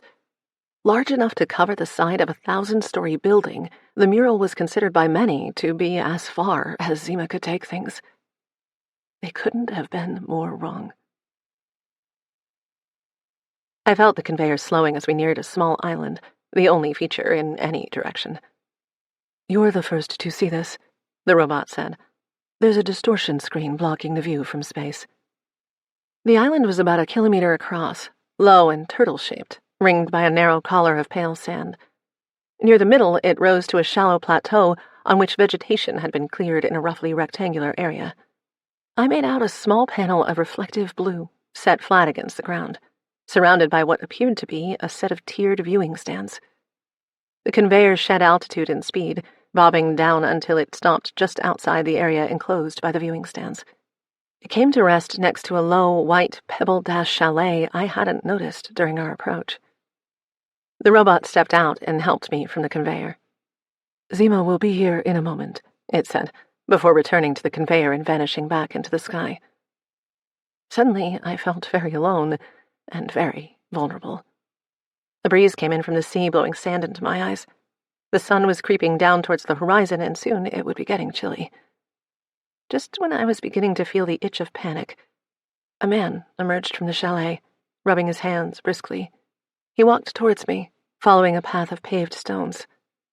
"Glad you could make it, Carrie." It was Zima, of course, and in a flash I felt foolish for doubting that he would show his face. "Hi," I said lamely. Zima offered his hand. I shook it, feeling the slightly plastic texture of his artificial skin. Today it was a dull pewter gray. "Let's go and sit on the balcony. It's nice to watch the sunset, isn't it?" "Nice," I agreed. He turned his back to me and set off in the direction of the chalet. As he walked, his muscles flexed and bulged beneath the pewter flesh. There were scale-like glints in the skin on his back, as if it had been set with a mosaic of reflective chips. He was beautiful like a statue, muscular like a panther. He was a handsome man, even after all his transformations, but I had never heard of him taking a lover or having any kind of a private life at all. His art was everything. I followed him, feeling awkward and tongue-tied. Zima led me into the chalet through an old-fashioned kitchen and an old-fashioned lounge, full of 1,000-year-old furniture and ornaments. "How was the flight?" "Fine." He stopped suddenly and turned to face me. "I forgot to check. Did the robot insist that you leave behind your aide-memoire?" "Yes." "Good. It was you I wanted to talk to, Carrie, not some surrogate recording device." "Me?" The pewter mask of his face formed a quizzical expression. "Do you do multisyllables, or are you still working up to that?" Relax," he said. "I'm not here to test you, or humiliate you, or anything like that. This isn't a trap, and you're not in any danger.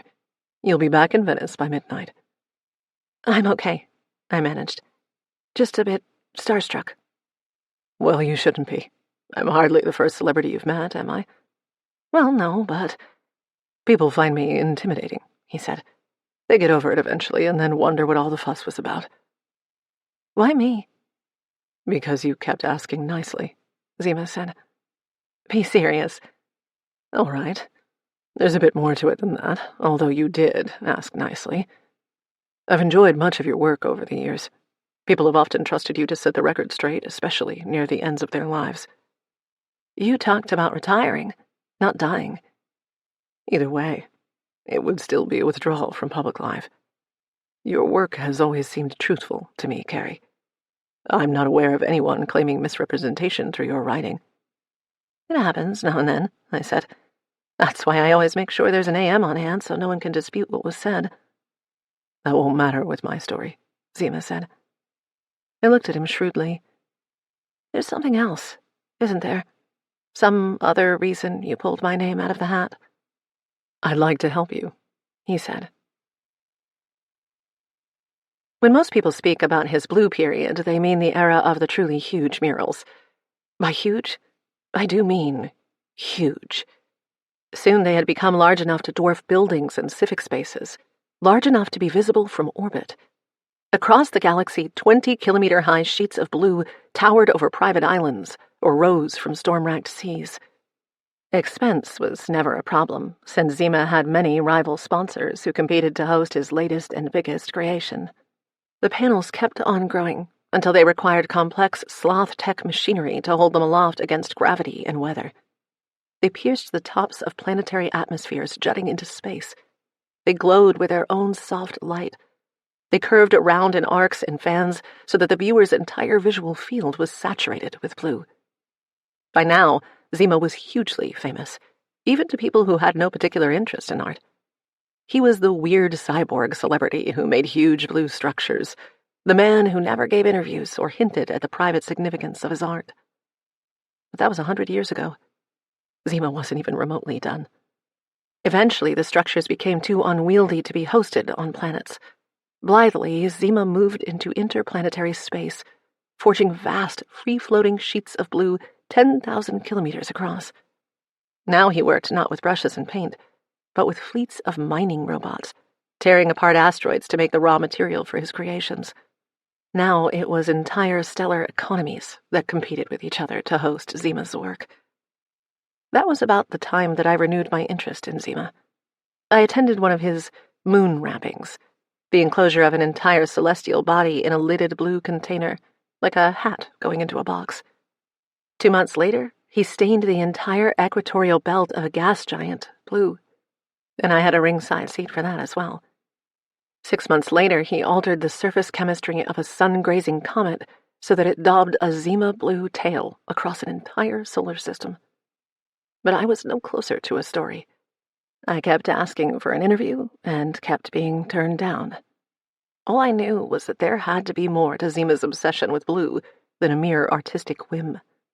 Without an understanding of that obsession, there was no story. Just anecdote. I didn't do anecdote. So I waited, and waited. And then, like millions of others, I heard about Zima's final work of art and made my way to the fake Venice on Murjek. I wasn't expecting an interview or any new insights. I just had to be there. We stepped through sliding glass doors onto the balcony. 2 simple white chairs sat either side of a white table. The table was set with drinks and a bowl of fruit. Beyond the unfenced balcony, arid land sloped steeply away, offering an uninterrupted view of the sea. The water was calm and inviting, with the lowering sun reflected like a silver coin. Zima indicated that I should take one of the seats. His hand dithered over 2 bottles of wine. "Red or white, Carrie?" I opened my mouth as if to answer him, but nothing came. Normally, in that instant between the question and the response, the AM would have silently directed my choice to one of the 2 options. Not having the AM's prompt felt like a mental stall in my thoughts. "Red, I think," Zima said, "unless you have strong objections." "It's not that I can't decide these things for myself," I said. Zima poured me a glass of red, then held it up to the sky to inspect its clarity. "Of course not," he said. "It's just that this is a little strange for me." "It shouldn't be strange," he said. "This is the way you lived your life for hundreds of years." "The natural way, you mean?" Zima poured himself a glass of the red wine, but instead of drinking it, he merely sniffed the bouquet. "Yes." "But there isn't anything natural about being alive 1,000 years after I was born," I said. "My organic memory reached saturation point about 700 years ago. My head's like a house with too much furniture. Move something in, you have to move something out." "Let's go back to the wine for a moment," Zima said. "Normally, you'd have relied on the advice of the AM, wouldn't you?" I shrugged. "Yes." "Would the AM always suggest one of the 2 possibilities? Always red wine or always white wine, for instance?" "It's not that simplistic," I said. "If I had a strong preference for one over the other, then yes, the AM would always recommend one wine over the other. But I don't. I like red wine sometimes and white wine other times. Sometimes I don't want any kind of wine." I hoped my frustration wasn't obvious. But after the elaborate charade with the blue card, the robot, and the conveyor, the last thing I wanted to be discussing with Zima was my own imperfect recall. Then it's random? He asked. The AM would have been just as likely to say red as white. No, it's not like that either. The AM's been following me around for hundreds of years. It's seen me drink wine a few 100,000 times under a few 100,000 different circumstances. It knows, with a high degree of reliability, what my best choice of wine would be given any set of parameters. And you follow that advice unquestioningly? I sipped at the red. Of course. Wouldn't it be a little childish to go against it just to make a point about free will? After all, I'm more likely to be satisfied with the choice it suggests. But unless you ignore that suggestion now and then, won't your whole life become a set of predictable responses? Maybe, I said. But is that so very bad? If I'm happy, what do I care? I'm not criticizing you, Zima said. He smiled and leaned back in his seat, diffusing some of the tension caused by his line of questioning. Not many people have an AM these days, do they? I wouldn't know, I said. Less than 1% of the entire galactic population.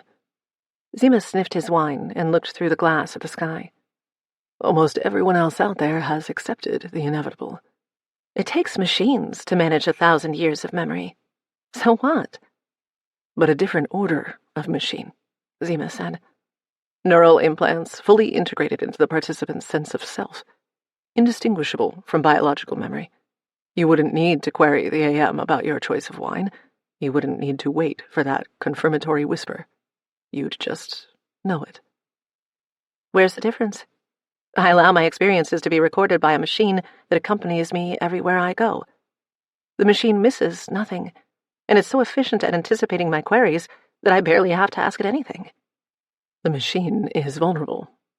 It's backed up at regular intervals, and it's no more vulnerable than a cluster of implants inside my head. Sorry, but that just isn't a reasonable objection. You're right, of course, but there's a deeper argument against the AM. It's too perfect. It doesn't know how to distort or forget. Isn't that the point? Not exactly. When you recall something, this conversation perhaps 100 years from now, there will be things about it that you misremember. Yet those misremembered details will themselves become part of your memory, gaining solidity and texture with each instance of recall. 1,000 years from now, your memory of this conversation might bear little resemblance to reality, yet you'd swear your recollection was accurate. But if the AM had accompanied me, I'd have a flawless record of how things really were. You would, Zima said. But that isn't living memory. It's photography, a mechanical recording process. It freezes out the imagination, leaves no scope for details to be selectively misremembered. He paused long enough to top off my glass. Imagine that on nearly every occasion when you had cause to sit outside on an afternoon like this, you had chosen red wine over white and generally had no reason to regret that choice. But on one occasion, for one reason or another, you were persuaded to choose white against the judgment of the AM. And it was wonderful. Everything came together magically. The company, the conversation, the late afternoon ambiance, the splendid view, the euphoric rush of being slightly drunk. A perfect afternoon turned into a perfect evening. It might not have had anything to do with my choice of wine, I said. No, Zima agreed.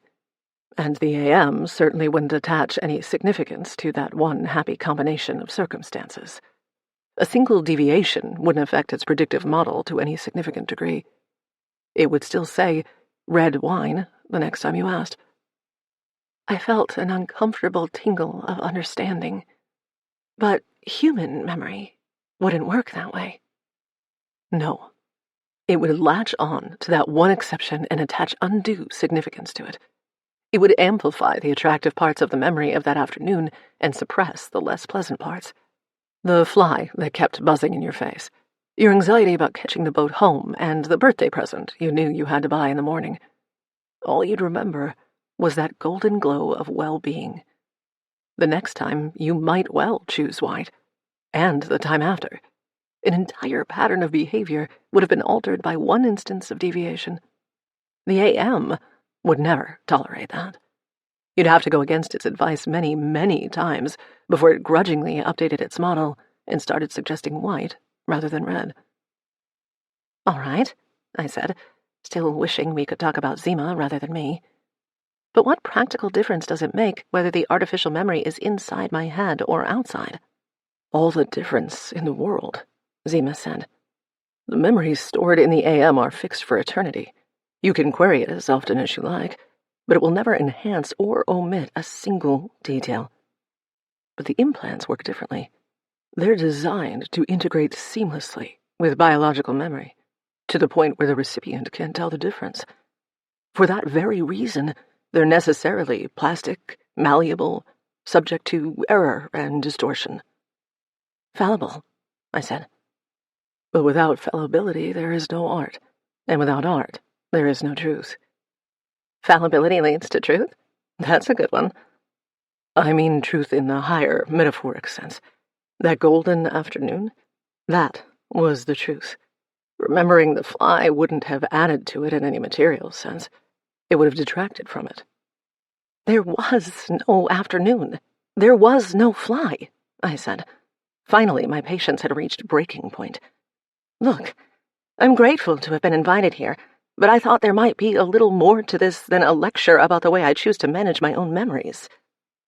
Actually, Zima said, there was a point to this after all. And it's about me, but it's also about you. He put down the glass. Shall we take a little walk?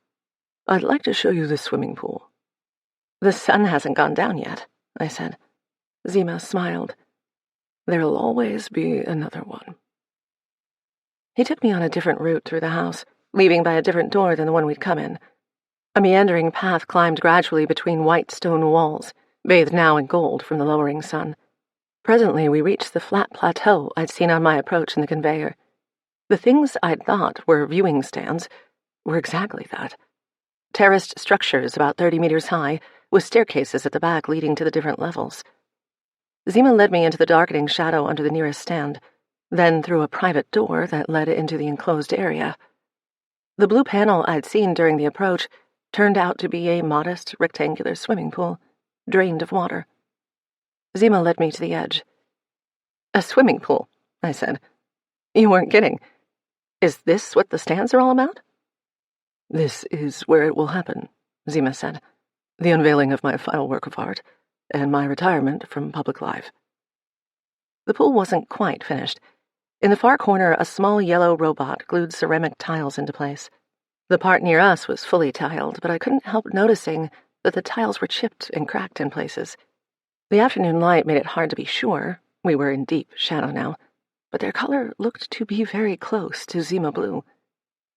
After painting entire planets, isn't this a bit of a letdown? I asked.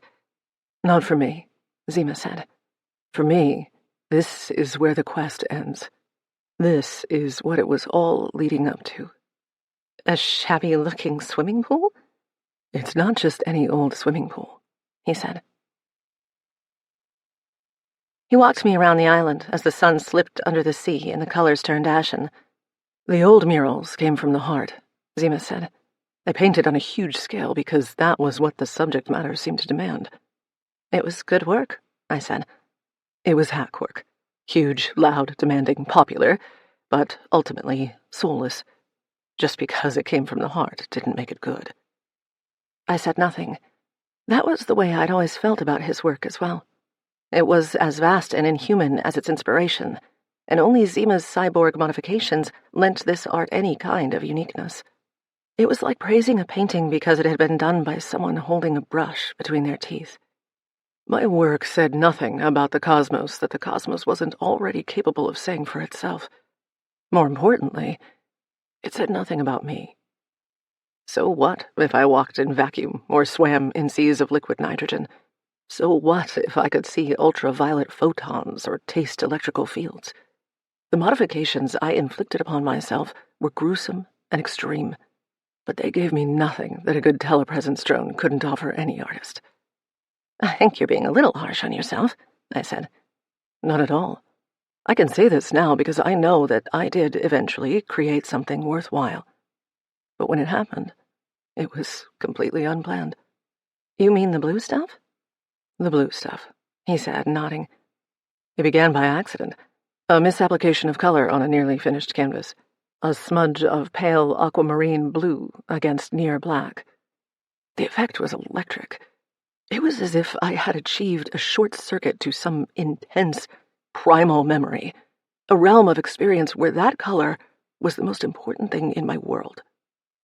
What was that memory? I didn't know. All I knew was the way that color spoke to me, as if I'd been waiting my whole life to find it, to set it free. He thought for a moment. There's always been something about blue.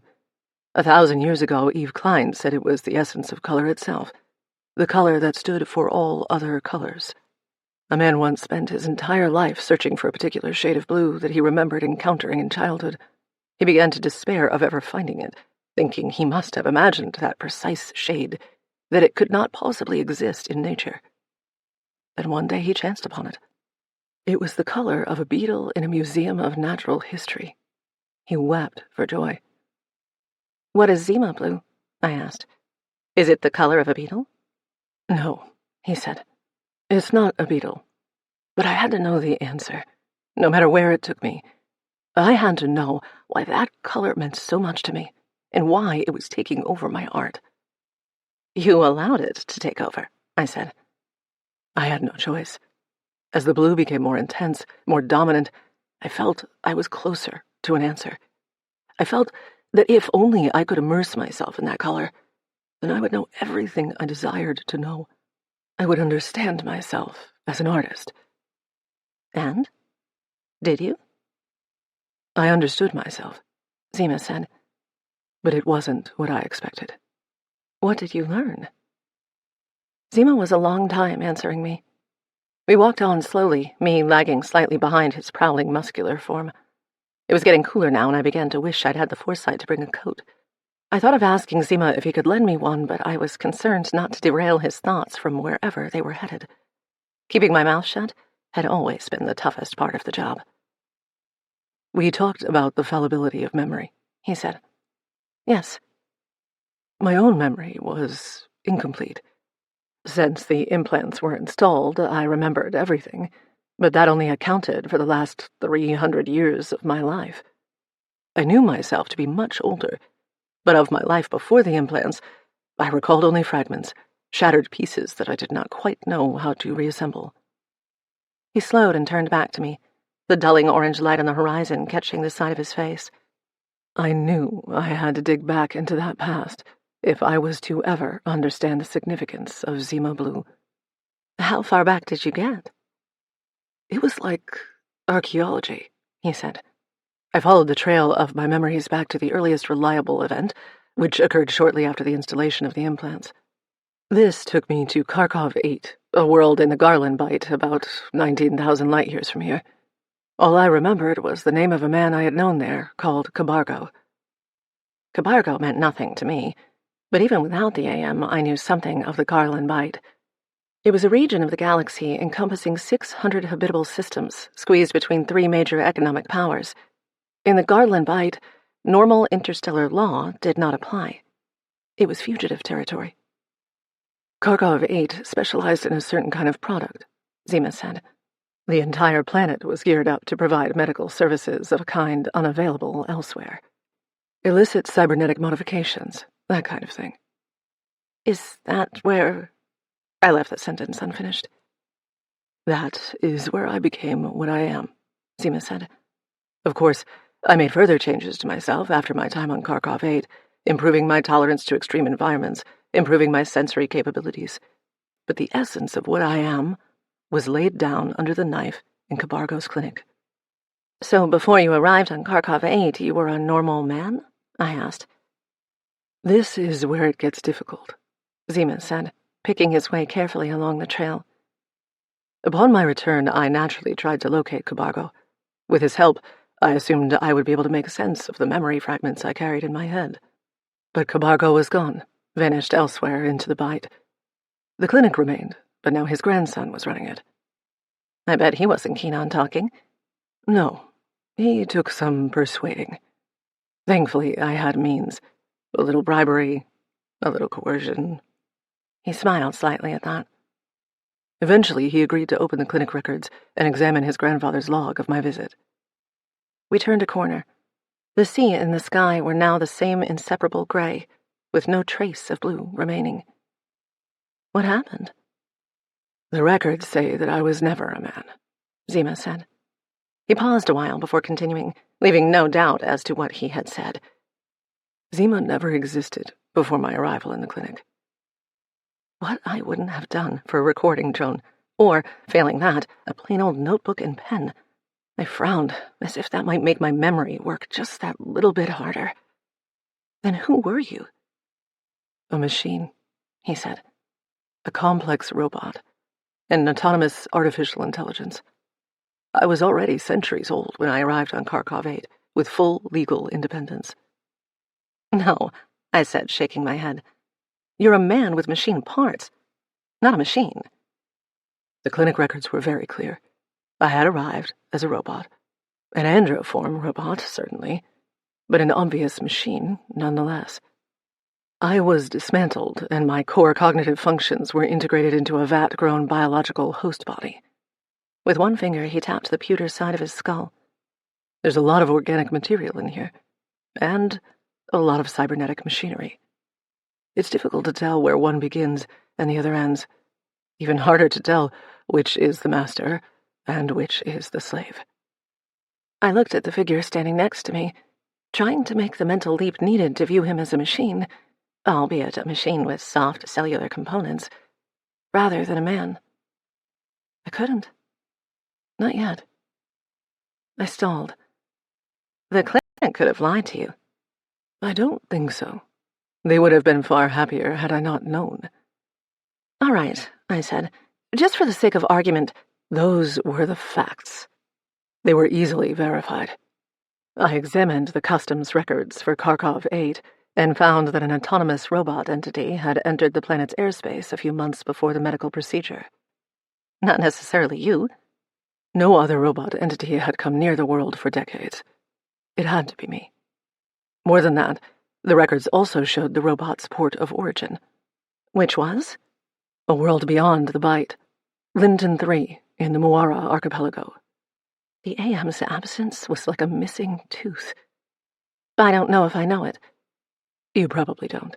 It's no kind of world you'd ever visit by choice. The scheduled lightbreakers don't go there. My only purpose in visiting the place seemed to me... You went there? Twice. Once before the procedure on Kharkov 8, and again recently to establish where I'd been before Linton 3. The evidence trail was beginning to get muddy, to say the least, but I asked the right kinds of questions, poked at the right kinds of databases, and eventually found out where I'd come from. But that still wasn't the final answer. There were many worlds, and the chain became fainter with each that I visited. But I had persistence on my side. And money. And money, Zima said, acknowledging my remark with a polite little nod. That helped incalculably. So what did you find in the end? I followed the trail back to the beginning. On Kharkov 8, I was a quick-thinking machine with human-level intelligence. But I hadn't always been that clever, that complex. I'd been augmented in steps as time and circumstances allowed. By yourself? Eventually, yes. That was when I had autonomy, legal independence. But I had to reach a certain level of intelligence before I was allowed that freedom. Before that, I was a simpler machine, like an heirloom or a pet. I was passed from one owner to the next between generations. They added things to me. They made me cleverer. How did you begin? As a project, he said. Zima led me back to the swimming pool. Equatorial night had arrived quickly, and the pool was bathed now in artificial light from the many floods arrayed above the viewing stands. Since we had last seen the pool, the robot had finished gluing the last of the tiles in place. It's ready now, Zima said. Tomorrow it will be sealed, and the day after it will be flooded with water. I'll cycle the water until it attains the necessary clarity. And then? I prepare myself for my performance. On the way to the swimming pool, he had told me as much as he knew about his origin. Zima had begun his existence on Earth before I was even born. He had been assembled by a hobbyist, a talented young man with an interest in practical robotics. In those days, the man had been one of many groups and individuals groping towards the hard problem of artificial intelligence. Perception, navigation, and autonomous problem-solving were the three things that most interested the young man. He had created many robots, tinkering them together from kits, broken toys, and spare parts. Their minds, if they could be dignified with such a term, were cobbled from the innards of junked computers, with their simple programs bulging at the limits of memory and processor speed. The young man filled his house with these simple machines, designing each for a particular task. One robot was a sticky-limbed spider that climbed around the walls of his house, dusting the frames of pictures. Another lay in wait for flies and cockroaches. It caught and digested them, using the energy from the chemical breakdown of their biomass to drive itself to another place in the house. Another robot busied itself by repainting the walls of the house over and over so that the colors matched the changing of the seasons. Another robot lived in his swimming pool. It toiled endlessly up and down and along the ceramic sides of the pool, scrubbing them clean. The young man could have bought a cheap swimming pool cleaner from a mail-order company, but it amused him to design the robot from scratch, according to his own eccentric design principles. He gave the robot a full-color vision system and a brain large enough to process the visual data into a model of its surroundings. He allowed the robot to make its own decisions about the best strategy for cleaning the pool. He allowed it to choose when it cleaned and when it surfaced to recharge its batteries via the solar panels grouped on its back. He imbued it with a primitive notion of reward. The little pool cleaner taught the young man a great deal about the fundamentals of robotics design. Those lessons were incorporated into the other household robots, until one of them, a simple household cleaner, became sufficiently robust and autonomous that the young man began to offer it as a kit via mail order. The kit sold well, and a year later, the young man offered it as a pre-assembled domestic robot. The robot was a runaway success, and the young man's firm soon became the market leader in domestic robots. Within 10 years, the world swarmed with his bright, eager machines. He never forgot the little pool cleaner. Time and again, he used it as a testbed for new hardware, new software. By stages, it became the cleverest of all his creations, and the only one that he refused to strip down and cannibalize. When he died, the cleaner passed to his daughter. She continued the family tradition, adding cleverness to the little machine. When she died, she passed it to the young man's grandson, who happened to live on Mars. "This is the original pool," Zima said, "if you hadn't already guessed." "After all this time?" I asked. "It's very old, but ceramics endure. The hardest part was finding it in the first place. I had to dig through 2 meters of topsoil. It was in a place they used to call Silicon Valley." "These tiles are colored Zima blue," I said. "Zima blue is the color of the tiles," he gently corrected. "It just happened to be the shade that the young man used for his swimming pool tiles." "Then some part of you remembered?" "This was where I began. A crude little machine with barely enough intelligence to steer itself around a swimming pool. But it was my world. It was all I knew, all I needed to know." "And now?" I asked, already fearing the answer. "Now I'm going home." I was there when he did it. By then, the stands were full of people who had arrived to watch the performance, and the sky over the island was a mosaic of tightly packed hovering ships. The distortion screen had been turned off, and the viewing platforms on the ships thronged with hundreds of thousands of distant witnesses. They could see the swimming pool by then, its water mirror flat and gin clear. They could see Zima standing at the edge, with the solar patches on his back glinting like snake scales. None of the viewers had any idea what was about to happen, or its significance. They were expecting something, the public unveiling of a work that would presumably trump everything Zima had created before then. But they could only stare in puzzled concern at the pool, wondering how it could possibly measure up to those atmosphere-piercing canvases or those entire worlds wrapped in shrouds of blue. They kept thinking that the pool had to be a diversion. The real work of art, the piece that would herald his retirement, must be somewhere else, as yet unseen, waiting to be revealed in all its immensity. That was what they thought. But I knew the truth. I knew it as I watched Zima stand at the edge of the pool and surrender himself to the blue. He'd told me exactly how it would happen, the slow, methodical shutting down of higher brain functions. It hardly mattered that it was all irreversible. There wouldn't be enough of him left to regret what he had lost. But something would remain, a little kernel of being, enough of a mind to recognize its own existence. Enough of a mind to appreciate its surroundings and to extract some trickle of pleasure and contentment from the execution of a task, no matter how purposeless. He wouldn't ever need to leave the pool. The solar patches would provide him with all the energy he needed. He would never age, never grow ill. Other machines would take care of his island, protecting the pool and its silent, slow swimmer from the ravages of weather and time. Centuries would pass. Thousands of years, and then millions. Beyond that, it was anyone's guess. But the one thing I knew was that Zima would never tire of his task.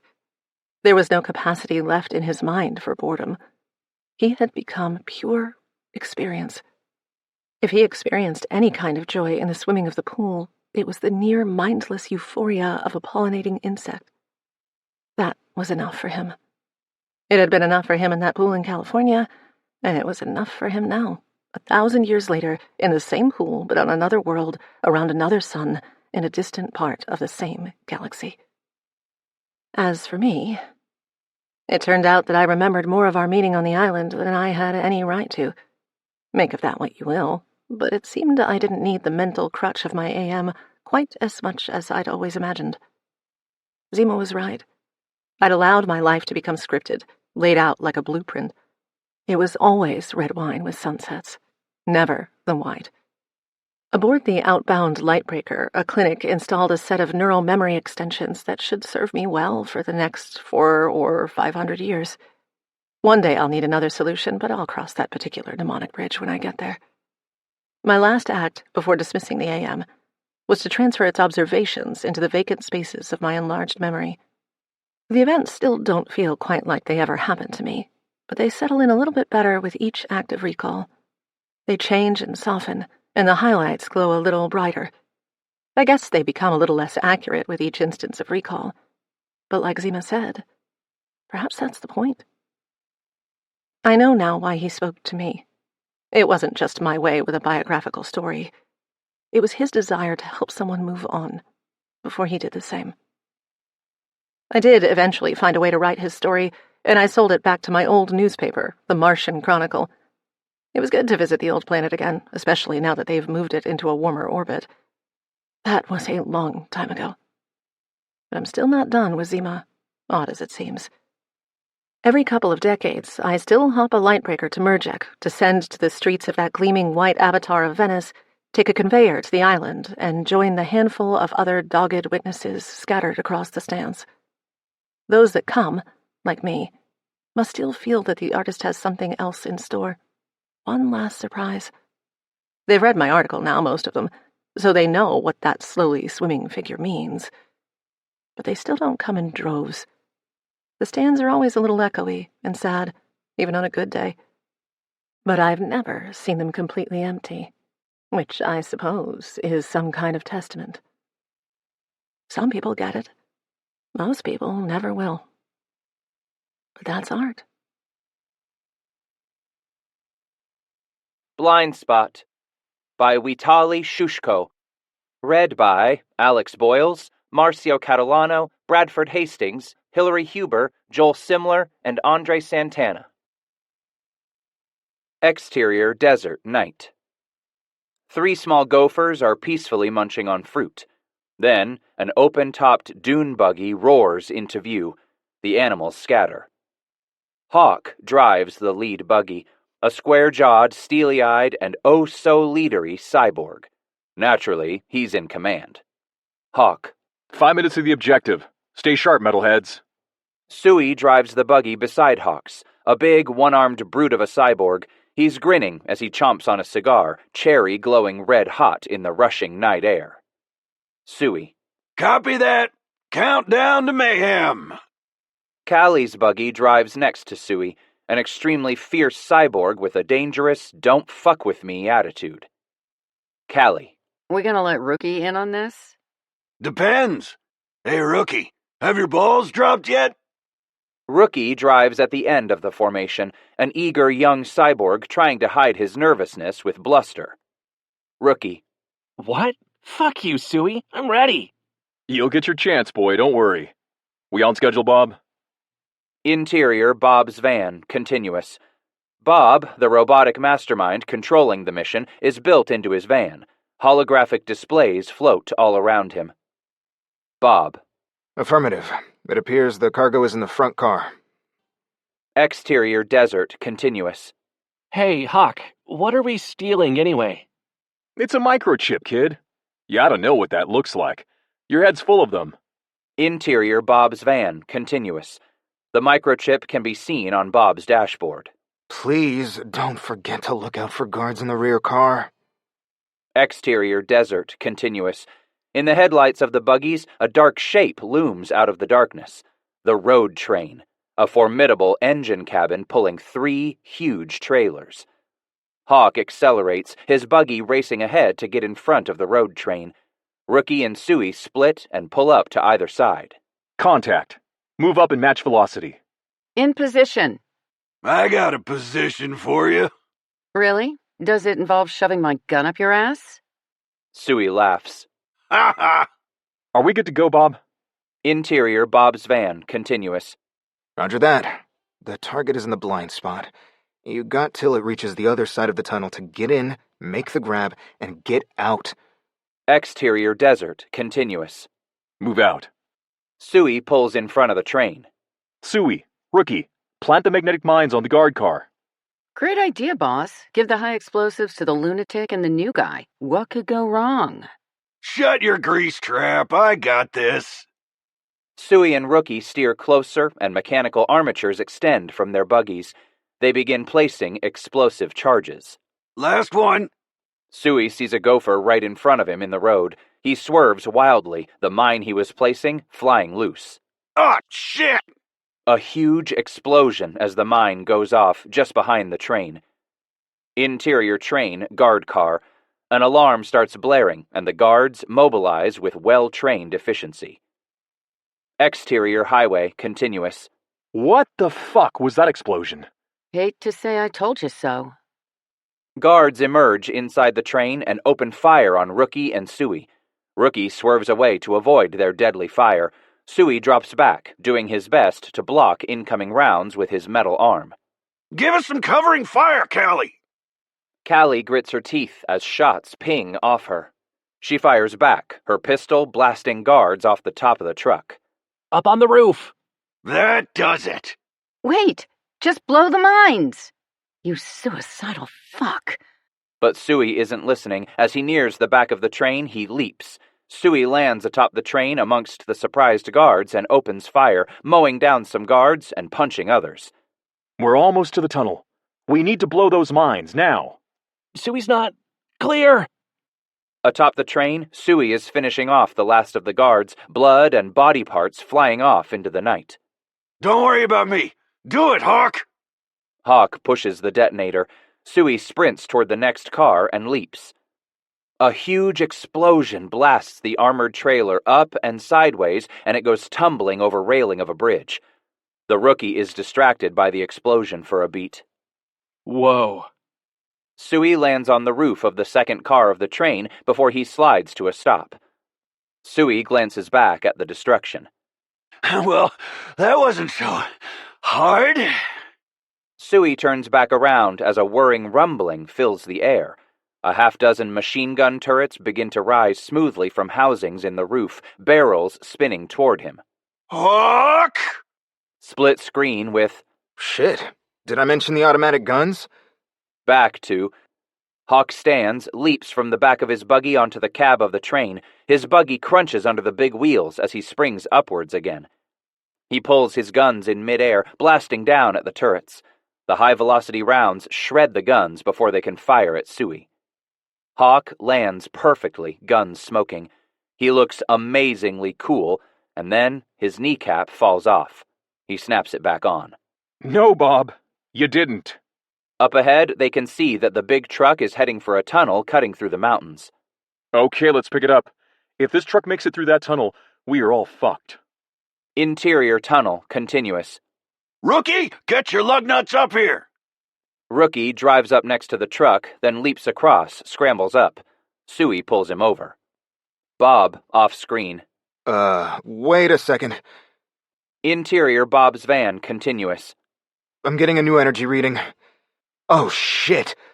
Interior tunnel, continuous. Fellas, I think Bob missed another detail. Angle on, the front of the road train from Callie's POV. The cab begins to unfold, metal parts reconfiguring and transforming into a huge combat droid. Suey and Rookie stare in shock as the droid rises into frame behind Hawk. What do you mean, Callie? I don't see... Its metal fist smashes into the side of Hawk's head. He goes flying over the side of the train, head pulped. Holy fucking shit! Hey! That was my friend you just dismantled, you giant walking dildo!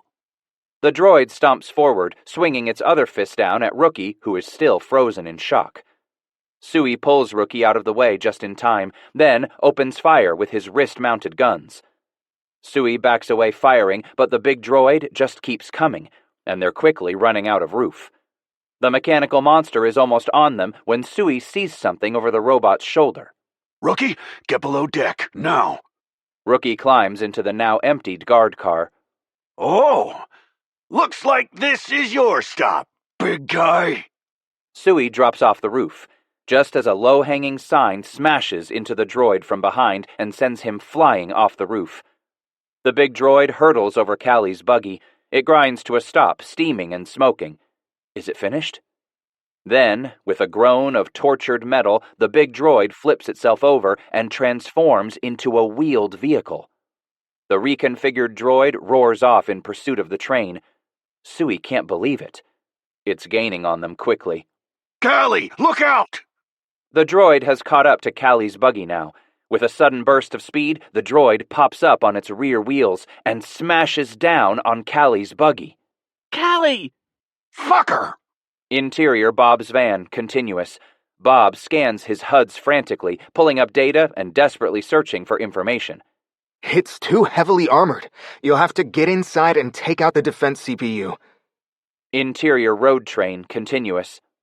Rookie, blow its brains out. Copy that. Rookie slaps a series of magnetic charges on the door, then sprints for the back of the car. He takes cover behind some crates, and boom! Exterior road train, continuous. The droid rockets forward, transforming as it leaps toward the road train. It soars higher, flies over Suey. Suey, slow-mo. Motherfucker! The robot lands on the front car. The droid reaches down, and its metal fingers dig into the roof panel. Interior road train, continuous. Rookie rushes forward, then slides to a stop as the roof of the car is torn off with a squeal of tortured metal. The combat droid drops through the big hole, almost on top of Rookie, slamming into the floor with earth-shaking force. But before he can smash Rookie into parts, Suey drops down on him from above. The tough cyborg locks his legs around the droid's neck and sends pile-driving punches into the droid's head. Suey to droid. Come on, you little pussy! Rookie watches in awe as the battle rages back and forth across the compartment. God damn it, Rookie! What are you waiting for? Destroy this fucker's CPU! Rookie sprints forward, trying to get past the two fighters, but the droid spots him, swings a big fist toward him. Rookie ducks. Almost. The droid's fist catches him a glancing blow, but it's enough to send him flying across the car into a stack of crates. The heavy equipment collapses on Rookie, pinning him. As Rookie watches, the droid manages to grab Suey's upper body in its merciless grip, then it pulls him off like a tick. The droid holds out Suey's struggling body for a moment, and then the big hand squeezes. Suey's head explodes in a shower of lubricant and metal chunks. And the droid stomps forward to finish off Rookie. Rookie watches, horrified, but notices something happening near the CPU. It's Suey. His broken, headless body lurches up and proceeds to piss lubricant all over the CPU housing. Suey gives a thumbs up, and the tip of his thumb bursts into flame. His cigar lighter. Exterior train continuous. Beat. The battered truck erupts in a massive explosion. The cab and what's left of the car are ripped apart. Rookie is miraculously thrown clear, landing hard and bouncing across the pavement. Long beat. Rookie stirs, then lifts his head woozily and finds himself staring right into the droid. With a hiss and a clunk, a chamber in the droid's chest pops open. A glass cylinder holding the microchip drops out and rolls across the ground to stop right in front of Rookie. Rookie just stares at the chip as Bob's van comes roaring down the road and screeches to a halt among the wreckage. Rookie looks around at the destruction, his gaze falling on Suey's shattered arm, hand still giving a lonely thumbs up. Holy shit, what a mess. What happened, Rookie? Mission accomplished, I guess. I've got the chip, but everyone else... Rookie lowers his head, looking like he might break down and start crying. And Suey's gravelly voice comes in loud and clear. Holographic Suey, off-screen. Don't worry, kid. I cried my first time, too. Rookie looks up in surprise and sees a holographic image of Suey standing next to him. It's being projected from Bob's truck. Suey? What? A holographic hawk materializes to the other side of him. Holographic hawk. Bob makes a full backup of our brains before each mission. Holographic Callie appears. Holographic Callie. And Suey's brains, well, they don't take too much space on the old hard drive. I thought you were all dead. You should have read your contract, kid. No. Come on. Let's get out of here. The door to Bob's van slides open, and Rookie runs over and hops inside. The camera pans down as the truck peels out, tires squealing into the night. It comes to rest on the wreckage-strewn roadway, and we see the broken remains of Suey's head. A little gopher hops into frame, sniffs at Suey's head. The gopher hops off down the road. Ice Age by Michael Swanwick. Read by Gary Tiedemann. It was early afternoon when Rob carried the last carton into their new apartment and was finally, officially, moved in.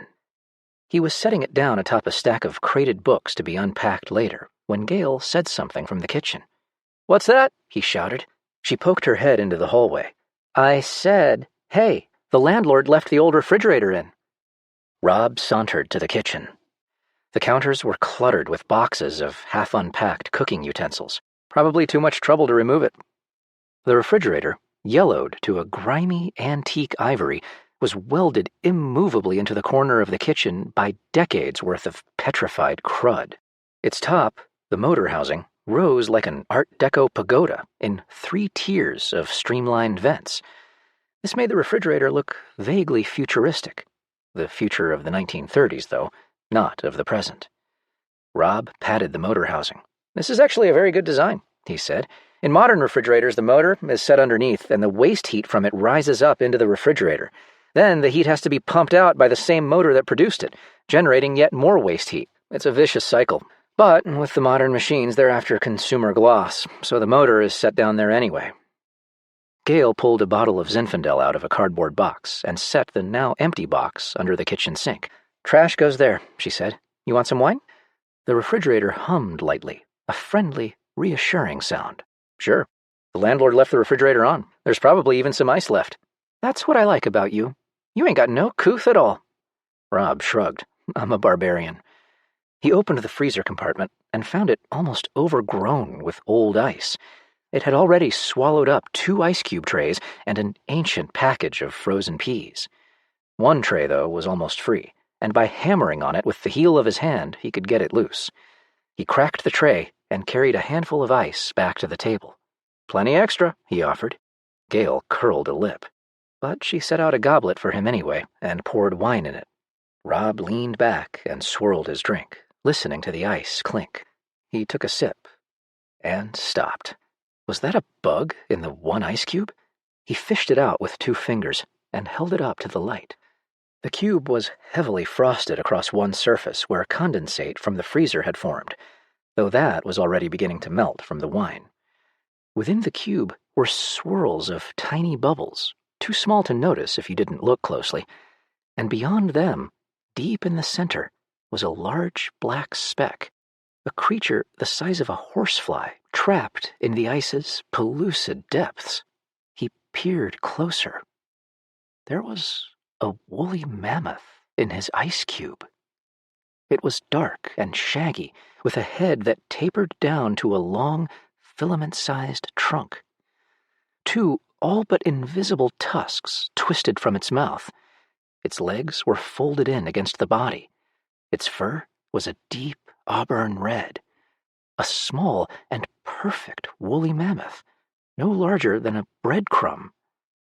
Rob didn't move. The ice was cold and stung his hand, but he didn't shift it. All he could think of were the Saturday afternoon movies that began with someone finding an ancient animal frozen in ice, though usually those ended with the animal eating Tokyo, he reminded himself. "Hey," Gale said, "what are you staring at so intently?" Rob opened his mouth, shut it again. Gently, he lowered the ice cube to the tabletop. Drops of water appeared on its side, oozed down to the formica, and began to form a micropuddle. "Gale," he said carefully, "I want you to look inside this ice cube and tell me what you see." Following his example, Gale placed her hands flat on the table and leaned forward. "Wow," she whispered. Rob, that's beautiful." The creature was fractionally easier to see now. Its tusks, long for its size, was that an indicator of age? Were yellowed, and one was broken at its tip. Its eyes, frozen open and almost too small to be seen, were blue. The fur was badly matted, and there were a couple of tiny bare patches. Gale jumped up and began running water in the sink. She returned with a bowl that steamed gently. "Here," she said, "let's thaw it out." With infinite care, she eased the ice cube into the water. After a while, Rob said, "Ice melts slowly, doesn't it?" And then, reluctantly, "Maybe we should call the Smithsonian or something." "If you could convince them to look at this," Gale pointed out, "which I doubt. They'd only take it away from us."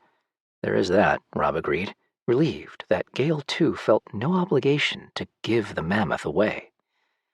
At last, the ice melted. Rob fished out the wee mammoth with a spoon. It was still and tiny in his hand. Suddenly, he felt very close to tears. Against all logic, he had hoped it would thaw out alive. "Here," he said, and let the beast fall from his hand to Gale's. By dumping the contents of every carton in the house onto the floor, Gale had managed to find a magnifying glass. Now she squinted through it. "That's a woolly mammoth, all right," she said. "Would you look at those eyes? And guess what? The toe leathers are pink." Her voice fell to a mutter, then rose again. "Hey, are those spear points in its side?"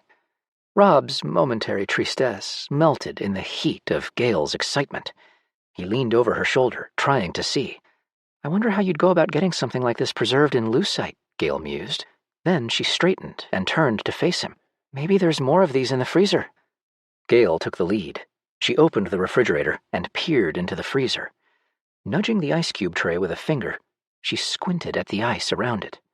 Then, gingerly, she pulled out the tray, and, after examining it briefly, stared through the small space that was not yet swallowed up by the slow, devouring ice. She whistled softly. "What?" Rob said. She shook her head, still staring into the freezer. "What? Tell me." "I think you'd better look for yourself." Rob put an arm around her waist and laid his head beside hers so they could both peer within. The light inside was dim, but serviceable. The land beyond the ice, half lit by some unseen source. He stared past the rime into a tiny, mountainous country. Off to one side, a small glacier was partially visible. To the foreground, a trickle of water, a river in miniature, meandered through a dark, Nordic pine forest. Huddled by the river was a town, stone and wood buildings all in a jumble and surrounded by high stone walls.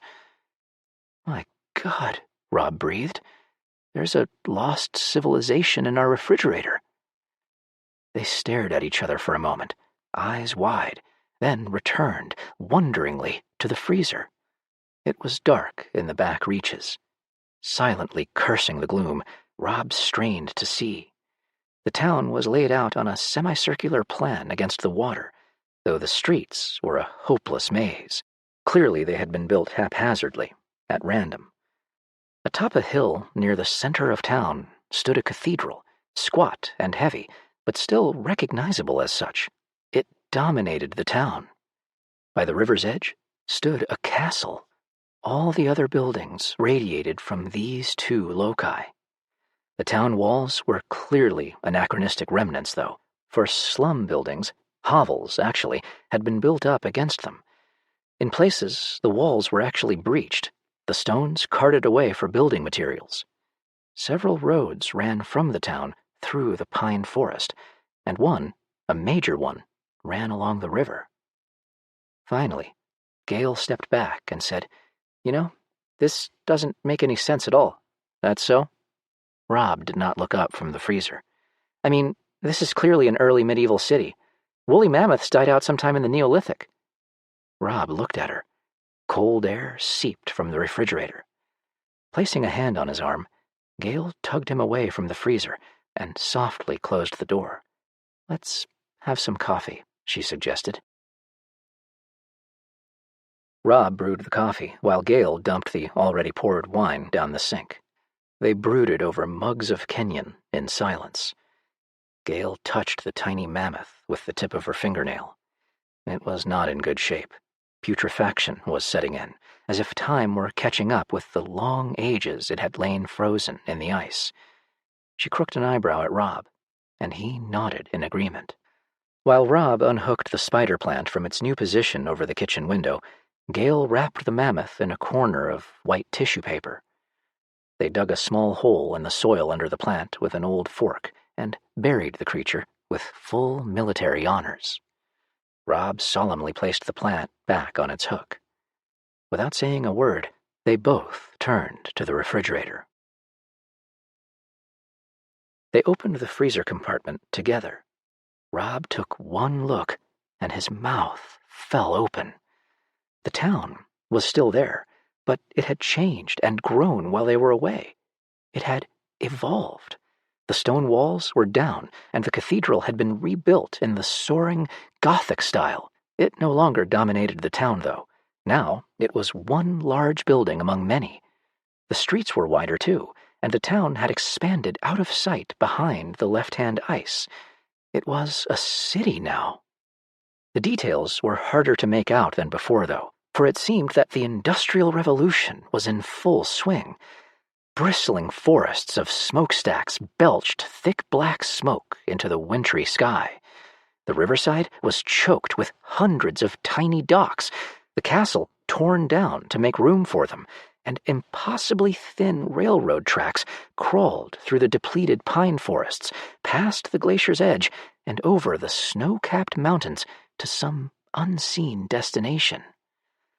The town had evolved into a city in a matter of minutes. Even as they watched, buildings appeared and disappeared. Roads shifted position instantaneously. Entire sections of the city were rebuilt in the twinkling of an eye. "The time rate in there must be fantastic," Rob said. "I'll bet that years, decades are going by as we stand here." The city pulsed with movement.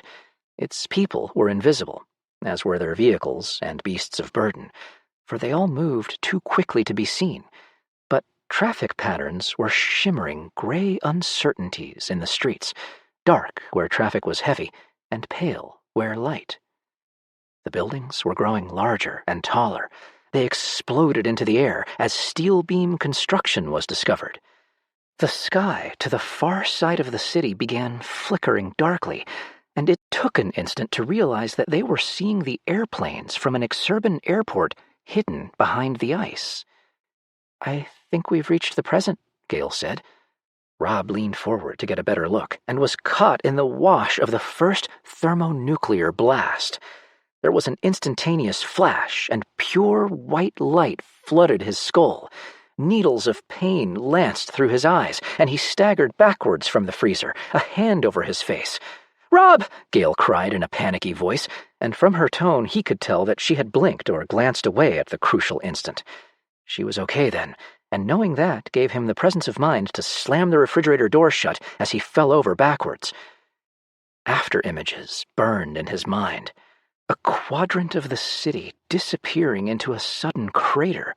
A transcendentally bright mushroom cloud that was gone before it was there. Subliminal traces of fire and smoke, and blast zones where all traffic and life abruptly ceased. The pictures jumbled, one on top of another. "Rob, are you okay? Say something!" He was lying on his back, his head in Gale's lap. I'm okay," he managed to say, and even as he said it, it began to come true. Through the bright wash of nothingness, the kitchen started to seep through. The details were vague and tentative at first, then stronger. It was like being blinded by a flashbulb, except that the afterimage was a small mushroom cloud. "Gale," he croaked, "they're fighting a nuclear war in there." "There now, don't get excited," she said soothingly. He struggled to sit up. "They're using tac nukes in my refrigerator, and you're telling me to calm down?" "It's good advice anyway," she insisted. Then she giggled. "Boy, you should see your face." "Why? What's the matter with it?" But she simply shook her head, too full of laughter to respond. He stalked off to the bathroom and numbly stared into the mirror. His face was bright red from the primary radiation. "Oh boy," he said, "that's going to be a bad sunburn in the morning." Back in the kitchen, he eyed the refrigerator with trepidation. "Let me," Gale said. Gingerly, being careful to keep her head averted, she opened the door the tiniest possible crack. A dozen flashes of light flickered in and out of existence like a badly out-of-sync strobe. The reflected brilliance off the walls dazzled both Gale and Rob. Clearly, there had been an escalation in megatonnage. Gale slammed the door shut. Rob sighed. Well, I guess it was too much to expect them to outgrow war over the course of 2 minutes. He looked helplessly at Gale. "But what do we do now? Send out for a pizza?" she suggested. The sun had set, leaving only a faint, golden smear in the sky by the time they had finished the pizza. Rob ate the last, nearly cold piece, and Gale dumped box and crusts in the cardboard box under the sink. "It's been over 2 hours," Rob said. "They must have had time to rebuild by now." Gale touched his arm, squeezed tenderly. "They may have killed themselves off, Rob. We have to face up to that possibility." "Yeah." Rob pushed back his chair and stood. Feeling like John Wayne, he advanced on the refrigerator. "Let's go for it," he said, and jerked the door open a sliver. Nothing happened. He opened it all the way. The freezer was still intact. There was a black smear across one corner of the ice, but that was all. Cautiously, they stared in. The city was still there, between glacier and icy river. It had not been destroyed in the nuclear spasm wars of late afternoon, but it had changed.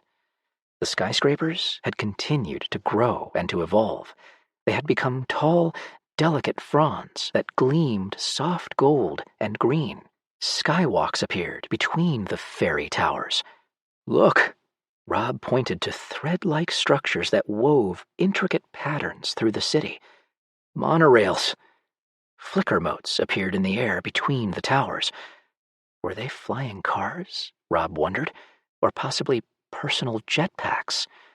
There was no way of knowing. And what were those shimmering domes that sprang up like mushrooms after a rain on the outskirts of town? "It looks like the Emerald City of Oz," Gale said, "only not just green." Rob nodded agreement. Some new technology was invented then, and the city changed again. Now, the buildings seemed to be made of curdled light, or possibly crystals of glowing fog. Whatever they weren't entirely solid. they receded into dimensions that weren't there. "I think the time rate is accelerating," Gale said in a small voice.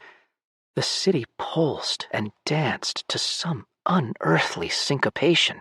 It sent out blossoms and shoots and exploded into the sky in firework structures of color and essence and joyous, whimsical light.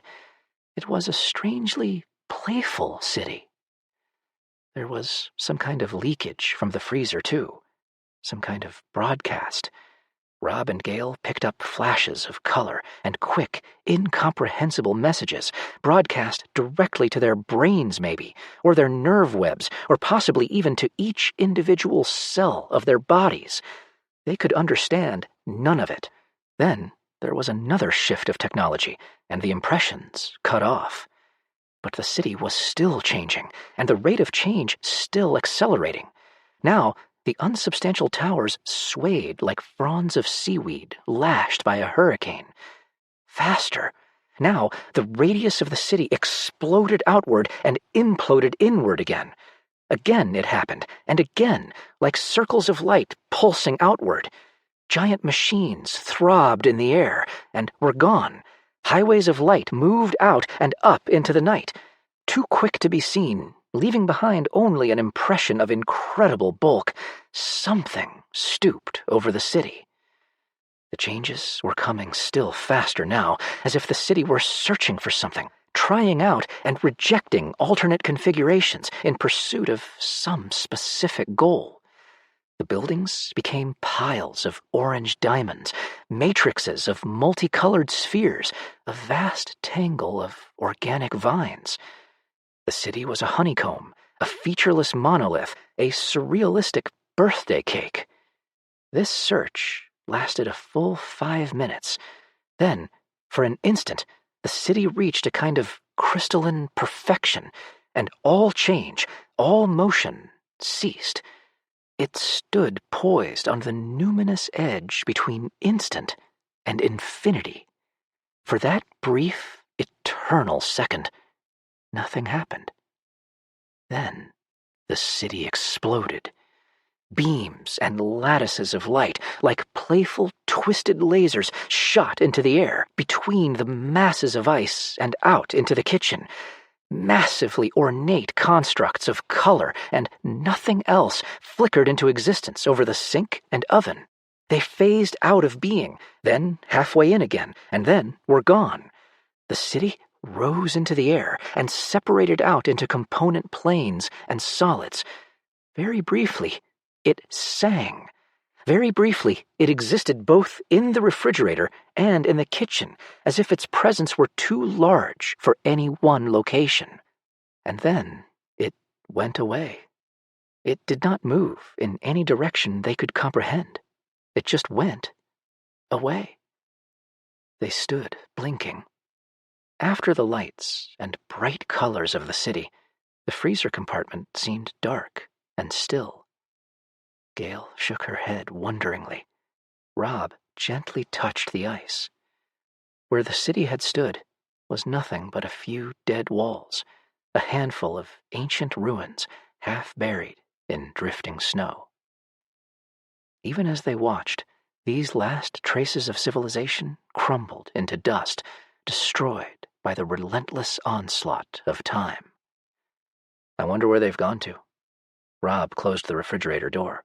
Some other dimension? Gale did not respond immediately. Then she said, I doubt that we could understand. She was wide-eyed and solemn. Nevertheless, she didn't object when Rob went around to the back of the refrigerator and pulled the plug. They stood looking at it in silence for a while. We'll clean it out with ammonia before we turn it on again, Rob said. Gale took his hand. Come on, kid. Let's go to bed. Rob woke up the next morning, sleepy-eyed and sunburnt. He stumbled to the kitchen and, after brewing coffee, automatically pulled open the refrigerator to get some milk. The inside of the refrigerator smelled rich and moist, with the acrid tang of food starting to rot. Rob wrinkled his nose and started to close the door, but on impulse just to be safe, he peered into the freezer compartment. The interior of the freezer was green and steamy. A brontosaurus, no longer than his thumb, raised its head ponderously above the jungle growth and blinked. Missives from Possible Futures, number 1. Alternate History Search Results. By John Scalzi. Read by P.J. Oakland. Dear customer, thank you for trying a sample history search with Multiversity, trademark, America's leading alternate history research firm. Thanks to our patented multi-view, trademark, technology, and search algorithms that scour multiple universes with more speed and accuracy, Multiversity, trademark, is able to access nearly 50% more alternate time streams than either AlternaView or Megapast for the same cost. And we guarantee our alternate history research with a 100% money-back guarantee. We want you to be happy with the accuracy of our alternate pasts, so we can work together in our shared future. For your sample history search, you ask to see the death of Adolf Hitler on the date of August 13th, 1908, in Vienna, Austria. As it happens, the death of Adolf Hitler is one of our most popular requests, and Multiversity, trademark, has developed an impressive pre-cached concordance on the subject, spanning most days of this subject's entire lifespan. What does this mean for you? Simply that as a pre-researched event, if you were paying for this history search, we could offer you this information on a substantially discounted basis. Some popular searches are available for as much as 65% off the new search price. As you did not specify the particular details for the death of Adolf Hitler on August 13th, 1908, in Vienna, Austria, we are proud to offer you a random sampler of scenarios relating to the disposition of your search. In it, you will see how varying the details of the event you've chosen can greatly influence the course of history. This is the famous butterfly effect, and we're sure you'll enjoy seeing the storms these butterflies bring about. Because this is a sample history search, we regret that we may only provide summaries at this time. But should you wish to explore one or more of these alternate histories in greater detail, Multiversity, trademark, is proud to offer you a detailed historical statement, a $300 value, for just $59.95. Please contact one of our sales representatives to take advantage of this special offer. Thanks again for choosing Multiversity, trademark. It's a great time to be with us. Trademark. Scenario number 1. Event. Adolf Hitler is killed by mugging attempt on the steps of the Academy of Fine Arts, Vienna. As a result, World War I proceeds. Weimar Republic proceeds. World War II delayed until 1948. U.S. drops atomic bomb on Berlin in 1952. Neil Armstrong, first man on the moon, 1972. Scenario number 2. Event. Adolf Hitler is killed by opium junkie looking for money. As a result, World War I proceeds. Weimar Republic proceeds. World War II averted. Germany and Britain form economic union. Declare war on France in 1958. Malcolm Evans, first man on the moon, 1975. Scenario number 3. Event. Adolf Hitler is killed by runaway horse-drawn wagon filled with bratwurst, the fourth such fatality in Vienna in 6 days. As a result, Vienna passes tough horse-drawn vehicle laws, prompting the quick acceptance of automobiles. Austria becomes automotive industrial powerhouse. World War I proceeds. Germany and Allies win thanks to technological advances. 30s worldwide depression averted. Willy Brandt, first man on the moon, 1958. Scenario number 4. Event. Adolf Hitler is killed by multiple knife wounds by jealous gay lover who thinks his boyfriend is cheating on him with Hitler, who in fact is totally innocent and hasn't had sex of any sort in months, much less gay Viennese sex. As a result, the trial of Felix von Weingartner, director of the Vienna Opera and the closeted murdering gay lover in question, shocks and delights Viennese society. Hitler's watercolors, formerly unsellable, become a hot commodity on the auction circuit before the novelty wears off. Hitler's sister awarded a settlement. World War I proceeds. Germany and Allies win. 30s depression not averted. Virulent flu wipes out 38% of European population. U.S. becomes world power. John Glenn, first man on the moon, 1956. Scenario number 5. Event. Adolf Hitler is killed by suffocation when inexplicably encased in an enormous block of unflavored gelatin. As a result, Hitler only a random test subject for gelatin-encasing weapon developed by the Russian aristocracy from technology pulled out of the spaceship that caused the Tunguska event of June 30th, 1908. The GEW, or GU, subsequently used to assassinate enemies of Tsar Nicholas II and then world leaders. World War I begins when Archduke Franz Ferdinand is spontaneously encased in gelatin while riding in a 1911 Graf und Stift Roi de Boulogne tour in Sarajevo, and young Bosnia opportunistically claims credit. World War I subsequently ends in 1915 when entire German divisions are gelatinized. Russia becomes sole superpower. Vladimir Putin, first man on the moon, 1988. Scenario number 6. Event. Adolf Hitler is killed by bullet wound and crossfire between time-traveling anti-Nazis sent back to kill him and time-traveling Nazis sent back to prevent his assassination. As a result, causality loop annihilates time and space surrounding Vienna, knocking everyone in the city back to 1529 and the eve of the First Turkish Siege. As the 20th century Viennese use their historical knowledge to help the 16th century Viennese, time-traveling pro-Viennese forces appear and fight a pitched battle with time-traveling pro-Ottoman forces, pushing everyone back to 955 and the Battle of Lechfeld. When the time-traveling pro-Magyar forces show up, they are slaughtered by everyone else, which is tired of all this time-traveling crap, thereby ending the causality loop. Vienna becomes world power. Henry Jasomir Gott, first man on the moon, 1155. Scenario number 7. Event.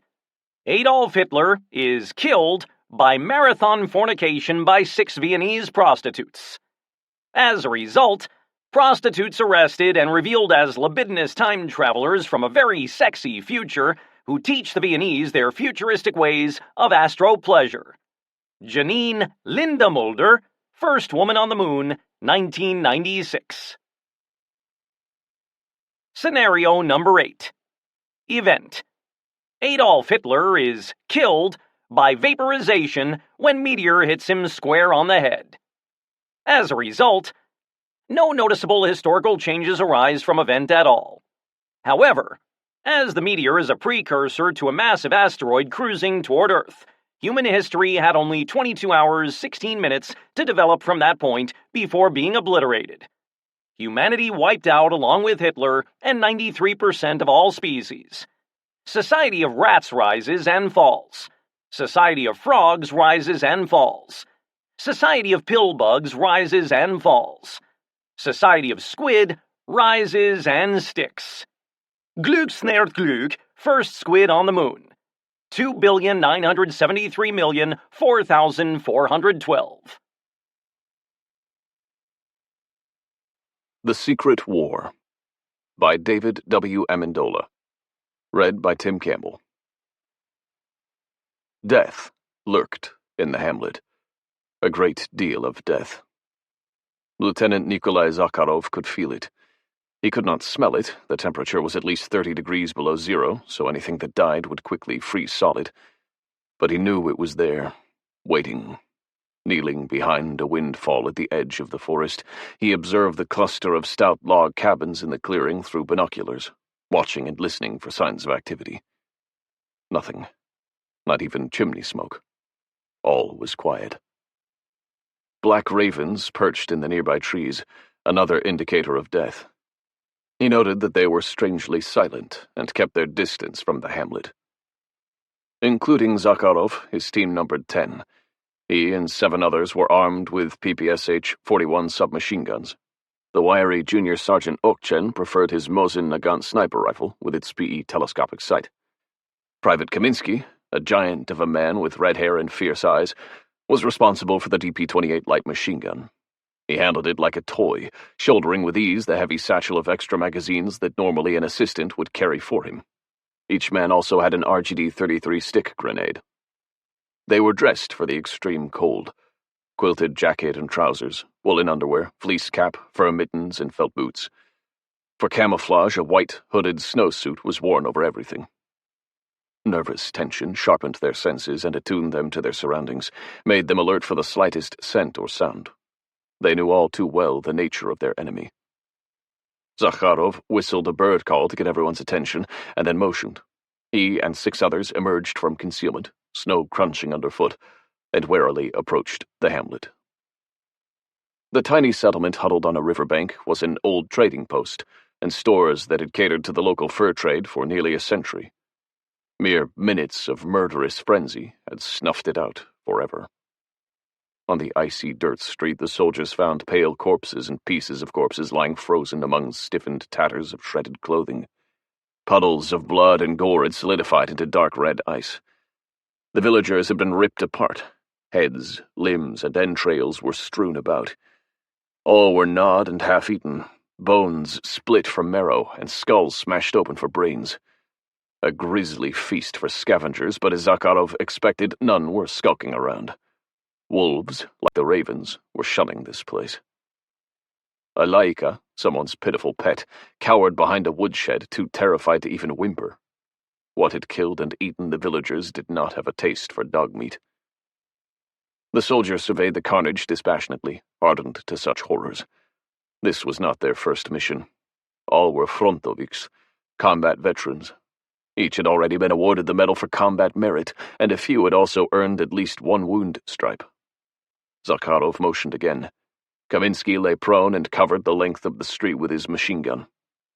Then 3 men, led by Senior Sergeant Sergei Krevchenko, a short, stocky Ukrainian who was Zakharov's second in command, crept up to the rear of the nearest cabin, staying below window level. With a bang, the door was kicked in and they rushed inside, fingers on triggers and grenades ready to throw. After verifying the cabin was unoccupied, they moved on to check the next building. At length, the search was complete, and Kravchenko briskly strode over to relay the results to his superior, who had remained beside Kaminsky. "All clear, Comrade Lieutenant." "I assume there are no survivors," said Zakharov. "No." Zakharov nodded at Okchen, who began inspecting the claw and bite marks on the slain villagers. He squatted to study a footprint in a patch of snow stained pink by blood, viewing it from different angles. Roughly the size of a man's, it had 3 clawed toes, reminiscent of a bird's. He walked around and carefully examined other tracks on the hamlet's outskirts, before returning to make his report. "Comrade Lieutenant, there were 10 of them. They attacked last night." "Which direction did they come from?" asked Zakharov. "Northeast. They are headed southwest now." Zakharov nodded, then turned to Kravchenko. "Let's get moving. We head northeast." "We're not following them?" asked Kravchenko. "No. The other teams will have to intercept them. Our assignment is to locate their hole. Signal that we found evidence of an attack and they're headed southwest." "Yes, Comrade Lieutenant." Kravchenko beckoned to a private and barked an order. The Red Army possessed relatively few radios, and the team had none. Laying wire for field telephones was often impractical, so messengers and flares were usually relied upon for communication between teams. The private loaded a flare pistol according to his signal chart, pointed it at the sky, and sent a 2-star purple and white flare arching high above. The secret war had raged on and off for almost a quarter century, never mentioned in the Soviet press or publicly acknowledged by Soviet leaders. Matters of internal security never were. Zakharov remembered when he returned from his first search-and-destroy operation. He had been congratulated by his superiors, decorated with the Order of the Red Star, and then bluntly informed that if he ever told anyone outside the unit what he had seen, he would be sent to a corrective labor camp. There were lulls in the war, but then the things would return. Just exactly what they were, no one knew. In the dead of winter, when the nights were longest, mysterious holes would appear in northern Siberia, and the things would come forth, hungry for human flesh. They never hunted animals, only people, and Moscow would have to organize another campaign to eradicate the bloodthirsty creatures. They had no official name, as they corresponded to no known species. Soviet scientists debated whether they were the wild men of myth, the Almasty of the Caucasus, the Chuchunya of Siberia, or the Menk of the Urals. But legends described all of these as similar to apes or men, perhaps even surviving Neanderthals, and the terrifying creatures that attacked villagers and herders were definitely not human or simian. Unofficially, they were simply referred to as upir, the generic Russian word for blood-sucking monsters such as vampires and ghouls. Security operations within the USSR were normally handled by the internal troops of the People's Commissariat for Internal Affairs, the NKVD, Joseph Stalin's ruthless secret police. But these paramilitary units lacked the specialized training required. Hunting ghouls was altogether different from conducting mass arrests and deportations of alleged enemies of the people.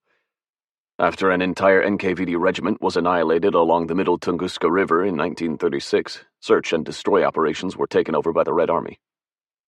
A unique unit of irregulars was formed, Special Group X, Specjalnego Grupa X, often referred to simply as Spitzgruppe X. The X was not the Cyrillic letter but the Latin, taken from the mathematical notation for an unknown variable, since the creatures they fought were an unknown species. Composed of soldiers acclimatized and trained for winter warfare, preferably those who had been trappers or hunters in civilian life, its independent detachments were based at Siberian outposts. Whenever a ghoul incursion occurred, teams would hunt down the creatures, eliminate them, and destroy their holes. But when reports were received in late 1942 of renewed ghoul activity, they were given a low priority by the Kremlin. The Soviet Union was locked in a bloody death struggle with Nazi Germany, which had launched a massive invasion the previous year. All available troops and equipment were needed to replace the appalling losses suffered in the desperate battles for Minsk, Kiev, Leningrad, and Moscow. Spitzgruppe X was reduced to a token force. Before the war, Zakharov's team had been the size of a platoon. Now, it was a squad. Zakharov took a sun sighting with a sextant. There were no accurate maps of this area, and he kept a log of their movements and location. When none of the others were nearby, Kravchenko asked, "Permission to speak freely, Comrade Lieutenant?" "Of course, Sergei Pavlovich." Despite their difference in rank, they were on familiar terms in private.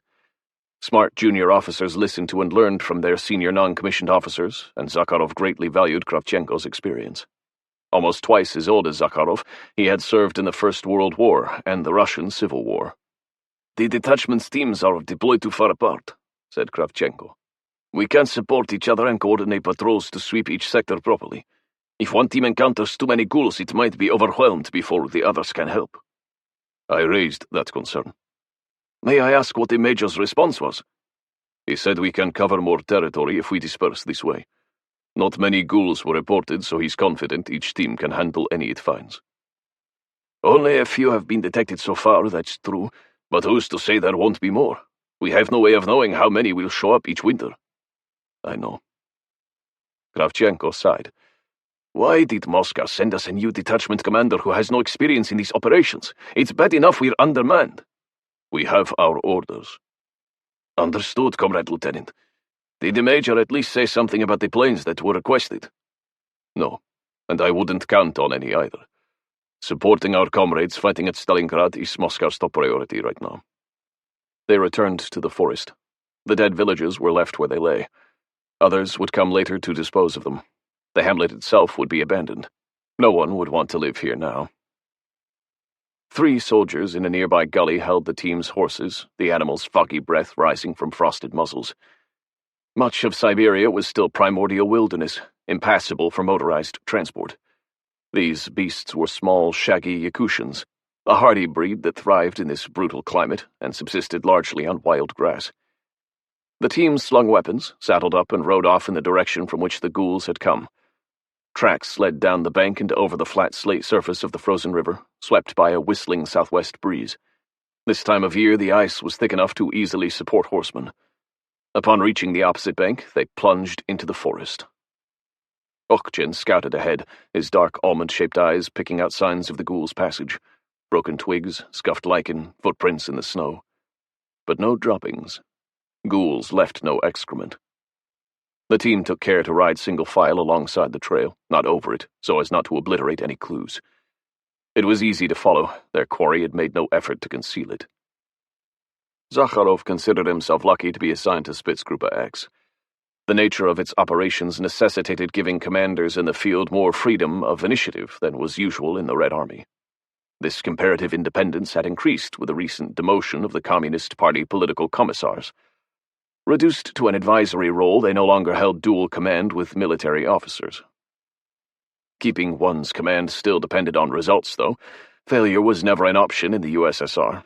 Even if you were a marshal, it could mean a sentence to a penal battalion, or the Gulag, the NKVD's network of prisons and forced labor camps, or a firing squad. Not that results guaranteed safety. Thousands had been imprisoned or shot during the purges. To meet the quotas of enemies demanded by Stalin's insatiable paranoia, the secret police could arrest anyone for any reason, or no reason at all. Arbitrary terror maintained his iron rule. Every division had an NKVD special department attached. Fortunately, the head of this unit in Spitzgruppe X was an alcoholic whose wife had an eye for bourgeois luxuries.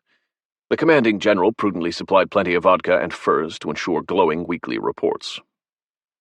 The team followed the tracks through the bleak taiga. Larches stood grey and skeletal, having shed their needles last autumn. The forest floor had little underbrush, tufts of brown grass poking up through the snow in clearings. Siberia was not only very cold, but also very dry. Many parts actually received little snowfall, although what snow did fall would remain on the ground for at least 6 months out of the year. The only signs of humanity were small deadfall traps. Winter was the hunting season for sable. This time of year the days were very short, a blue twilight only lasting about 4 hours. The golden sun did not come up until late morning and struggled to rise just above the horizon before setting again by mid-afternoon. At one point the team heard a long wail far in the distance. The shrill cry resembled nothing uttered by human or animal. They heard it again from time to time, coming from different directions. The soldiers exchanged anxious, knowing looks. "Ghouls," Kravchenko muttered. Zakharov raised his hand to signal a halt. He glanced around at the trees. One nearly 50 meters tall towered above the rest. Handing his binoculars to Okjen, he said, "Get up there and see if you can locate them." Okjen strapped spikes to his boots and shinnied up the trunk until he could reach the lowest branches, then climbed up through the boughs. Sitting in a crook near the top, he slowly scanned in all directions before quickly clambering back down. "Comrade Lieutenant, 12 are 2 kilometers northeast, moving down the trail towards us," he said. 10 more are 1.5 kilometers southwest, following us and coming fast. The second group is probably the pack that attacked the hamlet. They must have discovered our tracks." "They're hunting us now," said Zakharov. He rubbed his chin thoughtfully. "We could dig in on some of the other teams." Kravchenko shook his head. "It'll be dark before anyone can get here. We're too far apart. Then the ghouls will have the advantage, since they can see at night. Then we'd better attack now while it's still daylight and the packs are separated. Eliminate the ones behind us, then destroy the rest." Kravchenko grinned, revealing a gold eye tooth. "We'll catch them by surprise." The team wheeled about and cantered back the way they had come. Soon the horses neighed. They had a keen sense of smell, and ghouls exuded a disagreeable odor. Swerving behind a rise, the soldiers dismounted. 3 held the horses. Okjen and Kaminsky crawled up to the crest to overwatch positions, while the others, led by Zakharov, spread out in a skirmish line in front of the rise. 10 ghouls ran through the woods ahead. They were thin, wiry creatures, with grey, leathery skin totally devoid of hair. Running in a forward crouch like apes, each would stand a little over 1.5 meters tall if fully erect. Long, bony arms, almost reaching the ground, ended in gnarled hands with curved black claws. Bipedal, they had clawed 3-toed feet. Narrow heads had pointed ears, slits for nostrils, and slanted yellow eyes smoldering with ravenous hunger. They bared slavering fangs, and long blue forked tongues flicked out. Even weak daylight impaired their vision, so they did not see the soldiers immediately. A yellow flare was sent up to alert the other teams that ghouls had been spotted. Then the echoing crack of Okchen's rifle broke the silence. A ghoul staggered as a 147-grain 7.62mm bullet punched through its left eye, blasting out the back of its head in a spray of black ichor. It toppled backwards. The other ghouls looked around angrily for the source, as a second and then a third were killed in rapid succession by headshots until finally they spotted the humans. With a bedlam of blood-curdling howls, they charged. One threw back its head and let out a long, wavering shriek that echoed across the forest and sent chills up the spines of the soldiers. "Fire!" shouted Zakharov. The ghouls were fast and agile. The soldiers stood their ground and opened fire, the quick, harsh chatter of their submachine guns punctuated by the slower rattle of the DP-28 above and behind them. The creatures rushed into a storm of lead. They stumbled and fell, riddled by scores of slugs, their ichor sizzling as it splashed on the ground, instantly melting any snow it touched. A pair veered left, trying to outflank the team, but to no avail. This move had been anticipated, and they too were shot down, the last collapsing dead just meters from the soldiers. The team ceased fire and reloaded, adrenaline slowly ebbing from their veins. Zakharov noticed Kravchenko calmly bandaging a wrist. "Wounded?" he asked. "A drop of their blood splashed on me," said Kravchenko. "Burns like acid." The ghoul carcasses began smoldering and disintegrating. Within minutes, all that would remain would be heaps of ashes and a foul reek lingering in the crisp air. No bones, and nothing would ever grow in these spots again. This accelerated decomposition had made it impossible to obtain specimens for scientific study, so details of ghoul anatomy were unknown. Zakharov collected a little bit of the ash, sealing it in an envelope. He had standing orders to take samples when conditions permitted. Attempts to capture ghouls alive had proved unsuccessful. They could not be subdued and were totally resistant to tranquilizers. All anyone had to go on were eyewitness accounts, blurry photographs, plaster casts of footprints, and laboratory analysis of ash residue. Ghouls did not appear to have any type of social structure or leadership. Nothing resembling offspring were ever seen, and their method of reproduction was unknown. They all looked alike, and there was no visible gender differentiation. The team hurried back to their horses and rode off to intercept the other pack. The woods thickened, forcing them to slow as they followed tracks down a slope to a frozen, meandering stream cloaked in shadow, the treetops etched against the orange sky. Okchen abruptly reined in and motioned for the others to stop. His eyes darted around suspiciously. The breeze shifted. The horses whinnied sharply. "Ambush!" shouted Okchen. Screeches filled the air, as ghouls suddenly leaped from behind the rocks and scrub brush on the opposite bank where they had been hiding. One private was decapitated by a single slash of a claw, and his headless body, spurting bright red blood, rode along for a ways like a horrid rag doll before finally tumbling from the saddle. Another was dragged off his mount, his submachine gun and arm were torn away, and the top of his head was sheared off. The neighing horse of a third man reared and hurled him to the ground, breaking his leg. A ghoul immediately disemboweled him and bit his throat out. One sprang into a tree above Zakharov, but before it could pounce on him, he peppered it with a burst from his PPSH-41. Several branches broke as the ghoul fell heavily to the ground. The soldiers recovered quickly from their initial surprise and urged their steeds forward. They managed to ride clear of the ambush and then swung around to open a relentless fire from horseback. The pack was quickly eliminated. Zakharov jumped down and rushed over to his fallen men along with the team's medic. 2 were already dead. The third, the one missing an arm and the top of his skull, was incredibly, horribly still alive and conscious. With the usual stoicism of Russian soldiers, he did not cry out, but he was beyond aid and there was nothing the medic could do except administer morphine to ease his last moments, cradling him in his arms until he mercifully expired. Zakharov had a green flare fired to signal that all the ghouls seen had been destroyed. Then he grimly collected the identification booklets of his slain men for safekeeping. The bodies were stripped of weapons and equipment, and loose stones were piled over each to erect a crude cairn. The iron-hard permafrost made grave-digging a Herculean task they had no time for. They paused for a somber moment of silence, then mounted up and rode on, taking the extra horses with them. Because of the classified nature of these operations, the government did not award a campaign medal for participation. Zakharov would not even be allowed to write consolation letters to the families. He could recommend deserving men for posthumous decorations, but the citations would themselves be classified. Relatives would never be told the circumstances of their loved ones' deaths, only that each had died fighting gallantly in defense of his beloved motherland. They returned to the original trail. Night descended, the gloom faintly illuminated by the cold gleam of the stars. The temperature dropped still further, down to 50 degrees below zero. The trail was clear enough for the team to continue following it by starlight for several hours before finally stopping to camp.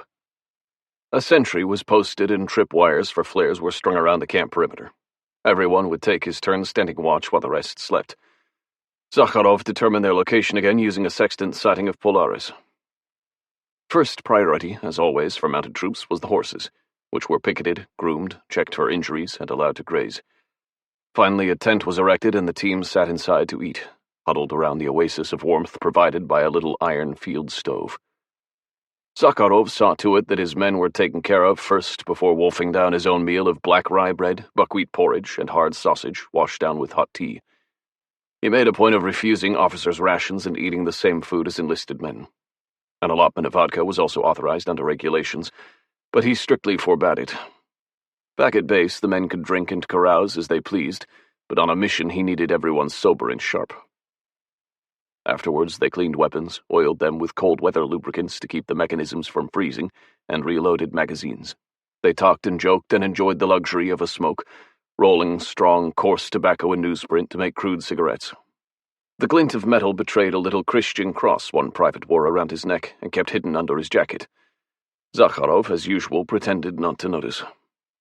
He had seen too many good men die needlessly, and far too young to entertain any belief in God. But like his soldiers, he was the son of a peasant, and understood their ways, their rough humor, their towering profanity, their taboos and superstitions, and he indulged them whenever possible. He also ignored their occasional grumblings about the regime. Zakharov was a pragmatic communist. So long as his men fought, that was all that mattered. Zakharov snapped awake amid the frantic neighing and stomping of the horses. Even as he and the others in the tent fumbled for weapons, the harsh white glow of a trip flare suddenly lit up the camp, and 2 bursts of automatic fires shattered the stillness. Zakharov darted outside. Kaminsky was on sentry duty, smoke curling from his machine gun's muzzle. "Over there," he said, nodding in the direction. 2 of them. Got both when the flare blinded them. The team scrambled to defensive positions around the camp as the flare fizzled out and darkness returned. They waited in tense silence as their night vision recovered. The dark woods seemed fraught with menace, a gibbous moon glowering above. But nothing happened, and at length the horses settled down and became quiet again. "I don't think there are any more of them," said Okchen. The team relaxed. Zakharov went over to Kravchenko, who was squatting beside one of the ghoul ash piles, deep in thought. "We were lucky," said Zakharov. "There were only 2, and the horses smelled them before they got too close." Kravchenko grunted. "That's what worries me." "Why?" "Ghouls don't appear to be intelligent, Comrade Lieutenant. Not in our sense of the word. But they're not stupid either. They're cunning like any predator. They've been shrieking back and forth all day, communicating. Communicating about us and the other teams. Our flares pinpoint our locations. Unfortunately, we can't help it. We have no radios. For sure the ghouls know all about us. What we are, where we are, how many of us there are. So why are they attacking us just a few at a time or in small packs? If there aren't that many of them, then why not avoid us entirely and hunt for easier prey? I don't know. When you put it that way, it doesn't make sense. Kravchenko stood. No, it doesn't. The rest of the night passed uneventfully, but the team slept fitfully and rose before dawn. After a quick breakfast, they resumed the hunt by moonlight. The trail turned due north. As the first feeble rays of sunlight filtered through the trees, Okchen spotted something away from the trail and rode over to take a closer look. He got off his horse and examined the ground. Zakharov went to see what he was looking at. Okchen brushed away snow to uncover yellowed, splintered bones, scraps of khaki fabric, a few black buttons, and the slashed remnants of boots and accoutrements. "Another ghoul victim?" asked Zakharov, dismounting. "Yes, Comrade Lieutenant, but this fellow died a long time ago." Okchen bent and plucked from a frayed pocket an identification booklet, its red cloth cover stained and faded. He was illiterate, so he showed it to Zakharov. Zakharov grunted with interest. NKVD. A rusted Nagant revolver lay nearby, and he picked it up. Flicking down the loading gate, he rotated the cylinder to check the chambers. All 7 rounds were spent. He didn't go down without a fight. He glanced over the remains and noticed a skull fragment with a small round hole in it. Looks like he saved the last bullet for himself. He was carrying this, said Okchen, holding up a map case of brown leather, battered and cracked by the elements, but otherwise intact. He peered inside. It's filled with old papers. Zakharov took the case and the identification and put both in his saddlebag. I'll look at them later. We need to move on. They hurried on. Far to the west, a yellow flare arced like a comet above the forest. Shortly thereafter, they heard faint gunfire. The flurry of shots intensified. One of the other teams has found ghouls too, said Kravchenko, reining in. The shooting tapered off and ceased. A green flare went up. And they eliminated them, said Zakharov.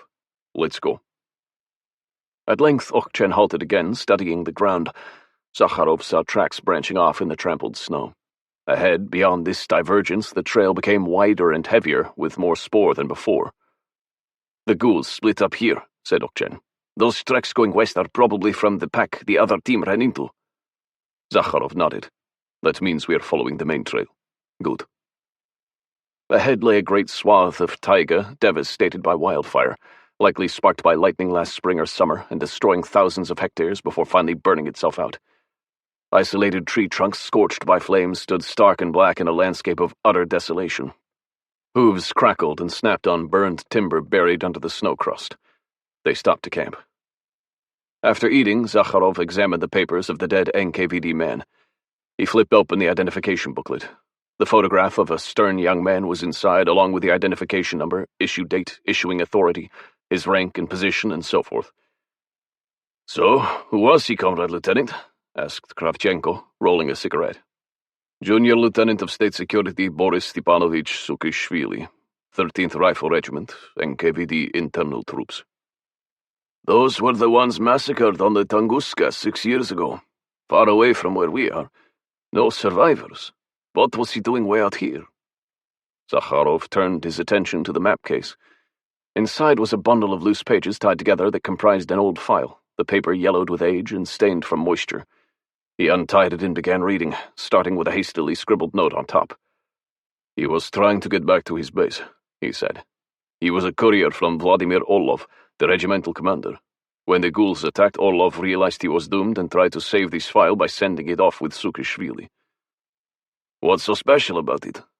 Orlov wasn't just leading a search-and-destroy operation, said Zakharov. According to this, he was also tasked with a mission by Gleb Boki, a senior NKVD official conducting research into paranormal phenomenon. Codenamed Operation Hades, it was an investigation into the origins of the ghouls. He flicked to the next page. In the village of Turukhansk, Orlov discovered this file. It's the testimony of a white officer named Grishin, who was captured and interrogated by Red partisans in March 1920. Kravchenko exhaled smoke, contemplating the glowing tip of his cigarette. That's shortly after the first reports of ghoul attacks. Zakharov carefully leafed through the file itself. The original testimony had been taken down in longhand, and then a summary typed up. Some sections were so faded and stained they were illegible, but he was still able to read enough to piece together the essential facts. At length, he said, Grishin was an aristocrat who belonged to the reactionary Black Hundreds before the Revolution. So, during the Civil War, he joined the White Counter-Revolutionaries, serving on Admiral Kolchak's staff. In November 1919, after Omsk fell and Kolchak's White Army was forced to retreat, Grishin was dispatched on a secret mission. The men listened in rapt attention as the wind moaned outside like a lost soul. Despite the warmth inside the tent, they unconsciously shivered. Zakharov continued, his gaze scouring the pages. An admitted occultist, Grishin claimed his assignment had been to perform black magic rituals in the Arctic to summon the ghouls, the idea being that the whites would use them against the Bolsheviks. Kolchak had supposedly discovered evidence of the creature's existence during the 2 polar expeditions he participated in before the First World War. Well, if that's true, it sure backfired, said Kravchenko. Ghouls can't be controlled, and they slaughter everybody regardless of their politics. But if this crazy officer summoned them, why didn't he unsummon them after he realized his mistake? He said he wasn't able to undo what he'd done. Even if he could, he was executed after his interrogation. Kolchak had been captured at Irkutsk a month earlier, but during his interrogation he was never asked about the ghouls, which no one suspected the Whites had anything to do with. Kolchak, of course, was executed too, and for some reason this file was never forwarded to Moscow. It was forgotten and ended up collecting dust in Turkansk until Orlov found it. What about Operation Hades? There was no follow-up by Boki. He was liquidated during the purges. Paranormal investigation fell into disfavor. Kravchenko shook his head in disgust and tossed his cigarette stub into the stove. They shot everybody who could tell us anything. Zakharov carefully slid the file back into the case. Well, for sure our bosses will want to read these. They went to sleep, but Zakharov only allowed his men a few precious hours of rest. Beyond the burned area, the forest resumed, but then gradually thinned out. Soon the taiga ended entirely and gave way to barren plains of tundra, in the twilight an empty blue-white expanse stretching to the horizon. Only moss and lichen and grass grew here, so nothing blocked the whining, bitter wind that whipped the team. They encountered a man in a long parka riding a wooden sledge pulled by 2 reindeer, which he guided with a long pole. He was a Nenets, one of the native tribes living in the Arctic. In recent years, the government had tried forcing them to give up their traditional nomadic lifestyle, so the man was wary when he saw the soldiers. Okchen was a Nevenki, another reindeer-herding people, and he rode forward in greeting. Okchen spoke the man's language, and at one point the Nenets gestured towards a distant blue ridgeline with his pole. Finally, the man moved on, and Okchen reported to Zakharov. He's from a clan fleeing the ghouls, Comrade Lieutenant. Says their hole is on the other side of those hills. Zakharov nodded. That's where the trail is headed. Dusk came. The northern lights appeared, shimmering green ribbons writhing across the black sky, casting an alien glow bright enough to read by. The ground became rugged as it sloped up to the ridge. Zakharov could not see any footprints on the bare rock, but Okchen still discerned faint traces, dislodged stones, chipped ice, bruised moss, and they followed it up to the crest. The opposite side dropped off sharply in an escarpment, the trail plunging down a narrow draw. They filed down the draw, the horses picking their way carefully over loose scree at the bottom. Okchen rode ahead and then stopped, beckoned, and pointed. Up ahead, the trail finally ended at its source, an irregular hole roughly 3 meters in diameter, ringed by piles of frozen earth. They peered over the rim. A foul odor wafted up from below, and the horses became skittish, snorting and recoiling. The soldiers dismounted, unslinging their guns and snapping back the bolts. "Pogodin," said Zakharov. The team's engineer stepped forward. "Time to earn your pay. 2 of you go down there with him and cover him." Pogodin slung on 2 satchel charges from his saddlebags and clambered down into the hole, accompanied by 2 privates. "Comrade Sergeant, has anyone ever tried going all the way down one of these rat holes to find out where they go?" asked Kaminsky. "A team did once," said Kravchenko. "They never returned." "Okchen believes they go all the way down to the lower world, where evil spirits dwell. Says the ghouls spawn down there and then burrow to the surface." Kravchenko shrugged. "Who knows? His people were living here long before white men showed up. They know this land better than we do." The demolition team switched on flashlights. The beams revealed that the hole was the entrance to a crude tunnel plunging down into subterranean blackness at an angle, delving past the permafrost deep into solid bedrock. Such geologic features were not unusual in the karst topography found in Siberia, but this was clearly not a natural formation created by erosion. It was too straight, too uniform in appearance. Just exactly how the ghouls dug them out was another unsolved mystery. Pogodin had been a geologist in civilian life. Chewing on his mustache, he carefully inspected the rough gray limestone with an experienced eye, noting fissures in the walls, piles of rubble fallen from the ceiling, and other indications of instability. He set down his satchels and began unpacking spools of primer cord and demolition blocks of TNT. His 2 escorts stood guard nearby, pensive, weapons ready. They wrinkled their noses. The air was cold and dank, heavy with pungent ghoul smell. Then they tensed. Far down the tunnel they could hear approaching footsteps, the flat, echoing slaps of bare feet and the click and scratch of claws. Pogodin worked quickly, hurrying to place the high explosive at critical weak points in the tunnel. No time to drill boreholes, no time to double prime charges either. He inserted a blasting cap into each block, then crimped a short length of primer cord to the cap. The ends of these lines, in turn, he began tying to a long ring main of primer cord, so all the charges could be set off simultaneously by a single fuse. His guards shined their flashlights down the pitch-black tunnel, but whatever lurked down there was beyond the reach of the light. The footsteps became louder, nearer, hissing could be heard. Then the footsteps sped up. Others joined it. The privates glimpsed the malevolent gleam of unblinking eyes. "Here they come!" shouted one. "Vasily, hurry up!" "Hold them off," said Pogodin. "I'm almost done." As fiendish howls echoed, the soldiers threw an illumination flare down the tunnel to blind the enemy, then opened fire. The hollow roar of submachine guns was deafening in the confines of the passage, bullets spraying sparks as they ricocheted off walls. Empty steel casings clattered on the floor, the howls ceased, the flare burned out. The privates stopped shooting, ears ringing and nostrils filled with the acrid reek of blue cordite smoke. The respite was only momentary. The running footsteps resumed. "Fire in the hole!" said Pogodin, yanking the pull igniter at the end of the ring main. A 30-second fuse hissed fiercely as it started burning down. His companions scrabbled back up the tunnel and out the hole as fast as they could. Pogodin tried to follow, then slipped and fell. The others frantically reached down and hauled him out. Up on the surface, the rest of the team had already withdrawn to a safe distance. The trio scrambled towards them. Behind them, a geyser of smoke and debris erupted from the hole with a muffled boom. Zakharov waited until the air cleared, then cautiously ventured over to the crumbling edge for a closer look. The hole had collapsed and was completely filled with rubble. He nodded with satisfaction and returned to the others. "Good job, comrades," he said. "Hole sealed." He brought out his sextant. Locations of all known ghoul holes had to be recorded. As he annotated his notebook, there was a distant rumble, and the ground trembled beneath his feet.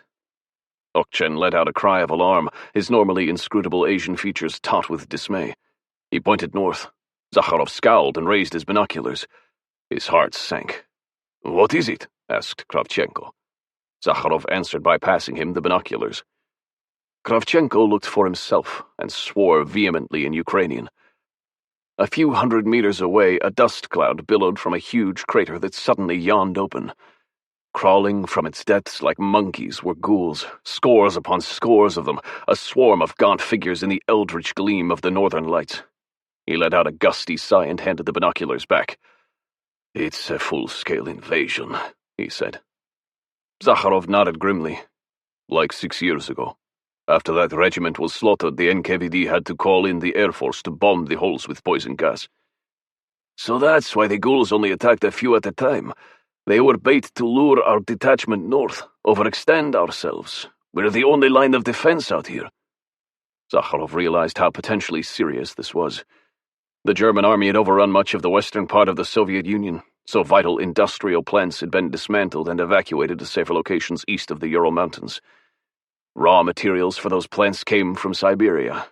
A major ghoul invasion could threaten facilities vital to the war effort. Many of the forced labor camps and exile colonies of the Gulag were located there too, and a ghoul attack would hardly be liberation for the wretched prisoners. He swung into the saddle. "Fall back." The team retreated towards the ridge. A great clamor of rabid howls rose. The ghouls had seen them and gave chase, their eyes glowing demonically. Zakharov knew they could sprint as fast as a horse and had greater stamina. This was a race he could not win. They rode up the draw, and when they reached the top, Zakharov signaled a halt.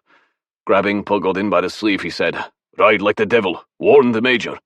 He thrust into his hands the map case with a file, plus his logbook with the hole's longitude and latitude. "Yes, Comrade Lieutenant." Pogodin kicked his horse with his heels and galloped away. Zakharov turned to Kravchenko, his blue eyes narrow slits of determination. "We have to delay them. Give Pogodin a chance to get away." Kravchenko nodded curtly. He dismounted and turned to the others. "Comrades, we make our stand here. Not one step back." The others knew what this order meant, but obeyed without question. They did not fight for Stalin, or for communism, not even for Mother Russia. They fought first and foremost for the same thing that all soldiers have fought for since the beginning of time. They fought for each other. Swinging down, they hastened to take positions among a jumble of boulders at the head of the draw. They unpacked all their spare ammunition and turned the horses loose. No one could be spared to hold them. The escarpment had cliffs too sheer to scale, so unless the ghouls went a dozen kilometers in either direction and circled around the far ends of the ridge, they had to come this way. A red emergency flare was launched even though everyone knew it was futile. No help would arrive in time. A few soldiers crossed themselves, the old orthodox custom before battle that many rank and file in the Red Army still performed out of habit. The last illumination flare was sent up and it floated overhead on its parachute, the ghouls hissing and gnashing their teeth in anger, trying to shield their eyes from its bright, flickering glare. Okchen braced his rifle on a rock and began shooting as fast as he could work its bolt action, picking off creatures at long range, pausing only to thumb in more rounds to reload. Soon Kaminsky's machine gun joined in, its pan magazine slowly revolving as he hammered away, spent cartridges spewing out the bottom, red lines of tracers streaking across. The flare burned out, and darkness closed in again like a pall. "Steady, comrades!" shouted Zakharov. The screeching tidal wave of death poured into the draw. "Fire!" Some machine guns lashed out. The ghouls in front stumbled and fell, but those behind did not waver. Heedless of losses, the creatures kept coming, jumping over the fallen. The soldiers shot them down in droves, gagging on the rising stench as disintegrating carcasses piled up on the steep slope. They flung grenades, and the explosions sent lethal splinters slicing into gray flesh. The draw became a killing zone, as their inhuman foes were funneled into it. But there seemed to be no end to the creatures. Still more scrambled out of the crater, and the team could only hold the frenzied horde at bay for as long as they had ammunition. All too soon, gritting their teeth, they snapped in their last magazines. One by one they ran empty, and the slobbering ghouls, shrieking with bloodlust, greedily surged forward. Two privates blew themselves up with a grenade as the monstrosities sprang onto them, taking their foes with them. Kravchenko dropped his empty submachine gun and plunged a combat knife into a ghoul's belly up to the handle. He viciously ripped upwards, but no entrails spilled out, just a black gush of acidic ichor.